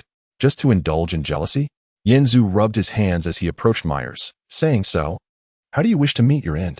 Recognizing the intruder as a young man with yellow hair, Myers retorted, "Who lives and who dies is yet to be determined." He sent out a distress signal from behind and began to flee. He knew nothing of the young man's identity or his motives for seeking him. He only understood that if he did not escape, he would end up like those charred remains. It must be said that his judgment was partially correct. The faster you run, the quicker you meet your demise. Yinzu smiled subtly, energy pouring forth from his eyes. At the window, Myers's upper body had vanished entirely, leaving only his smoking lower half to topple slowly to the ground. "Now you." Yinzu approached the trembling spirit hall servant cowering in the corner of the office. "Be still. Moving will only bring pain." "Is it you?" The servant, upon focusing, seemed to glimpse a sliver of hope and shouted, Yinzu. Spare me, please." Chapter 42, Dealing with Pests, Part 3. "Oh, is that you, Suyutao?" Yinzu, hands on hips, leaned forward to scrutinize him. Upon realizing that Yinzu still remembered him, Su Yuntao swallowed hard and replied, "Yes, it is I." Yinzu took a moment, pulled out a chair, and said, "Sit down, let us converse." Su Yutao, trembling with trepidation, stood up but lost his balance and fell to the ground, opting to sit cross-legged instead, gazing at Yinzu. "Do you not have any questions?" "There is little for us to discuss," Yinzu inquired nonchalantly. At that moment, Su Yuntao, having witnessed Yinzu's capabilities, dared not speak first. Hearing Yinzu's words, he quivered and asked, "Why? Why must this be done?" "Ah, well, as members of the Spirit Hall, they have violated the tenets of the light, and thus deserve their fate," Yinzu answered flatly, adding, "By the way, were you involved?" Su Yuntao shuddered. "I do not understand what you mean. What have they violated?" "Corruption and oppression of the innocent." Yinzu fixed his gaze on Su Yuntao, demanding, "Now tell me, were you complicit in their actions? Do not attempt to deceive me. I can discern the truth." Upon hearing this, Su Yuntao sighed in relief. As a mere steward, his tasks were menial and laborious, such as running errands and delivering messages.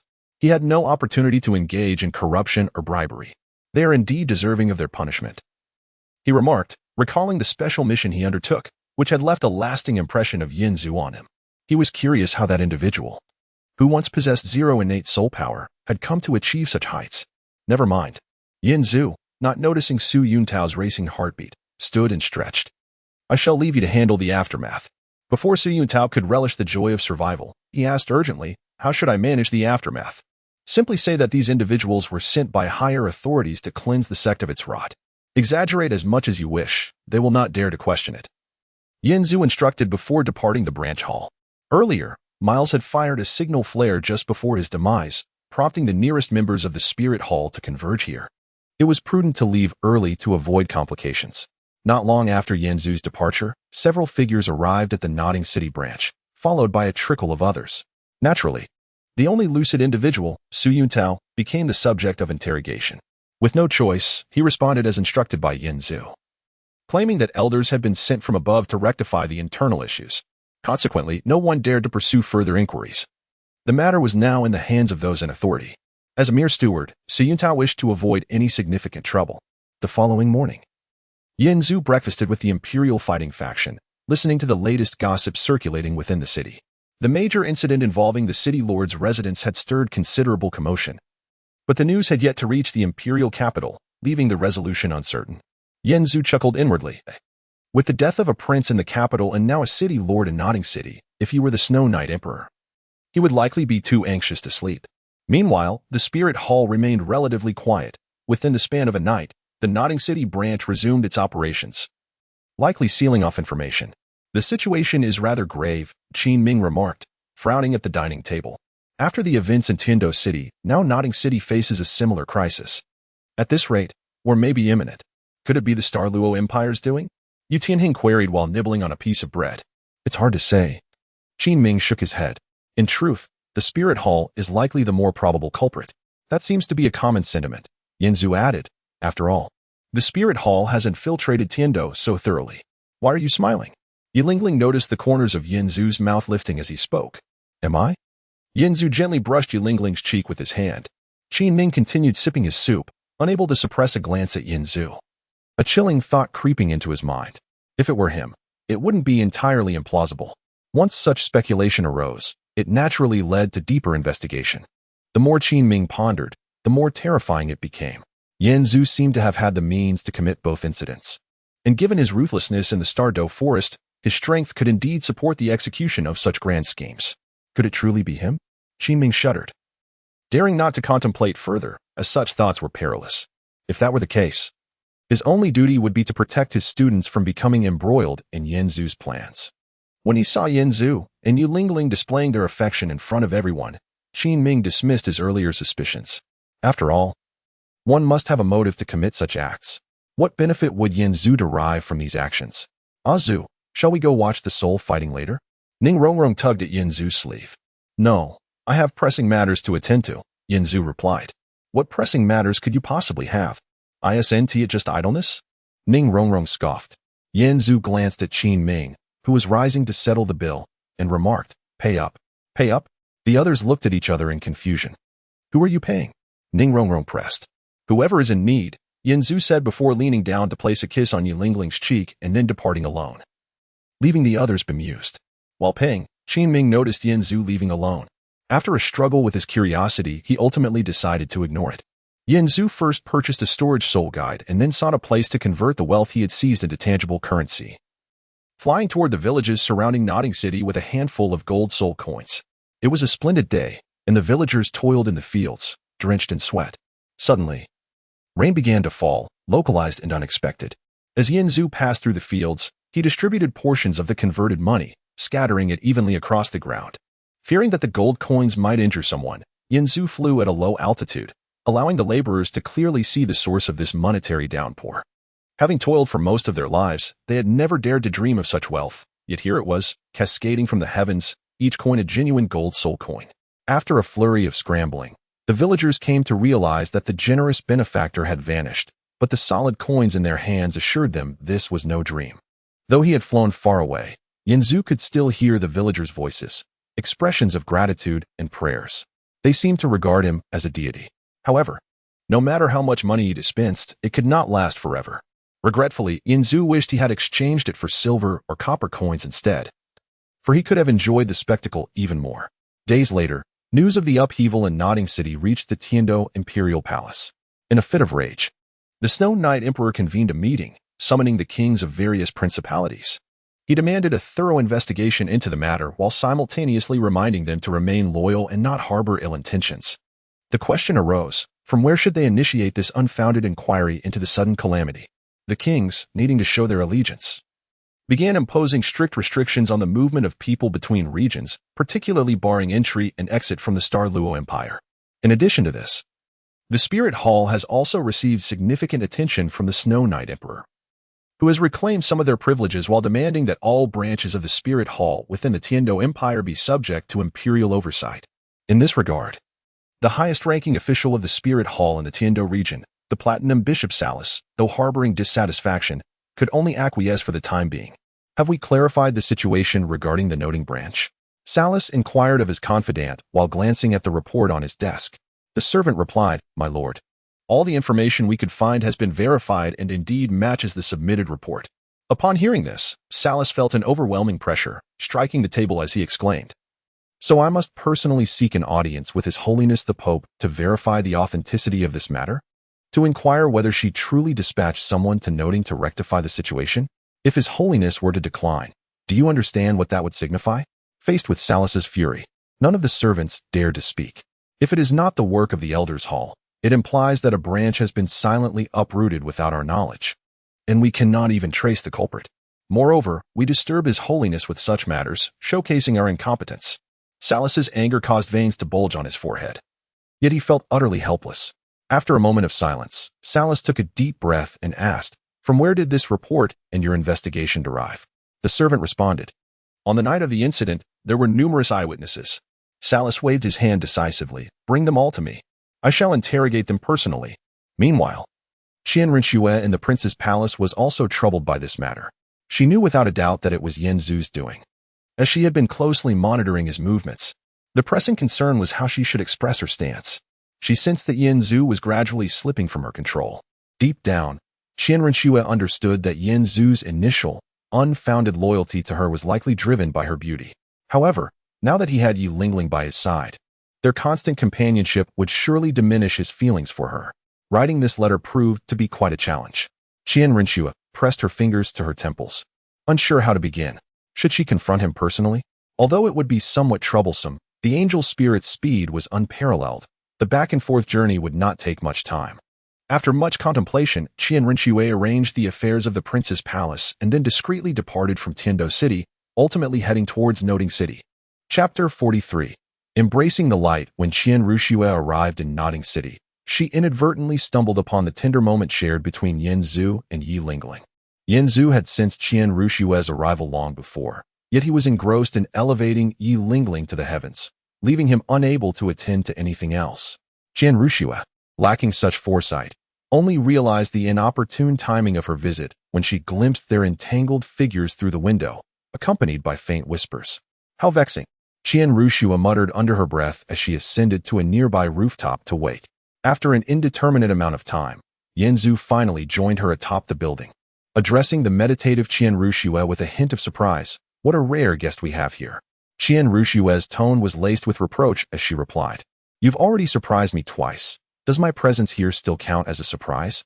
Yen Zhu settled beside her and inquired, "So, what brings you here?" "What brings me here?" Qian Rinxue sighed, "You have nearly annihilated all the skilled fighters of our Noting City branch. Shouldn't you provide me with an explanation? I am uncertain of the details. Hence my visit, to grant you the opportunity to clarify." "I see," Yen Zhu replied nonchalantly. "The Lord of Noting City exploited the common folk, so I dealt with him. The parasites of the branch conspired with him, and thus I dealt with them as well. That should suffice. I don't believe I've overlooked anything. At least his intentions seem just." Upon hearing Yen Zhu's succinct account, Qian Rinxue felt a slight relief, thankful that his approach was merely excessive rather than morally bankrupt. "So, what would you choose in a similar situation next time?" Qian Rinxue asked. "What choice?" Yen Zhu retorted dismissively, "If they cross my path, it is their misfortune. One by one, I will eliminate them." "And what if you were exposed?" Qian Rinxue pressed. "What if you were besieged by an army, forced to slaughter recklessly while rivers of blood flowed?" "Such a scenario is inconceivable," Yen Zhu chuckled. "To capture a thief, one must first capture the king. If I were to be besieged, I would naturally eliminate the one issuing the orders first. Then, where would the rivers of blood come from? You think you can simply eliminate people and walk away, believing the world will improve?" Qian Rinxue sighed again. "I never claimed that," Yen Zhu countered. "I have not pondered the matter deeply. All I know is that, in my view, they deserve death. That is indisputable." Qian Rinxue understood his sentiments, but did not intend to relent. Corrupt officials cannot be eradicated entirely. Only a revolution from the top down can bring about systemic change, ushering in a new dawn. The reason they cannot be eradicated is that the blade is not swift enough, Yen Zhu remarked, digging at his nails. "Are you intent on arguing with me?" Qian Rinxue replied, exasperated. "Are you determined to lecture me?" Yen Zhu shot back in kind. "And do you not realize how ineffective your preaching is? You must understand, it is your subordinates who have erred, and I have merely assisted in rectifying their faults. As the heir of the divine angel, do you not feel ashamed? The doctrines you espouse and your actions are entirely at odds. I find it embarrassing on your behalf. This time, Yinzu truly struck a nerve with Qian Ruxue. He could sense her heart racing, witnessing the fervent rise and fall of her chest. Ultimately, Qian Ruxue closed her eyes, inhaled deeply, and declared, "Indeed, it is a disgrace." Seeing her look of dejection and grievance, Yinzu coughed lightly. "Of course. You cannot bear the entire brunt of the blame. After all, human energy is limited. I understand that these matters do not fall to you alone. It is all managed by Bibi Dong. Ah, so someone else bears the blame." The thought eased Qian Ruxue's heart considerably. She rested her elbow on her thigh, propping her chin with one hand as she gazed at the night sky. I cannot fathom her thoughts. As the Pope, she should be the most astute among us. The bishop's power is already considerable. She should not have made such a grave error in judgment regarding her subordinates. Perhaps it was a necessary evil in the early stages of development. Regardless of whether the cat is black or white, a cat that catches mice is a good cat. Yinzu, upon hearing this, mused internally, "Oh, my foolish Qian Ruxue, Bibi Dong simply wishes to dismantle the spirit hall." Employing capable talents and expanding her influence are not mutually exclusive. She employs these wretches to incite hatred against the spirit hall. You traveled all this way just for this? Yinzu shifted the topic. Otherwise, what do you think this is a trivial matter? Qian Ruxue retorted. You must realize that it is not only the Heavendo Empire that is stirred, even the main hall is on the verge of being alerted. Regardless of what the Nodding City branch has done, they are still part of the spirit hall. With such a scandal, they will likely dispatch 1 or 2 elders to investigate, which would be a sheer waste of resources. Moreover, I doubt Bibi Dong will approve of your actions. She is not as amenable as I am. What? You can't make the decision yourself? Yinzu inquired. I am executing an absolute confidential mission. Even the Platinum Bishop Salus is unaware of my presence. Salus is the primary overseer of the Spirit Hall in the Heavendo Empire. If I return and he has not reported to the main hall, then there is still time. If he has already reported, I would have to confront Bibi Dong directly. And how would you confront her? Yinzu asked. I can only write to inform her that your actions were my directive. And then she will chastise me in her capacity as Pope, using grandiloquent rhetoric. Of course, she cannot do anything further to me. Unnecessary. I can go to Spirit City and explain it to her myself, Yinzu stated. Upon hearing this, Qian Ruxue felt a twinge of unease. What? Have you become so close to her? Yinzu laughed. Naturally, she desires me greatly. Thus, she would not punish me for such a trivial matter. In fact, she might even commend me and seize the opportunity to win me over again. She desires you? Qian Ruxue questioned, enunciating each word carefully. Why look at me with such eyes? Yinzu responded. To be frank, many desire me. Do not take your good fortune for granted. Qian Ruxue fell silent. Too weary to banter with Yinzu. Are you unwilling to admit that you came here out of fear of losing me? Yinzu pressed further. Enough talking.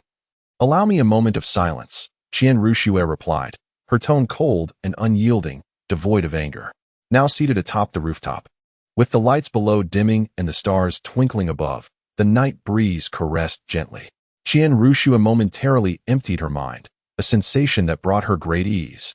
Perhaps for the first time feeling a hint of fatigue. Seeing Qian Ruxue lost in thought, Yinzu patted his shoulder, if you wish. I can lend you some of my strength. I have already said silence.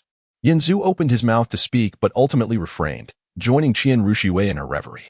She gazed into the distance, while he watched her. After an indeterminate duration, Qian Ruxue was the first to break the stillness. Although she relished this fleeting sense of freedom, she had not completely forgotten her responsibilities. The moment she turned to meet Yinzu's gaze, she suddenly comprehended why she felt weary. It was because the strength of this young man before her, while instilling fear, also provided a sense of security. A feeling she had only ever experienced in the presence of her grandfather, Qin Douluo. I must return, Qian Ruxue rose, brushing off her attire and tidying her wind-tousled hair. Since it's so late, why not rest for the night and depart in the morning? Yinzu suggested, aware that, for Qian Ruxue, the passage of time held little significance. Qian Ruxue initially felt a flicker of emotion, but upon noticing certain peculiarities in Yinzu's demeanor, she instantly rolled her eyes and averted her gaze. This fellow. His intentions lie beyond mere revelry. Never mind, she mused, forgiving his youthfulness. After all, it bore no ill consequence. At least it indicated his authenticity. An unvarnished beast. Given the late hour and the brisk wind, one must be wary of catching a chill. Yinzu scrutinized Qian Ruxue for a considerable time, concocting an excuse for himself. Qian Ruxue chuckled. remarking that a soul master who could catch a chill from a mere breeze might as well embrace an early demise. Spreading her wings, she continued, regarding Salus, I shall dispatch someone to clarify matters. Consider it for my sake, and act with greater prudence henceforth, shall you? Gradually, Qianren Shui discerned Yin Zhu's temperament. In her view, he was exceedingly susceptible to gentle persuasion yet wholly resistant to forceful reasoning. Soft words might sway him, albeit with uncertainty, while an attempt to engage him in a rigorous debate would only invite his fists as a response, affirming his own rationale. Her gentle entreaty nearly melted Yin Zhu's heart. Yet he ambiguously replied, I shall uphold the tenets of the light for your sake. Upon hearing this, Qianren Shui could only smile with resignation. Yin Zhu's implication was clear. Should he encounter the scum that defy the principles of light, he would not hesitate to act. Yet he also conveyed that he would not position himself against those very tenets. As he had stated previously, their relationship was one of collaboration, not subservience. Qianren Shui could trust him, but she could not command him. As Qianren Shui's silhouette, aglow with a soft golden light, swiftly vanished into the night sky, transforming into a distant star, Yin Zhu felt a twinge of regret. In that moment, had he seized her in an embrace and claimed a passionate kiss, she would likely not have held it against him too harshly, would she? The atmosphere had seemed ripe for such an act, yet he had faltered. Perhaps the lingering remnants of his earlier encounter with Lingling had quelled his impetuousness, thus preventing him from yielding to the whims of his hormones, a pity indeed. Meanwhile, as Qianren Shui hastened back to Tiando City, Gu Rong, the bone Douluo of the 7 Treasure Glazed Tile School, was darting across the continent, en route to Nanning City. The recent tragic demise of Prince Xuexing had similarly shaken the 7 Treasure Glazed Tile School. The alliance between the Tiando Empire and the 7 Treasure Glazed Tile School was largely predicated on the latter's possession of 2 formidable title Douluo. This mutually beneficial arrangement meant that the safety of Tiando was also a responsibility borne by the 7 Treasure Glazed Tile School. Ning Fengji had previously led Qinxin to investigate the scene, uncovering that Prince Xuexing had met a gruesome end, and even Qinxin, with his vast combat experience, could not discern the identity of the assailant. As the Spectre had articulated, the circle of title Douluo was indeed quite small, and due to the existence of soul skills, individual combat styles and traits were markedly distinct. If the perpetrator had been an acquaintance, recognition would have been instantaneous. Yet, the assailant was clearly not among those they knew. Although the Emperor Shuya did not exert pressure on Ning Fengji, the occurrence of 2 significant incidents compelled him to undertake an investigation. For the safety of one was inextricably linked to the other. At this juncture, Gu Rong was making his way to Nanning City. Prior to his departure, he had conferred with Qinxin about a certain possibility. Like Qianren Shui, they had been monitoring Ning Rongrong's movements, which essentially meant they were also observing Yin Zhu. The timing of the incident coincided perfectly with Yin Zhu's whereabouts. Did Fengji contemplate this possibility? Gu Rong pondered, for if Yin Zhu were indeed the culprit, the situation could spiral into chaos. As he stepped through the teleportation portal, a solitary raindrop fell upon his nose. How unfortunate, another storm was brewing. Gu Rong gazed at the deluge of rain cascading down and sighed, reluctantly re-entering the portal. Chapter 44. 2 of the 3 beauties. It was the evening of the day after Qian Rengshu's departure. Under the same roof, Yin Zhu gazed at the approaching Gu Rong from afar and exclaimed, Oh, isn't this Uncle Bone? What brings you here? By rights, you should be of my grandfather's generation. Gu Rong looked through the window at the slumbering Ning Rongrong and replied, no need to dwell on such details. Yin Zhu waved his hand dismissively, suggesting that Gu Rong should not expect him to address him as grandfather. That was simply out of the question. I came to see Rongrong, Gu Rong stated, not directly revealing his intentions. Although Ning Fengji had engaged in deep conversation with this young man, Gu Rong and Shenexine were not particularly familiar with him, or rather, they held a low level of trust in Yin Zhu. Am I not capable of taking care of her? Are you worried? Yin Zhu chuckled. Aren't you well aware of my capabilities? Gu Rong thought to himself that precisely because of this, he felt uneasy. The recent tragedy involving the Lord of Nanning City had left a lingering anxiety. Gu Rong brought the conversation back to the matter at hand. These days, the Heavendo Empire is rather unsettled. Leaving Rongrong outside, we cannot help but feel apprehensive. Are you here because of that incident? Yin Zhu inquired. Gu Rong replied calmly. It is said that the perpetrator behind that incident could very well be the same individual responsible for the brutal murder of Prince Xuexing. Just say it outright. You wish to know if it was me, correct? Yin Zhu detected a fleeting glance from Gu Rong as he spoke. So direct? Gu Rong mused inwardly. Sometimes one could truly be deceived by appearances. Such suspicion was not without justification. Gu Rong turned to Yanzu and said, "You possess such strength, do you not? There are only a few titled Douluos in the entire Heaven Do. Moreover, your route aligns perfectly. Uncle Bone, you need not be so tense." Yanzu sensed Gu Rong's wariness, as if he feared Yanzu might suddenly turn against him. "Since you brought it up, give me a clear answer. Did you do it?" Gu Rong asked. Yanzu remained nonchalant. "If I were to say yes, what would you do? Take me back to confess to the Emperor Shueya? I fear I lack the capability for that." Gu Rong responded, "Do not jest with me. Do you truly believe I care about the Heaven Do Empire? Who would concern themselves with such matters? My actions were merely a reflection of my desires, as they had genuinely wronged me." "So, you consider yourself a champion of justice?" Gu Rong queried. "But what if one day your sense of justice is proven wrong? Do not place such lofty ideals upon me." Yanzu mimicked Gu Rong's earlier tone. "Do you think I care about justice? Who would concern themselves with that? I killed them simply because I wanted to. Uncle Bone, do you not think they deserve death?" Gu Rong remained silent, uncertain of the truth and indifferent to these chaotic individuals. "Our sect's collaboration with the Heaven Do was a necessity," Yanzu asserted, surveying Nodding City from above.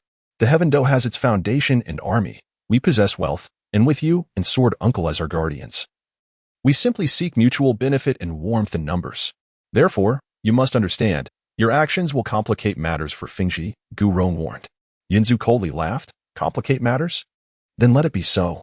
If it is not dealt with, it will naturally not be complicated. Do you not agree? Uncle Bone, times have changed. What does the Heaven Do royal family amount to? If I so wished, I could have the head of Emperor Shueya displayed at the East Gate by tomorrow. If my father-in-law desired, he could rename the Heaven Do Empire to the Seven Treasures Republic without hesitation.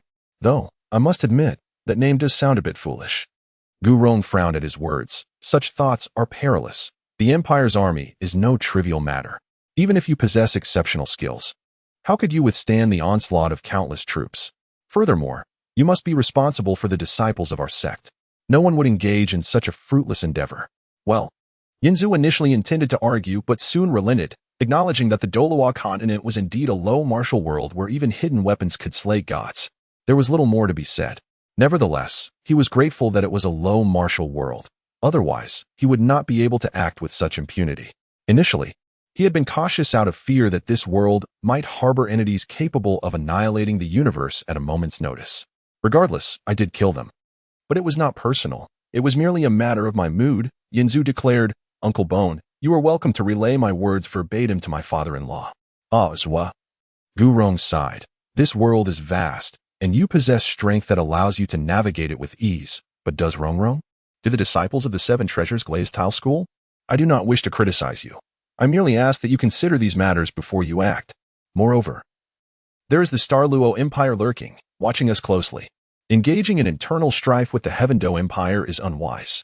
Yanzu was disinclined to accept lectures, offering only a perfunctory response. "As long as you are happy." Gu Rong felt both helpless and speechless, intending to say more when suddenly his deeply sunken eyes brightened as he pointed to the street. "Ah, Zwa, look. What is that? What is it?" Yanzu followed Gu Rong's gaze and saw a young girl holding the hand of a boy, wandering aimlessly through the night market. Yanzu recognized the boy as Tang San, whom he had encountered in the soul-hunting forest. The girl, dressed in a uniform strikingly similar to Tang San's, sported a scorpion tail braid cascading down her back to her waist. Such distinctive features could only belong to the 10,000-year soft-bone charm rabbit, Xiaowu. "Goodness. The little rabbit has been caught by Gu Rong." Gu Rong asked, "What do you think?" "Indeed, it is a soul beast in human form." Yanzu pretended to be solemn. "Then I shall capture her and bring her back to the sect for rearing, to prepare for Rongrong." As Gu Rong prepared to act, Yanzu quickly intervened. "Hold on. Why the rush? What? This is a fleeting opportunity. She is still in her youth, and the soul ring and soul bone are within reach," Gu Rong insisted. "Now that we have discovered her, do you fear she will escape?" Yanzu stroked his chin. "To be frank, that soul ring would be wasted on Rongrong. Such an opportunity is best suited for a battle soul master." "What do you mean by that?" Gu Rong asked. "Surely not. Your soul ring should be full by now." "Who said I was full?" Yanzu smiled. "Uncle Bone, there is no need for you to intervene. This rabbit is mine." Gu Rong looked at Yanzu incredulously. But he also understood that Yanzu was correct. For support-type soul masters, especially one like Rongrong whose soul skills were fixed, it was more beneficial to focus on enhancing the quality and quantity of soul power. A 10,000-year soul ring would provide greater benefits to a battle soul master than to a support type like Rongrong. Weighing the options, it was clear that this soul ring was best suited for Yanzu. However, his curiosity lingered. Was Yanzu truly not at capacity with his soul rings? Are you a twin martial soul? Gu Rong posed the question. Yanzu nodded, opting for the simpler explanation of having dual martial souls rather than delving into the complexities of his unique physique. Why are you still hesitating? What are you waiting for? Gu Rong inquired. Let her be, Yanzu replied leisurely, clad in the uniform of Nodding Academy, confident that she wouldn't escape. Gu Rong pondered for a moment before exclaiming. You're not hesitating to act because she has transformed into a human, are you? Yanzu coughed and retorted. What if she has transformed? A beast is still a beast. There is no reason to hesitate. Oh, Bone Uncle, you needn't worry. I know how to handle this. Gu Rong looked at Yanzu with suspicion, momentarily thinking he too had transformed from a soul beast. Indeed, he couldn't bring himself to act. Watching the lively and cheerful Xiao Wu frolic on the street, he mused that such a rare creature should not be carelessly slain. It would be best to keep her as a pet for entertainment. Besides, given Xiao Wu's tender age, capturing her would only invite trouble unless he could acquire Du Gu Bo's Rui Bao Bao bag, which could contain living beings. Bone Uncle, are you not returning? Yanzu shifted the topic. Having come this far, I must see how Rongrong is progressing, Gu Rong replied. You mustn't tell her I am here. Of course not. It took great effort to persuade her. If she knows you're here, she will feel emboldened. Yanzu chuckled. Gu Rong gazed into the distance and added. There is another matter. Nodding City borders the Douluo Empire, and the new city lord has yet to assume office. According to Ningfengji, I must remain vigilant here for a while. If the Douluo takes this opportunity to infiltrate, it could spell trouble. Let them infiltrate, Yanzu dismissed the concern, believing Ningfengji was overly worried. However, regarding the Douluo, he had already encountered two of the Shrek 3 beauties. Ning Rongrong was already promised to him, and Xiao Wu was within reach. The whereabouts of the strikingly voluptuous Zhu Zhuqing, however, remained unknown. Meanwhile, in a city along the Douluo border, an extravagant banquet was underway. At the dining table, a tall man with golden hair and heterochromatic eyes downed a glass of champagne before wiping his hands with a napkin and lamenting, days have passed. Yet I have yet to see my foolish brother. All I hear from you is about expenditures. The subordinate being reprimanded smiled and replied, Your Highness, do not be anxious. Despite this, you maintain an overwhelming advantage in the competition for the throne. Is that so? The man, referred to as Your Highness, appeared quite agitated. How can I prove that? Mubai managed to escape alone, and yet you lot, what are you doing? The subordinate continued to smile. Your Highness, the Tiando side has suddenly increased their defenses. The entire border is as impenetrable as a fortress. Those fools from Tiando are utterly baffling, Davis remarked, loosening the top button of his shirt for comfort. They even claim that our prince was killed by us. After a pause, Davis turned to confirm with those nearby. It was definitely not our doing, correct? The subordinate hesitated to assert anything. Then what certainties do you possess? At least give me something to feel better about, Davis pressed. There is something, but speak. It is said that Miss Zhu Zhuqing of the Zhu family went missing recently. That is truly delightful news. Get out of my sight. You useless lot. Chapter 45. Is it really not possible? Days passed, and Gu Rong observed with great satisfaction that his usually spoiled and willful daughter, Rongrong, was putting forth earnest effort in the soul fighting arena. Content. He returned to the Seven Treasure Glazed Tile sect.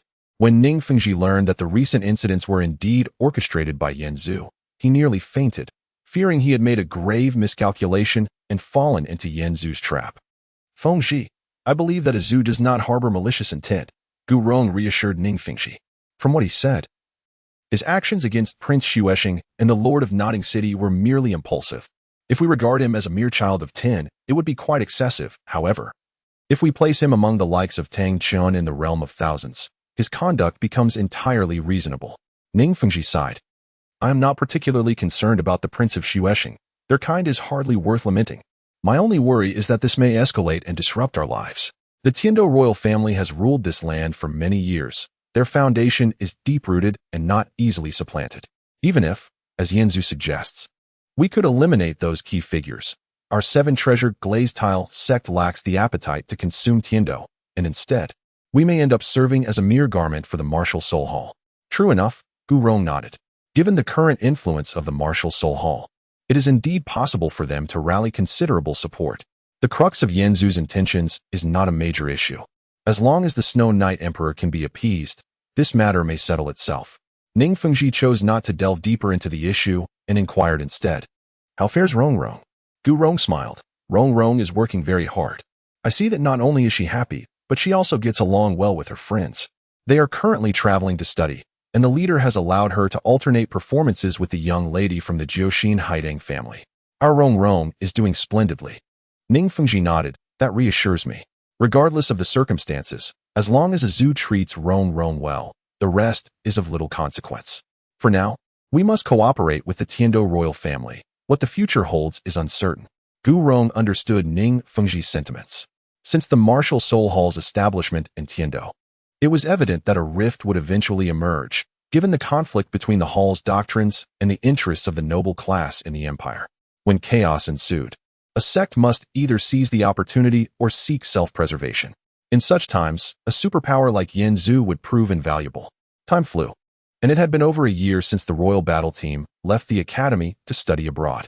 During this year, aside from the incident in Notting City, Yanzu had not initiated any significant actions.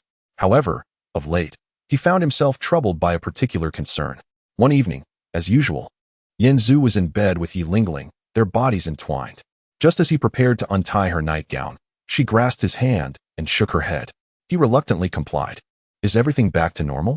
Yanzu wondered, observing Yi Lingling, who was buried in kisses upon his chest, feeling an inexplicable sense of anxiety. For the past year, Yanzu had been a model driver, strictly adhering to traffic rules and never running red lights. Yet, during normal occasions, he would accelerate to the limit, leading to moments where he could not halt his fervor. Though Yi Lingling often complained, she could not rein him in, ultimately allowing him to indulge. Miraculously, despite the risks of Yanzu's reckless driving, Yi Lingling had maintained a regular cycle, showing no signs of pregnancy. She did not regard this as a matter of concern, naturally believing that conceiving was not a simple endeavor. Furthermore, she was currently focused on her cultivation, having no thoughts of motherhood. Conversely, this situation increasingly troubled Yanzu. Unlike Yi Lingling, he was acutely aware of his actions, and, while he anticipated the complications, he had even envisioned the face of his potential child. Yet, nothing had transpired. Yi Lingling remained healthy, her abdomen flat and smooth, her figure delicate as ever, and her monthly visitor punctual. All these factors led Yanzu to gradually doubt himself. Could it be that he was incapable? Surely, that could not be the case. Perhaps it was Yi Lingling's issue, he pondered. Despite the possibilities, once such thoughts emerged, they incessantly plagued the mind. Consequently, Yanzu had discreetly conferred with Yu Tianheng about the matter. What does it mean to conceive easily? Yu Tianheng was puzzled by Yanzu's inquiry. "Azu, do you not use protection when you and Lingling are intimate?" Yu Tianheng was astonished, beginning to admire Yanzu's self-control. "Do you?" Yanzu retorted. "Of course, I value my life." Yu Tianheng raised an eyebrow towards the distant Dugu Yin. Yanzu then realized that Dugu Yin was toxic, and without precautions, Yu Tianheng would have perished long ago. "But what will you do in the future?" Yanzu asked. "What future?" Yu Tianheng replied. Yu Tianheng suddenly understood. "You're concerned about carrying on the family line. I've heard there are special methods for that. It should be fine." Sighing deeply, Yanzu lamented. "Indeed, the troubles of one person do not resonate with another. You cannot be serious." Yu Tianheng looked at the somewhat dejected Yanzu, astonished.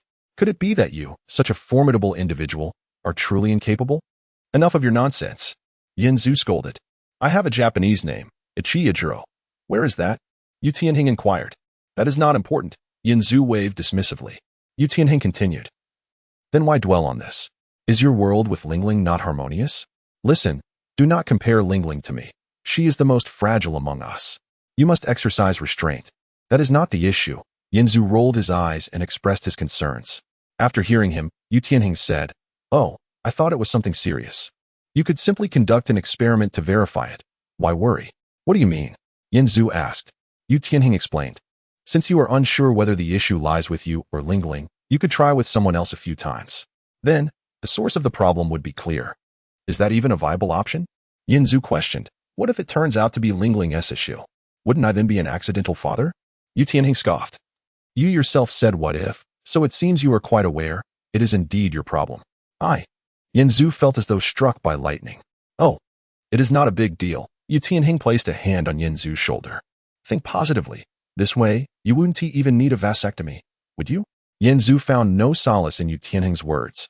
Although he had no intention of having children so soon, it was a situation no man could accept. What are they mumbling about?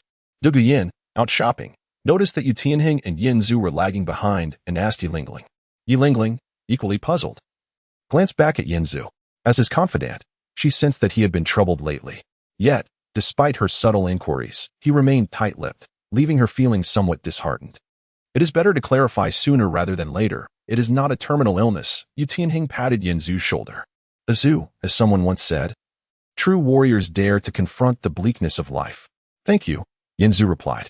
Yanzu extricated himself from Yu Tianhing's embrace and advanced to the front of the group, surveying the surroundings before his gaze finally settled on Ning Rongrong. At that moment, Ning Rongrong was delicately selecting items in front of a vendor. Upon sensing Yanzu's gaze, she turned and said, "What are you looking at? Hurry up and pay." Despite Rongrong being his fiancée, Yanzu pondered the impracticality of their situation. She was still quite young, and with her temperament, the prospect of raising a child seemed dire. Perhaps he should consult with Qian Rinxue? The thought crossed his mind. Yet he dismissed it, imagining the absurdity of suddenly appearing before Qian Rinxue in Heavendo City and requesting her assistance in bearing a child. Such a proposal would likely provoke her to unsheathe the angelic sword against him. That would be exceedingly rude. Yanzu, Rongrong, it's time to board the carriage. Qin Ming called out from a distance. After a prolonged stay, they were finally bidding farewell to the city of Notting. Qin Ming was set to lead the Imperial fighting team to Soto City, which, in comparison to Notting, was a veritable metropolis. There, they would likely find superior training partners. As a border city, Soto was far more prosperous. Upon entering the city, Yu Feng exclaimed in admiration. Qin Ming elaborated, Soto City is adjacent to the Balik Kingdom, with a significantly larger flow of people than Notting. The Balik Kingdom has developed it quite well. The opponents in the Soul Arena here will undoubtedly be more formidable. Are you all prepared? The group, filled with confidence, eagerly anticipated the challenges ahead. After a motivational pep talk, Qin Ming led them to register at the Soto Grand Soul Arena, leaving Yanzu to his own devices once more. Soto City. Yanzu contemplated, recalling that Shrek Academy was situated just outside the city, on a nearby farm. Suddenly, the sound of rustling paper broke his reverie. A small, scruffy young man pushed a cart emitting an inexplicable odor of roasted sausages, accompanied by a short, stout fellow from whom the scattered papers had flown. What an intriguing duo. Yanzu mused, observing the pair. As he reached for a paper floating through the air, he discovered it was a recruitment flyer for Shrek Academy. Just as his curiosity piqued, the stout man shouted, "Oh no, we've been caught." Without hesitation, he turned to flee, colliding with Yanzu, who felt as though he had crashed into a wall. The small fellow behind him, also startled, stumbled, causing the cart to tip over and sausages to scatter across the ground. "What is wrong with you, fatty?" Oscar exclaimed, pushing past Ma Hongjun. Ma Hongjun struggled to rise, insisting, "Forget about your cart. If they catch us, it'll be a whole mess." Yanzu glanced over his shoulder and saw a group of burly men clad in red attire charging toward them with an intimidating presence. Chapter 46. The accusation of guilt in the blink of an eye. The group of brutish men clad in red had surrounded Ma Hongjun and Oscar. "You dare to show your face again?" The leader, a young man, tightened the straps in his hands, gazing at the visibly panicked Oscar and Ma Hongjun. "Lo Fuki. What do you want?" Ma Hongjun struggled to rise. "What do I want?" Lo Fuki snapped his fingers, saying, "It seems you all have forgotten the consequences of your actions. Have you really treated my words as mere whispers in the wind?" Oscar, trembling in fear, had shrunk into his small cart, with only his quaking legs visible. "You dare to recruit without paying taxes and on private land?" Lo Fuki seized the recruitment poster from Ma Hongjun's hands, a mocking smile gracing his face. "You three will not leave until you consume this stack of posters." "Huh, do I have a part in this?" Yanzu, caught in the middle of the encirclement, raised an eyebrow upon hearing Lo Fuki mention you three. "This has nothing to do with me. I don't care whether it concerns you or not. Your misfortune is sealed," Lo Fuki ordered. "Feed them to me." "Ah, truly. Some people just won't heed warnings." Yanzu chuckled, watching the unfolding chaos. With a command from Lo Fuki, his minions advanced, restraining Ma Hongjun while dragging Oscar from his hiding place, forcing the low-quality ink-smeared posters toward their mouths. Meanwhile, Yinzu's own followers faced dire consequences as they moved towards him. A powerful gust of wind struck, distorting their features. In an instant, Yinzu executed a swift side kick, causing the heads of 3 men to explode, blood gushing forth like a fountain. A torrential spray of crimson drenched everyone in the vicinity, leaving them stunned by the sudden turn of events. Yinzu, disgusted by the blood splattered on him, found himself at a loss for where to wipe his hands and cursed, "Damn it, you filthy beasts have ruined my clothes. This stench is truly unbearable." Seeing the gruesome scene, Oscar felt a wave of nausea wash over him, collapsing to the ground to vomit. Ma Hongjun, paralyzed by fear, thought of fleeing but found himself utterly immobilized. I miscalculated the force," Yinzu noted, observing the surrounding situation, realizing it had taken a turn for the worse. He was situated in the heart of Soto City, and although Lo Fuki's presence had frightened many away, a substantial crowd had gathered to witness the spectacle. "You!" Lo Fuki exclaimed, taken aback by Yinzu's nonchalant demeanor. He took a few steps back, yet as the Prince of Balak. He regained some composure upon seeing a squad of soldiers rush towards them, pointing at Yinzu and shouting, "You little brat! Are you truly challenging the authority of Shrek Academy?" Yinzu smiled faintly. "If you say so, then it must be true." Ma Hongjun, hearing this, felt a sense of dread. Flander had repeatedly warned them to return promptly after distributing the flyers and to flee at the sight of Balak's men. Clearly, Flander and his companions were unafraid of confrontation. But as a mere academy, Shrek had no business provoking the royal family. Yet the current situation was dire. Ma Hongjun and Oscar had fallen into a trap, being cornered by Lo Fuki in Soto City. The unexpected appearance of Yinzu, presumed to be one of Shrek's, only added to their predicament. "Principal, help!" Oscar prayed to the heavens. "Subdue them," Lo Fuki commanded, and the soldiers advanced with their spears. Yinzu, having not anticipated that Qian Rinchua's words would come to fruition so quickly, had no intention of causing a massacre in Soto City. He decided to implement the strategy he had previously mentioned, to capture the leader first. With a swift motion, Yinzu lunged forward, and Lo Fuki's pupils dilated in fear as he felt Yinzu's grip tighten around his neck, lifting him off the ground as he struggled like a chicken. Yinzu surveyed the immobilized soldiers, realizing that his actions in broad daylight could not be undone. Instead, he decided to take the initiative, accusing the Balak royal family of treasonous dealings with Xing Luo. Would this plan succeed? He hoped so. "I am here on the prince's orders to investigate the Balak royal family's alleged treasonous activities. Surrender, and you shall not be harmed," Yinzu declared, his voice booming, causing the soldiers to tremble in fear. Lo Fuki's eyes widened in terror at Yinzu's proclamation, an emotional shift that did not escape Yinzu's notice. Could it be? Yinzu mused, realizing he had stumbled upon something significant. Lo Fuki, unable to utter a word, was held firm by Yinzu as the soldiers around them hesitated, unsure whether to advance or retreat. Seizing the moment, Yinzu propelled himself forward, creating a shockwave that shattered the ground around him, sending debris flying. The soldiers, witnessing Yinzu's display of power, became paralyzed with fear, dropping their weapons and abandoning their fight. As they parted, Yinzu looked at Lo Fuki with a cold smile. Having made his threats, he was determined to dig deeper, recalling that the Lord of Notting City had once gifted the Balak royal family, suggesting that all royals were equally corrupt. With that thought, Yinzu lifted Lo Fuki into the sky, leaving behind a dazed crowd and soldiers in shock. "Which way to the Balak Palace?" Yinzu inquired, loosening his grip slightly as they soared high above. You truly come from the palace?" Lo Fuki stammered. "Incorrect." Yinzu replied flatly, delivering a swift slap that sent Lo Fuki reeling. After Lo Fuki indicated the correct direction, Yinzu headed straight for the Balak Palace. Upon arrival, it appeared the palace was celebrating some grand event, or perhaps this was merely a typical day for the aristocracy, with festivities in full swing. And the king of Balak could be seen wearing a crown. With a loud crash, Yinzu descended with Lo Fuki into the center of the ballroom, causing a cacophony of screams and the clattering of armor as guards rushed to protect their king. "What is happening?" The king, resembling a bear, rose from his throne to inquire. Before anyone could clarify the situation, a figure hurtled towards him. The king, intending to swat the intruder aside, paused as recognition dawned. It was none other than his own son, Lo Fuki. Before a single word could escape his lips, the king felt as though he had been struck by a hammer. And by the time he regained his breath, he found himself pressed against the ground, along with his unfortunate son, who was similarly pinned down. As the dust of the ball settled and all present regained their composure, the soldiers, armed and resolute, advanced slowly. Upon the throne of Balak appeared an unfamiliar youth. To the astonishment of the onlookers, this young man sat upon the throne with utter disregard for decorum, one foot raised upon the throne itself, while the other leg dangled above the ground. However, he was not merely resting upon the earth, rather, he had the most esteemed king and prince of Balak beneath him. As though they were mere fillings in a wrap, closely pressed together, he stood triumphantly over them. Yanzu surveyed his surroundings before snapping his fingers towards a maid crouched by the foam mountain, saying, "My dear, could you bring me a glass of champagne?"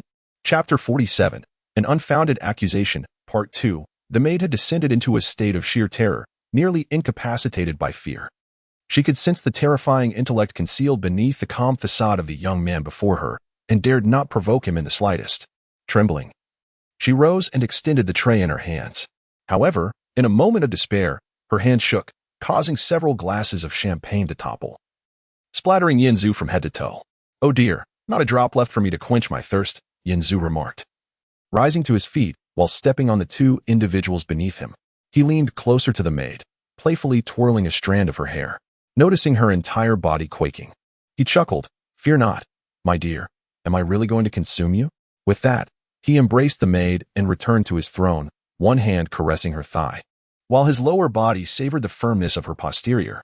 "I understand," he continued, soothing the trembling girl, while addressing the onlookers who watched him with wary eyes.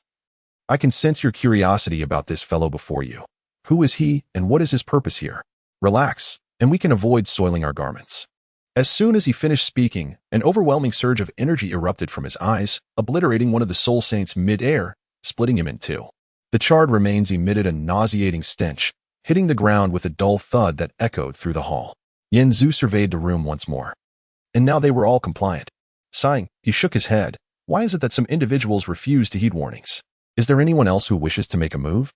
The banquet hall fell into a profound silence. Yanzu nodded. "Very well. We can now proceed to the main topic. Firstly, I have come at the behest of His Highness the Crown Prince to address the clandestine dealings of the Barak Kingdom with the Douluo Empire. Each of you, esteemed dignitaries, should be aware of the two significant incidents that previously transpired in the Tiando Empire. Indeed, they were orchestrated by the royal family of Barak. The Barak king, blood trickling from his mouth, attempted to argue, but Yanzu firmly kept him in place, rendering him mute. Most present were skeptical of Yanzu's words, as they had long been allied with the Barak royal family, some even serving as their confidants. They were well aware of their lord's actions. And while they might flatter both sides, to assert that the royal family was responsible for the earlier incidents was utterly preposterous. What benefit would it bring? Nevertheless, no one dared to utter a word in protest, the image of the soul saint's abrupt demise fresh in their minds. The one who had stuck his neck out had already been obliterated. The others were even less inclined to voice dissent. Clearing his throat, Yanzu continued, "His Highness has decreed that this matter originates from the Barak royal family. If we can identify the main culprits, those who cooperate will be treated leniently, while those who resist will meet their demise. I have finished my speech. Is there anyone who opposes? What should we do?" A trembling voice emerged from the crowd. Yanzu clapped his hands in delight, pointing at the questioner. "Excellent question. I will escort these two back to Tiando for royal judgment. Before the new ruler is appointed, you must all fulfill your duties. I will return here before nightfall, providing you ample time to declare their crimes. The crown prince will show mercy, so now, go fetch paper and pens." With that, Yanzu made no further delay, seizing the two individuals beneath his feet and soaring away from the scene. Of course, Yanzu had no intention of truly taking them to Tiando City. Instead, he unceremoniously tossed them into a grove on the outskirts of Soto City. Who are you?" The Barak king gazed at Yanzu, bewildered. "You wouldn't comprehend even if I told you. It's irrelevant to you." Yanzu spat at the two, then unleashed a scorching ray that vaporized them, departing swiftly. Upon arriving in Tiando City, Yanzu headed straight for the crown prince's residence. At that moment, Qian Rinxue was embodying the image of Xue Chenghe. And upon seeing Yanzu materialize before her, an unsettling premonition coursed through her. "Let me guess, it's not good news," Qian Rinxue remarked. "Incorrect, it is indeed good news," Yanzu replied, seating himself across from her and pouring himself a cup of tea. "Oh, I'm all ears," Qian Rinxue responded, intrigued. Yanzu grinned. "I have just eliminated the Barak king and his son, all in your name." Qian Rinxue's smile gradually faded. Taking a deep breath, she pressed her lips together, then exhaled heavily. "And what was the justification?" Zhu, aware of her rising anger, quickly explained, I accused them of colluding with the Douluo Empire, plotting rebellion. And I also attributed the previous 2 incidents to them. Well done, Rinxue complimented with a smile. Don't smile so creepily, Zhu retorted. From my observations, they indeed had the potential for collusion. Potential? Rinxue replied. You executed them based on mere potential? They are not insignificant figures. They belong to a royal family. By killing them, I will have to deal with the Snow Knight Emperor, not Bibi Dong. Who cares? As long as it's justified, right? Is colluding with the Douluo Empire not enough to warrant their demise? Moreover, we can pin the assassination of Prince Xuexing on them as well. Zhu dismissed her concerns. And the evidence?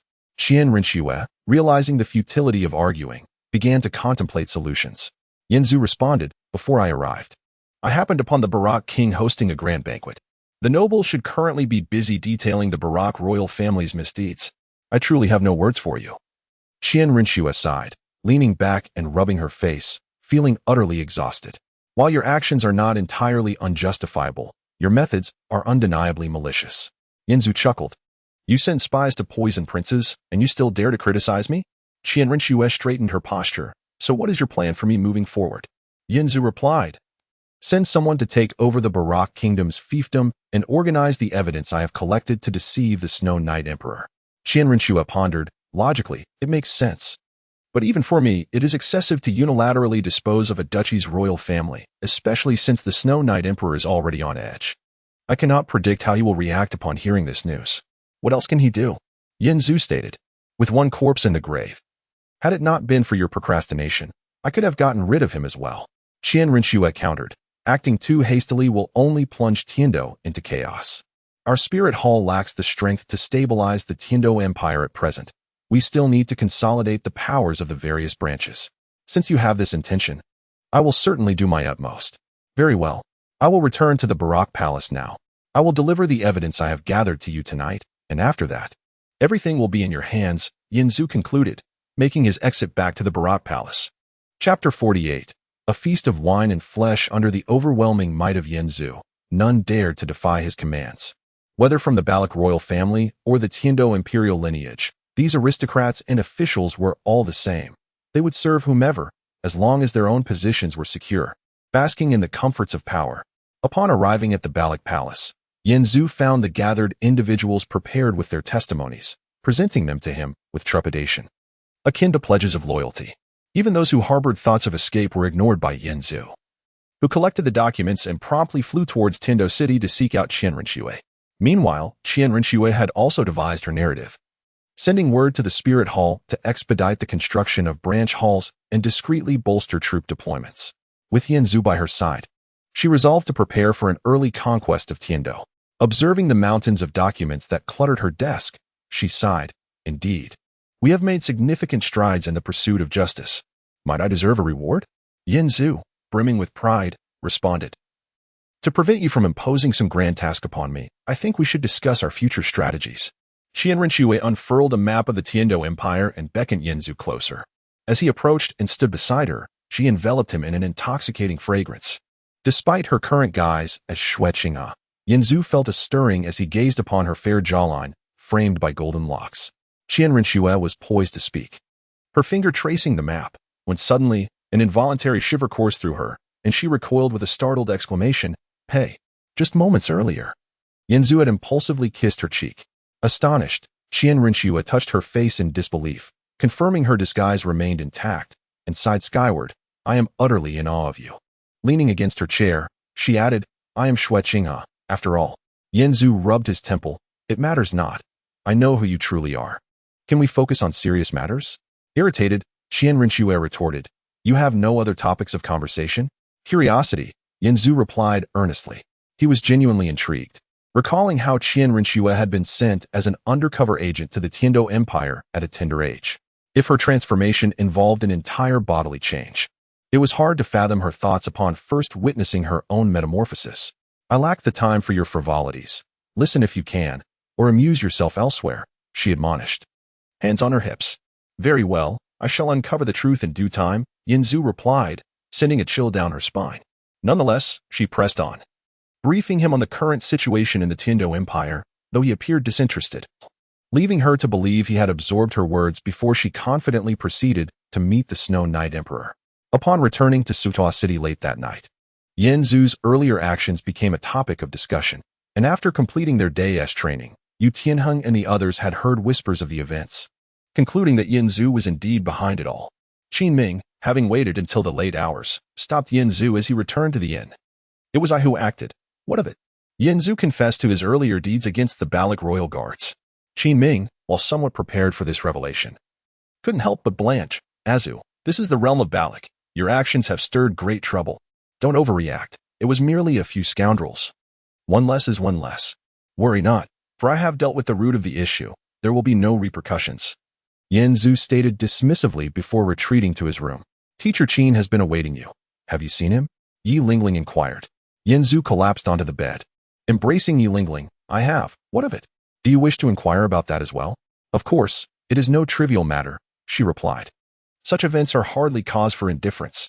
Patting her shoulder, Yen Zhu reassured her, "Fear not. I act under the guise of the Crown Prince. They cannot harm me. Besides, the Balak Kingdom is soon to become a relic of the past." Yi Lingling, intrigued, asked, "Why do you say that? What has transpired?" After a moment's contemplation, Yen Zhu deemed it appropriate to share the details, recounting how he had, under the name of Xue Qinghe, orchestrated the demise of the Balak king and his son. Yi Lingling gasped, covering her mouth in shock, unable to comprehend that while she trained with her comrades in the arena, Yen Zhu had single-handedly maneuvered such a monumental shift in the Balak kingdom's power. What prompted such audacity? She asked, astonished that one would so brazenly confront a king over a mere street dispute. "It was a necessity," Yen Zhu explained. "Those who are unreasonable will pursue their vendettas relentlessly. If I do not eliminate them, should I then target the soldiers who serve them? But they are royalty," Yi Lingling protested, still anxious. "Leave those trivialities to Xue Qinghe to handle," Yen Zhu replied nonchalantly. "You seem to lack respect for the Crown Prince," Yi Lingling remarked, noting his casual mention of Xue Qinghe. "On what grounds? You are one of his subjects, are you not? Should you not address him with more deference? Our relationship is one of cooperation, not subservience," Yen Zhu clarified. "Lingling, what I am about to say should remain between us.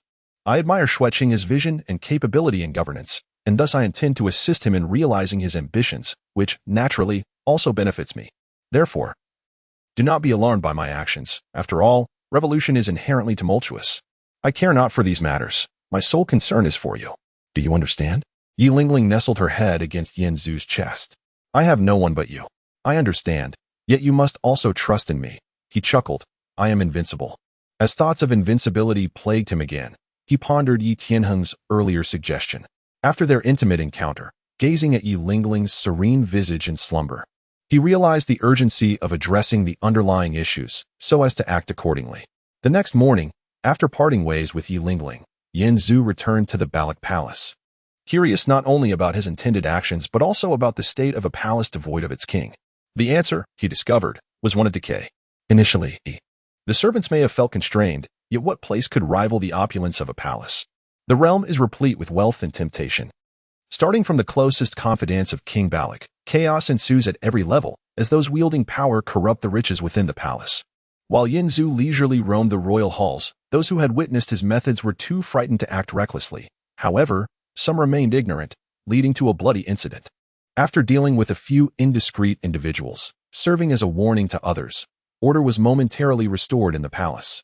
"Before the new appointee arrives, I am your king," Yen Zhu thundered, his voice resonating through every corner of the palace.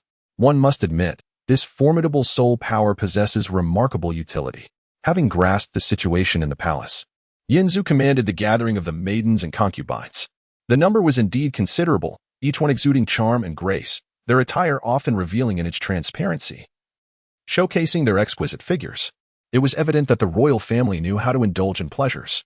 Observing the slight tremors of those present, Yen Zhu reassured them. "Do not be afraid. I have summoned you for an experiment." However, his words did little to allay their fears. Thus, he altered his approach. "Let us proceed one by one."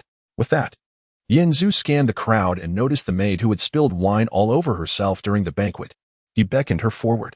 The maid approached with her head bowed and greeted. "What is your command, my lord?" "Allow me to pose a question," Yen Zhu said, lifting her chin gently. "Pray tell, what is your dream?" Chapter 49. The Wine Pool, Part 2. The maid, taken aback by Yanzu's unexpected inquiry, found herself momentarily speechless, compounded by her already present fear. Think carefully, Yanzu remarked with a smile. This might be the closest you come to your dreams. Perhaps fearing that prolonged contemplation might irritate him, the maid quickly responded. I wish to go home. Is that all? Yanzu raised an eyebrow, sensing her yearning for freedom. Very well, I grant you that wish. You may not only return home, but also venture wherever your heart desires. However, a price must be paid. As he spoke, Yanzu's hand glided from the maid's chin to the nape of her neck, fingers entwining in her silky hair, drawing her closer. He whispered in her ear, please me. Just once. Upon hearing Yanzu's provocative words, the maid's initial fear began to dissipate. As a servant in the palace, her role was to attend to the needs of others, and the request he made was trivial in her world. Although she was not entirely willing, she had long been tamed and had accepted her fate. Noticing the dazed expression on her face, Yanzu did not wait for her response. He lifted her and carried her to the bed in his chamber. I should have brought another, he mused, gazing at the expansive bed that spanned over 4 meters. The maid understood his implication and leaned closer to his ear, saying, My lord, allow me to serve you. Her enchanting voice ignited a warmth in Yanzu, and he gently placed her upon the bed, preparing to undress. However, the maid climbed up to assist him in changing his attire. As he admired her graceful figure through her garments, remarking, Once this is done, I shall grant you your freedom. If you have any other requests, feel free to voice them. Once on the bed, the maid grew more at ease, her fear diminishing as she began to converse with Yanzu. My lord, at such a young age, why do you choose to show pity towards someone as lowly as myself? Is that not a good thing? Yanzu hesitated before responding. If you are unwilling, I shall not force you. It is a matter of consent. No, it is just that my lord is so gracious. I feel somewhat uneasy. The maid confessed anxiously. There is no need for such pressure. Consider it merely a moment of fleeting pleasure, Yanzu stated, and without further ado, he proceeded.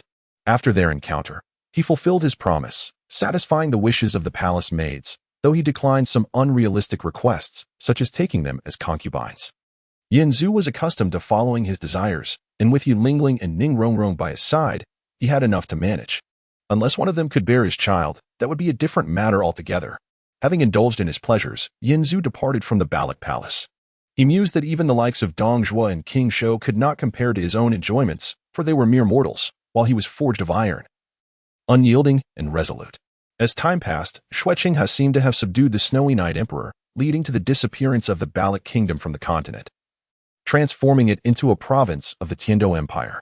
The new administrators were aligned with Xueqing, resulting in a rejuvenation of the region. In the ensuing days, Yanzu kept track of the palace maids. Time flew swiftly, and indeed, some of them bore children. However, upon inspection, Yanzu could tell they bore no resemblance to him, neither in appearance nor in capabilities. Thus, after his reincarnation, Yanzu's spiritual world plunged into a profound darkness. Was this the price he had to pay? Why was he devoid of fertility? It was simply absurd. This particular day marked the departure of the Royal Combat Team from Soto City. The opponents at the Soto Great Soul Arena were formidable, and they had spent an entire year here. Ningrongrong was also celebrating another birthday. After a collective celebration, Ningrongrong and Yulingling sat together on the hotel sofa, whispering, while Yanzu was engrossed in a book. To his surprise, he found himself diligently studying, particularly a medical book titled 36 Techniques for Pregnancy. Noticing Ningrongrong inching closer, Yanzu hastily tucked the book away. She was growing increasingly beautiful, and to Yanzu's astonishment, her height continued to increase. As he observed her bending down to gaze at him, he noted how much her youthful innocence had faded in just 2 short years. It was hard to believe that this girl, who now bore an air of maturity, had once been frightened to the point of tears by him. Azu, do you remember my 8th birthday? Ningrongrong suddenly asked him. Of course, what about it, my little ancestor? Yanzu replied. Nothing much. She straightened her posture, hands on her hips, and inquired, Did you prepare a gift for me this year?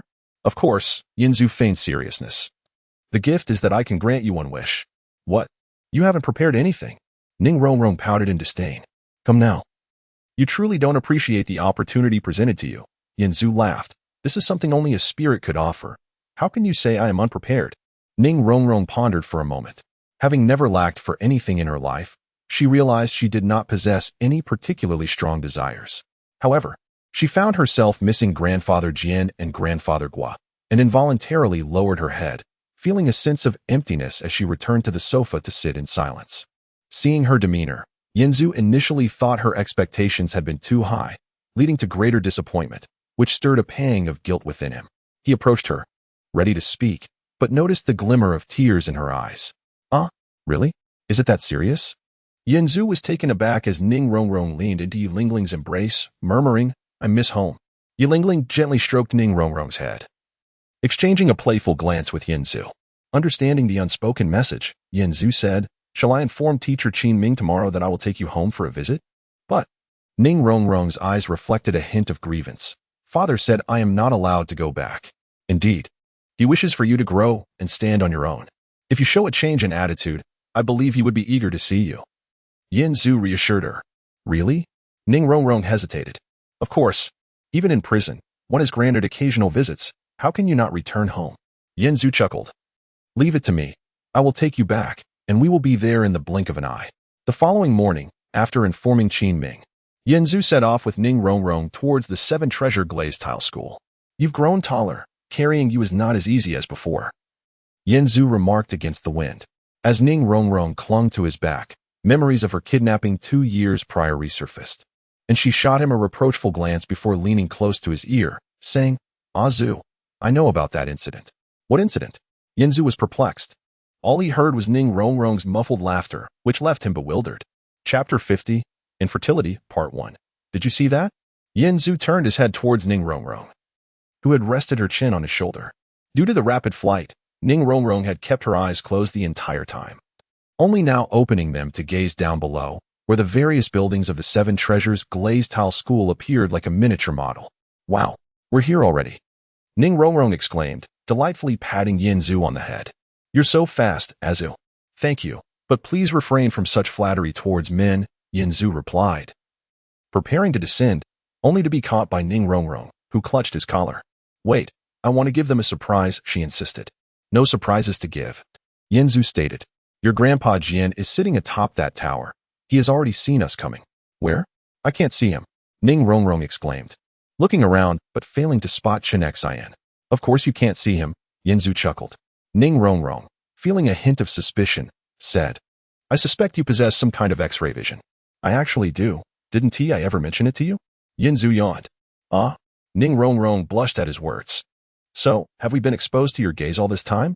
Seeing her fair cheeks flush, Yanzu found her adorable and playfully pinched her cheek. Oh, you do know how to blush. But to be honest, it wouldn't make much difference whether I looked or not. What do you mean? Ning Rongrong pouted. Am I not pretty? Yanzu grinned. You are beautiful, but there is hardly any difference between your front and back. At this, Ning Rongrong's face turned even redder as she reached to pinch Yanzu's ear. You naughty boy. Sister Lingling isn't that big either. And you get along with her just fine. Besides, why should it matter how big they are? Do you like them that way? Yanzu shook his head. Whether I like it or not is irrelevant. What matters is that our future children should not go hungry. Upon mentioning children, Yanzu realized he was creating discomfort for himself and felt the joyful atmosphere dissipate. Noticing his sudden silence, Ning Rongrong waved her hand in front of him. What's wrong? Lost in thought. Let us get down. It's so cold. Yanzu took a deep breath, contemplating whether to ask the knowledgeable Ning Fengji for solutions to their predicament. After all, this was a fantastical world. Surely, there must be a way to address infertility? Upon landing at the Seven Treasures Glazed Tile School, Ning Rongrong tidied her hair and clothes, asking Yanzu, How do I look? What? Do you want me to fetch you something to wear and help you dress up? Yanzu inquired, shaking the storage soul guide in his hand. No need for that. Having been away for so long, I want to present myself in the best light to my father, Ning Rongrong replied, closing her eyes and taking a deep breath, savoring the distinct aroma of home. While Ning Rongrong and Yanzu meandered within the school, Jian Douluo Chen Xian could hardly contain his excitement and rushed to inform Ning Fengji and Gu Rong of Ning Rongrong's return. It just so happened that yesterday was Ning Rongrong's birthday, and the elder men had been feeling melancholic for missing her. So when they saw Chen Xian burst into the hall, they initially thought they were under attack. However, upon seeing the joyous expression on Chen Xian's face, they became curious. Rongrong is back, Chen Xian announced succinctly. What? Both Gu Rong and Ning Fengji exclaimed, their eyes alight with surprise. That boy Azu has brought Rongrong back, Chen Xian reiterated. Upon hearing this, Gurong promptly opened a portal to his room, retrieving a few exquisite brocade boxes. Having missed 2 of her birthdays, he had prepared gifts for her, originally intending to send them secretly, but due to Ning Fengji's insistence against it, they had been left to gather dust. On the other hand, after the initial surprise, Ning Fengji felt a twinge of hesitation. I had instructed Yin Zhu to help Rongrong grow, yet he has brought her back so soon. Did he succumb to her persistent pleas? This is not ideal. Chen Xian shot Ning Fengji a sidelong glance. Rongrong has been away for 2 years. Now that she has finally returned, is this what you choose to focus on? Ning Fengji frowned. Uncle Jian, you always indulge her. If it weren't for you and Uncle Gu protecting her since childhood, I wouldn't have had to send her out to experience the world. Chen Xian shook his head. Enough of this bickering. Let us not forget that Rongrong is on her way here. Yesterday was her birthday. You should understand how she feels about returning home. Above all, let us not make her unhappy. With a sigh of resignation, Ning Fengji gazed at the entrance. By the way, why has Tishi arrived yet? Chen Xian smiled at Ning Fengji. Rongrong has been here for quite some time. Just as Ning Fengji was pondering this, darkness suddenly enveloped his vision as a pair of cool, youthful hands covered his eyes. Guess who? Upon hearing the familiar voice, Ning Fengji felt unqualified to blame Chen Xian and Gu Rong. In that moment, the heart of a father melted. All thoughts of training and growth faded away. He simply longed to see how much Rongrong had changed and what she had experienced over the past 2 years. In truth, Rongrong had stealthily circled around Yin Zhu to reach her father's back, overhearing his words. After 2 years of experiences and interactions with the royal fighting clan, she had become less self-centered. Hearing her father's expectations anew filled her heart with warmth, causing tears to spill forth. Rongrong, welcome home. Ning Fengji turned, enveloping Ning Rongrong in his embrace, his heart brimming with a multitude of unsaid words, ultimately distilled into those few simple words. Humph. Rongrong leaned against Ning Fengji's chest and playfully punched him. Didn't you say I wasn't allowed to come back? You liar. Hearing her contradictory words, Ning Fengji was both amused and exasperated as she toyed with his hair. I've said that as long as you feel you've matured enough to handle everything, you can come back. So, how do you feel now? To what extent do you believe you've grown these past 2 years? Rongrong huffed. I haven't grown at all. Not even a bit. Are you going to kick me out? Chen Xian interjected. What nonsense are you talking about, Rongrong? This is your home. You can come back whenever you wish. Now, come give Grandpa Jin a hug. As Rongrong stood up and walked towards Chen Xian, they both noticed how much she had transformed over the past 2 years. Chen Xian placed his hands on Rongrong's shoulders, appraising her. Our Rongrong has blossomed into a great beauty. Azu, you've struck gold. What do you mean by that? Ning Rongrong, intrigued, asked. What do you mean he has struck gold? Ahem. Ning Fengji coughed twice, realizing it might be premature to inform Rongrong about her engagement to Yin Zhu, especially since he was unaware of how their relationship had developed over the past 2 years. It was best to refrain from mentioning it. However, once Rongrong's curiosity was piqued, she wouldn't let it go, and just then, Gu Rong appeared with the gifts he had prepared, diverting Ning Rongrong's attention entirely, resulting in a harmonious atmosphere. Throughout the day, Ning Rongrong incessantly shared her experiences from the past 2 years with the 3 older men in her life until late into the night. After being left to the sidelines for the entire day, Yin Zhu finally had a moment to converse with Ning Fengji, who harbored some reservations due to Yin Zhu's previous actions. Yet, before Ning Fengji could speak, Yin Zhu interjected. Father, I have something I wish to consult with you. Oh? What is it? Upon observing the grave expression on Yin Zhu's face, Ning Fengji inquired with curiosity. Indeed. Is there any method to expedite and enhance the process of childbirth? Chapter 51. Infertility, Part 2. Hearing Yin Zhu's words, Ning Fengji leaned back slightly and asked, Are you hinting at something, Azu? What hint? Yin Zhu replied with a bitter smile. Am I not being explicit enough? Ning Fengji coughed lightly, recalling Rongrong's graceful figure. It was only natural for a young man to be unable to resist temptation when in close proximity. Very well. I shall have a word with Rongrong to gauge her feelings, so we may choose an auspicious day for your wedding. No. Upon realizing that Ning Fengji had misunderstood his intent, Yin Zhu quickly embraced his shoulder and whispered, Father, that's not what I meant. I've recently discovered that I cannot have children. What do you mean?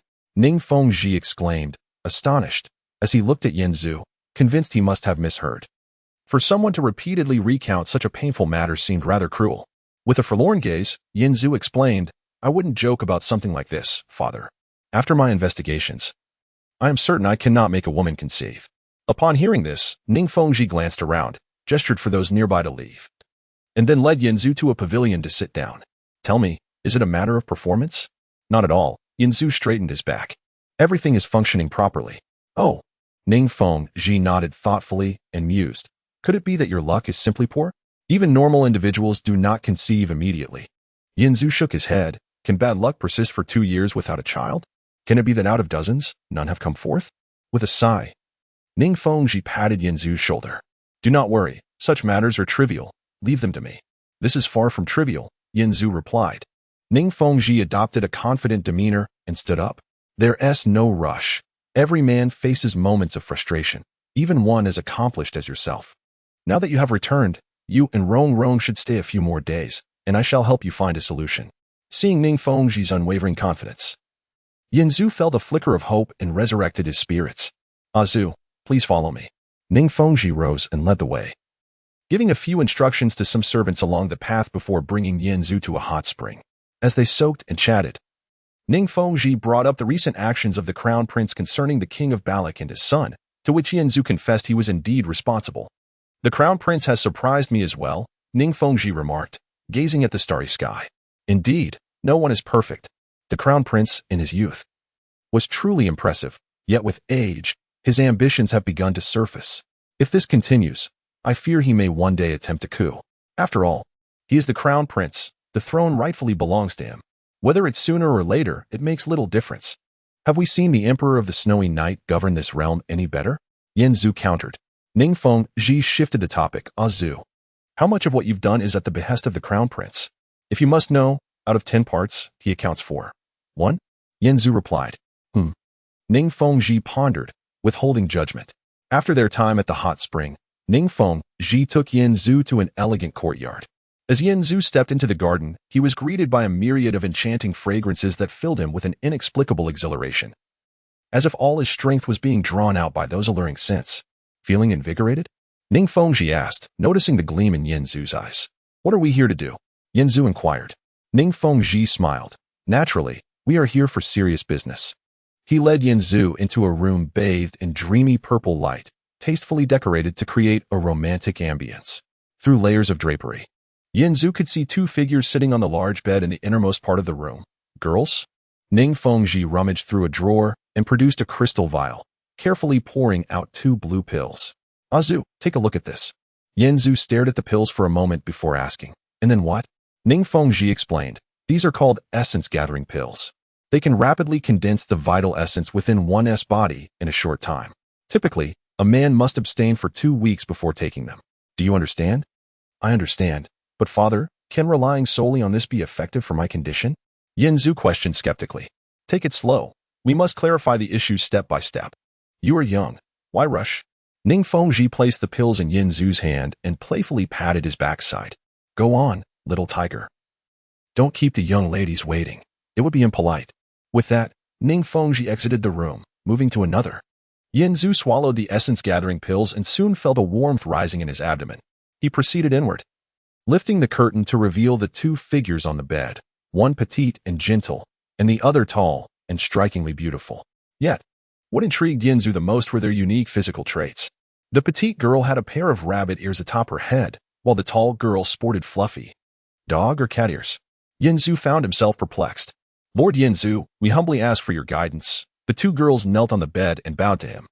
As they bowed, Yinzu noticed their tails. One was a short, fluffy bunny tail, quite adorable, while the other was a gently swaying dog tail, exuding playful allure. Yinzu, captivated, climbed onto the bed and reached out to touch the rabbit ears. The sensation was stimulating, causing the rabbit-eared girl to shudder, her cotton-like tail vibrating in response. Truly delightful.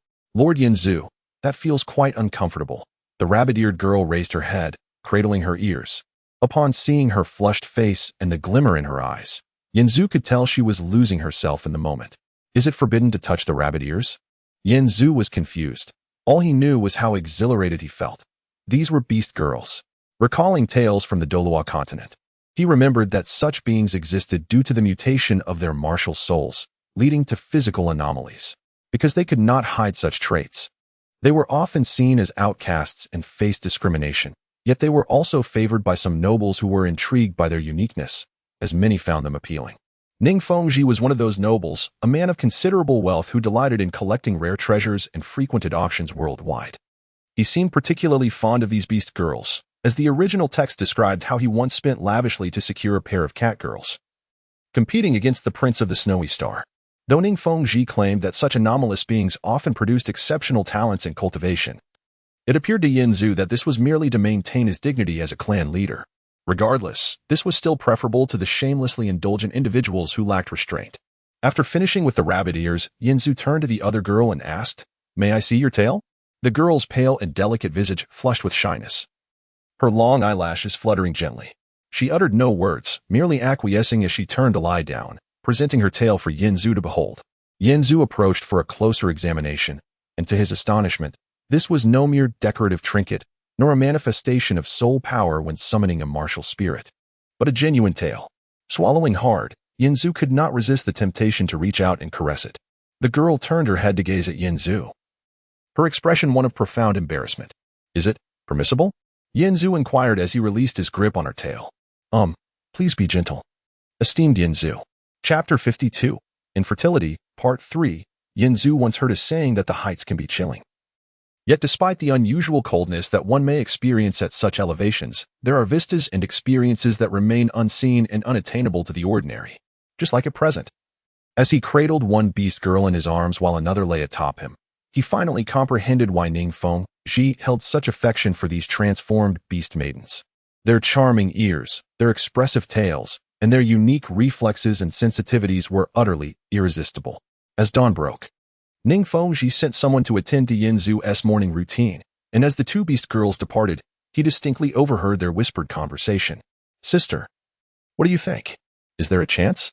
It should be fine, right? I hope so. If only we could." "Indeed. The master has stated that if it can be accomplished, he will acknowledge us as his daughters." In the great hall, Ning Fengji observed the refreshed Yin Zhu and inquired, "How do you feel? Still leaving it to fate?"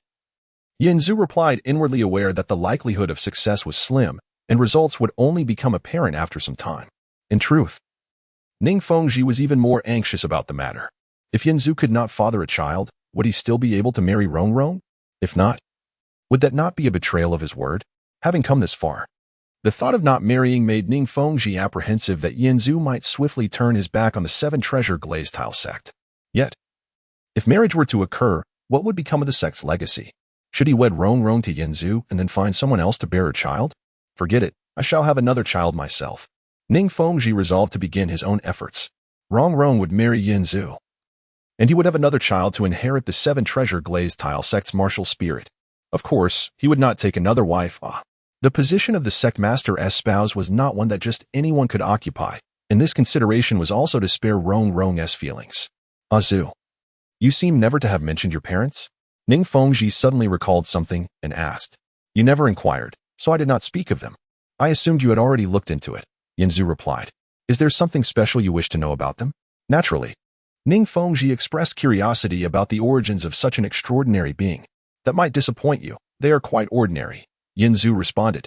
"So ordinary that they fled to the countryside for a stable life. Why not bring them to the sect?" Ning Fengji suggested. Yin Zhu thought, so they could meet a muddled fate in the hunting soul operation of the spirit hall?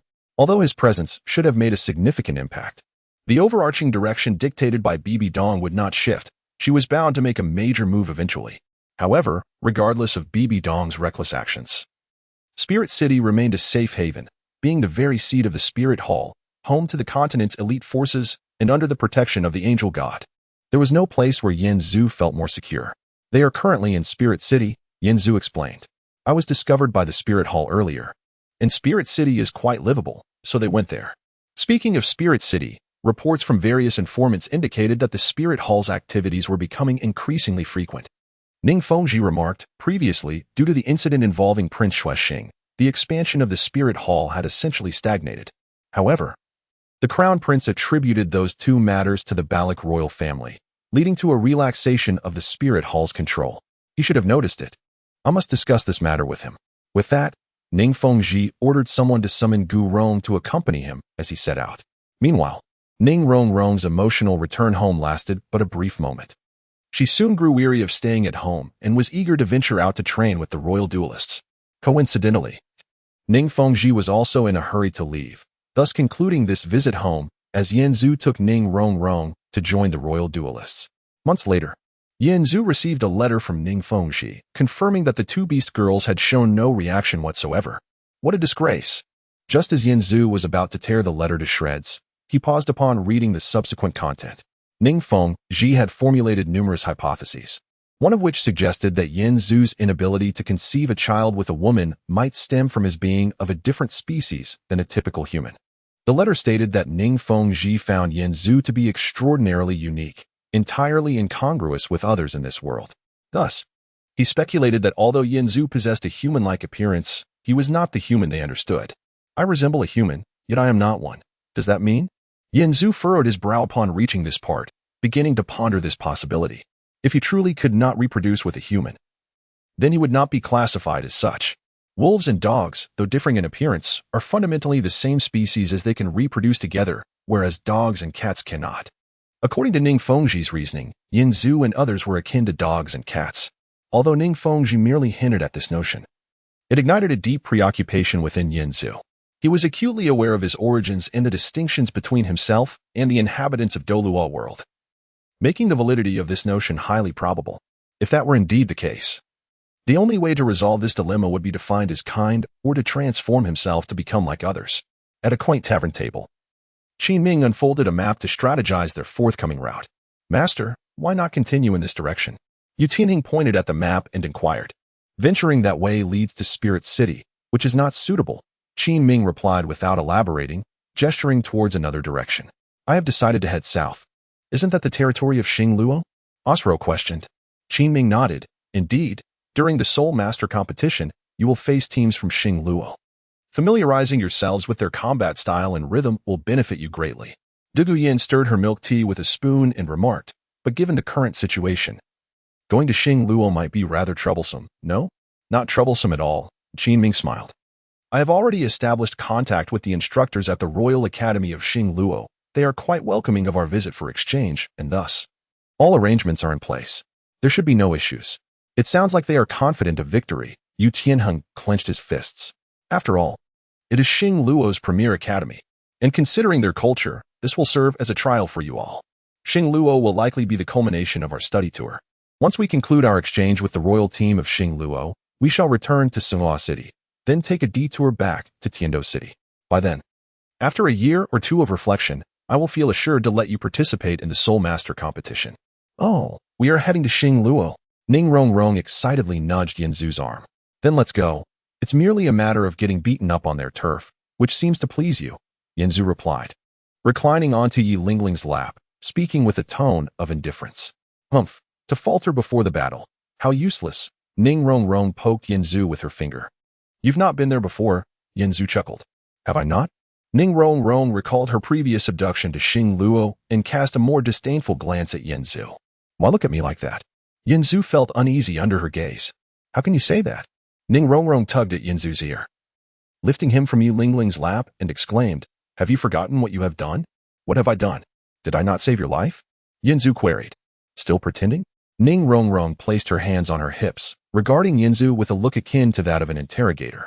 Could it be that this little girl has? Yanzu's eyes darted as he quietly inquired, When did you find out? Humph, such trivial schemes cannot escape the notice of this young lady, Ning Rong replied, falling silent thereafter, as the matter was far too embarrassing to elaborate upon. Initially, she had been so startled that her mind went blank and she had not pursued the matter further. However, as she reflected more, it became increasingly evident that something was amiss. After repeated contemplation and verification, she unraveled Yanzu's ruse. By that time, however, Ning Rong had ceased to be angry and recognized Yanzu's good intentions, hence she did not press the issue. Yet, recalling that this scoundrel had taken advantage of the situation to remove her clothing and touch her body was utterly despicable. How on earth did you know? Yanzu pressed. Ning Rong rolled her eyes and replied, I bit you. Your skin is uniquely hard. Oh, I see, Yanzu said in realization. So now you understand my good intentions? And you still dare to mention it? Ning Rongrong poked Yanzu, saying, "You were so cruel to me back then. I shall let it go, for I am magnanimous." Yanzu, upon hearing this, shifted his perspective and looked at Ning Rongrong anew. Unbeknownst to him, Ning Rongrong's body had begun to mature.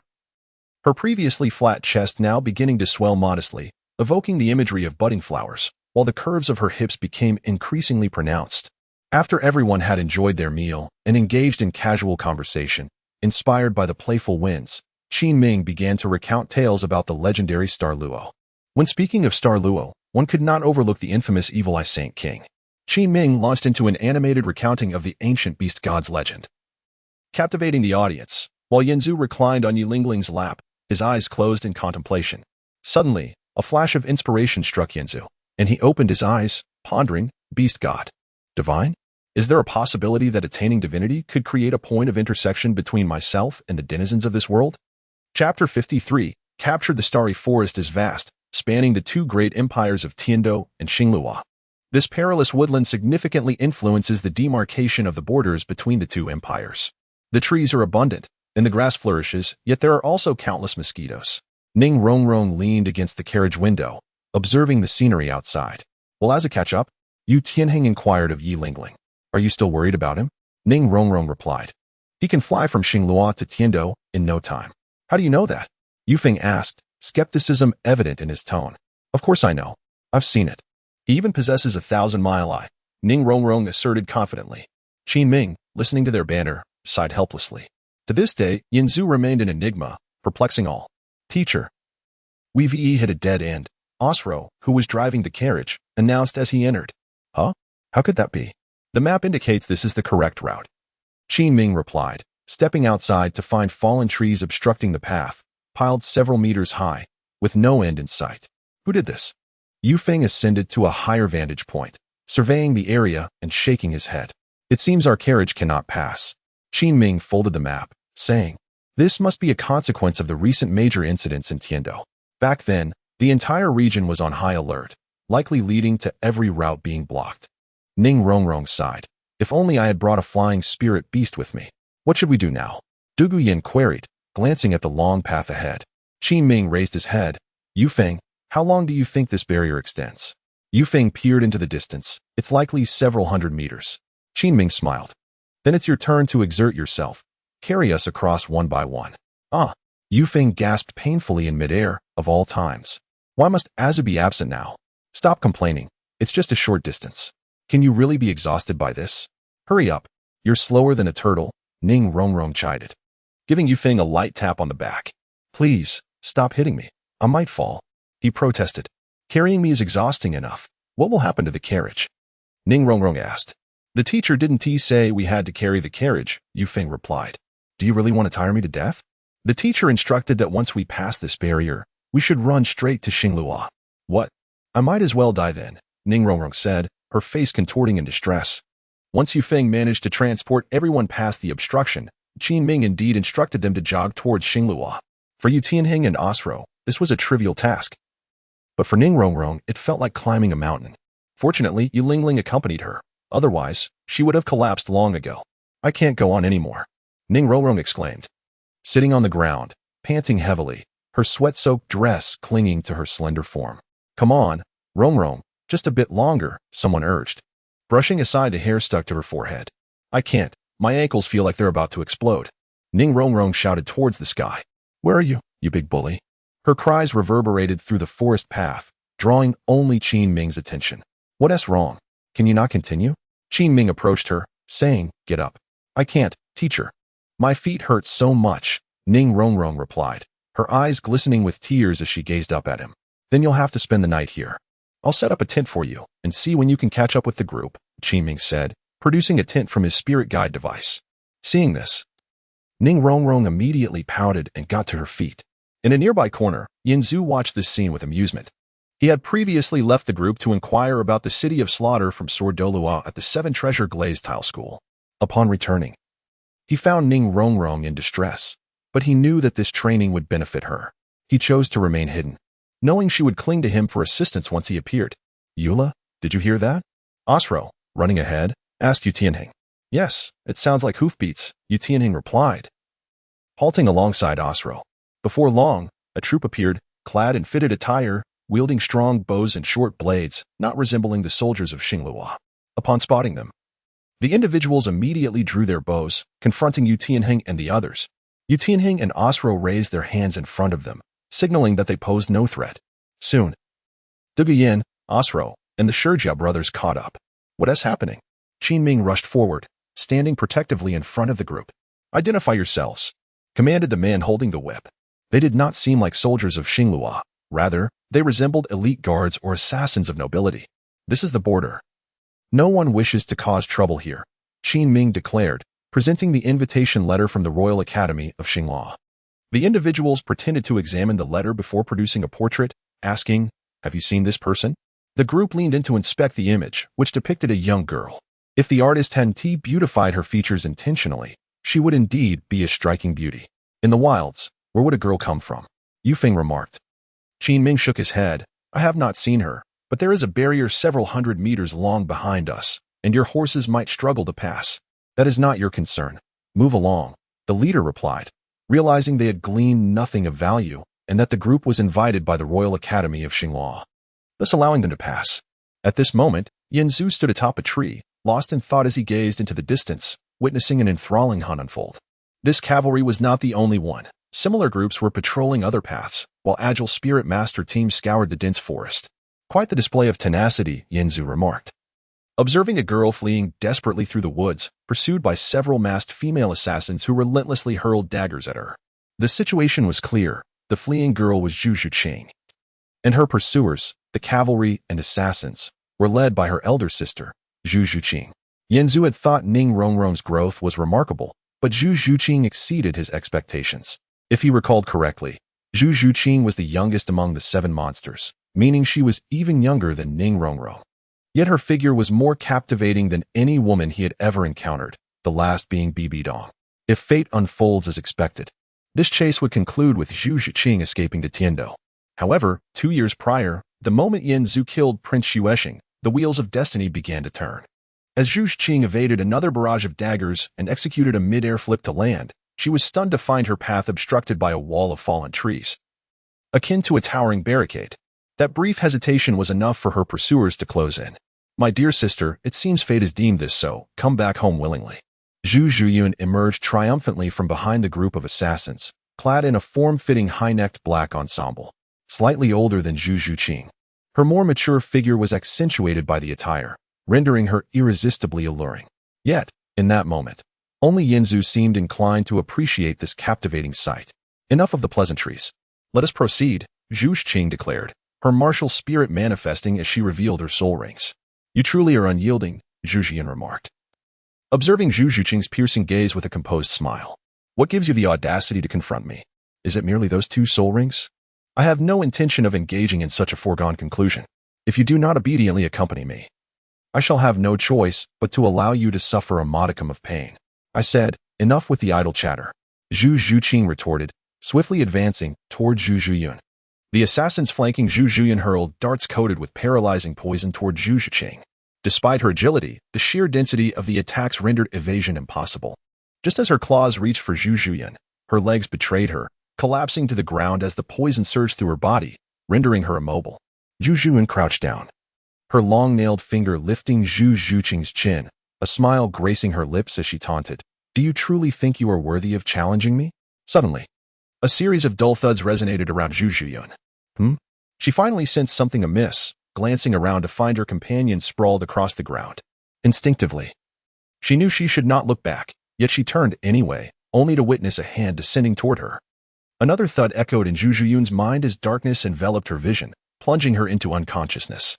Yanzu clapped his hands, gazing at the 2 alluring figures on the ground, his fingers stroking his chin, pondering. So, what shall I do with the 2 of you next? Chapter 54, Captivation, Part 2. What does it mean to be a natural beauty? Yanzu gazed at Zhu Zhuyun, who lay unconscious on the ground, her curvaceous form resembling a small hill, compelling one to approach and indulge in her allure. Yanzu harbored such intentions, yet he noticed Zhu Zhuqing also sprawled on the ground, albeit with her beautiful eyes fixed on him, radiating wariness. Clearing his throat softly, Yanzu rubbed his itching hands and crouched beside Zhu Qing, inquiring if she could move. Zhu Qing attempted to struggle, but to no avail. Observing her furrowed brow and pained expression while she strained against her immobilization ignited a sense of wickedness within Yanzu, leading him to lament, why has she not succumbed? Though her body was paralyzed, Zhu Qing could still speak. Seeing that he bore no ill intent, she asked, who are you? I shall take you away from here. Yanzu replied, lifting Zhu Qing into his arms. As his hands made contact with her body, he sensed her trembling like a frightened kitten. Do not fear. He scanned the surroundings and found a cave to temporarily shelter her. Rest here. I will fetch some medicine. Zhu Qing, bewildered and helpless, was uncertain of his identity or his motives for rescuing her, but she had no choice. Her body was completely numb, and even her lips felt stiff. Lying in the cave, she resembled a mere doll. In truth, Yanzu possessed antidotes, having brought various treasures from the 7 treasures glazed tile school, including items from Ningrongrong. Yet, he felt compelled to leave Zhu Qing for a while. After all, one does not ignore a feast placed before them.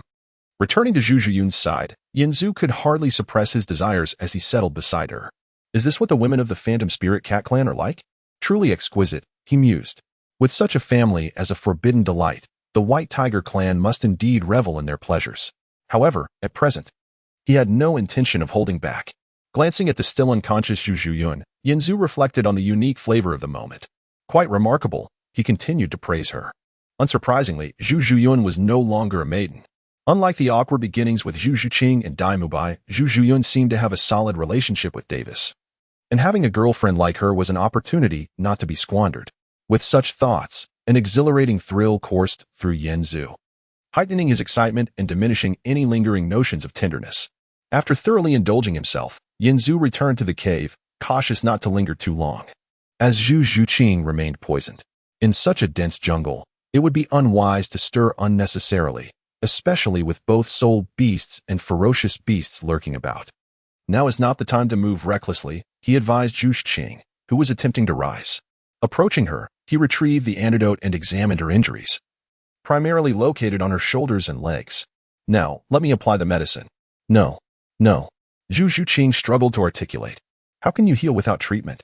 Yanzu remarked, oblivious to the smile dancing in his eyes, which sent a shiver down Zhu Qing's spine. Let me. I can do it myself. Stimulated. Zhu Qing managed to sit up, but that was all she could muster. Yanzu raised an eyebrow and waved his hand, placing the medicine down. Having had his fill of Zhu Yun, he had no intention of forcing Zhu Qing against her will. Besides, in terms of physique, the slightly older Zhu Yun was far more alluring. Seeing Yanzu's lack of coercion, Zhu Qing closed her eyes and began to meditate, hastening her recovery from the toxin. Gradually, she felt her bodily functions returning, allowing her to unfasten her clothing, turning slightly to reveal her snowy shoulder, before carefully pouring the medicine onto her wounds. Reminiscent of a kitten tenderly licking its injuries. Yanzu admired the scene. Thank you. Zhu Qing expressed her gratitude, though her mind was clouded with questions. You are from Heaven Do. What are you doing here? How do you know I am from Heaven Do? Yanzu inquired. Without turning, Zhu Qing continued applying the powder to her calf. If you were from Douluo, you would not dare act in this manner.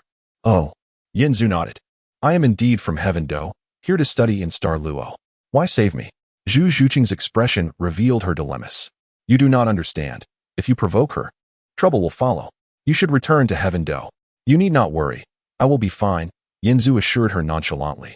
Zhu Qing, startled by his response, abruptly turned her head, only to aggravate her wounds, eliciting a pained groan from her. Through the fabric.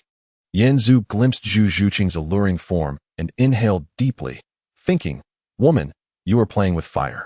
Once the pain subsided, Zhu Qing asked, did you kill them? Not at all, Yanzu replied. She is a noble of Douluo, wielding immense power. If you cross her and venture into Douluo, your life will be forfeit.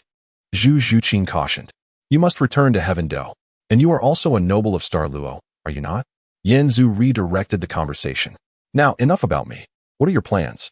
At this, Zhu Qing fell silent for a long moment before finally stating, I intend to go to Heaven Do to find someone. Who? Yanzu feigned ignorance, though he was well aware. Zhu Qing did not specify, merely saying, someone who can help me change my fate. Well, you have already found that person, Yanzu declared, pointing to himself with pride. Zhu Zhuqing glanced back momentarily before turning away again, her mind preoccupied with the urgency of their situation. They were still at the border between Douluo and Heaven Do, and she needed to hasten her departure into Heaven Do territory to devise a longer-term plan. Sensing her silence, Yin Zhu, understanding her sensitive nature and lack of verbal prowess, suggested, "How about this? Since you wish to go to Heaven Do, let me escort you there." Zhu Zhuqing hesitated, reluctant to accept too much from him as she felt unable to repay him at present. However, alone, she found herself at an impasse. Before she could ponder further, Yin Zhu scooped her up, prompting a startled gasp from her. "Do not be afraid, little kitten." Yin Zhu relished the feeling of her trembling form in his arms. "Put me down." Zhu Zhuqing's voice was lost to the wind as Yin Zhu soared over the border into Heaven Do. "You wish to grow stronger, do you not?" Yin Zhu said as they flew. "I will take you to a place where you can plan your next steps." Nestled in Yin Zhu's embrace, Zhu Zhuqing felt the wind tousle her hair while she clutched his collar tightly. Upon landing, Zhu Zhuqing beheld the grand entrance of the Seven Treasures Glazed Tile School. "You are from the Seven Treasures Glazed Tile School?" she asked, realization dawning upon her. No wonder he is so confident, Zhu Zhuqing thought, feeling a sense of relief. Such an understanding was indeed not misplaced. Yin Zhu inquired, "How about taking temporary refuge here?" For Zhu Zhuqing, who had just escaped from peril, finding a safe haven was indeed paramount. Initially, she harbored some reservations about the unexpectedly appearing Yin Zhu. However, the esteemed reputation of the Seven Treasure Glazed Tile School alleviated her unease. "Thank you." Zhu Zhuqing's expression revealed a hint of awkwardness as she stated, "I can only say this much for now, but I will remember you." Yin Zhu chuckled, "You haven't even asked for my name, yet you claim you will remember me."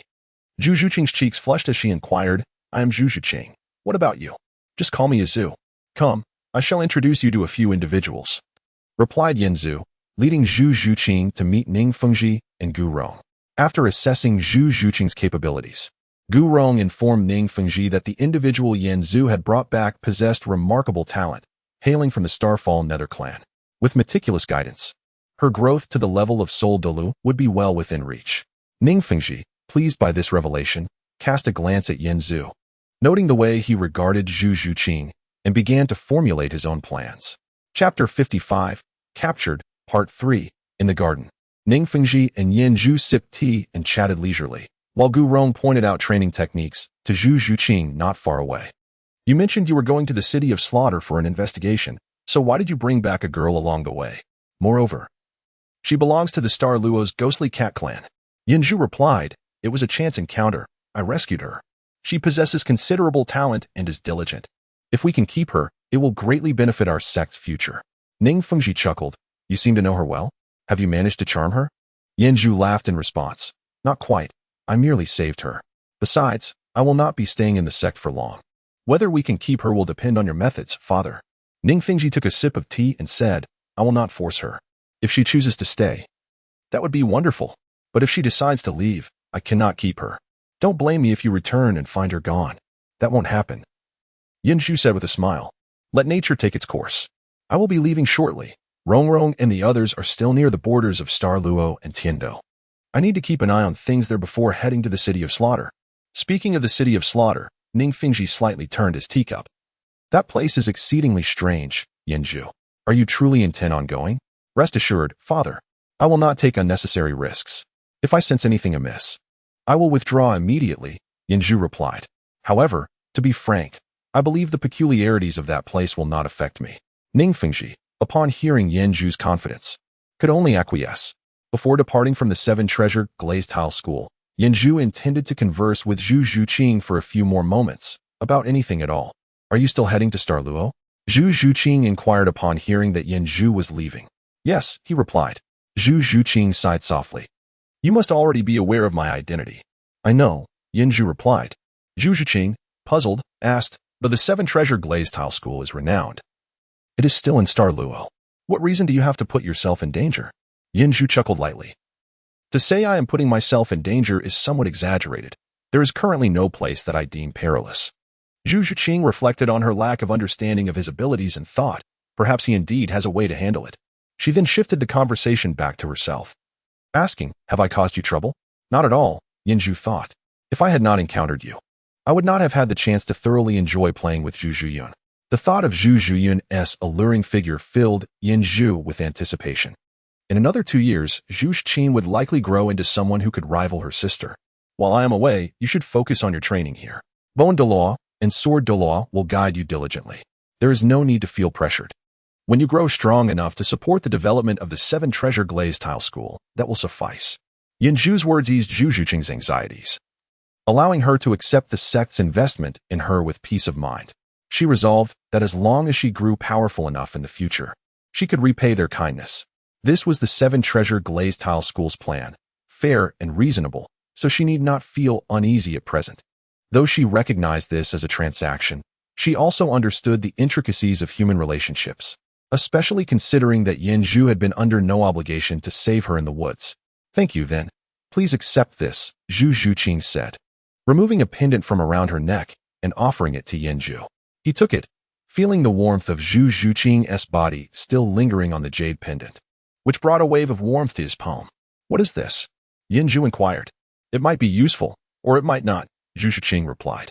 Regardless, if you head to Douluo, it may come in handy at a critical moment. Zhu Zhuqing did not elaborate, perhaps feeling that stating it outright would be futile. In any case, she felt that the chances of the pendant being useful were slim, and her intentions were merely to express her sentiments. After all, she had just run away from home and had little of value on her, except for her body. Oh, all right, I will accept it. Yin Zhu hung the pendant around his neck, then locked eyes with Zhu Zhuqing's sparkling orbs, stirring something within him. Zhu Zhuqing, feeling his intense gaze, suddenly found herself uneasy and averted her gaze. Yin Zhu, enchanted by her cool yet bashful demeanor, said, Then, I shall take my leave? Zhu Zhuqing finally turned her gaze back and nodded. Be safe. After departing the 7 treasure glazed tile school, Yin Zhu made his way directly to Douluo. Meanwhile, Zhu Zhuyun and her companions remained unconscious. Although Yin Zhu had controlled his strength, it was still too much for these women. And the serene warmth of the forest lulled them into a deep slumber. In the haze of consciousness, Zhu Zhuyun sensed something licking her face and abruptly opened her eyes to see a creature that resembled both a rabbit and a cat dart away in fright. As she attempted to rise, a wave of pain surged through her head. Zhu Zhuyun exhaled deeply, wondering where she was injured. Soon, she realized her entire body ached. Her neck, her chest, her limbs felt as though they were about to break, and even her resilient backside throbbed painfully. Ugh! Zhu Zhuyun gritted her teeth against the pain, swaying as she stood. Glancing at her fallen subordinates, she staggered a few steps before collapsing back to the ground, her legs giving way under her. The discomfort made it nearly impossible to move, every step an agonizing ordeal. Damn it! Zhu Zhuyun bit her lip, bewildered by the situation but acutely aware that her body had been subjected to brutal treatment. Suddenly, a signal flare shot up into the sky, summoning her subordinates from all directions to escort Zhu Zhuyun back to Douluo. Upon returning to the ghostly palace, Zhu Zhuyun felt no desire to do anything but wash up and rest. In the bathroom, she dismissed the maidservants and struggled to remove her clothes before glancing into the mirror. What she saw shocked her. Her once flawless skin was now marred with bruises, particularly her voluptuous bosom, which bore marks as if stamped with a seal, red patches scattered across her body. Zhu Zhuyun's heart raced in alarm. Could it be? Panic gripped her as she frantically touched her body. For a moment, she forgot the pain, squatting down to rummage through her discarded clothes. She found her black panties and flipped them over, horrified at the large stains. Zhu Zhuyun felt darkness closing in around her and collapsed into the bathtub. Ugh! Cough, cough, cough. She surfaced from the water, fists clenched, pounding the surface with a furious roar. Scoundrel! I will have you torn to shreds. May you have a wretched demise. The face she had seen just before losing consciousness flashed in her mind, her eyes reddening with rage as adrenaline coursed through her, causing her body to tremble violently. Back in her room, Zhu Zhuyun sat on the bed, meticulously applying ointment while a maid announced from outside, Miss, Prince Davis has arrived. At this news, Zhu Zhuyun felt a surge of irritation. In a flurry, she applied concealer to her neck and chest, then changed into a modest outfit before going out to meet him. Not long after, Davis entered her room, effortlessly discarding his coat onto the hanger. I heard you had a mishap, my dear. Let her slip away. Zhu Zhuyun's voice sounded quite dejected. Observing her distress, Davis approached and enveloped her in an embrace. Just as he tightened his hold, Zhu Zhuyun let out a soft grunt, her brows furrowed in discomfort. What's wrong? Davis inquired with curiosity. Zhu Zhuyun gently pushed him away, saying, "Don't mention it. It hurts quite a bit." "How so? Are you injured?" "Take off your clothes. Let me see," Davis insisted, taking matters into his own hands. Zhu Zhuyun, aware of his ulterior motives and fearing that he might discover her physical condition, quickly pressed down on his hands. "Stop it. I'm really hurt badly." Upon hearing this, Davis exclaimed, "Then I must see. How could that little girl, Zhu Qing, cause you such grievous harm? It wasn't he her." Zhu Zhuyun retorted angrily. "Something sprang out of nowhere and ambushed us. By the time we regained consciousness, Zhu Qing was already gone. I suffered internal injuries, but I have taken medication for it. It's nothing serious. Moreover, I'm not fit for company these days, so please don't press me." Davis, incensed by Zhu Zhuyun's ordeal, seethed, "Who has the audacity to meddle in our affairs?" Zhu Zhuyun analyzed the situation. "In my opinion, it seems to be someone from Tiando. If it were from Xinglua, they would have known to steer clear upon seeing our forces. That person had the audacity to intervene and rescue someone. Clearly unaware of the circumstances. Humph. Tiando." Davis inhaled deeply and assured her, "Rest assured, I will dispatch people to thoroughly investigate this matter." With a sigh, Zhu Zhuyun leaned her head against Davis's chest. Although her exterior remained calm, her mind was a tumult of emotions. How could she have been compromised in such a manner? She yearned to unearth the person responsible and exact a severe punishment, yet she feared Davis's involvement in this matter. Dreading the exposure of her predicament, as the future princess consort of the Xinglua Empire, such incidents were utterly unacceptable. Noticing that Zhu Zhuyun's spirits had somewhat lifted, Davis retrieved a long gown from his soul-guiding device. "There's a ball at the palace tonight. I have some matters to attend to first, but I will return to fetch you." Zhu Zhuyun gazed at the alluring deep-V gown, feeling increasingly agitated. She shook her head and replied, "I wish to rest in peace, so I will not be attending." Davis, hearing her refusal, reluctantly left Zhu Zhuyun alone on the bed to attend to his official duties. Zhu Qing. Zhu Zhuyun murmured the name, realizing that not only had she been insulted, but Zhu Qing had also been abducted. In other words, if she could locate Zhu Qing, she would undoubtedly uncover the whereabouts of that individual. Zhu Zhuyun ground her silver teeth together, vowing, "Prepare to meet your end, beast." Chapter 56. Wanted I never want to traverse this road again. In a humble station, Ning Rongrong collapsed onto a table, exerting her last ounce of strength to exclaim these words. Though the companions at the table, Yu Tianheng and others, did not voice their thoughts as candidly as Ning Rongrong. The weariness etched on their faces spoke volumes in agreement with her sentiments.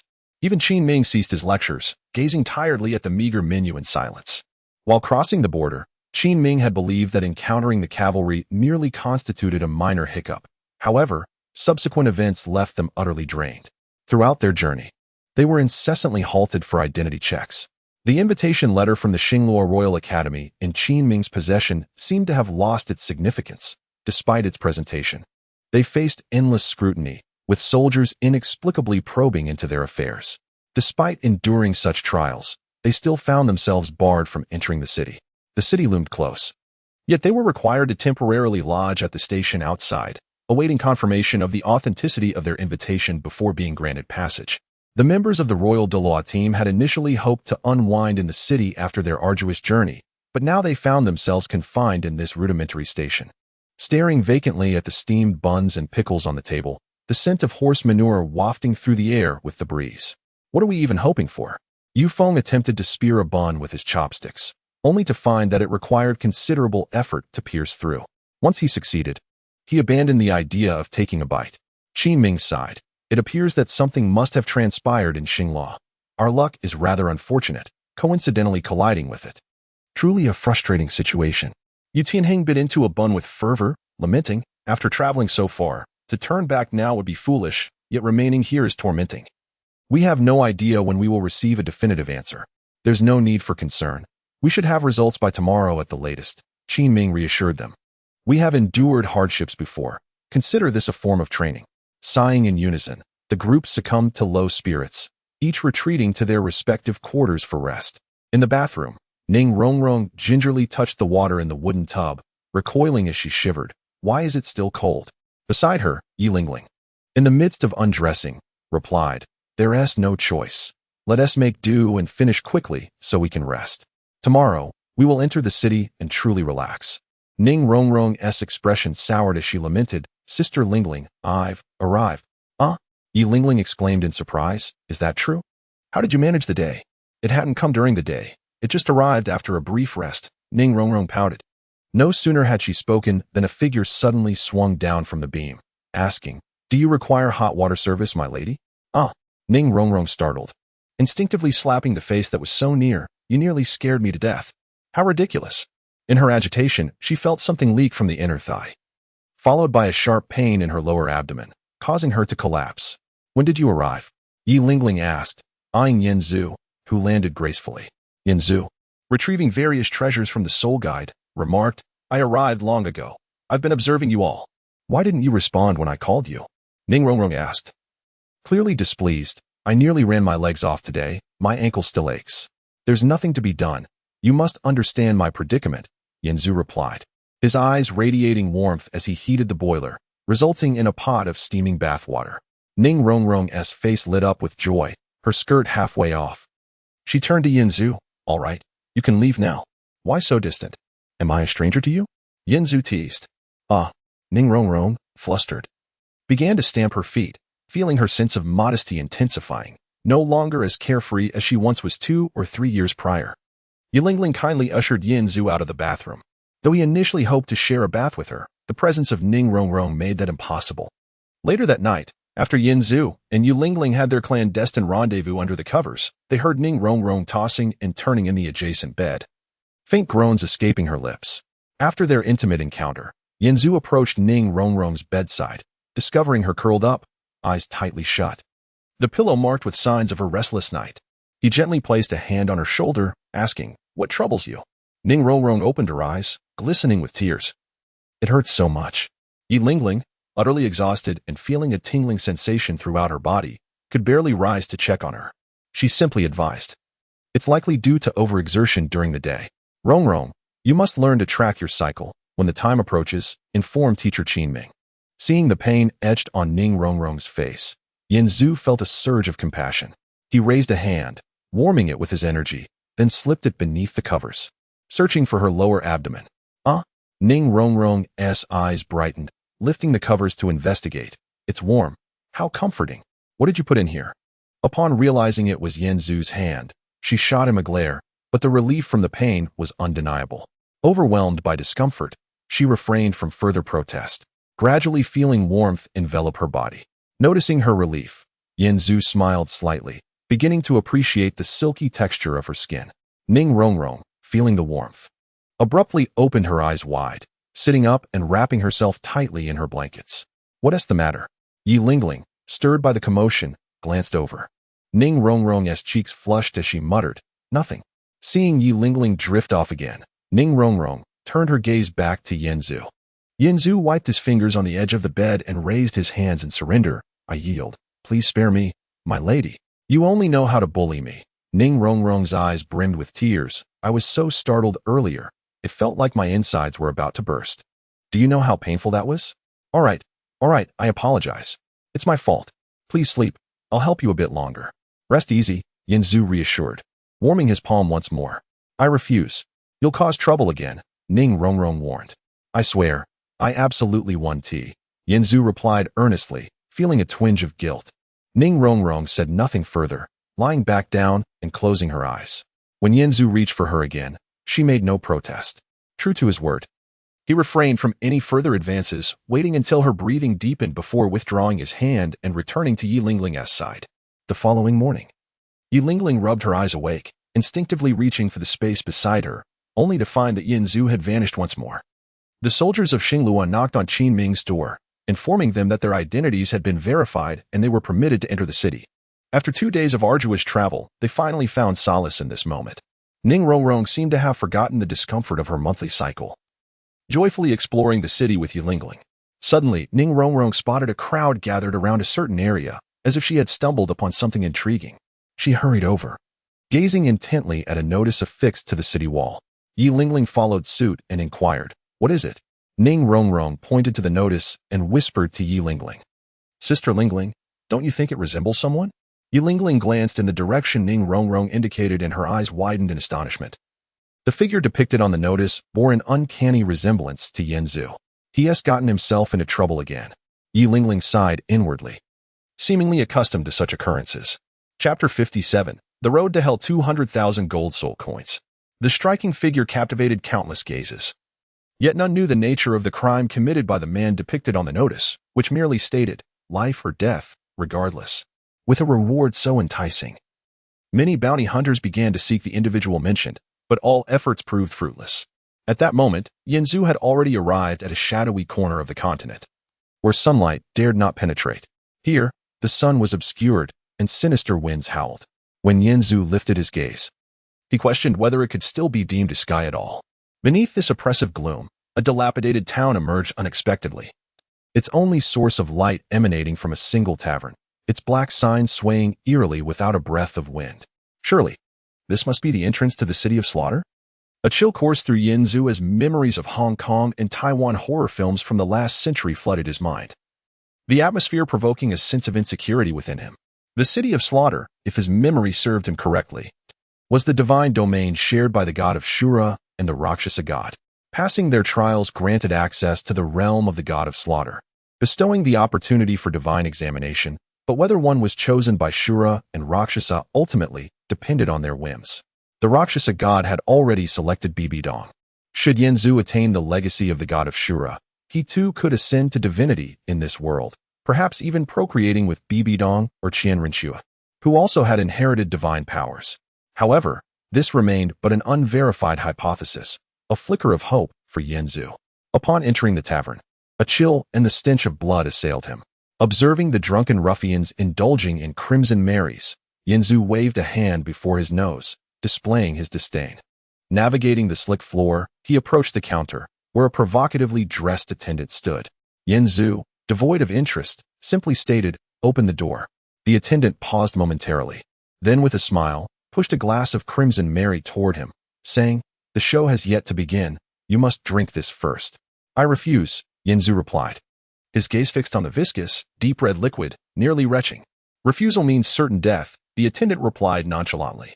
Suddenly, a weathered clock on the wall chimed, and Yanzu noticed the shambling figures behind him beginning to stir. "I've had enough of this wretched place," he thought, unwilling to linger a second longer on the bloodstained floor. Unleashing a heat ray, he spun in a full circle. In mere moments, the tavern collapsed, leaving a profound silence in its wake. Bypassing the remnants of the attendant, he stepped onto the floor behind him and unleashed another heat ray, revealing an unfathomable passage. Upon traversing this corridor, Yanzu arrived at the city gates of the City of Slaughter. He looked up to see a deceptive night sky and an unattainable crimson moon, a truly unique space. On his way, he had encountered a troop of cavalry attempting to impede his progress, yet he had said little, incinerating them into ashes without hesitation. Within this realm, the genuine mingled with the artificial. The latter were mere tools crafted by the god of Shura, while the former were the most ruthless of the continent's scoundrels. Thus, Yanzu killed without remorse as though severing weeds. A masked girl in a purple dress guided him into the outer city of the City of Slaughter, conveying a simple message. In this place, strength reigns supreme. Curiosity piqued, Yanzu considered testing the prideful little girl, but upon feeling her icy skin, he shuddered, abandoning the thought. She was likely just another tool, perhaps a corpse long since deceased, or possibly a mere illusion that could dissolve into a puddle of blood at any moment. After confirming that his abilities remained unaffected, Yanzu strode confidently toward the inner city of the City of Slaughter. The outer city was a refuge for desperate criminals, lifeless and filled with blood slaves who nourished the City of Slaughter, devoid of any allure. The inner city, however, was a different matter, an infernal paradise for sinners. A bustling realm where Yanzu would witness acts that defied the limits of his imagination, from public executions to raucous gatherings. Perhaps due to his striking appearance inciting envy, he was soon approached by a series of troublemakers. Having entered the tavern in a foul mood, their audacity to provoke him was indeed ill-fated. With a leap, Yanzu ascended to the rooftops, clapping his hands vigorously while calling out, "Look here." His booming voice captured everyone's attention, and a red heat ray shot forth, sweeping through the crowd. Woohoo! The thrill of slaughter elicited cheers from Yanzu, while beneath him, the cries of the wounded echoed. The once mighty criminals, who had survived the arena of slaughter, now fled like frightened mice. Yet, who could escape the light? After eradicating every living being within his line of sight, he finally ceased, landing atop the roof to adjust his collar. Yanzu shook his head, remarking, "Slaying so many scum surely increases my merit." As soon as the words left his lips, he beheld a shocking sight. The corpses and blood he had caused to spill appeared to be absorbed by the city, vanishing without a trace. It was as though the city of slaughter were a living entity, devouring flesh and bone. Soon after, the structures he had destroyed began to restore themselves. A divine trick, Yanzu shrugged, not overly concerned, and proceeded directly into the hellish arena. The structure of this arena mirrored that of the ancient Roman Colosseum, save for one distinction: it had a roof. The arena was filled to capacity. A throng of frenzied spectators howling like madmen. Within the octagonal cage, dozens of individuals fought like rabid dogs. Yanzu leaped onto the cage, demanding loudly, "Who is in charge here?" Before entering the inner city, he had inquired with the little girl about the entrance to the road to hell. She had informed him that, as per the rules, one must achieve 33 victories within the hellish arena to earn an audience with the King of Slaughter, after which one could choose to serve him or depart via the road to hell. To hell with the rules, Yanzu thought. He had no intention of playing house with a pack of fools for 33 matches. If this place were entertaining, that might have been acceptable. But it resembled a sewer infested with countless vermin, making Yanzu feel nauseated. He could hardly bear to stay another second. As soon as he finished speaking, guards armed with weapons approached, intending to subdue him. They wielded soul skills and possessed strength equal to that of soul saints. Without hesitation, Yanzu unleashed a heat ray, obliterating them, along with the spectators who cheered for their demise.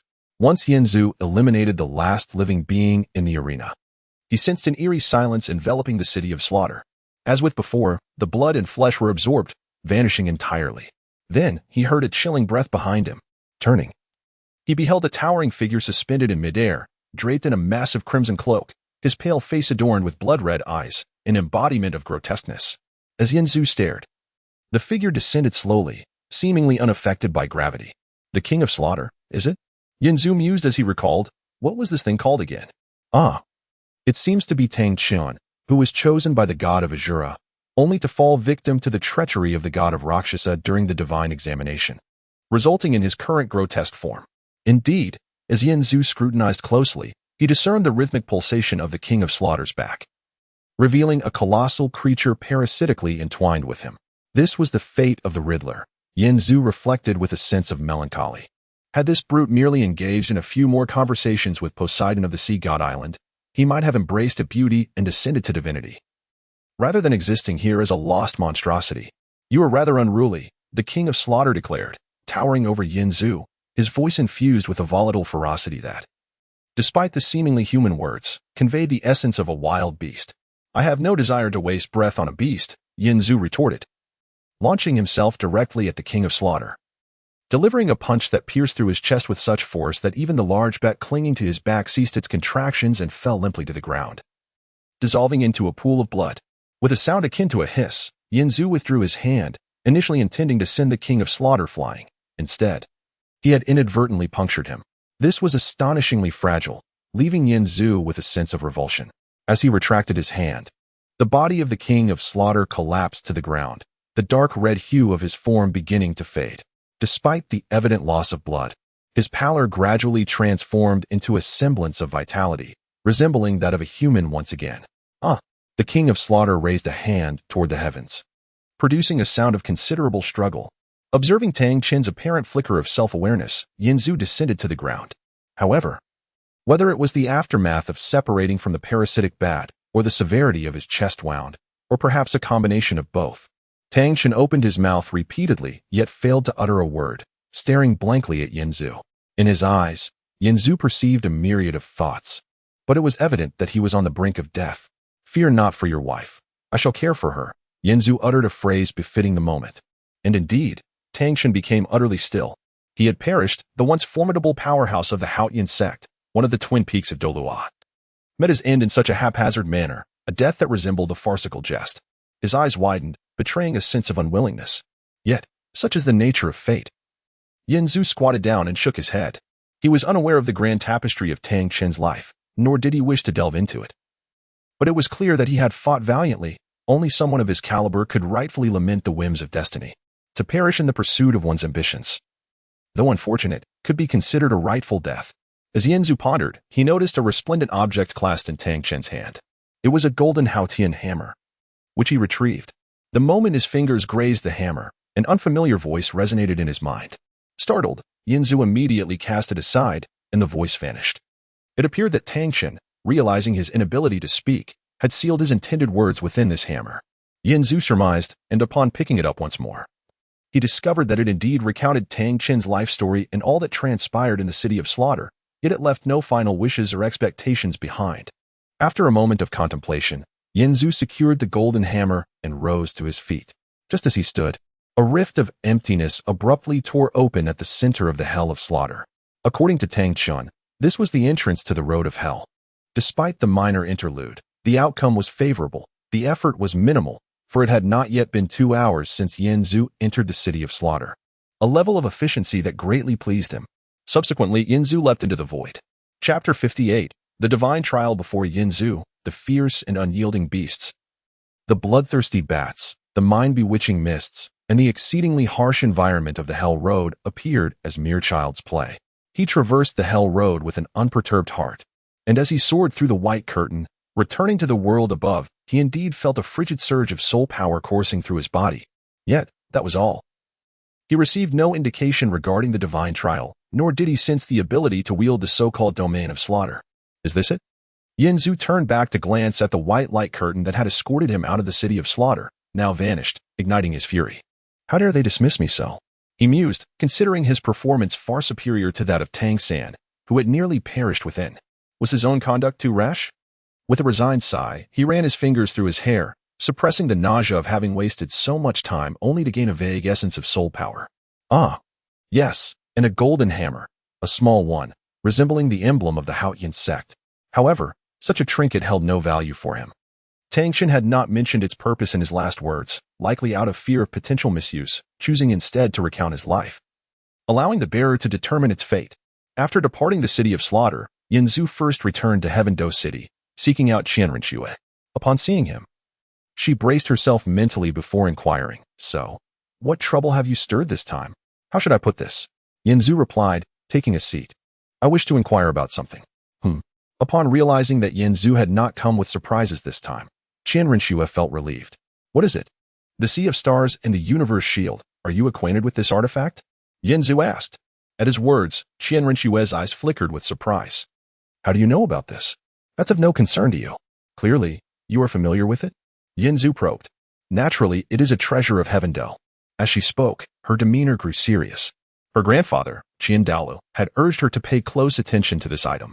Yet, despite her years as a princess, she had never acquired any information about it. "Is there a way for you to help me obtain it?" Yinzu inquired. "You truly have the audacity to ask." Qianrenxue replied, bemused, pausing before continuing. "I don't know what you're planning or where you heard of this, but I cannot assist you with this request." "Are you not the princess?" Yinzu retorted. "My position as princess does not guarantee access to such things," she replied. "I have sought it many times, yet it seems as if it never existed. Could it be that the Emperor of Snowy Night has hidden it away?" Yinzu mused, stroking his chin. "Even you, a princess, are being kept at bay. Royal life is indeed fascinating. Must you always make such sardonic remarks?" Qianrenxue shot him a glare before asking curiously, "What are you truly contemplating?" "This Sea of Stars and Universe Shield is intricately linked to Sea God Island. You cannot be thinking." "I intend to go to Sea God Island," Yinzu interjected. "However, I only require a map. The Universe Shield is for a different purpose." Qianrenxue tapped her fingers on the table. "You are not contemplating ascension to godhood, are you? Is it any wonder we share a mutual understanding?" Yinzu leaned closer to her. Qianrenxue, though slightly perplexed, asked, "This may seem foolish, but why? Would you believe me if I said it was for procreation?" Yinzu replied candidly. Her expression twisted in disbelief as she gazed at him. "What is this? Must I divulge the details?" It was indeed challenging for Yinzu to confess to a woman that he could not conceive. "Are you serious?" Qianrenxue struggled to accept this. "Just tell me if you can acquire it." Yinzu redirected the conversation. "If I say no, what will you do?" Qianrenxue asked. "I would infiltrate the palace and demand it from the Emperor of Snowy Night," Yinzu said casually. "Indeed, who could stop you?" Qianrenxue replied with a hint of sarcasm. "True, no one could hinder me, but I would refrain from such actions if it would distress you," Yinzu assured her. With a weary sigh, Qianrenxue stated, "Let us endure a bit longer. I am hastening the progress of our plans." "And you?" Yinzu asked. "You have yet to undergo the divine trial, correct? How do you know so much?" Qianrenxue questioned, perplexed. "I don't recall discussing the divine trial with you." I possess knowledge beyond what one might expect, Yin Zhu replied, locking eyes with her. I also know that without my intervention, you would ultimately face a shattered destiny. Stop. Qian Rinxue raised her hand to silence him. Such matters have only been mentioned by my grandfather and me. Have you met him? Not directly. Yin Zhu shook his head. I have seen him, but not conversed. Then how do you know this? Qian Rinxue pressed on. Because I am not of this world. I can glimpse the fates of certain individuals, including yours. Yin Zhu approached her. However, your fate shall be rewritten by me. Have you taken leave of your senses today? Qian Rinxue regarded him as if he were speaking nonsense. Believe it or not, I assure you I speak truthfully, Yin Zhu insisted. Seeing his erratic demeanor, Qian Rinxue shrugged helplessly, continuing, Fine, then let me ask you this. What fate awaits my grandfather? He will perish. Yin Zhu leaned in closer, stating, He will sacrifice himself to become the bridge through which you and the divine energies communicate, aiding your ascension to godhood. This has long been his wish. Hence he shall die with purpose. You lie? Qian Rinxue sprang to her feet, her emotions surging. Strangely, the more she listened, the more Yin Zhu's words began to resonate with a disturbing authenticity, igniting a turmoil within her. Such matters cannot be verified at present, so believe as you will. Yin Zhu replied, Humph, then let me ask you, what of Bibi Dong? Qian Rinxue inquired, her focus shifting to the second person of utmost concern. According to the order of events, she too shall perish, Yin Zhu recalled. She will die seeking vengeance. A heavy silence enveloped Qian Rinxue as she contemplated his words. While uncertain of her grandfather's fate, the notion of Bibi Dong's demise sent tremors of fear through her. Whom will she seek vengeance against? Me? A shadow of sorrow clouded her eyes. Not specifically against you, Yin Zhu replied, realizing he may have overstepped. Certain information might be mere procedural knowledge to him. Yet it could strike a devastating blow to those involved. He then jested, Did you not assert your disbelief? I was merely speaking whimsically. Qian Rinxue shot him an accusatory glance, now uncertain of the veracity of his claims. Fate is predetermined, yet actions lie in our hands. Do not trouble me with these unfounded speculations. They disturb my peace of mind. She angrily produced paper and ink, resuming her official duties. Yet, before long, curiosity overcame her once more. The Royal Combat Team is studying abroad at Douluo. Will you not monitor them? What if something goes awry? Yin Zhu replied leisurely. They have already entered the city and will soon meet with the representatives of the Royal Academy of Douluo. What could possibly go wrong? Are you truly intent on seeking that vast ocean's canopy? Qian Rinxue inquired once more. Yin Zhu nodded and replied, Indeed, within lies the residual consciousness of Poseidon, the sea god. There are matters I must uncover answers to from there. Qian Rinxue gasped in surprise. How did you come to know this? I have much knowledge. Yin Zhu reiterated. Then can you sincerely reveal to me why you aspire to ascend to divinity? Qian Rinxue questioned. Such a pursuit is neither simple nor devoid of peril. What is it that you desire? Immortality? If that is your wish, you could become a celestial being and attain everlasting life. Alas! Yin Zhu shook his head. When I assert that I have not deceived you, I speak the truth. You speak in such fantastical terms. How am I to discern which of your words are genuine and which are false? Qian Rinxue lamented. What if I were to say I have affection for you and wish for your assistance in bearing my child? Do you consider that statement to be true or false? Yin Zhu leaned closer to Qian Rinxue. Stop fooling around. I am working. Qian Rinxue's heart raced, and for some reason, she dared not meet Yin Zhu's gaze. I ask you, what do you believe? With a sudden clatter, Yin Zhu swept the papers and pens from the table, encircling Qian Rinxue's waist with his arms and lifting her onto the desk, burying his face in the crook of her neck. What are you doing? Have you lost your mind? Qian Rinxue exclaimed in shock, struggling fiercely, yet maintaining her guise as Xue Qinghe rendered her unable to exert her full strength, making escape impossible. Young master! Hearing the commotion, Xie Xue abruptly appeared in the study. Qian Rinxue turned her head, glaring in anger. Who permitted you to enter? Leave at once. But Xie Xue gazed at the scene of Yin Zhu holding the Xue Qinghe formed Qian Rinxue, instantly drenched in sweat, under the weight of Qian Rinxue's commanding glare. He reluctantly exited the room, closing the door behind him. A burst of golden light illuminated the space, and Qian Rinxue reverted to her true form, leaving Yin Zhu feeling as though the person in his embrace had transformed into something soft and slippery. Cease your actions. Do not touch me. Qian Rinxue struggled, pressing her palm against Yin Zhu's abdomen. A flicker of her soul ring unleashed a surge of soul power, but it bore no effect. You smell so delightful. Yin Zhu, entranced, embraced Qianren Shui, showering her with kisses. Desperation welled in Qianren Shui's eyes, nearly spilling into tears. Stop. This is unacceptable. Why is it unacceptable? Yanzu paused, gazing into Qianren Shui's eyes. Are you truly willing to squander your youthful years in such a manner? With all this pressure, you ought to experience joy. Qianren Shui's cheeks flushed crimson. Gritting her teeth, she declared, I cannot engage in such activities before my divine examination. Upon hearing this, Yanzu indeed ceased his advances. Is that so? He blinked in surprise. Seizing the moment of his distraction, Qianren Shui kicked him away, retreating swiftly, her eyes narrowing in fury at her torn golden silk gown. Chapter 59. Relaxation. What is wrong with you? Qianren Shui scolded Yanzu while adjusting her attire, her gaze wary. Isn't it simply because you are too beautiful? Yanzu savored the lingering taste on his lips. Are you blaming me for that? Qianren Shui retorted. Of course, I cannot possibly blame myself. Yanzu shrugged. Do you even understand what respect means? Qianren Shui exclaimed, her annoyance palpable. Did I ever say you could treat me this way? You never said I couldn't, Yanzu replied. Besides, I had no idea you were not allowed to. Shut up. Qianren Shui interrupted. Is that really the crux of the matter? I truly do not understand why Yi Lingling would consent to associate with someone like you. Yanzu, feeling defiant, countered. That's rich coming from you. When I took advantage of you in the past, you were hardly resistant. Don't tell me you didn't know what I meant. You. In a fit of frustration, Qianren Shui raised her hand to unleash a soul technique, but reconsidered, realizing it would be futile, as Yanzu was indeed quite resilient.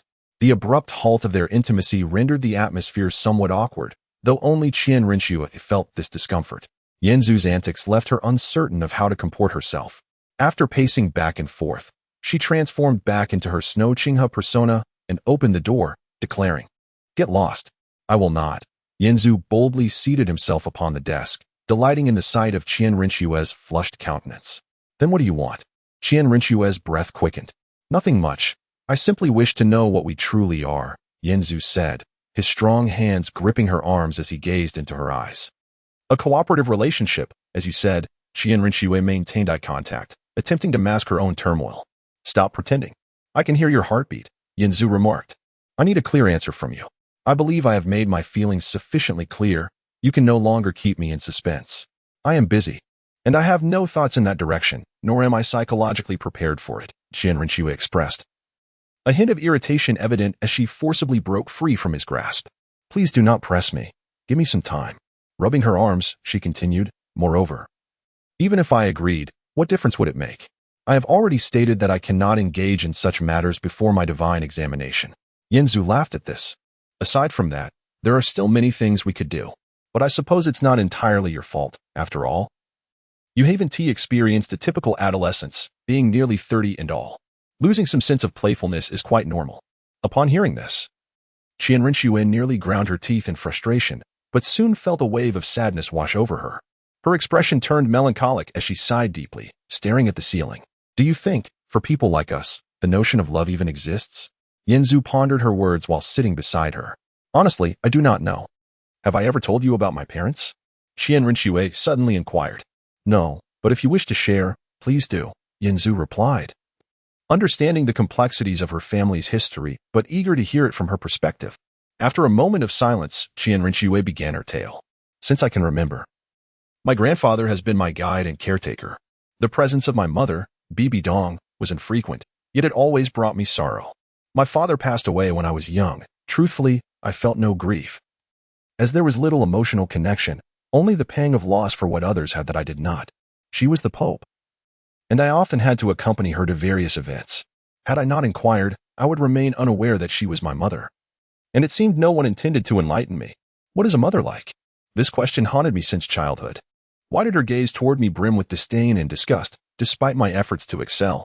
I yearned to understand her thoughts and the reasons behind her treatment of me. But her only response was a chilling silence. Thus, I took it upon myself to investigate, and to my astonishment, I discovered the absurdity of my own birth. She, Bibi Dong, distinguished herself among millions, rising to become the saintess of the spirit hall. My father devoted his life to nurturing her, seeing her as his possession.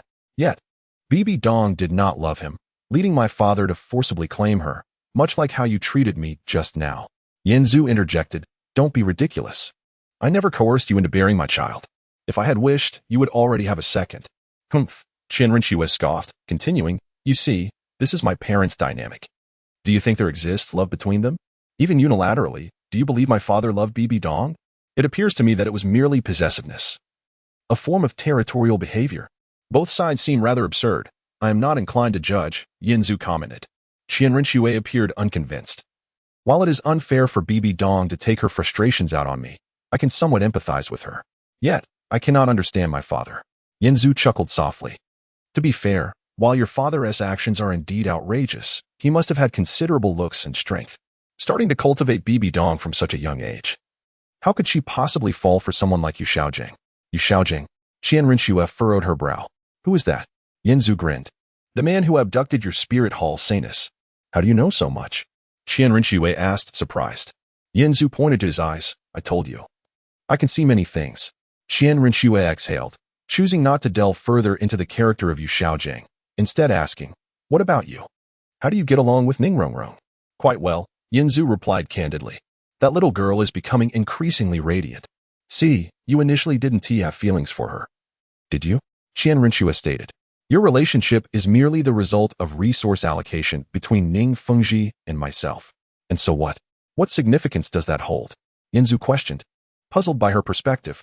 Of course it holds significance, Qian Rinxue insisted. Do you not grasp it? I am uncertain of what love truly is. Perhaps my future marriage will serve merely as a means to fulfill the legacy of the angel god. Everything is merely a transaction, a rational allocation. Yinzu observed the somewhat dejected Qian Rinxue and remarked, I cannot believe that throughout your life, you have never contemplated the joys of spring. With so many noble families in the palace, have you never encountered someone who made your heart flutter? I am Xueqinghe, Qian Rinxue emphasized. Yinzu responded with an understanding nod, realizing her intent. Indeed, if one were to perform a role, they must commit fully, adhering to the standards of a man throughout. It was no wonder that Qian Rinxue's character seemed somewhat lacking. Shaking his head, Yinzu said, if it were up to me, I would arrange for you to experience a couple of dramas, and you would surely empathize. You're just speaking nonsense, Qian Rinxue replied, feeling somewhat disheartened. I perceive that you have yet to grasp the essence of joy, which is why you appear so, how should I put it, dry, Yinzu suggested. Dry? Qian Rinxue squinted, unable to comprehend his words. Precisely, Yinzu affirmed. Over the past couple of years with Yulingling, I have come to understand that exquisite love can nourish both body and soul. If you were to experience it, you would not feel so dry. And what would that be like? Wet? Qian Rinxue inquired. Upon hearing this, Yinzu's eyes sparkled with mischief as he replied, if you put it that way, it is indeed possible for you to become quite wet. Qian Rinxue turned her face away and closed her eyes, refusing to engage further with Yinzu. He gently shook her arm and suggested, how about this? Why not spare some time for me to take you out for a bit of fun? I hardly have the leisure for such activities, Qian Rinxue said, feeling fatigued as she rested her head on her hands and dozed off. Suit yourself. Whenever you wish to go, just let me know. Yinzu observed her exhaustion and decided not to disturb her further. He left the study alone, only to be met by the predatory gaze of the fierce turtle of Douluo, as if it intended to devour him whole. Upon hearing the sound of Yinzu's departure, Qian Rinxue, who had originally been resting with her eyes closed, opened them. Her heart felt weary, yet she could not find peace in slumber, tossing and turning. She ultimately resolved to occupy herself with work and cultivation. She had followed this pattern for many years. Perhaps I should consider Yinzu's suggestion to go out and unwind? Qian Rinxue mused, contemplating the merits of such an idea, though it seemed rather indulgent, wandering the room with a scroll in hand. She was suddenly captivated by the mirror hanging nearby. Gazing into its depths, she beheld her true reflection and inwardly cursed Yinzu for teasing her about her age. However, as she counted the years since her arrival at Tiando, she felt an aversion to confronting that number. Alas, Qian Rinxue tossed the scroll behind her, covering her face with her hands in a moment of reflection, and resolved to find a time to clear her mind. Chapter 60. A grand performance after departing from the prince's residence. Yinzu first returned to the seven-treasure glazed tile school. From above, he observed Chen Xian guiding Zhu Zhuqing in her cultivation. Next, I shall instruct you on the essentials of combat, Chen Xian proclaimed. Standing with his hands clasped behind his back, his gaze sharp as a blade fixed upon Zhu Zhuqing. Do not flinch, he urged, frowning slightly. Look me in the eye. Intimidate me. Intimidate you? How is that even possible? Zhu Zhuqing mused internally. To master the battlefield, you must first calm your mind, Chen Xin noted. Perceiving the flicker of distraction in her eyes. What occupies your thoughts? Is there something you cannot let go of? I need you to purge those extraneous thoughts. If you cannot even accomplish that, do not waste my time. With that, he left Zhu Zhiqing to ponder alone on the grass. Zhu Zhiqing clenched her fists and bit her lip, gently tapping her temple. A person of strict seriousness is indeed a wise manner. Yin Zhu remarked as he landed behind her. Sword Uncle is just such a person. Have you encountered any difficulties? Turning at the sound of his voice. Zhu Zhiqing felt a sense of relief upon seeing Yin Zhu return safely. You're back? Did you face any peril in Xingluo? Waving his hand dismissively. Yin Zhu replied, those matters are trivial. Let us speak of you. Zhu Zhiqing hesitated, caught between words. Observing her expression, Yin Zhu smiled knowingly. Ah, I see. You are thinking of him?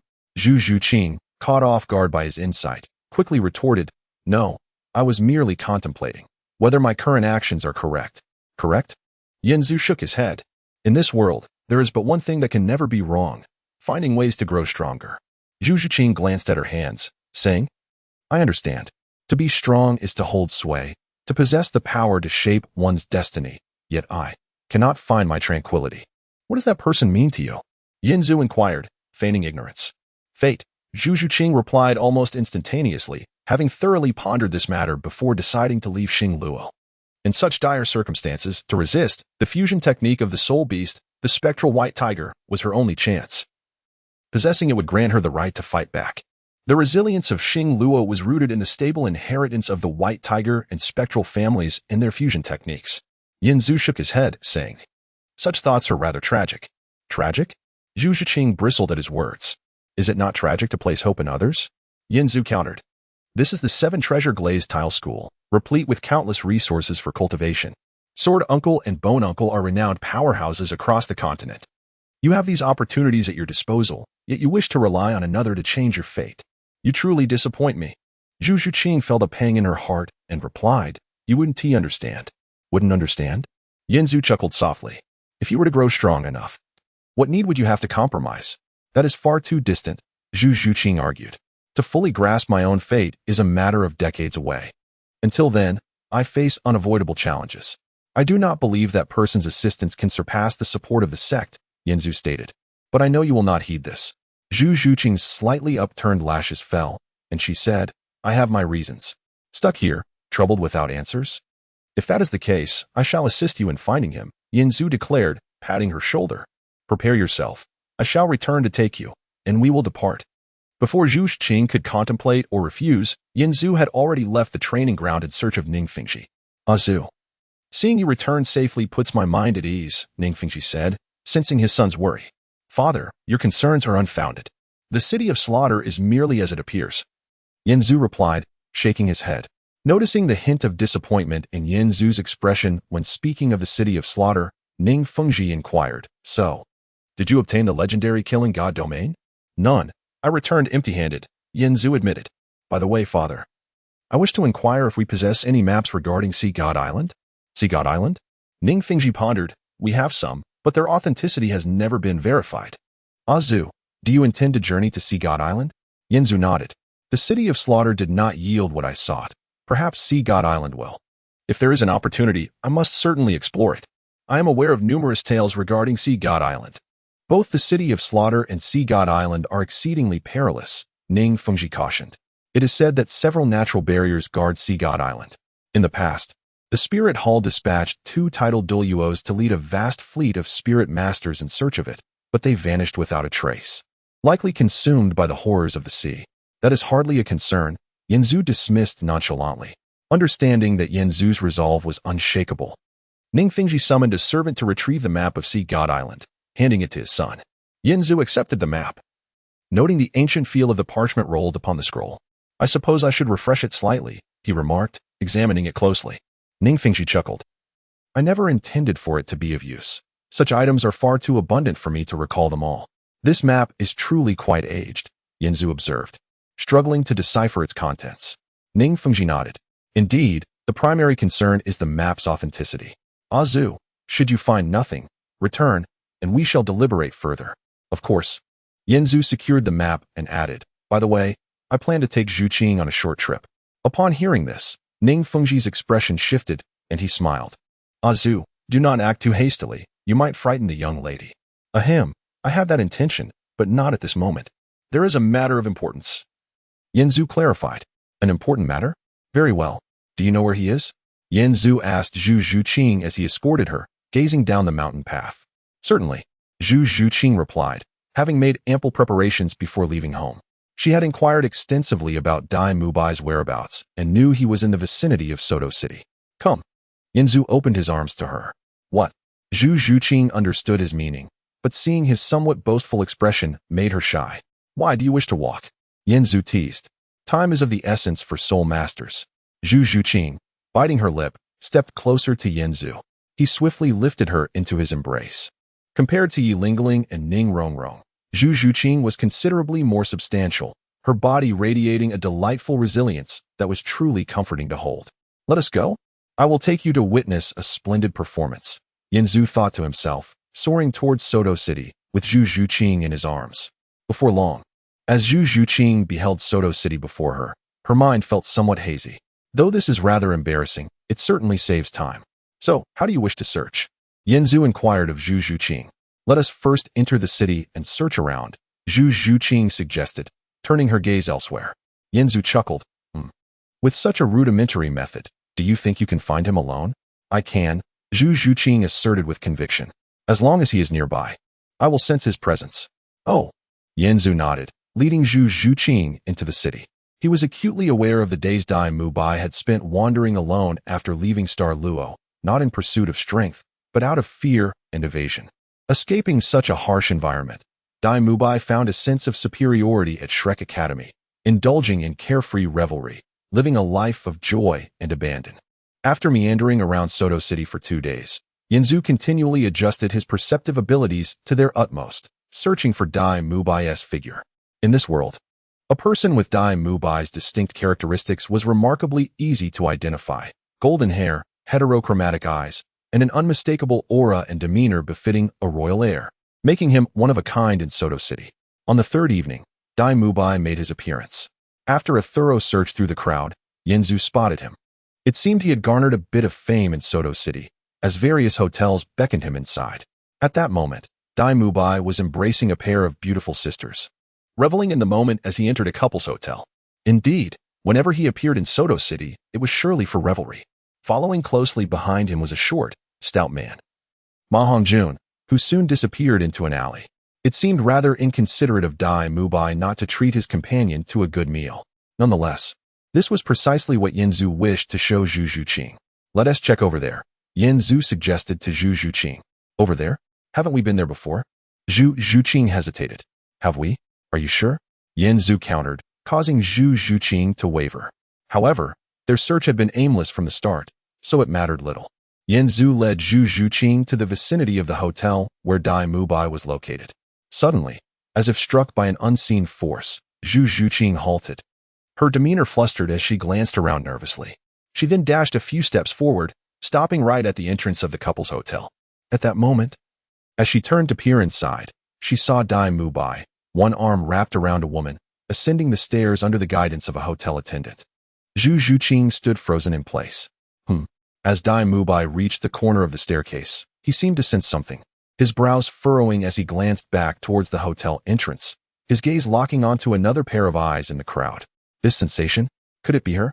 On the other side, Zhu Zhuqing recognized the golden-haired man's heterochromatic eyes, the very eyes belonging to the owner of the evil eye white tiger martial soul. She was equally startled, realizing it truly was him. Not far behind Zhu Zhuqing, Yanzu noticed her heartbeat racing uncontrollably and shook his head with a smile. So, have you found something? He inquired. No. Zhu Zhuqing's voice trembled slightly. She avoided Yanzu's gaze, clenching her fists as she moved forward. I didn't find anything. Let us look elsewhere. Chapter 61. A Grand Performance, Part 2. As the saying goes, one should not dismantle the hardships of others. Since Zhu Zhuqing found it difficult to confront such a scene, Yanzu naturally refrained from exposing her. Thus her quest for a husband came to an abrupt end. Wait a moment.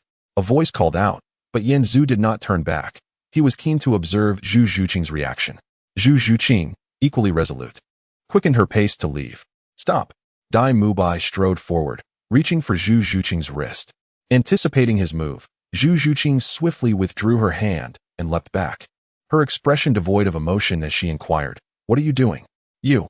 Dai Mubai paused, momentarily taken aback by her demeanor, then asked, "What brings you here?" "It is none of your concern," Zhu Zhuqing replied coldly, her tone as frigid as ice, and she attempted to turn away. "No." Dai Mubai feigned confusion, and as Zhu Zhuqing prepared to depart, he grasped her shoulder. In response, a purple claw-like apparition manifested at her slender fingertips.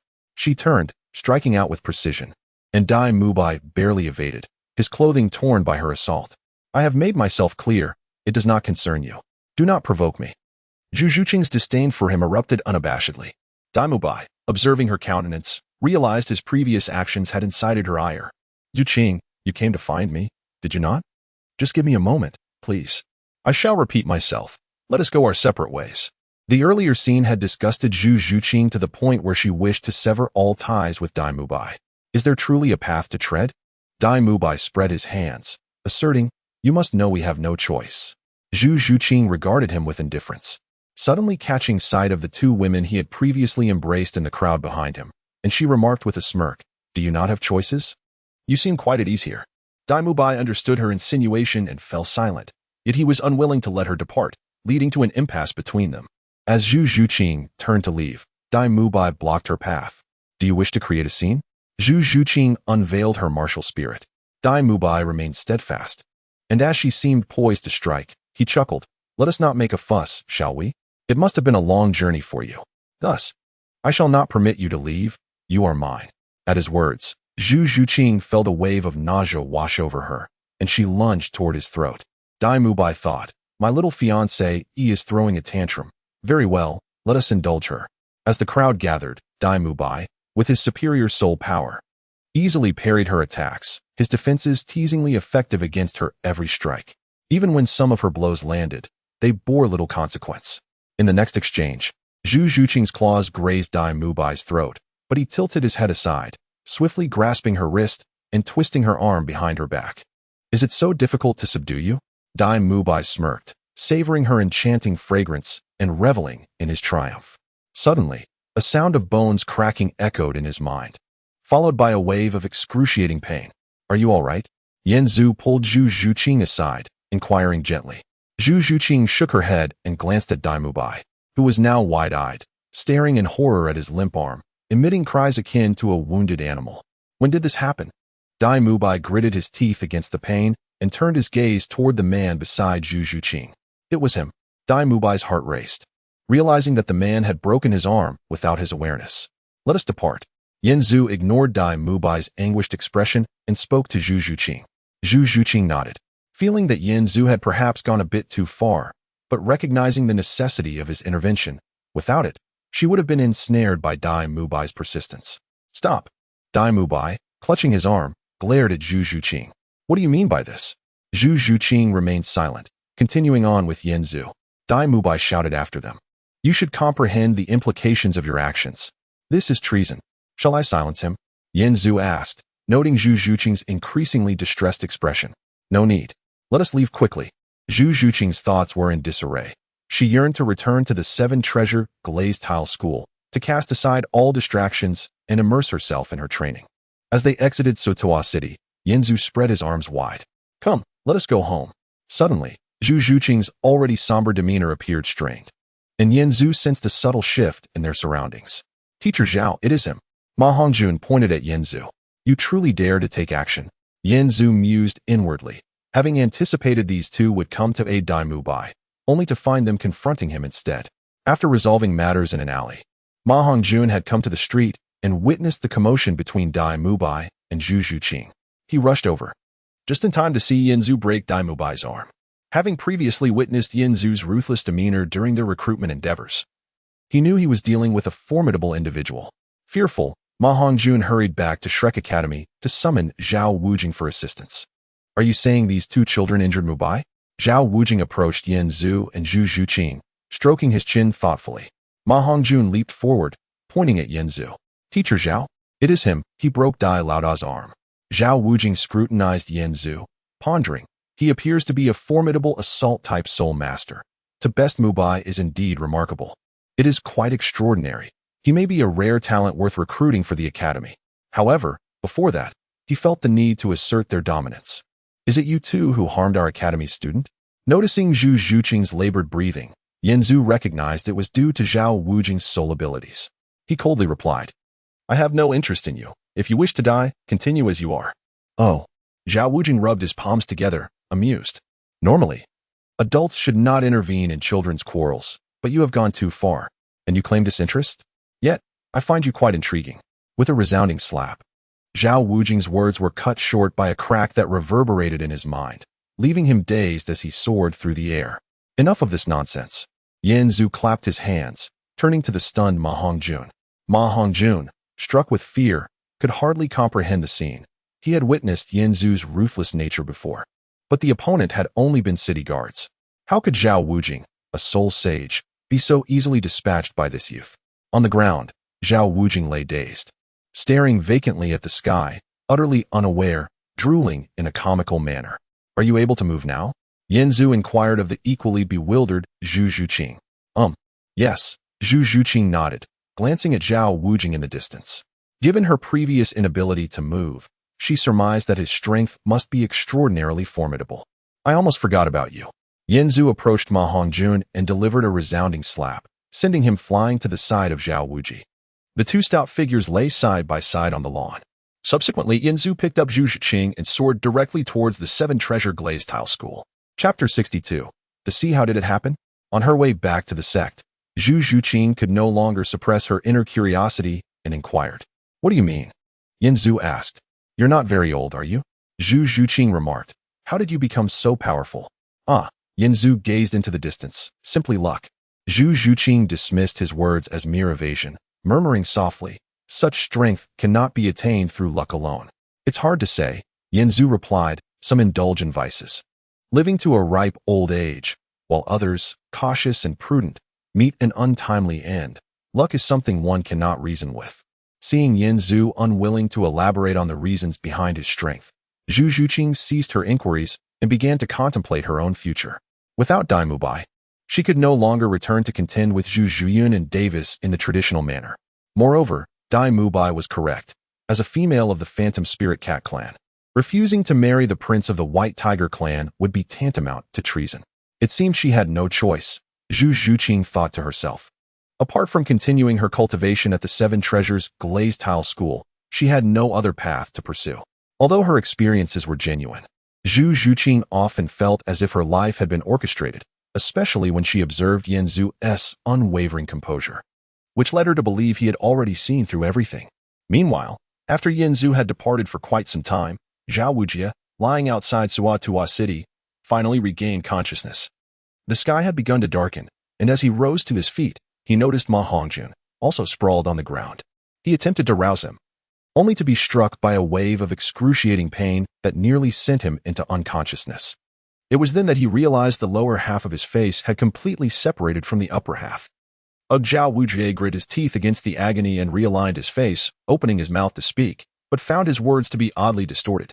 Turning his gaze to Ma Hongjun, he saw that his round face was also unrecognizable. In frustration, he muttered, Damn it, who is that kid? Zhao Wujie kicked Ma Hongjun awake and brought him into Suatua City for medical treatment. They fortuitously encountered Dai Mubai at the clinic, who had just finished surgery. Drenched in sweat and looking pale, with one hand encased in thick plaster, appearing utterly disoriented. What happened? Zhao Wujie, noticing Dai Mubai's serious injuries, hurriedly approached. Hearing Zhao Wujie's peculiar accent, Dai Mubai asked, Teacher Zhao, what happened to you? I got hit. Zhao Wujie felt embarrassed and refrained from elaborating. Dai Mubai then glanced at Ma Hongjun, who, aside from his size and attire, was almost unrecognizable. After the three of them received treatment at the clinic, they returned to Shrek Academy, where Flander, curious about their absence, had been waiting at the entrance. Upon seeing their injuries, he was greatly taken aback and asked, Did you three go to challenge the Titan Grade 8?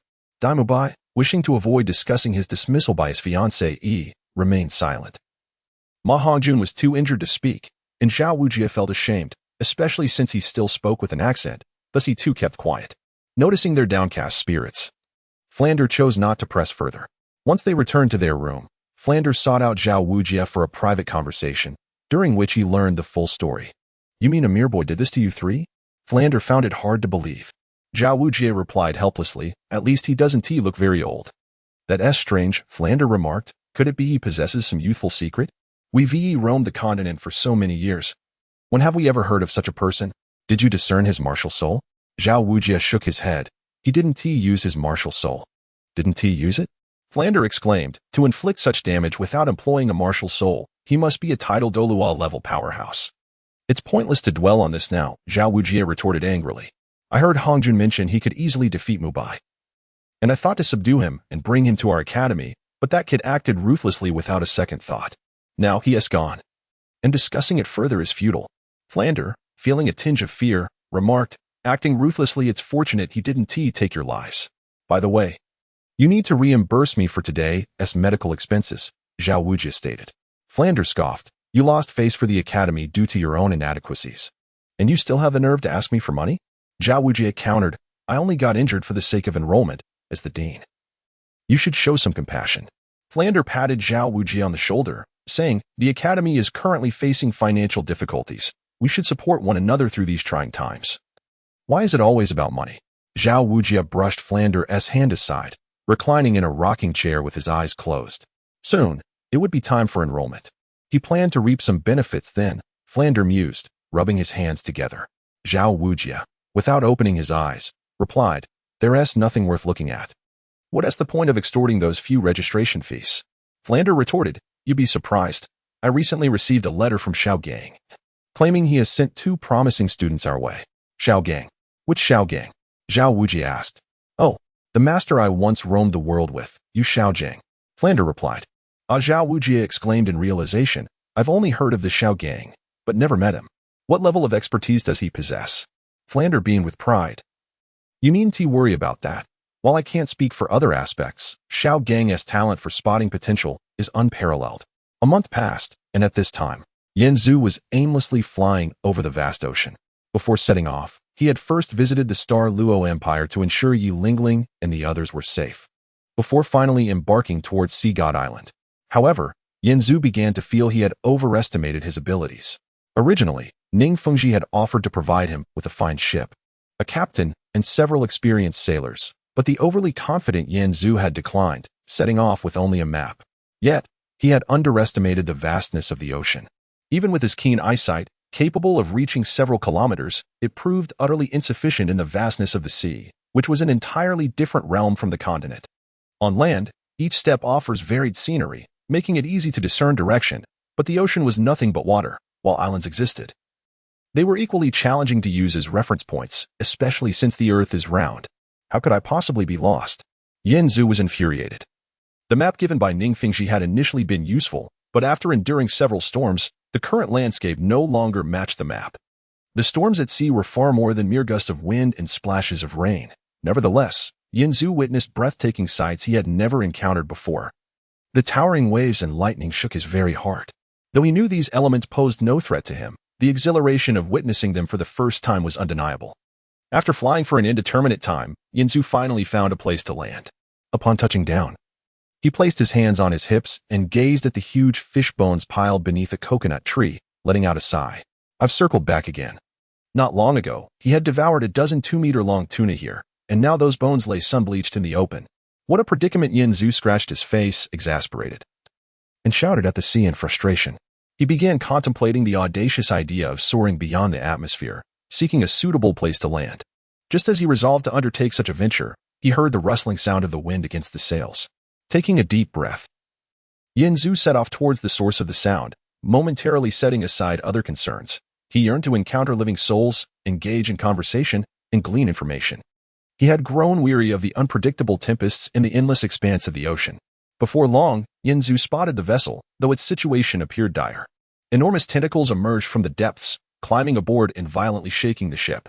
The crew screamed for help, and those capable of doing so unleashed their soul techniques against the tentacles, albeit with little effect.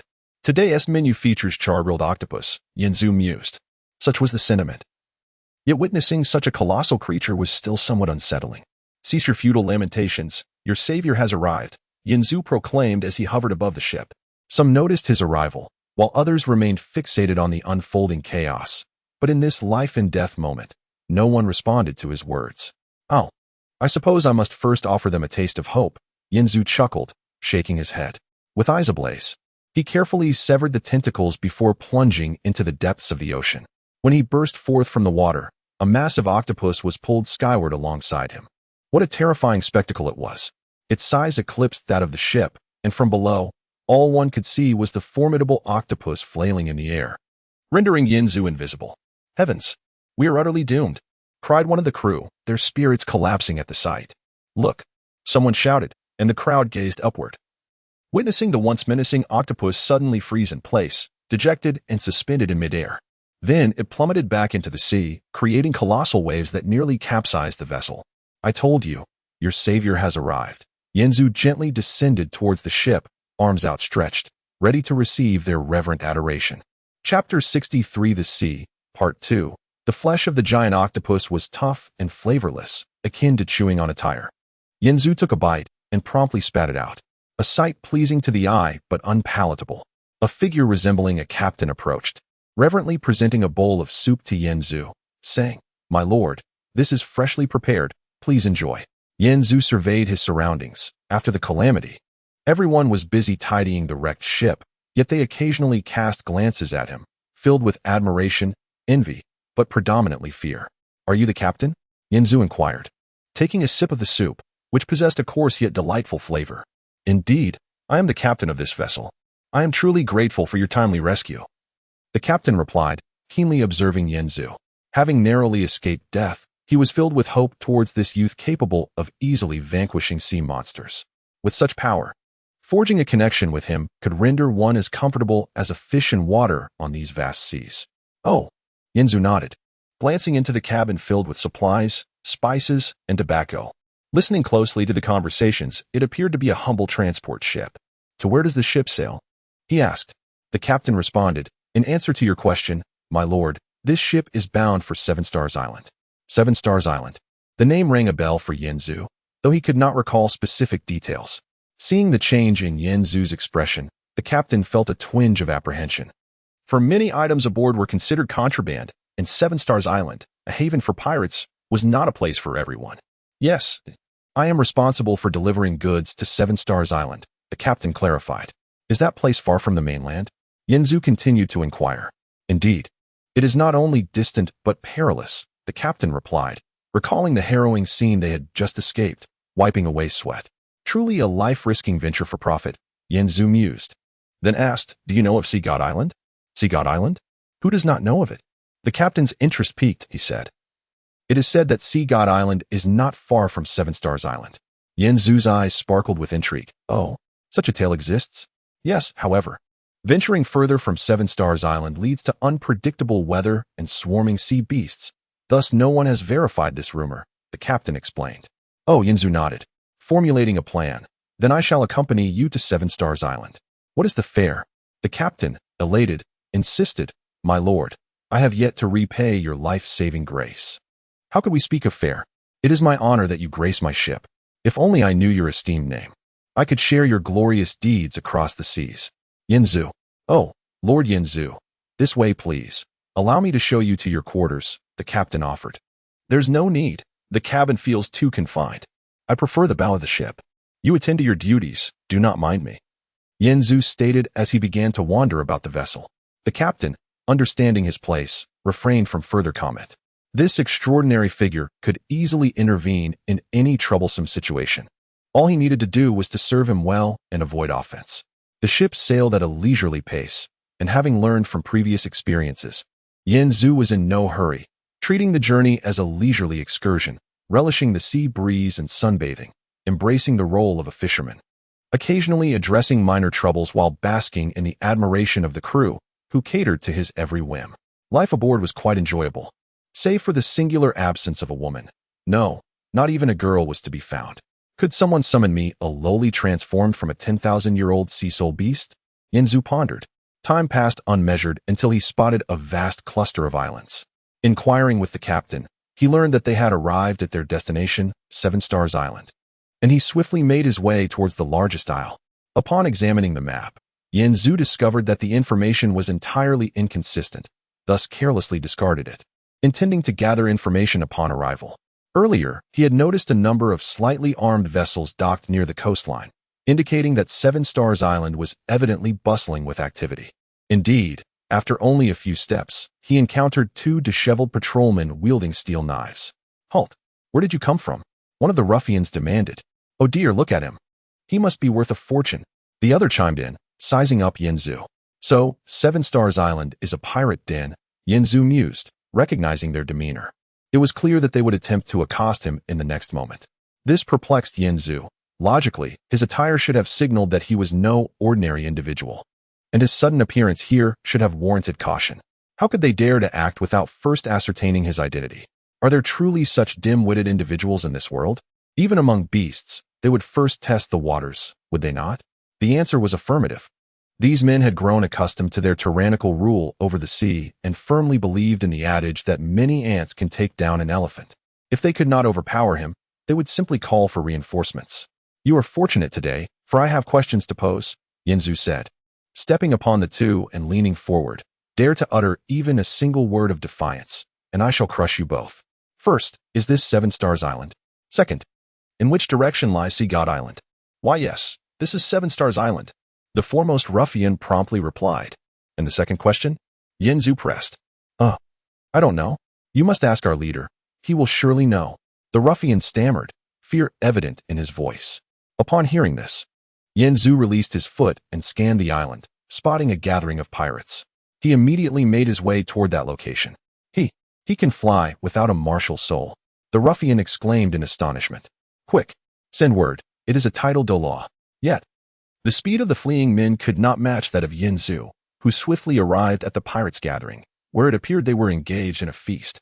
Yanzu surveyed the scene, seeking their leader, only to find the most prestigious seat conspicuously vacant. He glanced towards a wooden structure, noting one room exquisitely decorated, featuring a bathtub.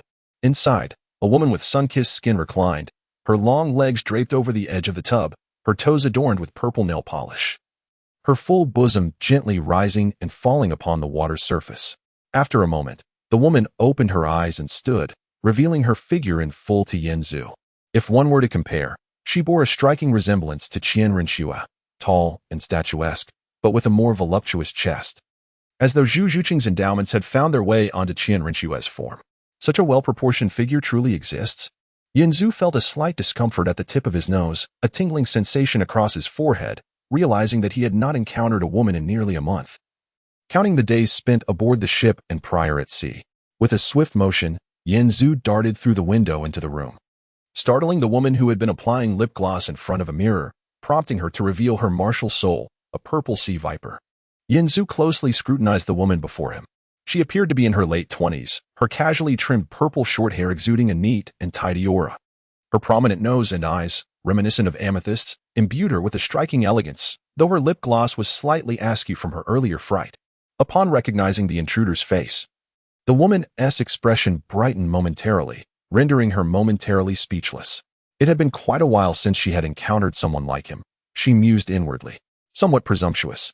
"But allow me to clarify. I harbor no ill intentions," Yanzu declared as he approached the bathtub, washing his hands in the cool, fragrant water infused with floral scents. The woman, filled with curiosity regarding this stranger, raised her middle finger to adjust her lip gloss, saying, "You ought to introduce yourself first, young man." Yanzu, merely an inconspicuous individual, he replied. "Is that so?" She responded with a light chuckle. "Your demeanor hardly suggests that of an ordinary person." Throughout their exchange, the woman did not retract her martial soul, for her instincts warned her of the formidable strength emanating from him, even though he revealed not a trace of soul power. "Regardless, you haven't heard of me, have you?" After washing his hands, Yanzu picked up a fruit from the table and took a bite. "What about you? I wager you are the leader of that rough band outside, or perhaps the consort of the stronghold." The woman, draped simply in a purple robe, revealed her exquisite, unclad form beneath. Yanzu struggled to suppress the urge to approach her, focusing instead on chewing his food. Noticing the threat in Yanzu's demeanor as he consumed the fruit, she felt no need to conceal her identity. She had always been a person without retreat. "Indeed, I am their leader. You may call me Purple Pearl." Purple Pearl, a name befitting her beauty, Yinzu contemplated, admiring the smoothness of her figure. Suddenly, a vague recollection flashed through his mind, and he thought, wait, Purple Pearl? Seven-Star Island? Isn't she the holy maiden of the Spirit Hall who ventured to Sea God Island with the Spirit Hall fleet years ago? At that time, Qian Xuanji sought to elevate Bibi Dong while preserving her dignity, thus incorporating her into the fleet on their quest for Sea God Island. Who would have thought he would encounter her here? The holy maiden of the Spirit Hall. Yinzu nodded, realizing why such a stunning beauty would be found in this place. She was a carefully chosen gem from the Spirit Hall, renowned for both her talent and beauty. Moreover, this holy maiden was likely the child bride of the current heir of the angel lineage. What was this? An angelic selection? Noticing Yinzu's unwavering gaze, Purple Pearl immediately grasped his intentions. With a teasing smile, she extended her long leg from beneath her robe, provocatively regarding him. Pretty boy, what exactly do you intend to do here? Call me what you will. I am no child, Yinzu retorted as he stood and slowly approached her. I do indeed have matters to discuss with you, but let us set those aside for now and indulge in some pleasure, shall we? Just as Yinzu was about to grasp Purple Pearl's chin, he noticed her enchanting smile blur, and a soul ring rapidly encircled her. Fifth soul skill, Viper S Allure. Yinzu watched as a cloud of purple mist escaped from her alluring lips, enveloping him gradually. Purple Pearl found great satisfaction in Yinzu's appearance. After years spent among the rugged sailors, his presence was nothing short of breathtaking. However, she detested being coerced. She preferred to take the initiative, even in seeking enjoyment. She envisioned herself atop Yinzu. Thus, she cautiously prepared for combat and, as he drew near, unleashed her alluring skill. A testament to the formidable power of her fifth soul skill. To enchant me, a price must be paid, dear lady. Yinzu whispered in her ear before forcefully subduing her, pushing her against the vanity. Chapter 64, The Sea, Part 3. In that moment, Zijinju was astounded by Yinzu's iron-like physique. Her fifth soul skill was a single target control technique, renowned for its immense power despite its singular effect. Even a formidable soul master of the Soul Douluo level would struggle to break free so swiftly, yet Yinzu appeared entirely unaffected. Before Zijinju could ponder further, she found herself lifted and placed upon the dressing table, one of her legs effortlessly hoisted by Yinzu, followed by a chaotic onslaught of sensations. She yearned to resist, but Yinzu's strength was terrifyingly overwhelming, far beyond her capacity to counter. In such a confined space, their bodies were nearly entwined, leaving no room to unleash soul skills. The notorious pirate captain, who had weathered the tumultuous seas for years, now felt like a vulnerable maiden at the mercy of another. Do not speak, Yinzu gasped heavily. And before she could respond, he sealed her lips, restricting her breath. In an instant, Zijinju felt as though the very air within her was being siphoned away, leaving her weak and flushed, as if intoxicated. The bathrobe she wore, secured only by a belt, afforded Yinzu considerable ease. With a simple tug, she was rendered bare and vulnerable, like a peeled banana, while he found himself in a more complicated predicament. He pressed his body against her to prevent any escape, freeing his hands to remove his own garments. During this interlude, as Zijinju struggled to breathe, she managed to utter, "No, wait. What do you mean by no?" Yinzu's trousers fell to the floor, and there would be no stopping, even if blood were to be shed. A flicker of fear crossed Zijinju's face as she realized she should not have called him a pretty boy. He was indeed far from insignificant. "This is your doing. You ensnared me first," Yinzu remarked, satisfied by the hint of trepidation in her expression. Prepare to face the consequences. After all, Zijinju appeared to be in her late 20s, her demeanor during their earlier conversation somewhat flirtatious. Having mingled with pirates for years, it was only natural for her to harbor desires. Not everyone could be as chaste as Qian Renshua. This sensation he was taken aback as he noticed tears glistening in Zijinju's eyes, revealing a look of sorrow and defiance. "You are still," he mused incredulously, only to be met with a gentle laugh. "Fear not, I shall be gentle."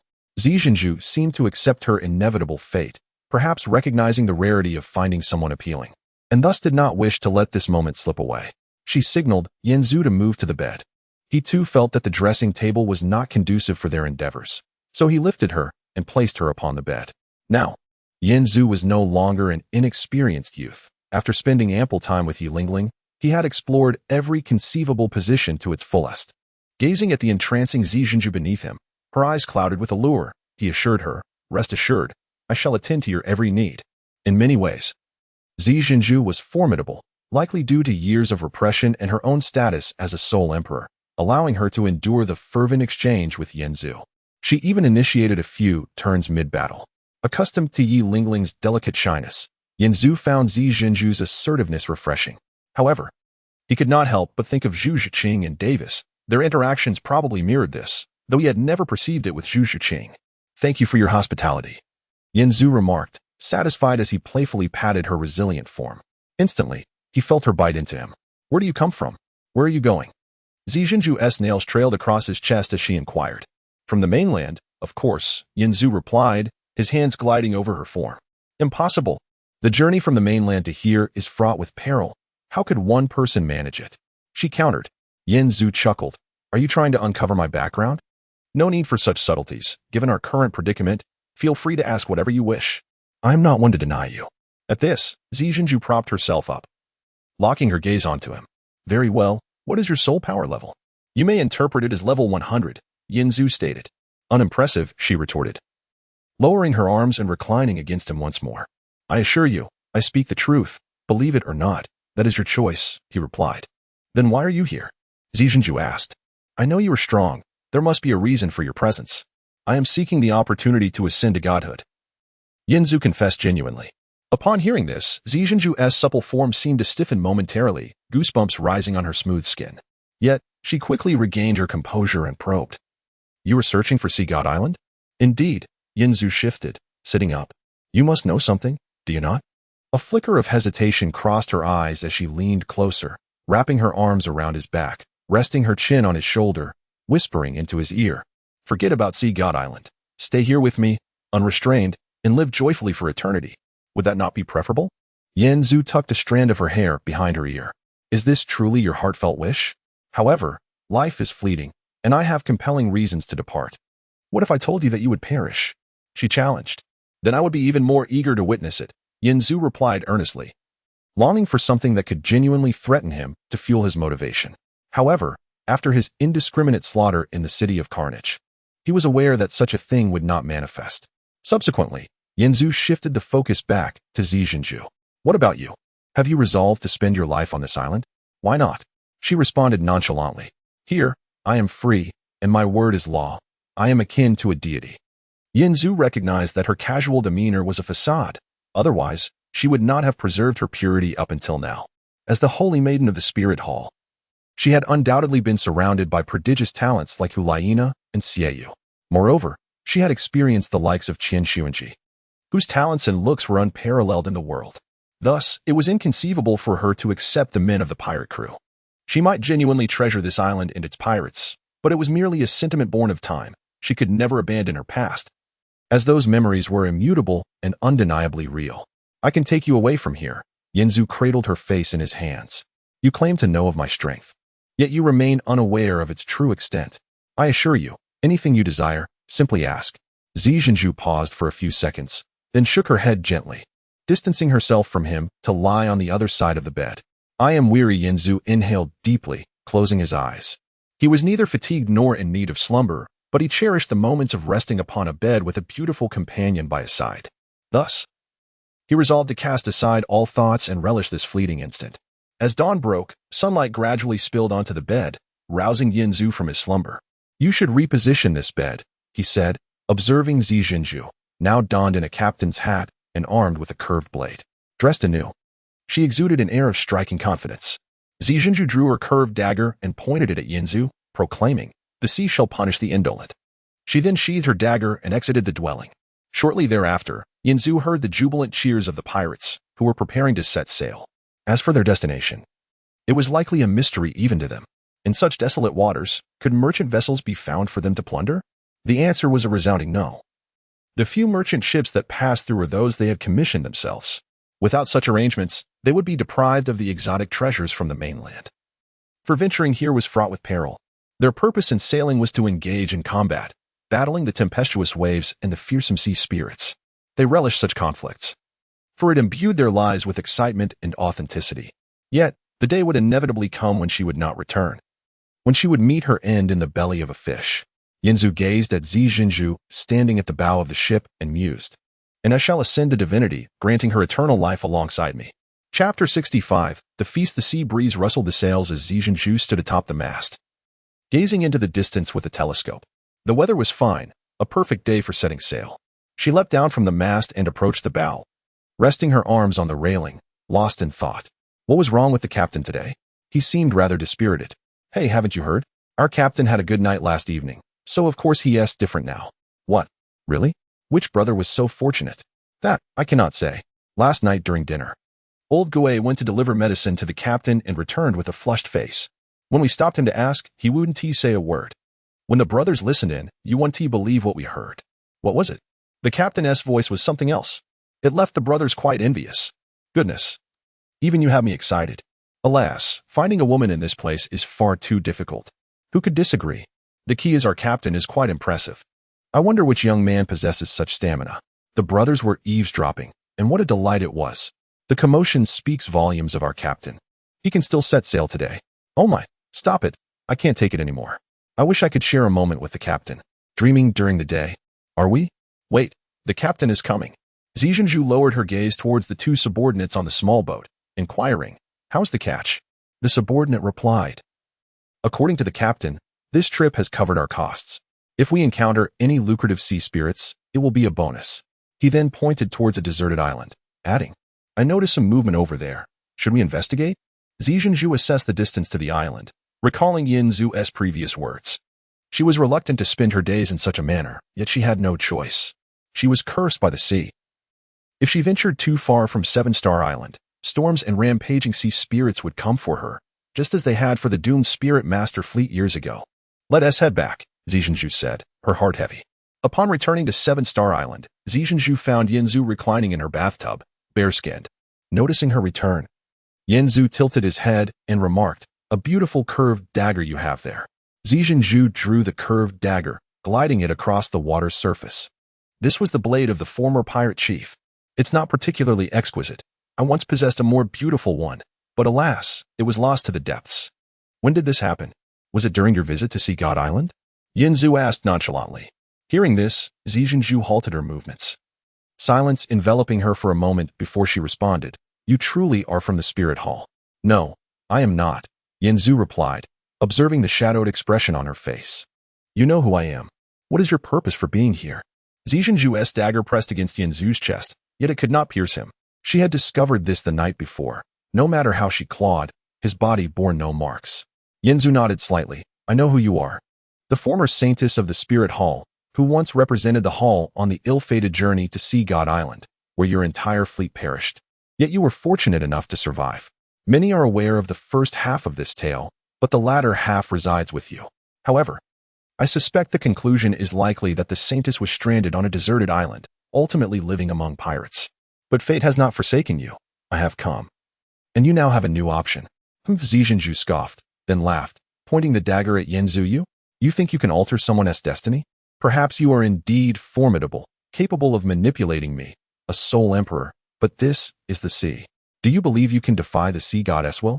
Do you think you can break the curse upon me? A curse? Yinzu questioned, puzzled. Zhizhenju evaded the topic, instead gesturing towards the window. I can show you. That is the direction of Sea God Island. What do you intend to do? Oh, Yinzu stood, embracing Zhizhenju from behind, whispering in her ear. It seems the sea has dulled your edges. This is only natural. I know that disaster must have left you with deep psychological scars. At his words, Zhizhenju stiffened, remaining silent. I'll be back shortly, Yinzu said, then soared towards the direction Zhizhenju indicated. Above the sea, Yinzu maximized his perception, allowing him to clearly see everything beneath the waves. As he progressed, the once sunny weather transformed into a dim sky, fierce winds howling. Looking back, he found his path obscured by a thick mist with numerous shipwrecks littering the seabed. Yinzu thought to himself. It seemed he had entered the first barrier of Sea God Island, a place where most ships would lose their way. Continuing onward, the seabed began to teem with life. Various sea spirits emerged as if summoned, where previously only a few appeared on merchant ships. These creatures were larger and more ferocious. In the deep sea, surrounded by giants. The darkened atmosphere made Yinzu feel a sense of dread. Though he could easily slay these beasts, the ambience was truly unnerving. Akin to sinking slowly into the depths only to find a monstrous silhouette emerging from the gloom. With a deep breath, Yanzu pressed on, amidst the thunder and lightning. He sensed the stakes had risen again. The once visible sea spirits vanished, and with the rise of a massive wave, countless gigantic sharks approached, their tails thrashing. So this is the famed soul-devouring great white shark? Yanzu mused, observing the golden patterns on their bodies. At the seabed of this ocean, he spotted the remnants of a colossal warship, surrounded by numerous treasure chests. It appears I have stumbled upon a treasure trove, Yanzu chuckled softly, diving headfirst to the chests, opening them to reveal their radiant contents. These were not mere gold and silver, but unique treasures with remarkable properties. If his assumptions were correct, this was indeed the warship Zijin Zhu had once been aboard, meeting their demise at the hands of the soul-devouring great white shark. Yet, one must wonder, what was the Spirit Hall's intention in bringing such treasures to Sea God Island? Could it be that Qian Dao still harbored thoughts of Poseidon? Regardless, the Spirit Hall fleet must have approached Sea God Island with goodwill. Otherwise, sending merely 2 tidal Douluo along would be tantamount to delivering themselves as prey. They surely did not anticipate the island's barrier would not distinguish between friend or foe. Yanzu scanned the area before his gaze fell upon a curved dagger. Picking it up, he noted that despite the years spent underwater, it remained pristine, undoubtedly Zijin Zhu's cherished possession. Unbeknownst to him, Yanzu had already been surrounded by the soul-devouring great white sharks. Damn it! In his heart, Yanzu cursed. The scene before him was utterly horrifying. Unable to endure the suffocating pressure any longer, he cast his gaze upon the surrounding soul-devouring great white sharks. In a fit of rage, he unleashed his full power. On the blue-black surface of the sea, a crimson beam of energy emanated from Yanzu, sweeping 360 degrees around him, instantly staining the waters red with blood. The carcasses of the soul-devouring great white sharks began to rise to the surface, their spilled soul energy coalescing into rings. Had anyone been passing by, they would have witnessed a magnificent spectacle. The ocean appeared as a vast cauldron, bubbling with a crimson broth containing chunks of the great white shark's flesh, while countless purple and black soul rings hovered in the air, resembling descending donuts. Yet, no one was there to behold it. The soul-devouring great white sharks seemed devoid of fear. The blood only ignited their primal instincts, and they charged at Yanzu with reckless abandon. Without hesitation, he severed them into pieces with scorching rays. Ultimately, it was the overwhelming stench of blood that drove Yanzu to ascend from the depths, and upon emerging, he beheld a scene that left him astounded. My goodness, how many soul rings must there be? Yanzu marveled. The surface of the sea was no longer visible, completely covered by floating soul rings, some ancient, spanning millennia. Like a gluttonous serpent, Yanzu navigated through this ocean of soul rings, absorbing them all along the way. The continuous accumulation of pleasure nearly propelled him to ecstasy. He felt every cell in his body brimming with pure energy, akin to a nuclear bomb. After absorbing all the soul rings, Yanzu also discovered over a dozen gleaming soul bones amidst the sea of corpses and blood, items that were of little consequence to him, yet invaluable treasures for the soul masters of this world. He carefully stowed these soul bones away, knowing he would have many wives to support in the future. Having completed this, Yanzu returned briefly to 7-Star Island, where he found a place to wash away the blood and changed into fresh clothes before seeking out Purple Pearl. In her astonished gaze, he placed her dagger into her hands and embraced her in a deep kiss, saying, "My dear, wait for my return." With that, Yanzu set off once more towards Sea God Island. As Yanzu shrank into a distant speck, Purple Pearl felt her once dormant heart surge with warmth, drawing her dagger. She gazed at her reflection in the blade, her mind swirling with tumultuous thoughts. Had he indeed vanquished the soul-devouring great white sharks? Upon passing through that same area again, the world around him became eerily tranquil. Strangely, the blood and flesh of the great white sharks had vanished without a trace.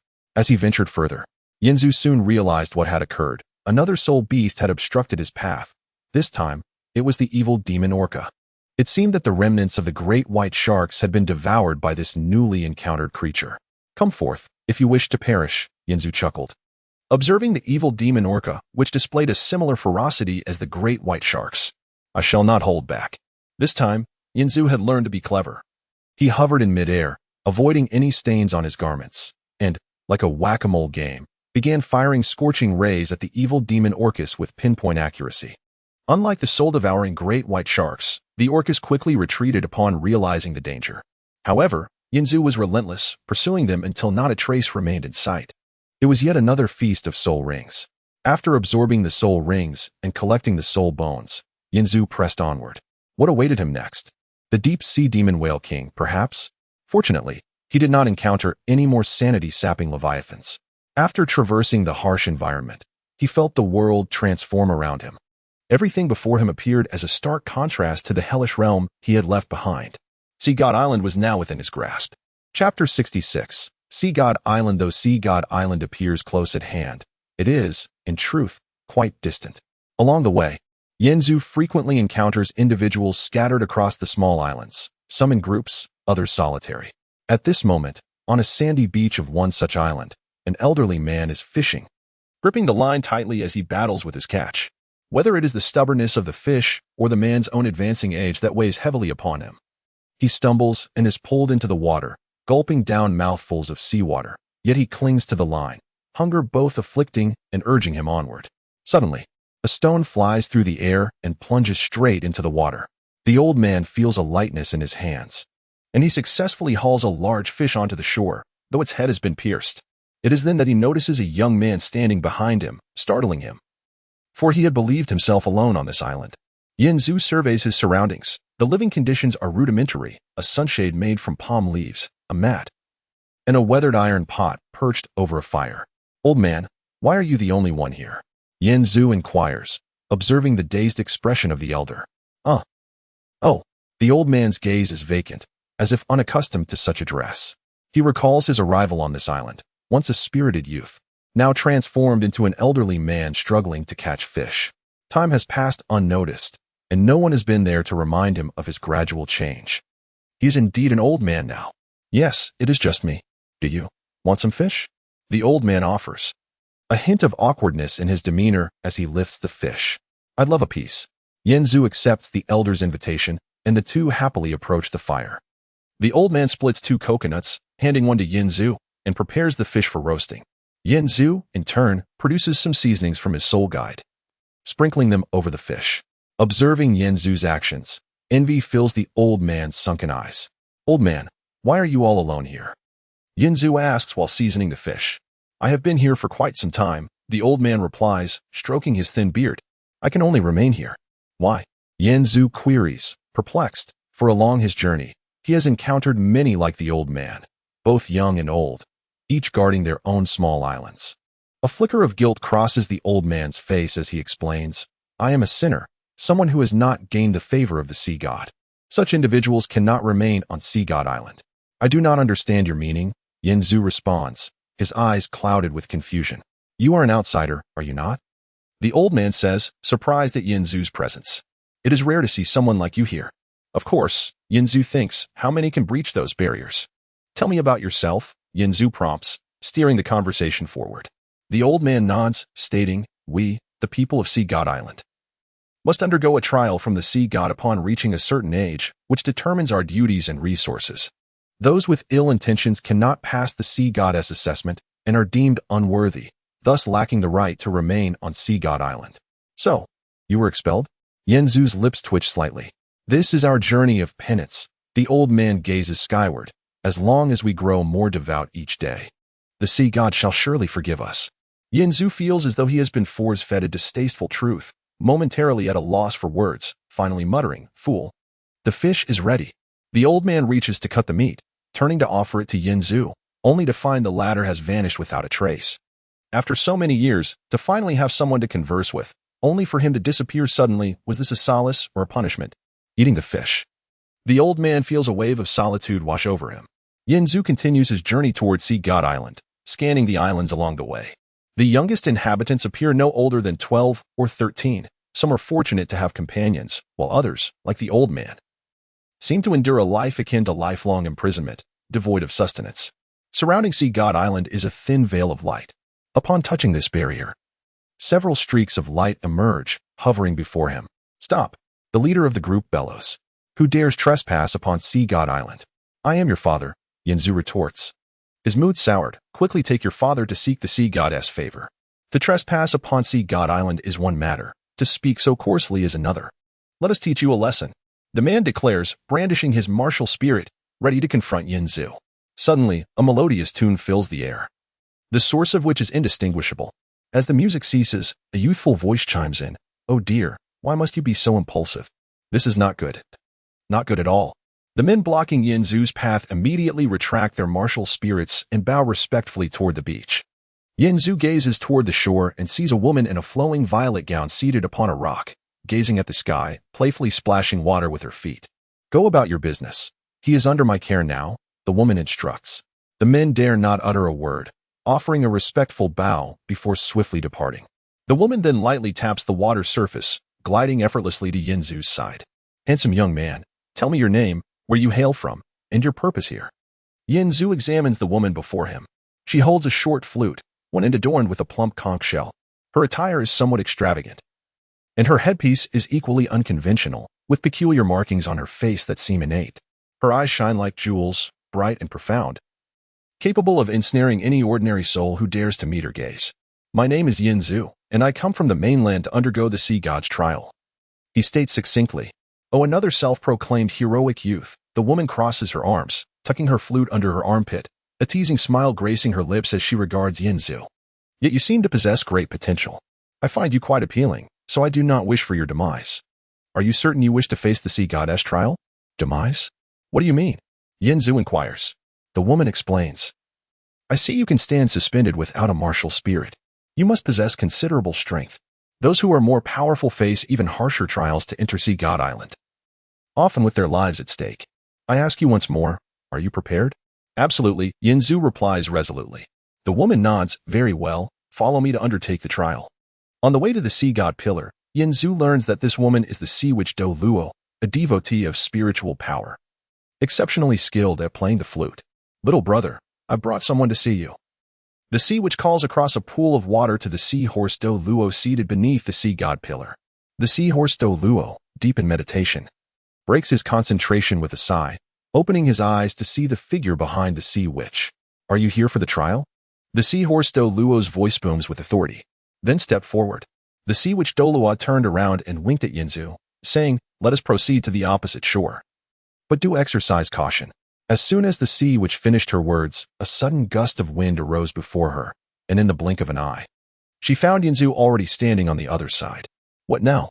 Yin Zhu gazed at the seahorse Douluo, whose heart raced and forehead glistened with sweat, and inquired. Before the seahorse Douluo could recover from her astonishment, the sea witch Douluo, standing on the other side of the sea, suddenly recalled a conversation she had with the starfish Douluo some time ago. It is strange. The numbers of the soul-devouring great white shark in the outer sea have inexplicably dwindled to a near extinction. Now, witnessing Yin Zhu's extraordinary display, a conjecture began to blossom in the mind of the sea witch Douluo. Could it possibly be him? Chapter 67. The Island of the Sea God, Part 2. What do you intend to do next? Yin Zhu inquired, noticing the seahorse Douluo lost in thought.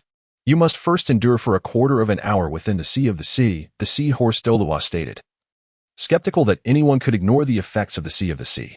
He was curious to witness Yin Zhu's capabilities. Are you challenging me? Yin Zhu replied, his gaze perplexed, for he had never heard of such a requirement for an examiner. Everything is at the behest of Lord Sea God. The seahorse Douluo pretended to be enigmatic, feeling slightly irked by Yin Zhu's apparent lack of reverence. Yin Zhu returned to the center of the sea. Standing with his hands clasped behind him, observing the seahorse Douluo opposite him, contemplating whether this satisfied him. The seahorse Douluo scrutinized Yin Zhu, who displayed no signs of anxiety, seemingly unaffected by the sea of the sea's influence. This was unusual. Even a tidal Douluo would feel the environmental effects within it. The sea of the sea was known to excavate one's inner fears. Everyone possesses vulnerabilities. How could he manage so effortlessly? Nevertheless, disregarding everything else, his speed was undeniably unparalleled. The seahorse Douluo sighed, acknowledging the extraordinary nature of this youth. He beckoned to Yin Zhu, declaring, in the name of Lord Sea God, I grant you the qualification for the reference examination. Upon speaking, the seahorse Douluo brought his hands together in prayer, closing his eyes. A blue magical array rapidly formed beneath him, and a beam of blue light shot from the seahorse pillar into the sky. He then pointed at Yin Zhu, and a ray of blue light descended, enveloping him. With a resonating hum, the seahorse Douluo abruptly opened his eyes, astonished, and turned to gaze at the seahorse pillar. The sea witch Douluo nearby gasped, covering her mouth, just moments ago. The seahorse pillar had surged to its peak in an instant, transforming into a deep crimson hue. The sea witch Douluo hastily returned to her own sea god pillar, recognizing this as a manifestation of exceptional talent. Yinzu could very well be the long-awaited 9-star saint child. However, the anticipated resonance of the 7 sea god pillars did not occur, and the seahorse Douluo's astonishment morphed into confusion. Yinzu bore no sign of the 6-pointed star emblem or the trident of the sea god upon his forehead, which would typically affirm one's strength. Although the crimson markings on the seahorse pillar validated his power, he had not received the sea god's examination. This shouldn't be happening. The seahorse Douluo pondered, bewildered. Yinzu observed the trembling seahorse pillar and remarked, "This thing seems as if it's about to explode." "Wait here." The seahorse Douluo felt something amiss, instructing Yinzu before soaring toward the highest point of the island, the sea god palace. "Greetings, great high priest." The seahorse Douluo reverently addressed upon entering the sea god palace. Within the palace crafted from amethyst, a stately woman clad in a striking red gown, wielding a scepter, stood regally before her throne. Her eyes shimmered with a faint golden glow, and before her was a luminous screen projecting Yinzu standing before the seahorse pillar. "I am already aware of your purpose." Poseidon's voice resonated with authority, yet remained gentle. "Great High Priest, this youth possesses remarkable strength. Yet I cannot fathom why Lord Sea God has not yet bestowed the examination." The seahorse Douluo expressed his confusion. Poseidon replied slowly, "Lord Sea God has his reasons. It is evident this young man is strong, yet he may not be suitable for Lord Sea God's purposes, perhaps harboring ill intentions or hidden malice. The truth remains uncertain." The seahorse Douluo nodded. "This youth seems restless and quite aggressive, as you have suggested. Very well, I shall accompany you to pray for his examination once more. Should it fail, he shall be made aware of the futility," Poseidon declared, waving her hand to disperse the luminous screen, transforming into a beam of light that sped toward the seahorse pillar. Yinzu gazed skyward. Upon Poseidon's arrival before him, he involuntarily gasped. Now he understood why Douluo was so infatuated with Poseidon, and why Tang Chun would brave any peril for her. Poseidon was the only woman he had encountered whose beauty could rival Bibi Dong's. Her figure was remarkably tall, akin to Qianrenxue, enveloped in a flowing crimson gown. Her lustrous hair cascaded down her back, reaching her calves. Her youthful visage suggested she was no more than 30, yet her beauty emanated from an aura of nobility, elegance, and warmth. In contrast to Bibi Dong, whose silver hair exuded an irresistible charm and an air of sanctity, Poseidon appeared more graceful. When compared to Qianrenxue, Poseidon's beauty surpassed even that of Yilingling, Ning Rongrong, Zhu Qing, Zhu Zhiyun, or even the esteemed Purple Pearl, as she embodied a grandeur and ethereality devoid of any mundane essence. Poseidon observed Yinzu, who had been fixated on her, attempting to gauge his power, yet yielded no discernible response. "Brave examiner, welcome to our presence," Poseidon announced as she descended to the ground, followed closely by the seahorse Douluo. Yinzu nodded, speechless, captivated by Poseidon's exquisite beauty. A woman who retained a youthful appearance while exuding a mature and graceful demeanor struck a deep chord within him. "I am the high priest of the sea god, Poseidon. I shall preside over your divine examination," she proclaimed, and with that, the scepter in her hand radiated a blue-golden light. The 7 sea god pillars on the island resonated in unison, emitting 7 beams of blue-golden light that soared into the heavens before cascading down upon Yinzu. After a prolonged moment, Poseidon gradually closed her eyes and shook her head gently. "Great High Priest, this." The seahorse Douluo struggled to comprehend. Poseidon raised her hand to halt his inquiry, stepping closer to Yinzu and stating, "Young man, you may depart." "What do you mean?"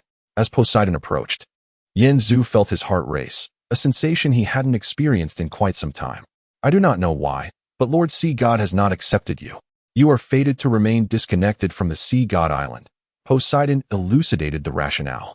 "I see," Yinzu nodded, as the high priest of the sea god. "Could you inquire why the sea god has deemed this so?" Poseidon replied, "Even I must adhere to Lord Sea God's will, and I am not in a position to question his authority." "I see, indeed a deity beyond reach," Yinzu scoffed quietly. The seahorse Douluo detected a hint of disdain in Yinzu's laughter, furrowing his brow in response. Poseidon showed no outward reaction, yet Yinzu sensed her aura intensifying. "You may stay as a guest upon the island for a short while, but thereafter, I kindly request your departure. This place has its own customs," Poseidon conveyed, maintaining a calm tone throughout. Yet internally, she felt a twinge of curiosity, as if something about Yinzu drew her in, a sense of familiarity, as if they were long-lost acquaintances. "Very well," Yanzu settled cross-legged, resting one elbow on his knee while the other hand lay upon his thigh, looking at Poseidon. However, I dislike making fruitless journeys. This endeavor has cost me considerable effort. Poseidon, I have some inquiries I wish to discuss with you. You foreigner. Such blatant disrespect. The seahorse Douluo exclaimed with indignation at Yanzu's direct address of Poseidon by her name. Poseidon lightly raised her hand, halting the irate seahorse Douluo, and then turned her gaze to Yanzu, asking, "Pray, enlighten me." Yanzu replied, "Are you aware of the spirit hall?" Poseidon responded, "The divine abode of the angel god. I am indeed familiar." Yanzu continued, "In the spirit hall, anyone who wishes to worship the angel god, regardless of their origin, can receive the goddess protection and sustenance. Even if the location is less than favorable, they can rely on the talents they gather to enhance their environment, rendering it habitable." Indeed, Poseidon simply acknowledged, though she was uncertain of Yanzu's intentions in speaking thus. Yanzu then turned his palm skyward and remarked, "Yet, what of Sea God Island? Even if one is born upon this land, even with parents and siblings here, and having spent a lengthy duration within its confines, without passing the sea goddess divine trial, one remains unqualified to linger, do they not?" Poseidon refrained from responding, but Seahorse Douluo could not contain himself, exclaiming, "What do you mean, young man? Why the haste?" Yanzu chuckled softly, "Why do you feign ignorance of my words? I am inquiring of you, what are your thoughts on the practices of Sea God Island, especially in contrast to the Spirit Hall? It is not your place to question the sea god, nor instruct us." Seahorse Douluo barked. Yanzu disregarded him, focusing solely on Poseidon, saying, "The sea god is present." And she remained silent. "It is not for you to bark like a dog. What are you to speak in this manner?" "I shall not pretend I have not heard that." A resonant voice emerged from behind Yanzu. Moments later, a robust man with dragon horns hovered above him, accompanied by other sea god worshippers. "Then do respond," Yanzu said without turning. "If your people of Sea God Island are so fortunate, why do you not address my words and instead choose to insult me? Is it out of fear? Or do you too deem your sea god to be worthless? Impudent." The muscular man thundered, his soul rings manifesting as he launched a punch towards Yanzu. A resounding dragon roar echoed through the skies as two enormous golden dragon heads descended upon Yanzu. He merely scoffed, remaining seated, and with a single hand raised. He released his soul power, having learned to wield this energy under Qian Rinchue's tutelage. As he lifted his hand, the two dragon heads collided with an unseen force, resulting in a tremendous explosion, yet Yanzu remained unmoved. How is this possible? See Dragon Douluo's eyes widened, and as he prepared to strike again, a buzzing sensation filled his mind, causing him to groan and cease his actions. Poseidon's trident mark flickered, and after stabilizing the emotions of the other sea god worshippers with a mental push, she addressed Yanzu, "You may keep your doubts, yet this is Sea God Island. The sea god requires no proof to anyone. His existence is paramount, and his directives are not to be defied. If you yearn for the spirit hall, then depart from here and cease your vexation." "Ah, so you evade the matter at hand. Your awareness is quite evident." Yanzu rose, dusting off his attire and stating, "You know, on my way here, I encountered numerous exiled individuals. They must be born of Sea God Island, for they could not originate from elsewhere. I even conversed with one elder who believed his lifetime spent there was due to an inherent sin." Seahorse Douluo interjected, "What do you understand? The sea god blesses Sea God Island with favorable weather. Even there, they suffer not for water or food, as long as they are willing to labor. They can live comfortably." "How impressive." Yanzu clapped his hands, "Then why not exchange places with them? How convenient it is for you to suggest such a life, while you sit in confinement, enjoying such bliss. I wish you generations of exile. Why do you engage in such folly?" Even Poseidon, as the high priestess, spoke with an edge. "I have stated, this is Sea God Island. It has its own rules, and you insult the sea god as the high priestess. I cannot allow this to go unnoticed." With her words, the oppressive atmosphere stemming from Poseidon dissipated among the sea god worshippers, and she turned to return to the sea god palace. Her message was clear. This individual was a trespasser, desecrating the sanctity of the sea god. "Very well. I can no longer tolerate this." Seahorse Douluo twisted his wrist, declaring, "Young man, I shall make you aware of the grave error in insulting the sea god here." Yanzu, with disdain, retorted, "You speak of the sea god as if he were your father. Have all your kin perished?" See which Douluo sighed, shaking her head, "Alas, such a fine appearance, yet such a foul mouth." Yanzu rotated his neck, surveying the eager sea god worshippers, and stretched his limbs. "Very well, I shall graciously entertain you. But do not blame me for being too forceful. Chapter 68, The Island of the Sea God, Part 3, Originally. A junior like Yinzu was not worthy of provoking the attention of such esteemed figures as the sea god worshippers, especially since these worshippers held a revered status on Sea God Island. However, after witnessing Yinzu effortlessly disperse the sea dragon Douluo's soul skill with a single hand and hearing him mention the spirit hall, the sea god worshippers realized the gravity of the situation. No longer maintaining their aloofness, they all joined the fray. The sea dragon Douluo and the sea horse Douluo unleashed their soul skills in succession, while the sea spear Douluo released his martial soul's true form, launching himself at Yinzu with a spear in hand from the sky. From within the sea god palace, Poseidon observed this scene through the luminous barrier, lightly tapping her staff as the golden shield enveloping Sea God Island began to contract, restricting the battle area for Yinzu and his companions. This way, they could engage in combat without causing destruction to the island's surroundings. The combined assault of the two sea god worshippers was formidable, yet Yinzu remained unfazed. His gaze fixed upon the approaching sea spear Douluo with a hint of amusement. Boom. The two soul skills collided, striking Yinzu squarely, yet he did not flinch or evade, maintaining his focus solely on the sea spear Douluo. Amidst the swirling dust, the spear in the sea spear Douluo's hand gleamed with golden light as it aimed for Yinzu's face. Renowned for his immense offensive power, the sea spear Douluo was characterized by his relentless assault and formidable breakthrough capability. On Sea God Island, he ranked just below the sea dragon Douluo, with most of his soul skills designed for single-target attacks. If faced head-on, only the sea god Douluo, Poseidon, could potentially withstand his onslaught. Prepare to die. The sea spear Douluo thought as his spear neared Yinzu through the dust. However, he was met with Yinzu's slightly mocking expression. Then, the sea spear Douluo felt a taut string within him snap suddenly, an overwhelming agony surging through him as if every cell in his body was on the verge of bursting. This was the side effect of damage to his martial soul's true form. The sea spear Douluo watched helplessly as his once invincible martial soul was effortlessly struck into 3 segments by Yinzu's clasped hands, followed by a crushing blow to his throat. With his martial soul severely injured, the nearly incapacitated sea spear Douluo had no capacity to resist as Yinzu seized him by the neck, spinning him around before slamming him forcefully to the ground. Blood gushed forth, and Yinzu promptly placed his foot upon him. The sea god worshippers, focused intently on the battle, tensed at the agonizing cries of the sea spear Douluo reverberating through the dust. As tidal Douluos, their pain threshold far exceeded that of ordinary individuals. They wondered what could inflict such suffering on one of their own. The sea horse Douluo exhaled forcefully, dispersing the dust with a gust of wind. Upon witnessing the scene before them, their eyes widened in astonishment. Yinzu stood unscathed, his foot planted on the bloodied and convulsing sea spear Douluo, while beside him, the shattered martial soul dissipated into the air. One down, Yinzu declared with a nonchalant air. These 3 words struck the hearts of all present like a heavy hammer, engulfing them in profound fear. They were powerful, and it was precisely because of their strength that they understood the implications of what had just transpired.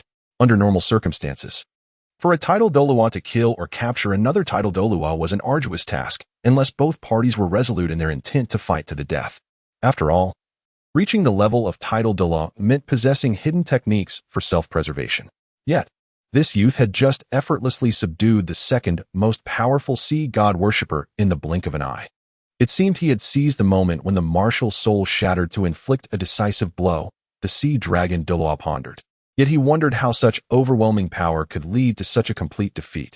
Sighing, the sea witch Douluo retreated rapidly into the air, her red lips producing a haunting melody that echoed through the heavens, causing the ocean to surge. Unbeknownst to Yinzu, this was the sea witch Douluo's soul skill. He merely found the sound dissonant and nauseating, prompting him to frown. The onlookers were uncertain of the extent to which the sea witch Douluo's mental attack could affect Yinzu, as he simply stood there, devoid of any visible reaction. Yet therein lay the dilemma. Despite his stillness, he radiated an aura of threat, leaving no openings for exploitation. Following the sea spear Douluo's swift downfall, the other sea god worshippers grew cautious in their approach. The sea witch Douluo sought to exploit her strengths by launching a mental assault on Yinzu first. Observing her actions, the sea illusion Douluo recognized it was time for him to act. Without hesitation, he unleashed his innate domain, Mist Domain, as a master of illusions. The sea illusion Douluo's innate domain was exceedingly formidable. The Mist Domain could unearth the deepest traumas within an enemy's heart and inflict psychological blows, creating illusions that felt entirely real, as if crafting a brand new world. Should one become lost or sustain irreparable injuries within this realm, they would meet their demise in reality. Upon manifesting his domain, the sea illusion Douluo promptly activated his 8th soul skill, Dance of 10,000 Serpents. Countless purple illusionary serpents erupted from his being, bearing painful memories as they lunged at Yinzu. Meanwhile, another control-type soul master, the sea star Douluo, did not remain idle. Employing his soul skill in an attempt to restrict Yinzu's movements. This marked the first time Yinzu found himself engaged in a battle that piqued his interest since arriving in this world. The sea witch's haunting melody indeed caused him some discomfort, primarily inducing a sense of nausea, while the sea illusion Douluo's soul skill intrigued him further, as it even dredged up memories from his past life. However, this was not unexpected, for since his reincarnation, he had known nothing of suffering. Instead, his existence was filled with insatiable desire and unbridled enjoyment. As for the painful memories of his previous life, they held little significance for him, for he had endured the most challenging moments alone, rendering those memories devoid of terror. What is this? The sea illusion Douluo, upon perceiving the illusionary serpents assaulting Yinzu, was unaware that he would become the only one to glimpse Yinzu's secrets so intuitively. He witnessed everything from Yinzu's past life, the novel scenes captivating him, as he comprehended that this was another world. You, who exactly are you? The sea illusion Douluo exclaimed incredulously, directed at Yinzu. The other sea god worshippers paid little mind to the sea illusion Douluo's unusual behavior, attributing it to the eccentricities often exhibited by mental control-type soul masters during combat. As the 3 control-type soul masters completed their encirclement of Yinzu, the sea dragon Douluo and the sea horse Douluo simultaneously unleashed their attacking soul skills. The final control-type soul master, the sea ghost Douluo, observed the unfolding situation, preparing his 9th soul skill for a finishing blow. Roar! The sea dragon Douluo bellowed, charging at Yinzu with explosive fury, flanking him alongside the sea horse Douluo. 5th soul skill, Raging Sea's thunderous fist. The sea horse Douluo released his oppressive aura, locking onto Yinzu as an immense fist of soul power formed in the air, hurtling towards him. The sea dragon Douluo, forsaking energy attacks, opted to engage Yinzu in close combat, a method in which he excelled. In the midst of the ethereal battleground, the 9th soul skill of the sea ghost Douluo, the Dark Star's Azure Descent, was ready for deployment. He wielded a sphere of pure energy with deft hands, poised to claim Yinzu's life the moment the sea dragon Douluo struck. Yet unbeknownst to him, the sea dragon Douluo was destined for an irreversible fate. How commendable your courage is, Yinzu remarked, facing the sea dragon Douluo, who resembled a frenzied gorilla. With that, he unleashed a powerful punch. Come forth, roared the sea dragon Douluo, delivering a blow to meet Yinzu's force. Yinzu's soul power surged forth, shattering the attack from the sea horse Douluo behind him. As his fist collided with that of the sea dragon Douluo, the onlookers anticipated a cataclysmic response from the clash. However, it did not occur. The grand strike of the sea dragon Douluo was effortlessly penetrated by Yinzu's seemingly mundane punch, resulting in a grotesque deformation of his robust arm. A fracture ensued. Yet, physical injury was preferable to the spiritual devastation suffered by the sea horse Douluo. The sea dragon Douluo, gritting his teeth, retaliated with another punch, which Yinzu met with a strike aimed at the joint of his other arm. Now, both arms of the sea dragon Douluo hung limply in a horrific state. Yinzu followed with a kick, sending the sea dragon Douluo crashing into a nearby hill, where he lay unresponsive. Impressive resilience, Yinzu mused internally. Having moderated his force, feeling unsatisfied with the empty outcome and discontent with the rules of Sea God Island, he contemplated stirring some trouble, curious whether the so-called sea god would react. However, he had no intention of taking a life. There was neither grievance nor vendetta, and should he truly slay one of them, it would undoubtedly incite an unrelenting vendetta from Poseidon, which was not Yinzu's desire. The moment he laid eyes on Poseidon, he was resolute in his intent to woo the ancient maiden into his embrace. He did not target anyone specifically on Sea God Island. His provocation was a display of defiance towards the sea god, akin to his actions in the City of Slaughter. Gazing skyward, Yinzu reflected, if memory served him right, this particular entity was known for meddling in affairs. Upon witnessing the defeat of the sea dragon Douluo, the sea ghost Douluo immediately summoned his 9th soul skill. Yinzu, unperturbed, fired a heat ray to neutralize the skill before swiftly appearing before the sea ghost Douluo, who was taken aback. With a single punch, he sent him to join the sea dragon Douluo. In an instant, 2 sea god devotees had fallen, a psychological impact far more daunting than mere physical harm. All of you retreat. Poseidon's voice resonated, as the shimmering barrier enveloping the battlefield began to dissipate. The source of the voice emerged from the vast ocean, and Yinzu turned in that direction to see Poseidon hovering above the water, a considerable distance from Sea God Island, seemingly awaiting his approach. Chapter 69. Poseidon, you are fortunate, Yinzu remarked, glancing at the remaining offerings to the sea god before soaring towards Poseidon. Poseidon, in turn, flew leisurely to a more distant locale, seemingly intent on distancing Yinzu from Sea God Island. Ultimately, the two faced each other above an expanse of dark, tumultuous sea, where no solid ground was visible. The ocean below resembled a bowl of gelatinous seaweed, swirling ominously, suggesting that a fall into its depths would spell certain doom. What do you intend to conclude this with? Yinzu inquired, observing Poseidon, who appeared radiant even in such a stifling environment. As a devotee of the sea god, it is my duty to uphold his honor and protect Sea God Island, Poseidon replied, her tone devoid of emotion, akin to a machine. What a pity. I had thought you possessed a more intriguing soul, Yinzu retorted, astonished that one at such heights lacked personal judgment and thought. Or perhaps you know the truth but choose to ignore it. Poseidon remained unyielding. Sea God Island's capacity is limited, as is its population. Other islands must be explored and cultivated. Yinzu chuckled dryly. Sea God Island can accommodate your opulent sea god temple, yet it cannot house a few faithful followers? And you call this exploration? This is the law of nature, Poseidon stated. Survival of the fittest prevails everywhere. Then what use is a sea god at all? Yinzu scoffed. A true deity should guide humanity toward a better path. The law of the jungle is fit only for beasts, not for mankind. Let us cease this meaningless quarrel, Poseidon declared, radiating a blue-golden light as her martial spirit, the sea god, loomed above the ocean, gazing down at Yinzu. In the name of the sea god, you shall perish here. Yinzu spread his arms wide, even closing his eyes, and replied, then let us see. What is amiss? Poseidon pondered, scrutinizing the young man before her, sensing a familiar aura emanating from him. With an inevitability like an arrow released from a bow, 8 black and 1 red soul rings encircled Poseidon, radiating a dazzling divine light, as her martial spirit melded with the surroundings. Yinzu felt Poseidon's seriousness.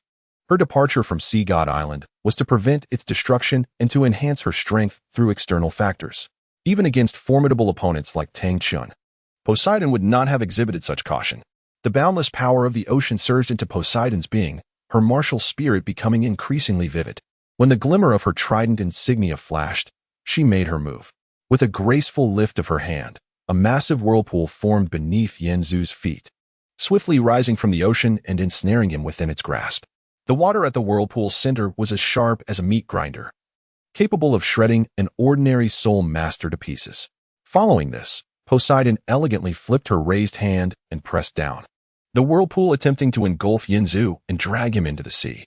Yinzu unleashed his soul power, shattering the whirlpool into a shower of droplets that cascaded back into the ocean, having absorbed countless soul rings from the monstrous white sharks and evil tiger whales.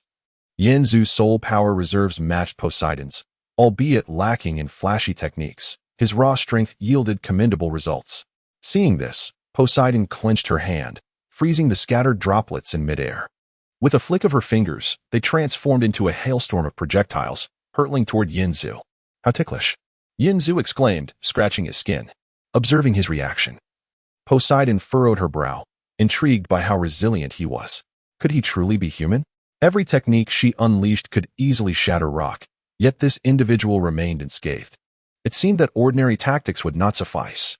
Poseidon inhaled deeply, her 9 soul rings overlapping and glowing with blue-golden brilliance.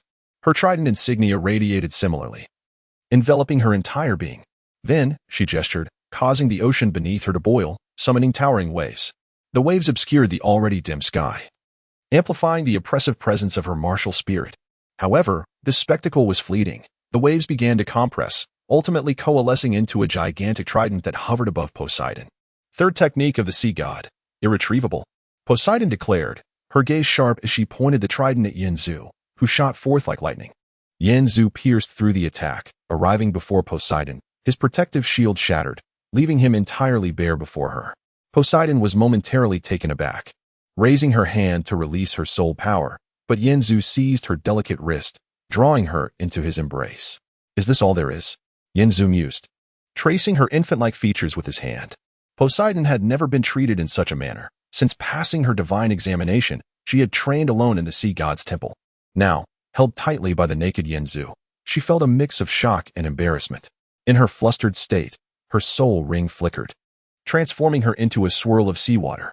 Yinzu felt her slip from his grasp, only for Poseidon to appear at a distance. What a convenient soul technique, however. You're not escaping today, he declared, pursuing her. As Poseidon retreated, employing soul techniques to hinder his advance, she realized that even her most potent attacks had failed to harm him. The vast ocean became a stage for their chase, she fleeing and he in pursuit. A dance of inevitability. When they met again, and Yinzu enveloped her once more, Poseidon suddenly recalled the source of that familiar sensation. What is your connection to Tangchen? She inquired. In the previous fierce assault by Poseidon, all external substances surrounding Yinzu were obliterated, including the golden Haotian hammer obtained from Tangchen. Although this golden Haotian hammer possessed a metallic texture, it was, in fact, a crystallization of soul power. Consequently, when it was destroyed, it transformed into a warm current, merging into Yinzu's being. The familiarity and thrill that Poseidon sensed from Yinzu upon their initial encounter also stemmed from this golden Haotian hammer. It matters not, Yinzu remarked nonchalantly, oblivious to Poseidon's thoughts. More importantly, have you contemplated how to conclude this? This question indeed left Poseidon momentarily speechless. Since becoming the high priest of the sea god, she had never imagined that she would one day face defeat, especially upon the vast ocean. This seemingly impossible event had now occurred in reality. Confronted with an unforeseen predicament, Poseidon found herself engulfed in self-doubt. Closing her eyes, she uttered, "My skills are inferior, bringing shame upon the sea god. The only resolution for today is death." Observing Poseidon's resolute demeanor, Yinzu chuckled, "Oh, are you throwing in the towel? If you perish, what will become of Sea God Island?" Poseidon replied, "My defeat today is solely my fault. I am unworthy of this esteemed position. With your capabilities, you likely have no attachment to the island's every blade of grass." Yinzu nodded. "You are correct. A mere island holds little allure for me, save for you." With that, Yinzu seized the opportunity while Poseidon's eyes were closed and kissed her fervently. Poseidon could hardly fathom that Yinzu would take such bold action. He displayed no semblance of the decorum expected of a formidable being. The so-called top-tier powers of this world, bereft of soul techniques, were no more than this. Embracing Poseidon's delicate form, Yinzu found no solid ground beneath them, yet no one could intrude upon their moment. Why not here? Yinzu mused whimsically. What is this called? Earthquake? With a soft sound, their lips parted. Poseidon felt a swirl of confusion and a lack of oxygen. In her flustered indignation, she raised a hand to strike Yinzu, only to have it firmly grasped by him. "As you said," Yinzu stated, holding her cheeks gently, "death is the only outcome. The high priest of the sea god is already gone. You are no longer the high priest, understand?" Before Poseidon could respond or think, Yinzu kissed her again. And amidst the tumultuous skies, amidst the thunder and lightning of the sea, the two became entwined. No. Poseidon's mind was in disarray, her lips barely whispering that single word. "From now on, do something for yourself. Forget about the sea god," Yinzu suggested, sliding his hand from Poseidon's shoulder, gradually peeling away her long gown. Boom. Another clap of thunder resonated as the torrential rain descended, wild winds swirling dark clouds. And the ocean seemed to roar in wrath. Amidst the chaotic winds and clouds, a splendid red gown danced in the tempest before finally descending upon the sea. Chapter 70, Poseidon, Part 2, Relax. A modicum of discomfort is perfectly normal. Amidst the tempest, Yinzu and Poseidon reveled like an untamed pair in a desolate world, surrendering themselves to their desires. Yinzu resembled a voracious hound, with the immaculate Poseidon cradled in his embrace, his quarry. The lightning and thunder served as divine admonitions, attempting to intimidate Yinzu into impotence, yet they only succeeded in unnerving the beleaguered Poseidon. Yinzu opened the door to a new realm for Poseidon, guiding her hand in hand to discover the joys of existence, repeatedly leading her into the ethereal heights. In return, Poseidon unveiled new insights to Yinzu, enlightening him that certain experiences need not be confined to the bed, but could be explored freely in the vast expanse of the world. In the dimly lit ocean, where day and night melded into one, Poseidon transitioned from desperate resistance to a weak surrender, ultimately succumbing to an involuntary embrace of her fate. The passage of time eluding her grasp. Though it was rather impolite, curiosity gnawed at Yinzu. "How old are you, truly? 100? 200? At that moment, Yinzu and Poseidon floated upon the sea, treating the vast waters as an infinite bed. Yinzu found little comfort in this arrangement, yet he could not abandon Poseidon. After their encounter, Poseidon seemed to have lost something vital. Upon Yinzu ceasing his control, she plummeted into the depths. Gazing skyward as her body drifted aimlessly on the surface, surrendering to the whims of the tide. She could contemplate self-destruction or voice any desire, Yinzu mused. Yet her indifference was disconcerting. Poseidon paid no heed to Yinzu. After all, nothing mattered anymore. She longed only for tranquility, to cool her body and spirit. After a century of asceticism, her pent-up emotions erupted, and amidst the waves of pleasure, her sense of self began to dissolve. Who am I? What am I doing? In a daze, Poseidon began to question her identity, yet such philosophical inquiries often eluded definitive answers. 115. Poseidon suddenly responded to Yinzu's inquiry. A conclusion drawn from the pages of her memory, for she would have long forgotten the concept of age, deeming it insignificant. A century of solitude, emptiness, and isolation weighed heavily upon her. Yinzu shook his head, kissing Poseidon's form, murmuring, "You have endured greatly." In a moment of resolve, Poseidon sought to envelop herself in a layer of seawater, attempting to manipulate her soul energy to form a modest garment for modesty. Yet, with a weary sigh, the water dispersed around her, leaving her bare. Was that sensation genuine? A shiver coursed through Poseidon as the cold sea enveloped her. As Yinzu gradually claimed her, she sensed something within her evaporating, ultimately vanishing. Initially dismissed as mere illusion, it now seemed all too real. Had her century of cultivation been obliterated in an instant? Had the sea god forsaken her, siphoning away a fragment of her power? Poseidon grappled with the bitter truth. Yinzu perceived the tumult of Poseidon's heartbeat and the panic in her eyes, fearing her intent for retribution once she regained composure. However, he thought, let her be. Having relished his own satisfaction, it was only fair she experienced a release of her own, lest she become as frenzied as a madwoman. With a single hand, she summoned the scepter of the sea god, yet received no reply, confirming her abandonment. She had faltered, bringing shame upon the deity. Perhaps her failure stemmed from yielding to corporeal pleasure at the last moment, betraying her essence. Regardless, one certainty remained. Poseidon was left with nothing. Well, she still possessed her soul energy. She had merely lost the divine boon. Yet her own power level was not insignificant. Yet what value did that hold? Years of seclusion within the sea god's palace had rendered her existence incomplete. Yinzu observed Poseidon conjure her martial spirit and soul rings, noting the stark transformation. Her martial spirit no longer bore the visage of the sea god, but instead resembled a maiden, her soul rings shifting from 8 black and 1 red to 2 yellow, 2 purple, and 5 black. Yinzu mused, having witnessed the evolution of martial spirits, he had never before seen one regress. Was this her original form? What did it signify? Poseidon rose, gazing into the vastness of the world before her, then took flight. Where are you going? Yinzu called out, inquiring whether she intended to return to the sea god's palace to fulfill her duties. The sea god's high priest is dead, Poseidon replied coolly. With that, she soared away. Her destination obscured, assuredly not towards the sea god's island, for she was entirely unclothed, her silvery hair cascading over her back, her shapely form partially concealed. Yinzu pondered whether she would truly appear before her subjects in such a state. Maintaining his watch over her, Yinzu scoured the ocean for something. Eventually, Poseidon alighted upon a small island, extending her hand to unleash a surge of soul energy that carved a cavern into the rock before entering. What are you doing? Exiling yourself? Yinzu questioned her actions. Poseidon remained silent, hovering in the air, eyes closed in meditation, as she had always done. Yet, she could never return to that tranquil devotion. A sense of restlessness gnawed at her. Suddenly, she felt a warmth envelop her, illuminating her being. Upon opening her eyes, she discovered Yinzu had kindled a fire, his hands scorching as he smoothed a red gown salvage from the sea, the water sizzling away.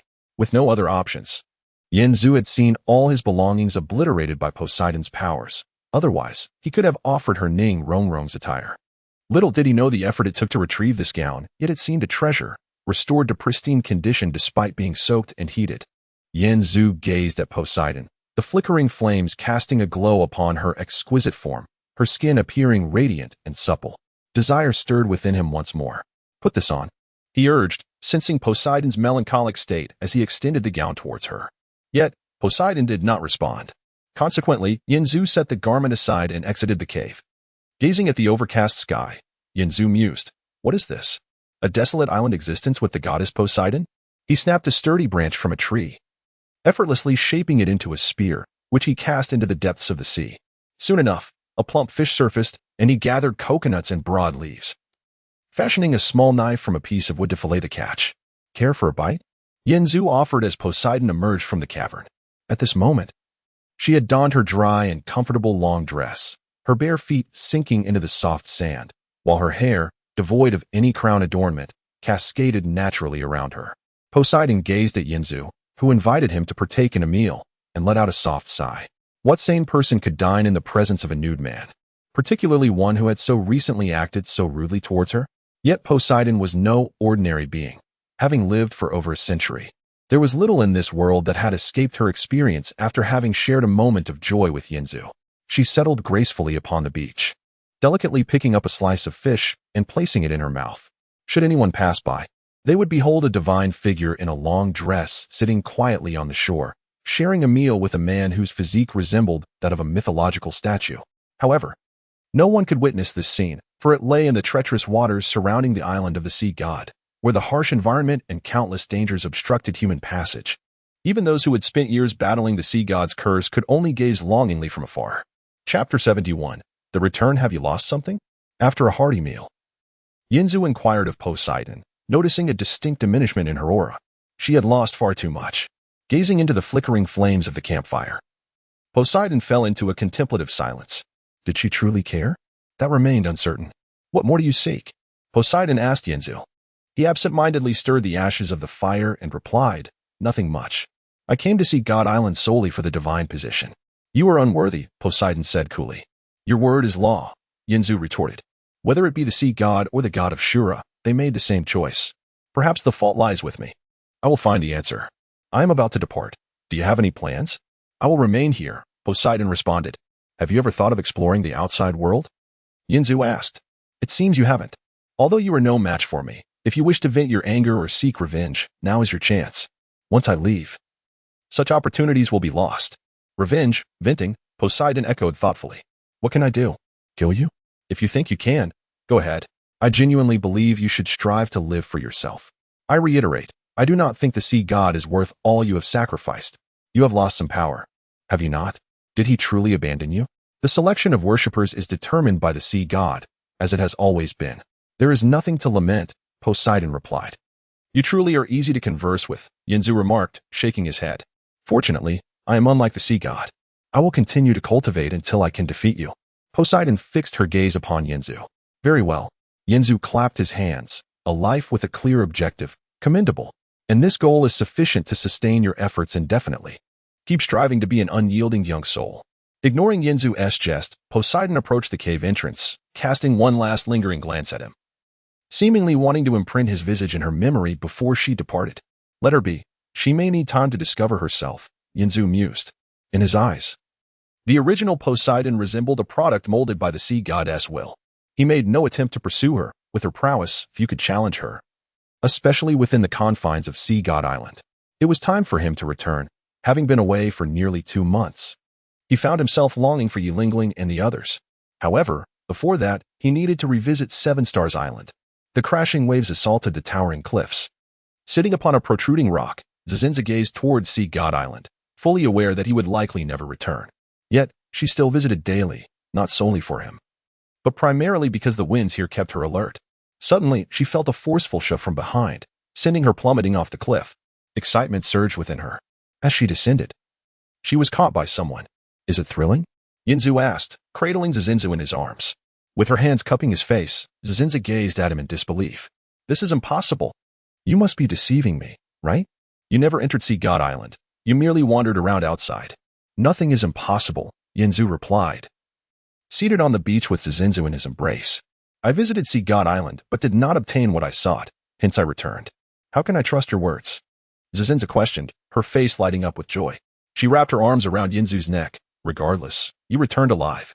Seeing the sparkle in Zazinza's eyes, Yinzu chuckled. What is this? Have you discovered the joys of womanhood? Have you been stifled during this time? Enough talk. Now that you're back, I intend to savor every moment with you. Zazinza declared, noticing Yinzu was completely unclothed, and she playfully pushed him to the ground. Well, this isn't so bad, Yinzu thought, intrigued by Zizinzu's boldness. Who would have imagined that the former saintess of the Spirit Hall would become such an uninhibited woman? If you brought Ning Rongrong and Zhu Shiqing along for a few years by the sea, would they too transform in this manner? What's wrong? Is something amiss? After a while, Yinzu observed Zizinzu trembling atop him, teasingly. Zizinzu playfully struck him. Whatever you say? Yinzu rose, pinning Zizinzu beneath him, continuing to inquire. So, what are your plans? Would you like to return to the mainland with me? Are you leaving? Zizinzu's fingers dug deeply into the sand as she gasped for breath. Of course, Yinzu replied. Am I not enough?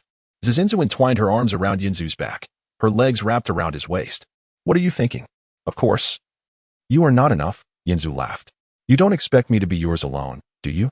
At his words, Zizinzu clung tightly to Yinzu, biting him playfully without responding. After their encounter, they lay on the beach, counting stars. I cannot leave this place, Zizinzu suddenly said. You know my history, after the fleet's demise.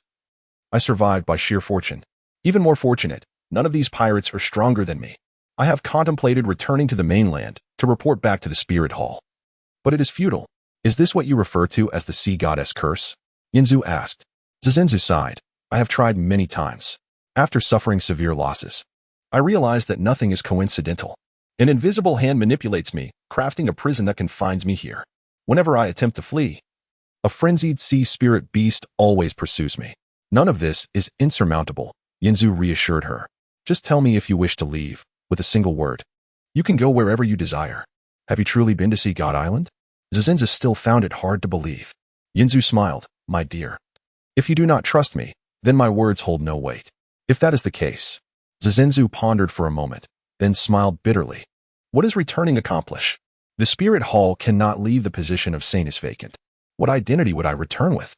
Report my situation and then follow their orders to undertake tasks I may not enjoy?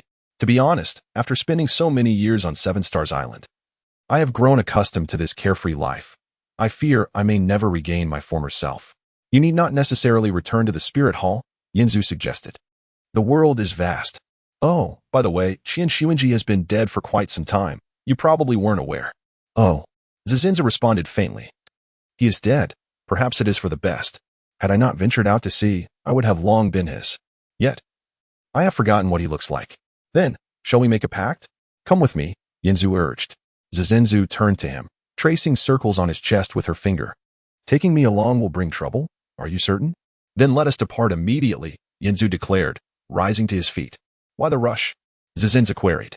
Yinzu replied, What? Do you need to bid farewell to your subordinates? Zijin Pearl fell into a momentary silence, envisioning the scene of their parting. Throughout the years, despite the tangible distance that separated them, she had indeed been fortunate to receive their care. As these thoughts coursed through her mind, a wave of emotion washed over her, causing her nose to tingle with the onset of tears. Ultimately, Zijin Pearl resolved to avoid such an emotional farewell. Her departure would only serve to benefit them, freeing them from the perpetual confinement of the life she had embraced. With determination, Zijin Pearl donned her garments and stood up, addressing Yinzu.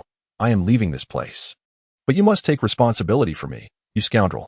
At your command, Yinzu replied with a smile, enveloping Zijin Pearl in his arms as they soared towards the mainland. It was only after Yinzu effortlessly vanquished the sea spirit beasts that Zijin Pearl was fully convinced of his visit to the island of the sea god. What is the matter with your eyes? She inquired. They are innate, he responded. Upon returning to the mainland, Zijin Pearl felt akin to a rustic villager entering the city, finding wonder in the ordinary as she reveled in the vibrant world she had long missed. How does it feel? Is it better to be back? Yinzu asked, observing her joy. Well, what do you mean? Are you implying that I should reward you well tonight? Zijin Pearl teased. Isn't that customary? Yinzu laughed. The pair continued their explorations until Zijin Pearl was thoroughly satisfied, after which Yinzu whisked her away on another swift journey. Where are we headed? She inquired, aware that with Yinzu's prowess, he was undoubtedly a figure of considerable influence within the mainland. To the Seven Treasures Glazed Sect, he replied. Chapter 72, The Return, Part 2. Upon arrival, one is greeted by a most captivating spectacle. In the divine realm, the Azura god visits the abode of Poseidon, the god of the sea, only to find him engrossed in the affairs of the mortal world. Before Poseidon, a shimmering screen reveals a striking scene. The high priestess Posey is locked in a passionate embrace with a youthful figure. her legs entwined around his waist as they hover above the ground, indulging in fervent abandon amidst a tempest of wind, rain, and flashing lightning. Poseidon's expression darkens, his silence palpable, before he dismisses the vision with a mere wave of his hand, causing the screen to vanish. Why the haste in extinguishing the light? The Azura god muses, evidently displeased with Poseidon's solitary enjoyment of the situation. It is indeed a spectacle to behold, the mighty sea god's high priestess bested by a mere boy, a scenario rich in amusement. You seem rather at ease, he notes as Poseidon pours himself a glass of an unknown liquid, only to have it snatched away by the Azura god for inspection before being returned to the table. Do not wear such a grim visage. I have not come merely to witness your misfortunes, although they are quite entertaining, the Azura god remarks with a broad smile. Indeed. It is mutual, Poseidon replies, refilling his glass and taking a few sips.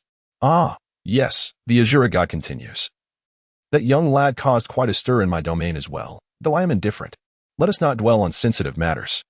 What are your thoughts on this youth? Poseidon remains silent. He is an anomaly, the Azura god asserts, an unpredictable element that could disrupt the established order. The order shall be protected, and anomalies will be eradicated, Poseidon responds calmly, as if orchestrating a grand scheme. Well said. The Azura god chuckles inwardly, knowing Poseidon's vengeful nature. So, what will you do? Once again, Poseidon falls into silence, a trait the Azura god finds irksome, for some people seem to revel in their enigmatic silence. I shall await your promising news, he finally states, finding the conversation uninteresting, before returning to his own divine residence. Poseidon then turns his attention to his plans. Beginning with the cultivation of a new high priestess, this time opting for a male candidate. He must carefully select the right individual, unbeknownst to him. So you truly are from the seven-treasured glazed tile school, remarks Pearl, entwining her arm with Yenzu's. What do you mean by that? Yenzu inquires. Nothing much. I simply deduced your origins. You claimed not to be affiliated with the Spirit Hall, thus the seven-treasure glazed tile school was within my realm of consideration. That is all. Yenzu acknowledges her words. I must meet the sect master. You should accompany me. By the way, the name Pearl. Call me AZ. She shrugs. Very well. Yenzu nods, noting that the name Pearl, when paired with her pirate persona, carries a certain charm, yet sounds rather rustic on the continent. Yenzu's return brings a sigh of relief to Ningfengji, after being away for nearly 2 to 3 months. Having ventured to such a distant place as Sea God Island, how could he not be anxious? Yenzu introduces Pearl to Ningfengji, carefully omitting her past as a saintess of the Spirit Hall, merely stating they met at sea. Ningfengji smiles wryly. He is pleased to see new talent joining their ranks, but the way Yenzu will navigate his relationship with Rongrong remains to be seen. What was the outcome? Ningfengji asks, observing Yenzu's demeanor, already suspecting the answer, but seeking confirmation. Luck was not on my side. Yenzu sighs, shaking his head. It is perplexing. Wouldn't you agree? Do not fret. There is ample time ahead, Ningfengji reassures him. There are more than just these 2 divine abodes in the world. I fear the issue may not lie with their choices, Yenzu replies. What if the problem lies with me?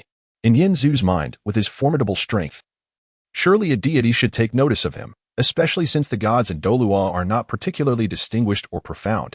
However, if he cannot serve as their successor, that presents a different dilemma altogether. Any new insights? Ningfengji inquires, noticing Yenzu's contemplative silence. None for now. I shall first visit Xinglua to see Rongrong and the others, Yenzu responds. Speaking of Rongrong, Azu, Ningfengji insists earnestly. There are some matters you must resolve on your own. Should she become unruly, do not say I did not assist you. I am unable to intervene. Thank you for the reminder. Father, I understand my responsibilities. Yenzu replies before departing the grand hall with Pearl. What did you just call him? Pearl asks, astonished. Did you not hear? Yenzu replies. But you are a battle spirit master, and your martial spirit is. Pearl trails off. By the way, I have yet to see your martial spirit. Yenzu shakes his head. I am not his biological son. Oh, so you are an adopted son? Pearl's expression shifts to one of realization. Yenzu corrects her. No, I am his son-in-law. Suddenly, Pearl halts, drawing her curved blade and pressing it to Yenzu's throat. You, what are you doing? Yenzu turns, feigning shock. Why such greed, attempting to monopolize me? Pearl feels a tightness in her chest. Momentarily at a loss for words to curse Yenzu, as if her pirate tendencies vanished along with the sea. Yenzu wraps an arm around her waist. What is with this demeanor? Have we not enjoyed our time together? That is a separate matter, Pearl retorts sternly. How can you conceal the fact that you have a wife? There is no such thing, Yin Zhu counters with equal firmness. How could I possibly have only one wife? That is quite fanciful. What did you say? Pearl's face twists in disbelief. Yin Zhu counts off on his fingers. Rong, the young mistress of our sect, is my fiancée. Of course, she is still young. Such matters can wait. By the order of precedence, Lingling is the earliest. But you may refer to her as your younger sister since you are older and should look after her. And then there is Posey, who is currently sulking with me.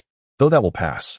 Pearl rolls her eyes at the first two names, but upon hearing the third, she can no longer contain herself, demanding, Posey? Are you referring to the Posey that I think you are? Yin Zhu chuckles. Is there another Posey in this world? The more exceptional individuals, the better. Wait. Pearl's beautiful face contorts in disbelief. So you mean the Posey, the legendary high priestess of the sea god? Indeed, Yin Zhu nods. Thus this trip to Sea God Island was not entirely fruitless. What do you take us for? Pearl exclaims in frustration, striking at Yin Zhu's neck with her blade. The precious weapon, capable of slicing through iron, merely glances off him without leaving a mark. Yin Zhu catches the blade, sliding his fingers along the edge to smooth the dulled tip before returning it to Pearl, signaling her to continue. Express your frustrations now. You are the elder sister. Do not bully Lingling and Rong. Go to hell. Pearl slams the blade against Yin Zhu's face in anger before storming off. Yin Zhu shrugs, allowing her to leave. He glances around, spotting Zhu Zhuqing deep in her cultivation, and decides against disturbing her, instead leaping forward to scoop Pearl into his arms and soaring toward Xinghua. Let me go, protested Zizinzu, struggling. What are you thinking? How lonely would the journey be without you? Yin Zhu replied. Who said I wanted to accompany you? Zizinzu retorted. Enough, Yin Zhu said, giving her a firm pat on the rear, the sudden sting prompting Zizinzu to settle down a bit. I understand that the nature of our relationship is swift to ignite and equally swift to extinguish, Yin Zhu continued as he soared through the air. If you truly wish to depart, I won't detain you, but I shall cherish the delightful moments we've shared on this journey. The first time in your bed, the second on the sandy beach, the third in the sea. Zizinzu interjected, unable to suppress a slight smile. Yin Zhu laughed along, adding, the fourth time in the stuffy cabin. Zizinzu corrected him. That cannot possibly be the fourth. We had many encounters before we boarded that ship. And, in the inn along the western coast, Yin Zhu remarked. Zizinzu chimed in. On the bench in the bustling park. Speaking of which, do you still have that dress? Yin Zhu inquired. No, it was left at the hotel, Zizinzu replied. Hey, that was the first dress I bought you. Yin Zhu expressed his discontent. You can't genuinely believe the dress provided any decent cover, can you? Zizinzu retorted. Do you really think the passers-by were oblivious to what I was doing perched on your lap? No, Yin Zhu chuckled. Wasn't he that precisely for their viewing pleasure? Zizinzu huffed softly, choosing silence thereafter. Thus, I believe I have discovered the secret to sustaining our relationship, Yin Zhu declared confidently. Less talk, Zizinzu interjected, more actions. Suddenly, Yin Zhu halted mid-flight, cradling Zizinzu's form to face him, requiring her to wrap her arms around his neck and entwine her legs around his waist for balance. Speaking of actions, Yin Zhu teased, licking his lips, would you care to try Yinjin? Chapter 73, The Return Journey, Part 3. Yin Zhu and Zijun Zhu traveled intermittently until they finally arrived at the Xing Luo Empire. After retrieving a letter left by Yi Ling at an inn within the city, they learned that everyone was safe and had already proceeded to the imperial capital of Xing Luo. Thus, they embarked on a leisurely exploration of Xing Luo together, heading towards a rendezvous with the members of the royal fighting team. It seemed to Yin Zhu that Xing Luo lacked the strict order found in Tiandou. Zijun Zhu summarized her observations along the way, noting that aside from the hierarchy of nobility, there appeared to be little else in terms of constraints within the Xing Luo Empire. Is it similar to a Darwinian state? Yin Zhu pondered, tearing off a large piece of steak with his chopsticks. Curious about the novel terms Yin Zhu occasionally used, Zijun Zhu inquired. What do you mean by a Darwinian state? Yin Zhu explained with his rudimentary understanding. It means the government does nothing but exploit and enslave its people, leaving them to fend for themselves, much like wild animals. Like beasts, then? Zijun Zhu questioned. Precisely, akin to livestock, Yin Zhu affirmed. Zijun Zhu chuckled, oh my. You seem rather disdainful of that notion. Of course, I believe in angelic deities, Yin Zhu replied, wiping his mouth. Oh, I suspected there was some connection between you and the spirit hall. What else are you hiding from me? Zijun Zhu probed. Hiding? Am I? Yin Zhu feigned innocence. If you don't ask, How can you claim I am concealing anything? What is your relationship with the spirit hall? She pressed further. It's hard to articulate. If I must say, perhaps there are 2 or 3 of your future sisters there, Yin Zhu teased. How intriguing. Zhu shook her head. Throughout their journey, she had come to terms with her feelings and decided not to waste energy in conflict with Yin Zhu over such matters. Life is fleeting. One should embrace joy as it comes. She couldn't deny that her prolonged existence as a pirate had significantly influenced her perspective. There is one thing I have been curious about, but I refrained from mentioning it as you seemed unresponsive, Zhu said. What is it? This time, Yin Zhu was the one intrigued. You see, she pointed to a wall plastered with notices. Isn't that a bounty poster for you? That seems likely. Yin Zhu replied nonchalantly as he rinsed his mouth. That is indeed a royal bounty issued by Xing Luo. You are remarkably composed, she remarked. What else would I do? Should I wear night clothes and crawl through a dog hole in broad daylight? He responded indifferently. In truth, Yin Zhu had deliberately evaded trouble along their journey to maintain their good spirits. I am simply curious about what you did to warrant such a high bounty, Zhu remarked. Our journey has been too tranquil. If nothing unexpected occurs, trouble should arrive shortly, and I hope you can handle it. Hee, Yin Zhu chuckled, glancing at Zhu. If I can't handle it and meet my demise here, what will you do? I shall not accompany you. She swiftly made a gesture of separation. Ah, women, Yin Zhu sighed, shaking his head. But if chaos does ensue, just take care of yourself. Do not worry about me. Zhu laughed. I never intended to. After half a day, Zhu's words proved prophetic as some bounty hunters recognized Yin Zhu and lay in wait to take his life. Unsurprisingly, Yin Zhu dispatched them effortlessly, skewering them on a tree like candied hawthorn.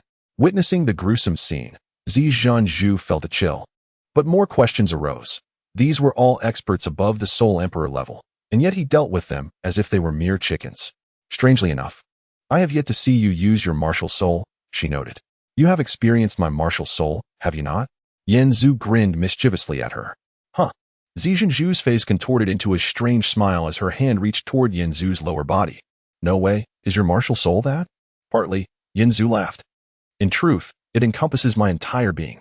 How about we indulge in a little fun here?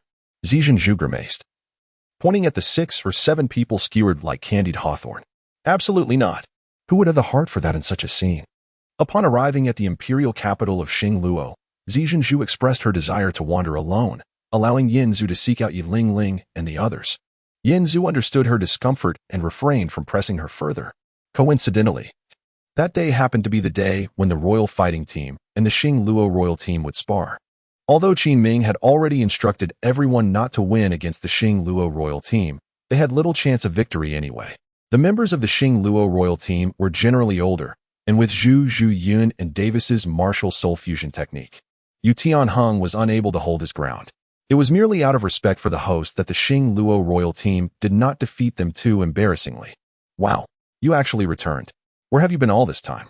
Ning Rong erupted in anger upon seeing Yin Zhu. However, Yin Zhu was not in the mood to placate her. He merely patted her head and made a beeline for Yi Ling, embracing Yi Ling's slender form. Yin Zhu buried his head in her not-so-busted chest, inhaling deeply and blissfully exclaiming, "This is the scent. I've missed you dearly, my love." Humph. Seeing this, Ning Rong tactfully retreated to her bed, gradually understanding the dynamics between men and women during her time with everyone, and as a light bulb, she did her best to dim her glow. Don't you dare deceive me with sweet words, Yi Ling feigned anger. You have been gone for over 3 months. You must have been enjoying yourself. How could you have time to think of me? That statement is both true and false, Yin Zhu said, pinning Yi Ling to the bed, his finger playfully tracing her nose. It is indeed enjoyable, and I do think of you. But let us not dwell on that for now. Once their commotion settled down, Ning Rong peeked out from her cocoon and addressed Yin Zhu. Ah Zhu, you have no idea. We were utterly humiliated today. How so? Yin Zhu propped his head on one hand while rubbing Yi Ling's shoulder, asking. Ning Rong sat up, clutching her blanket. That Davis and Zhu Yun from the Xing Luo royal team summoned a fierce giant cat.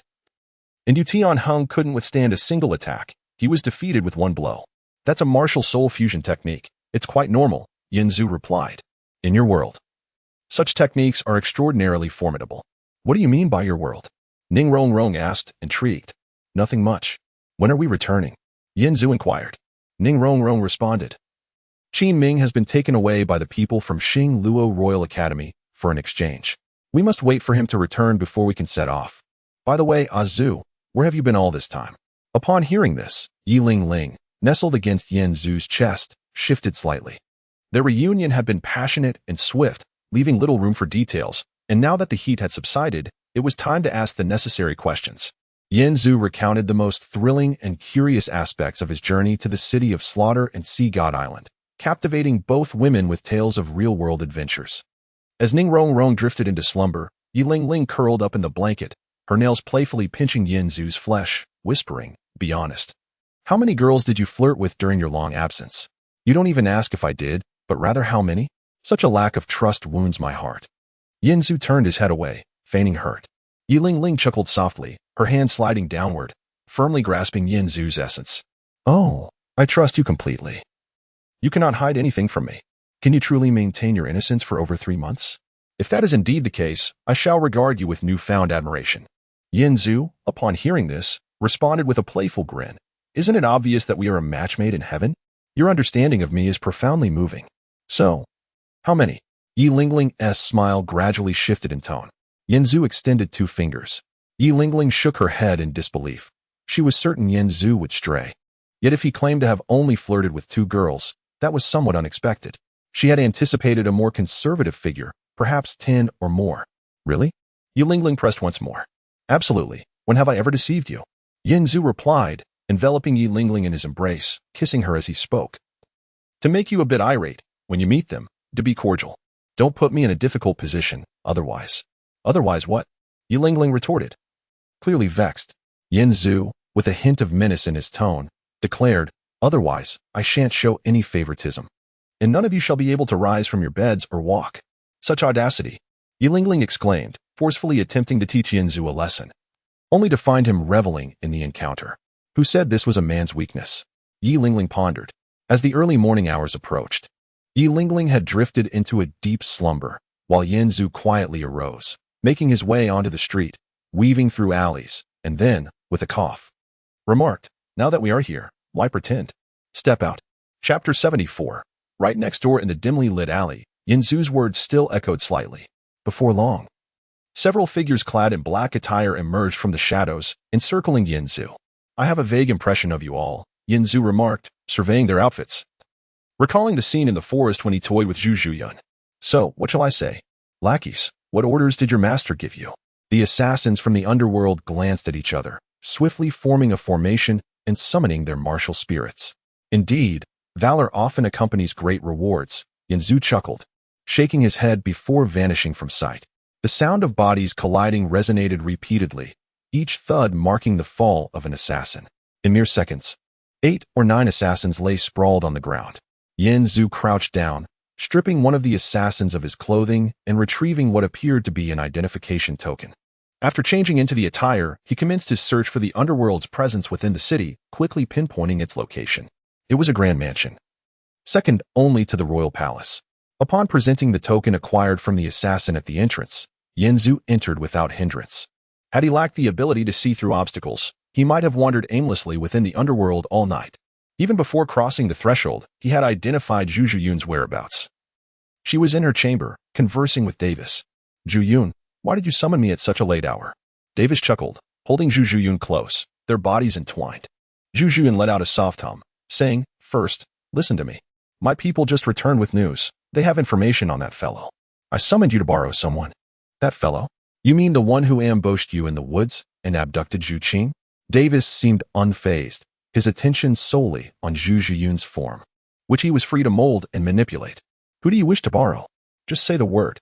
Zhu Zhuyun intended to borrow one of Davis's 2 elite guards, both of whom had reached the rank of sole duelist. She deemed her own assassins insufficient to deal with Yen Zhu, thus seeking Davis's assistance. After finally obtaining news of that lecher, Zhu Zhuyun was determined to capture him without fail, to inflict unspeakable tortures upon him, and ultimately to end his life herself, thus alleviating the pent-up fury within her. Just as Davis was about to engage Zhu Zhuyun further, a knock echoed through the room. "Wait a moment." Zhu Zhuyun pressed Davis's hand down. "I'll be right back." Davis, already agitated, suppressed his frustration and released Zhu Zhuyun. Upon reaching the outer room, Zhu Zhuyan found one of her subordinates and hurriedly inquired, "What news? That brat hasn't escaped, has he?" "No, he's sleeping soundly," came the reply. Zhu Zhuyan clasped her hands in gratitude, saying, "Excellent. I will send 2 soul duelists to assist you shortly. You must bring him back. I want him torn to pieces." Suddenly, a burst of laughter erupted from her subordinate, sending a chill down Zhu Zhuyan's spine. "Who do you intend to tear to pieces?" Yin Zhu removed his hat and veil, lifting his gaze to meet Zhu Zhuyan's. Just moments ago, she had been entwined with Davis, her clothing slightly disheveled. Her cheeks flushed with color, exuding an undeniable allure. "You." Upon seeing the face that had haunted her dreams, Zhu Zhuyan staggered back in shock, instinctively wanting to call for help. In an instant, Yin Zhu lunged forward, gripping her waist with one hand while covering her mouth with the other, coldly mocking. "Do you dare to scheme against me with your pitiful little minions?" Zhu Zhuyan's face flushed crimson under Yin Zhu's grip, her fear and anger reaching a fever pitch. "Zhu Zhuyan, the future princess consort of the Xingluo Empire," he continued, "you wouldn't want Davis to discover what transpires here, would you? TSK. If he were to find out, yes, he would certainly seek to eliminate me, but he would also recall that his woman had been touched by another man. Tell me, is such a princess consort not rather amusing?" Zhu Zhuyan's eyes widened, nearly bursting with rage. She struggled to make a sound, but it was futile. "Be good. Do you wish to call for him?" "By all means, try," Yin Zhu taunted. At that moment, Zhu Zhuyan realized that a mere wall separated her from Davis, who lay on her bed with his eyes closed, while she was ensnared by Yin Zhu in the adjacent room. Suddenly, an epiphany struck Zhu Zhuyan, and she fell silent. Yes, indeed, it was just as he said. "Be sensible." Yin Zhu sensed her calmness returning and released his grip on her mouth. "You wouldn't want your fiancé Davis to know about this, would you?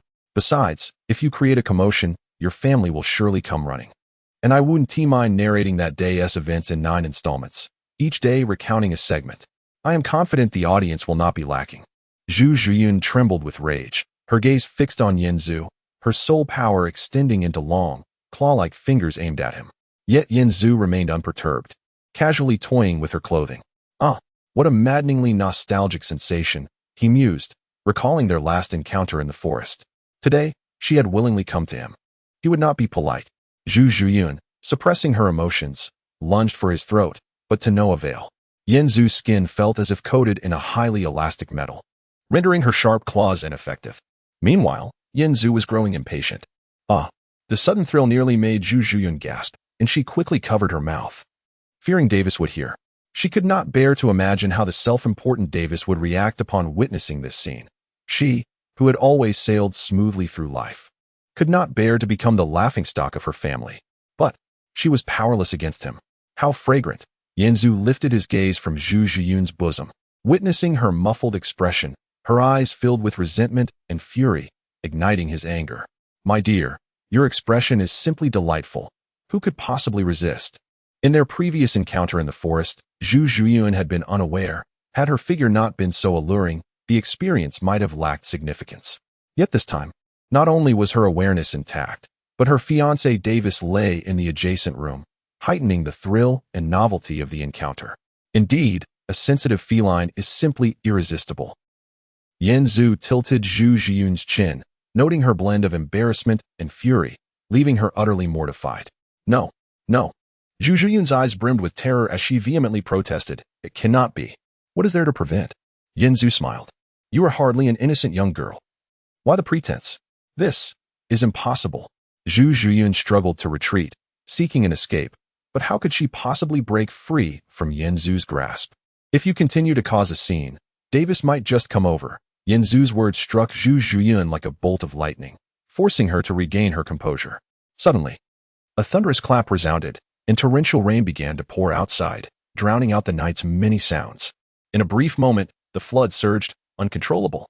Chapter 75. The green-haired turtle Davis, resting with his eyes closed on the bed, listened to the sound of rain outside and gradually fell asleep.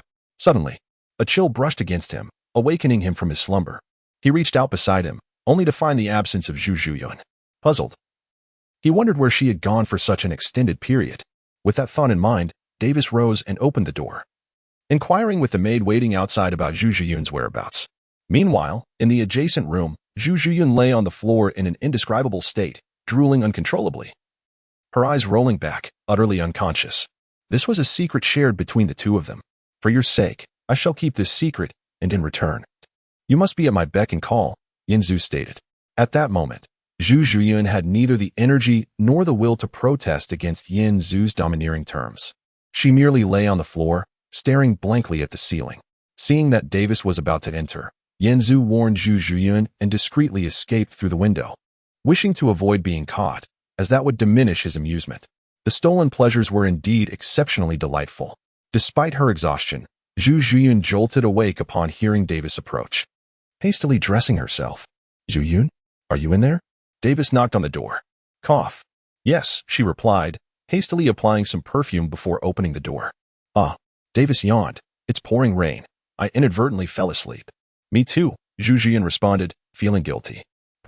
Why is your face so flushed? Are you feverish? Davis blinked in curiosity. Zhu Zhuyun quickly shook her head.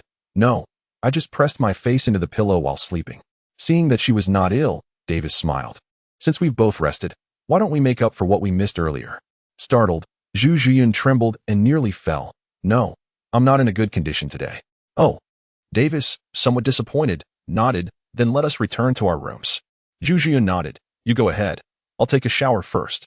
After seeing Davis off, Zhu Zhuyun finally breathed a sigh of relief. Thankfully, she had reapplied perfume. Otherwise, Davis would have detected the lingering scent left by Yanzu, which would have been disastrous. Tonight, she would have to find other means to attend to Davis, or else he would surely uncover the truth.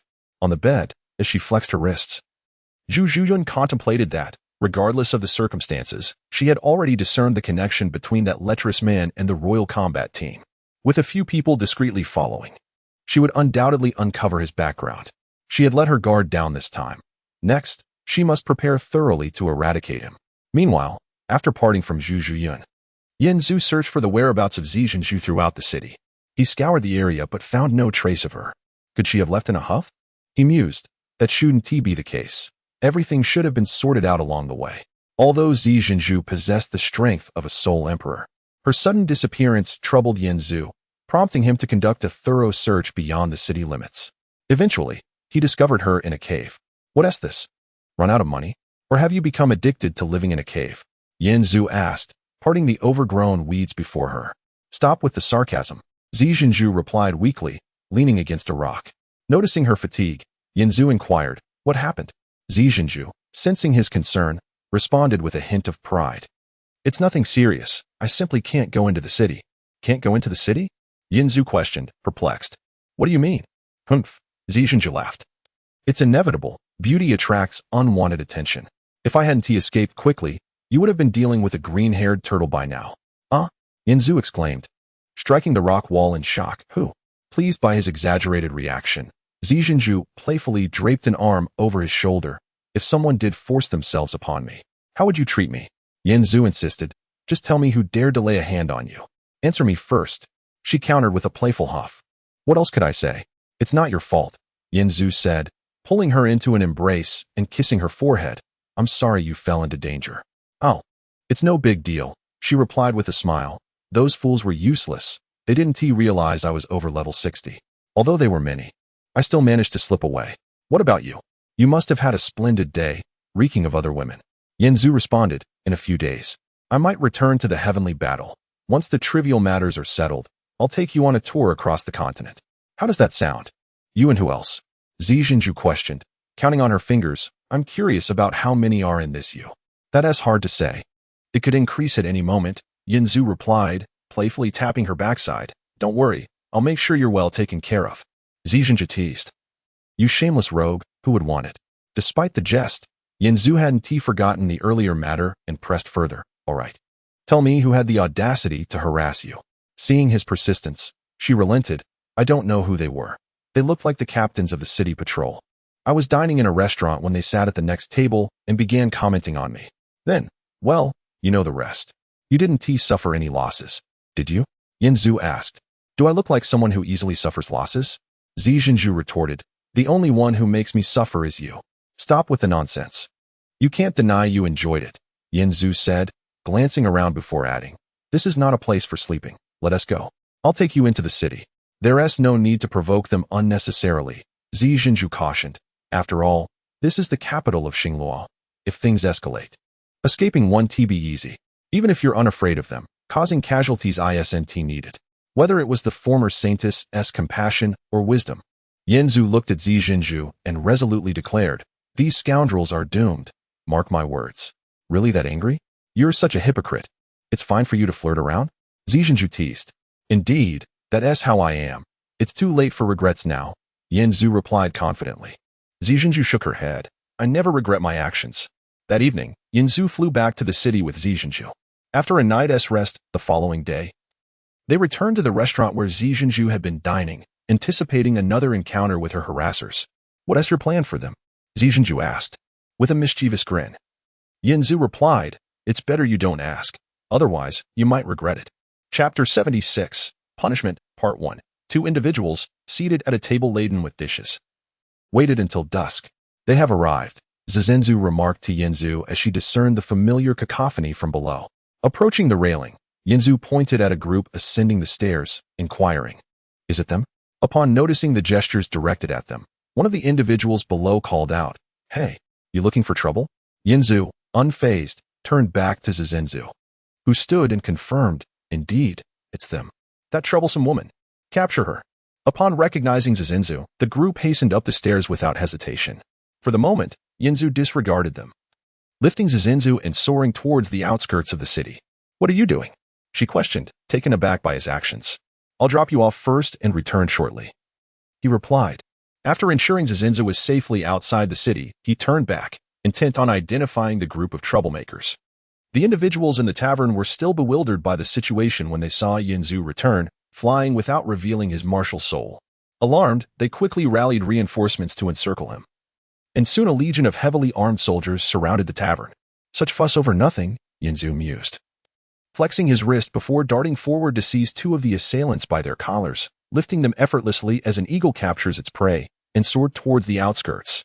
The soldiers, taken aback, could only stare in disbelief as a mere youth snatched away their superior in the blink of an eye.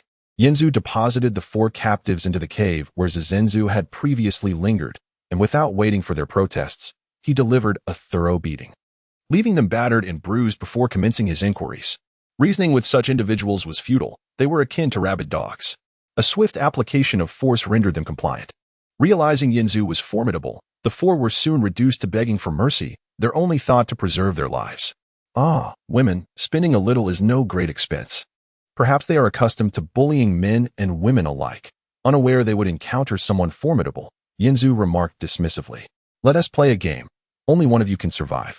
At his words, the four exchanged glances, instinctively distancing themselves from one another.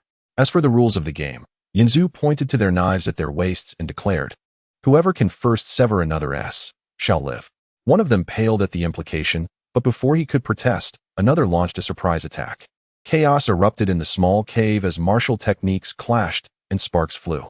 Yanzu sat back, observing the tumult, until the last remaining contender approached him, clutching a handful of severed organs. Eat them, Yanzu commanded.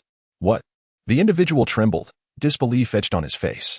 Consume them, and you shall live. It's quite nourishing. Yanzu insisted, his gaze unyielding. As the man forced himself to swallow the gruesome offering, he looked at Yanzu with pleading eyes, rising with a slight smile. Yanzu suddenly blasted the man's head apart with a beam of energy, departing the cave without a backward glance. Moments later, he returned to the Heaven Do Empire with Zizenzu. How delightful it is to fly, Zizenzu remarked, observing the soldiers below, swarming like ants from the Douluo imperial city. Yanzu, equally intrigued, noted, it's astonishing how many troops the city can accommodate. Such militarism is remarkable. The Douluo military is far more powerful than that of Heaven Do, Zizenzu explained. They operate without ostentation, and were it not for the spirit hall's checks, this continent would be under a single empire. Yanzu nodded in agreement. Indeed. But that time will come soon. There will exist but one dominant force on this continent. What do you mean? Zizenzu inquired. Will you concern yourself with the affairs of the world? Why do you say that? Do you consider your husband a mere footnote? He retorted playfully. Oh, are you truly capable of influencing the world's dynamics? Zizenzu teased. Yanzu boasted. Look at the Douluo, ravenous and fierce. Yet to upend their reign and usher in a new era is, in my eyes, a trivial matter. Such bravado. Zizenzu rolled her eyes, a flirtatious smile gracing her lips. Just you wait and see. Rest assured, I shall bring about the downfall of the Star Luo royal family, Yinzu declared confidently. Zizinzu laughed at his proclamation. Are you instigating a revolution? The women of Star Luo will suffer as a result. Will you be among the victims? Yinzu asked. Humph. Wasn't I coerced by you? Zizinzu teased, pinching his nose. If not for your handsome appearance, I would never have acquiesced. Yinzu nodded thoughtfully. Indeed, so you must prepare to coexist harmoniously with your sisters. Correct? Let us discuss that later, Zizinzu dismissed. After escorting Zizinzu back to the Seven Treasure Glazed Tile School, he urged her to continue her training, promising her a grand gift upon his return. Subsequently, Yinzu set forth to the Eye of Ice and Fire, intending to gather herbs to enhance Zizinzu's and Zhu Zhuqing's cultivation. He understood the importance of nurturing his allies in this world. Despite the gods of Douluo possessing little prestige, they offered the promise of immortality, and none could be overlooked. Shortly after departing the Seven Treasure Glazed Tile School, Yinzu was intercepted by Zixue. What is going on? Yinzu queried, observing her sudden appearance. Zixue replied coolly. The young master awaits you in a grove outside the western city gate. Waiting for me? Yinzu responded, surprised. What occasion warrants such a treat? Go now. Do not keep the young master waiting, Zixue instructed before turning away. Yinzu thought to himself that a delay in consuming the herbs was inconsequential. But the rare invitation from Qian Ringshu could not be disregarded. Thus, he turned towards the western gate, soon spotting Qian Ringshu strolling gracefully through the woods. What an unusual occurrence. Yinzu mused as he descended beside her, attempting to embrace her from behind, only to have Qian Ringshu deftly evade him. On his way, Yinzu had scanned the area, noting that Zixue was not accompanying them this time. In a commanding tone, Qian Ringshu said, I've finally carved out a day for myself. Do not ruin this precious respite. Yinzu smiled. Of course, I am thrilled to see you willing to relax, and I shall exercise restraint. Qian Ringshu shrugged. So, where shall we go to enjoy ourselves? Yinzu eyed her attire critically. You're going out dressed like that? At that moment, Qian Ringshu was clad not in the elegant golden gown she had worn before, but in simple yet practical attire, topped with a hooded cloak, as if ready to conceal herself at a moment's notice. Is there a problem? She inquired, adjusting her hood. This way, I can avoid a great deal of trouble. You should understand. Indeed, Yinzu reflected, in such a world where power reigned supreme, the innocent often bore the brunt of injustice. Most of the minor troubles he had encountered were, after all, tied to women. Before my arrival, you must have already conceived some thoughts, mustn't you? Inquired Yinzu. Qian Rinshui responded. Are you referring to where we might wander for leisure? I fancy a sojourn to Xinglua. Yinzu remarked. I have only just returned from that very place. What stirs your desire to venture there? Merely a wish to observe the various facets of Xinglua's environment.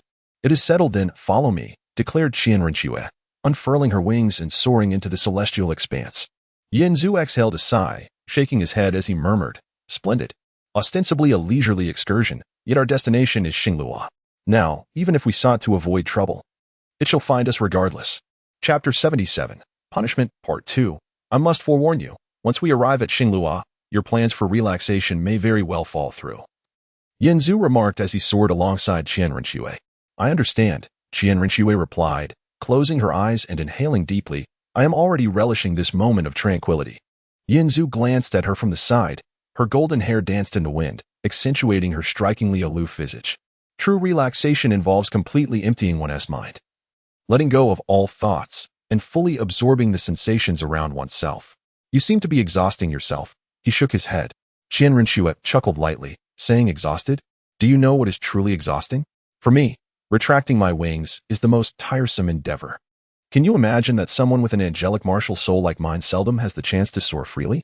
Though I possess the ability to glide through the heavens, I must suppress my wings and assume another role due to my mission.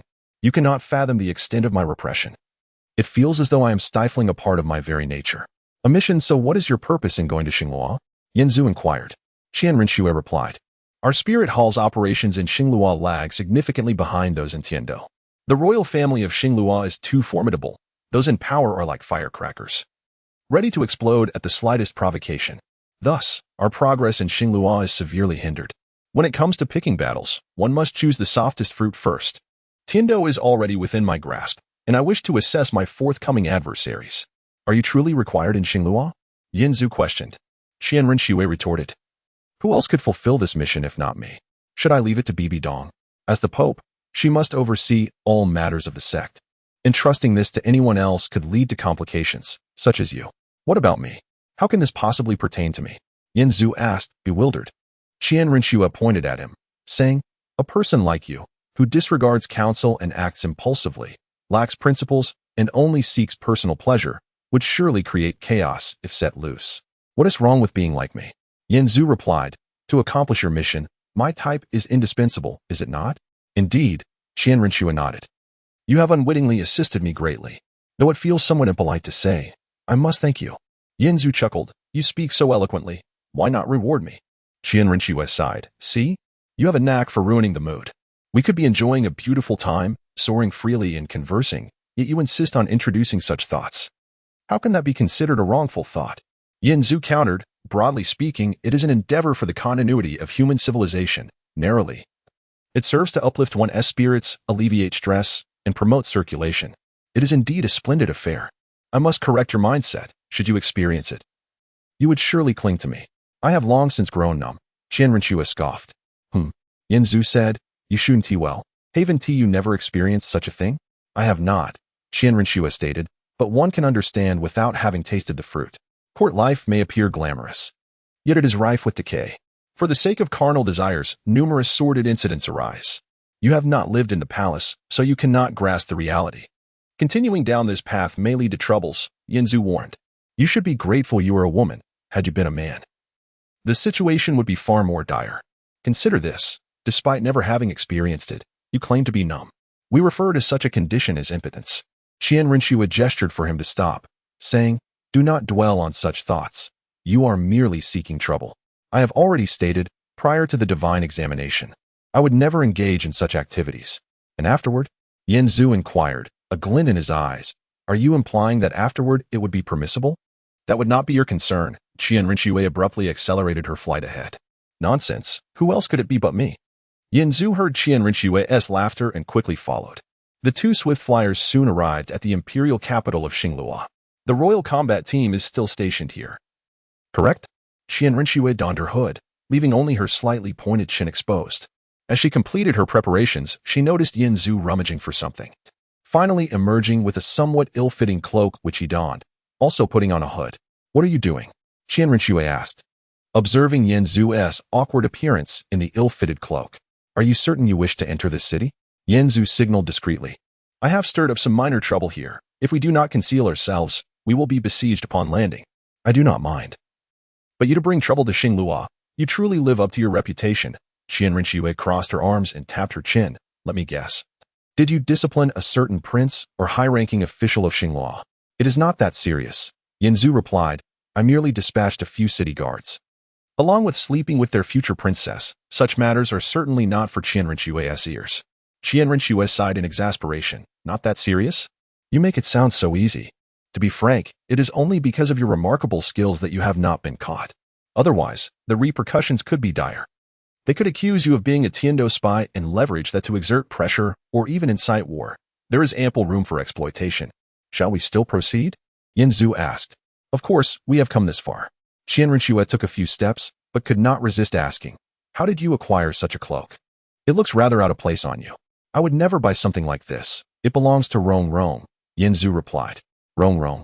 You seem quite familiar with her now, Qian Rinxue remarked. After 2 years, she must have blossomed into a graceful beauty. Girls do tend to grow quickly in a year or two. Yin Zhu laughed. While she is indeed graceful, she has yet to mature. Upon entering the city, Qian Rinxue's cheerful demeanor faded as she observed the scene in the imperial capital of Xingluo. Her brow furrowed throughout their journey, prompting Yin Zhu to reach out and gently press on her brow, saying, I have heard that if you frown for too long, it becomes permanent. Qian Rinxue sighed. Though both are empires where imperial authority reigns supreme, in Tiando, the roles are clear. The emperor rules, the ministers serve, and the people are the populace. As long as one does not stir up trouble or offend the nobility, one can live reasonably well as a commoner. However, in Xingluo, the hierarchy among individuals is stiflingly rigid. The expressions and behaviors of the common folk visibly reflect their inferiority, while those with power and influence regard ordinary people as mere commodities. As Qian Rinxue and Yin Zhu entered a tavern for a meal, they witnessed a shocking scene. A man, passing by a table, casually seized a platter brimming with food and slammed it onto the face of a diner. The entire act devoid of any apparent motive or reason, as if it were merely a casual amusement. The humiliated diner said nothing, simply bowing his head and departing in disgrace. What do you think? The scenery here is quite splendid, is it not?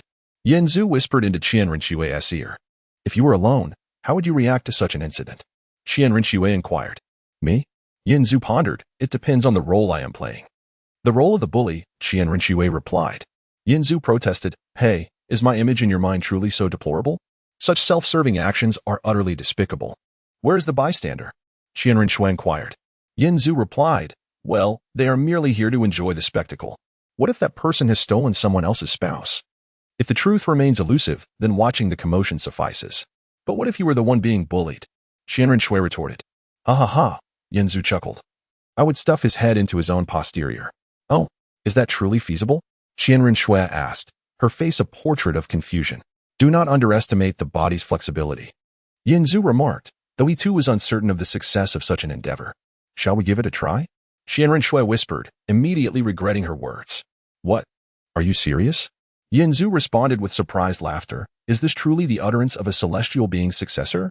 Enough, enough. Pretend I never said anything, Qian Rinxue said. Her cheeks tinged with embarrassment. Yanzu twisted his fingers and replied, that simply will not do. Since you have finally spoken up. How could the benevolent and generous me refuse your request? Hey, wait, Qian Rinxue exclaimed, attempting to halt him, but it was too late. Deep down, she mused.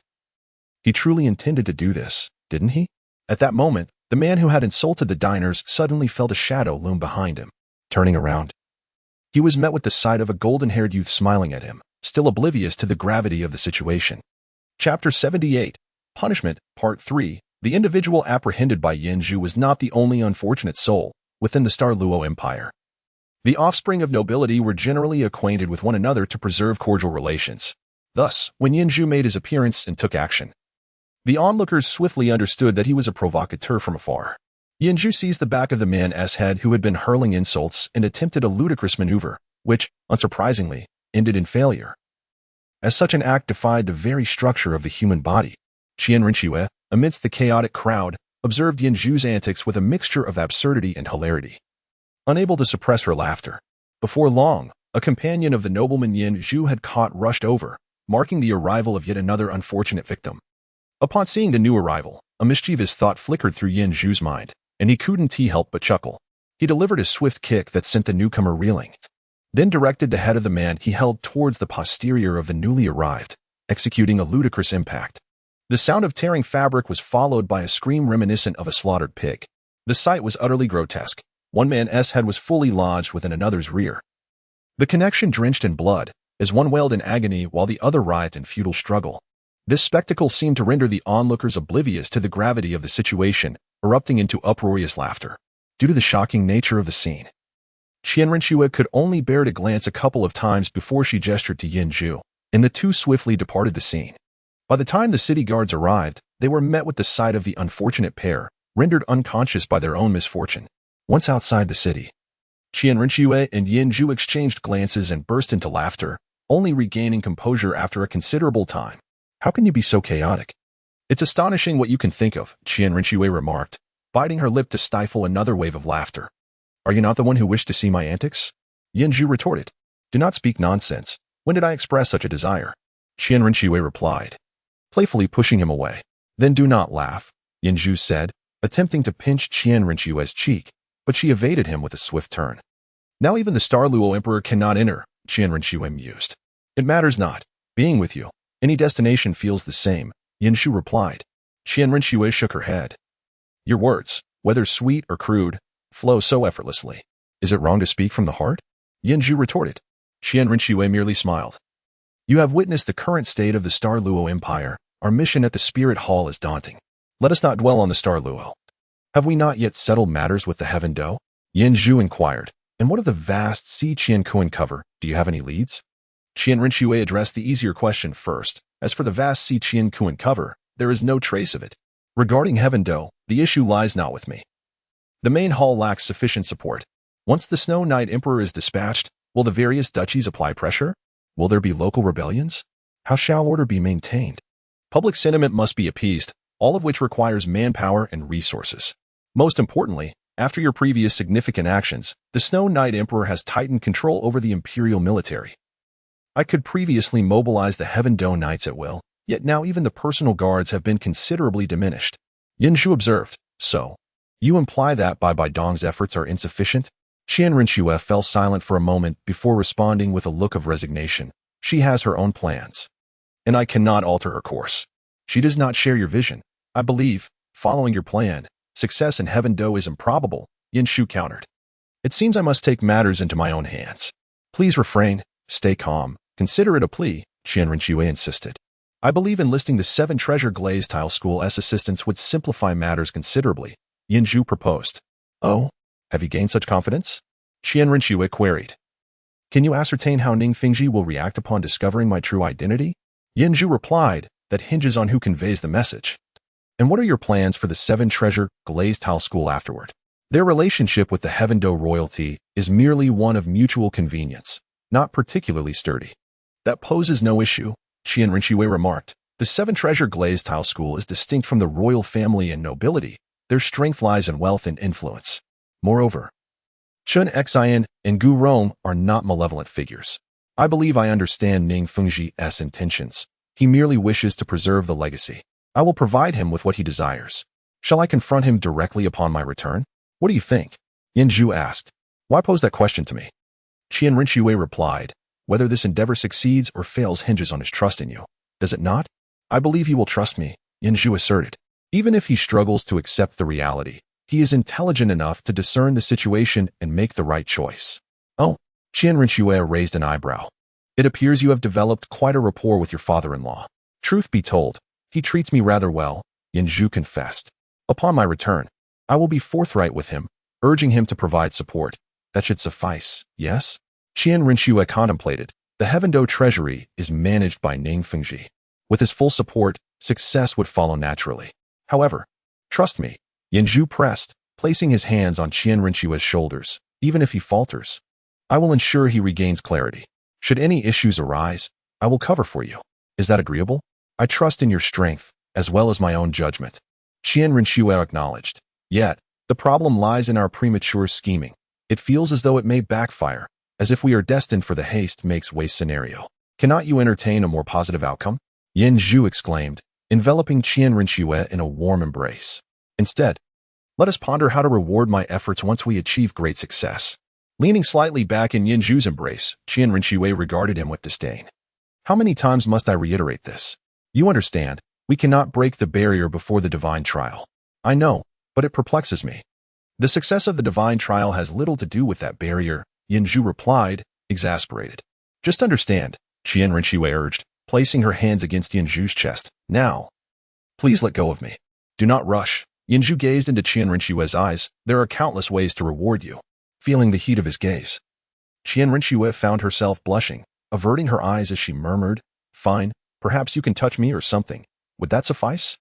Observing the flustered expression on Qian Rinxue's face brought Yanzhu a sense of satisfaction, and he replied, Do not utter such words to challenge my composure, my dear.